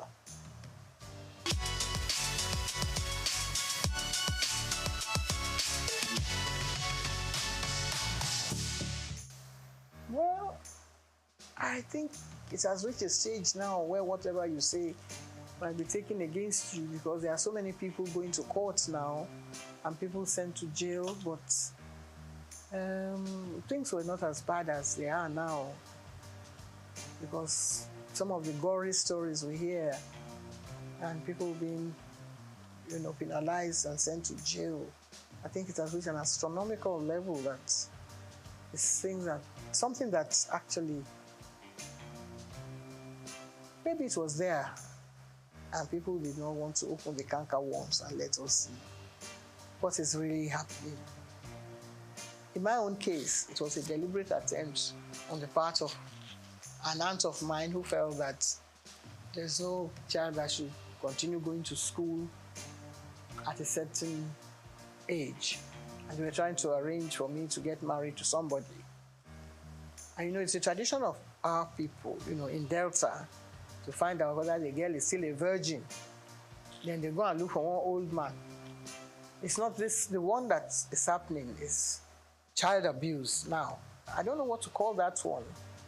There are other cases too of children being sold into, prostitution and apply this a trade that by some madams, which is not really acceptable. But there are other areas that maybe some parents cannot pay for their children's school fees, so they send them, into child labor or whatever. I think every child should be given a chance to have, proper education. If Awolowo can start free and fair education to children, whether all genders, boys and girls, see what the results that have come out of that. But in some other parts of Nigeria, they believe that that it's not acceptable in their religion, and so they still keep the children down and send them into early marriage.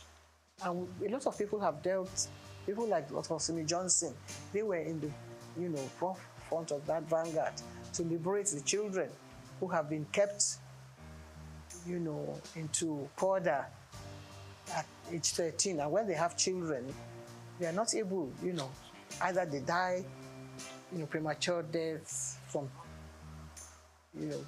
being too early to go into pregnancies and have the children properly and things like that. Different stages, it's a very serious issue that actually I think has been well looked into, not by the United Nations or by, but Nigerian government itself should look at it more, more serious terms and try to find how to deal with it. But there's something that happened in some homes, which is now coming out now, which in the past, members of the family would not allow maybe a woman that is a victim. The child is a victim, but there are other, things that sort of trigger down the line, like a wife, for instance, who is watching her husband, trying to abuse children that are under their care. And the children definitely cannot, rise to the level that a child who is being abused at an early stage cannot continue with her education. So I have been involved in issues like that because I was affected as a 13-year-old when an aunt of mine felt that I should stop going to school. But I was rescued by another aunt. So I was lucky at the time. Not many people have been able to, get through all this kind of trauma. I was lucky that just at the time, the man was busy talking to some other people, and it's like somebody being kidnapped and another person coming to your rescue. So I was lucky at my own, to escape that unscathed and get on with my life. If I hadn't gone through, maybe I would have been having 13 children. It's good to have children so that the population will multiply. But then you have to make sure that the children are able to, get on with their education. And when you educate that child, you're able to look after other children. I've raised so many children in the process, because I was able to earn enough money to take care of members of my family. And that is what everybody should sort of, try and rise up to that challenge.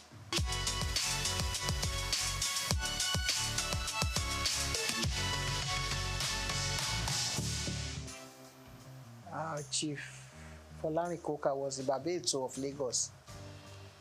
So, and I used to accompany him to the palace of Obaoyekon.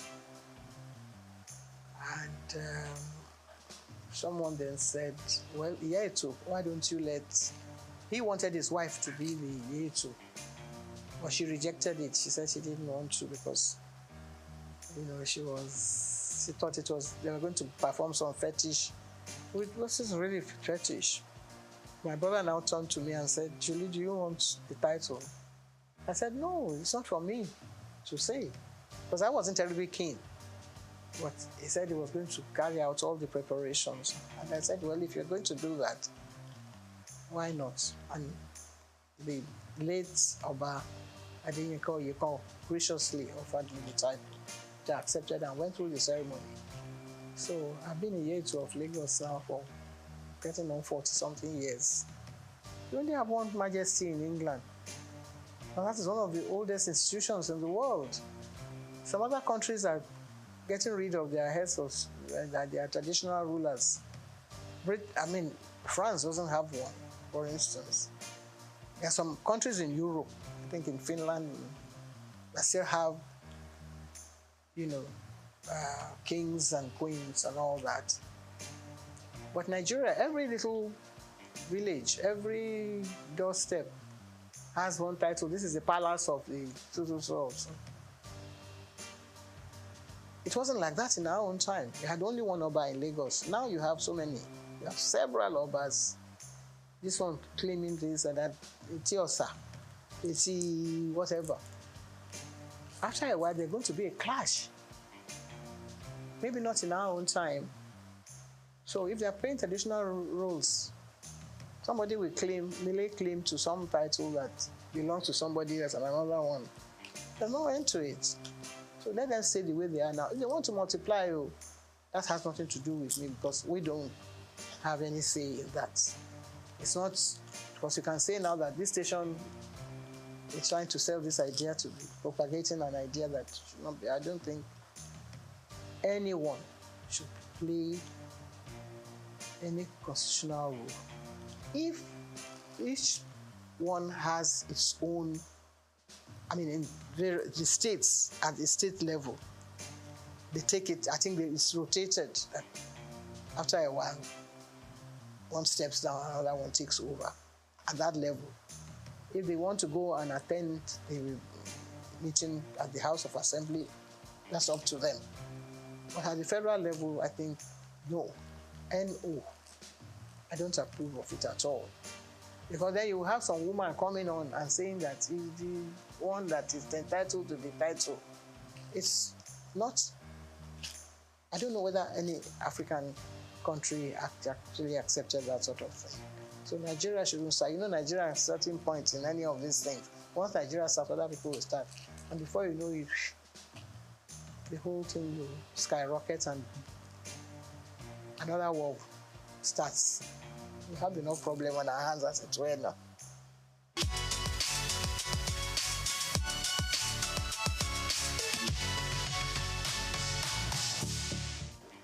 No, we are lagging behind. It's such a terrible shame that we only have about 4 women in the Senate. It's ridiculous. We seem to be dancing backwards. In that regard, I think we're falling short. Totally. There was a time when there were more. There doesn't have to be more women in the Senate. I think there should be maybe 50%. Not even 30-something affirmative, whatever that they're going to Beijing to talk about. There should be more. There should be more women participating in politics. I don't know whether it's because. No. I don't want. I just believe that we should have more women in politics. Because women are more sensible. Women are glamorous, they come out looking beautiful, but their contribution to national issues, I think, more.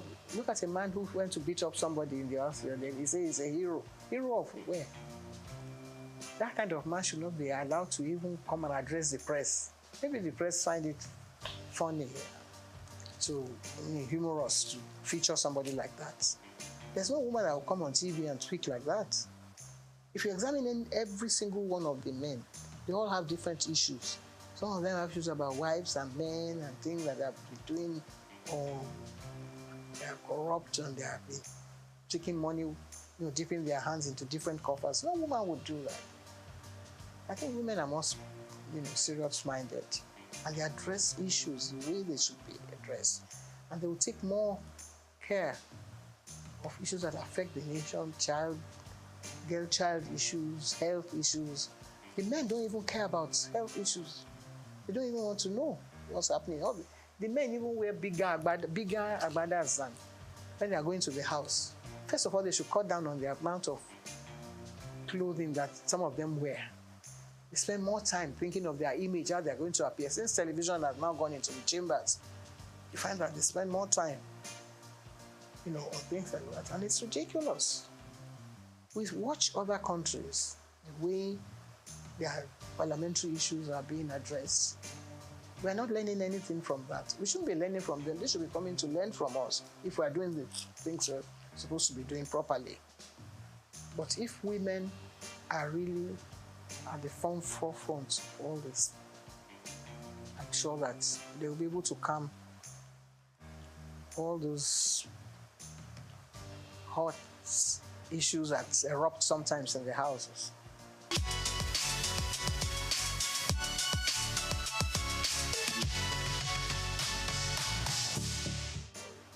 With worry, my mother. I was brought up as an Echekere child by my mother.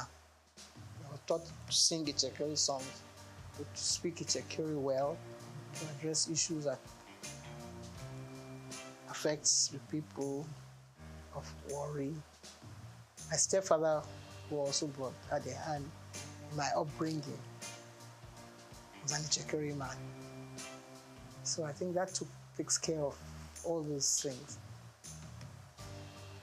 Well, I was brought up in Lagos, so I have this dual kind of nationality, and I knew my father came from Egba land, but I didn't have much to do with him. I only have connection with the family, like, Toye Koka, who was my uncle, who took care of me as well, but he was too busy doing other important things. But occasionally when they're having issues in the family, I'm invited like a stranger. But because I speak Yoruba very well, and I pass all my exams, and I used to do all my programs in Yoruba in Ibadan in those days on radio, WNBS. So I can still hold my head high in that regard. I think I function very well. It's like the King of England. You know, he sometimes goes home to his Greek family. When, you know, Prince Charles, when he was prince, he used to go on holidays with his family from the Greek side. And in fact, it looks like some of them sometimes when they are together. So yeah, I think it's allowed.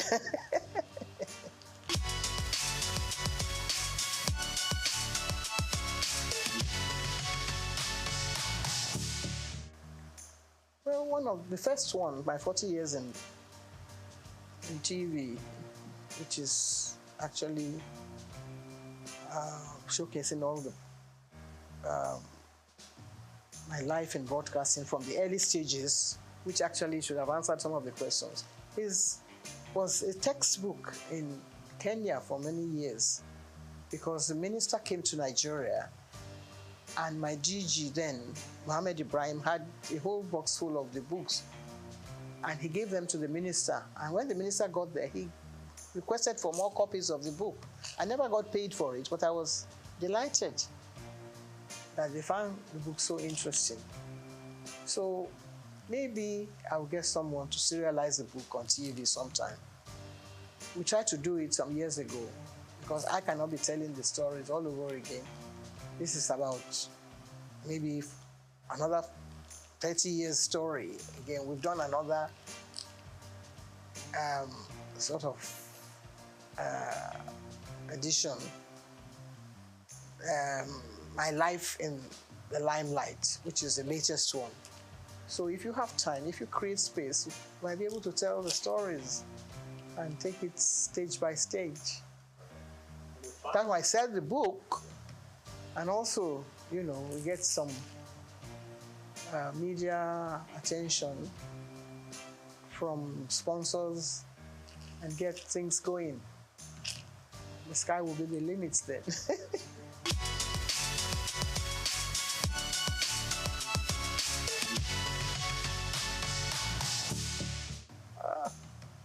Well, eat well, eat the right food, type of food, eat chicory pepper soup, or anybody else who's cooking pepper soup now, because then you don't have too much oil. I think that damages certain things in the tissues. And if you want to avoid having cancer, there's nobody in my family that has ever died of cancer because of the type of food we eat. So get someone, you know, to prepare.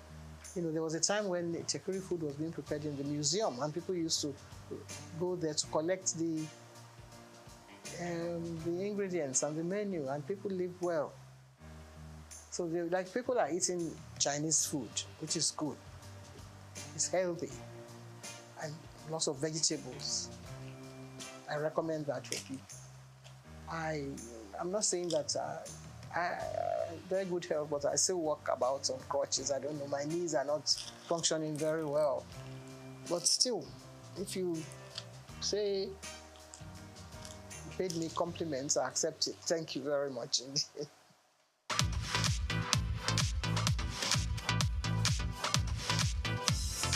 The core of what makes us human is our ability to pay attention, be present in our experiences, and channel our thoughts and actions towards meaningful goals. However, for individuals with ADHD, which is considered a neurodevelopmental disorder, a medical condition that affects the brain, this fundamental aspect of human nature is often disrupted, leading to difficulties in maintaining focus, controlling impulses, and regulating behaviors. Hyperactivity disorder is a neurodevelopmental disorder that occurs in children and adolescents. It's a problem that has to do with brain development and the brain function. And the ADHD symptoms range from inattention, impulsivity, and hyperactivity. They may be very restless, fidgeting, and they're always on the move. And sometimes they may be climbing, jumping from here and there. That they may injure themselves in the process. Attention Deficit Hyperactivity Disorder, ADHD, is one of the most common mental disorders diagnosed in children, though it can persist into adolescence and adulthood. The history dates back to 1798, when a Scottish doctor, Sir Alexander Crichton, observed that some individuals were easily distracted and unable to focus on their activities as others could. He noted that these symptoms often began early in life, which is consistent with what we now recognize as ADHD. The disorder typically manifests between the ages of 3 and 6, with symptoms such as difficulty in focusing, excessive movement inappropriate to the setting, and impulsive actions occurring without forethoughts. This ailment affects people of all ages, though most commonly diagnosed in children. The average age of onset is around 7 years, with symptoms significantly impacting various aspects of life.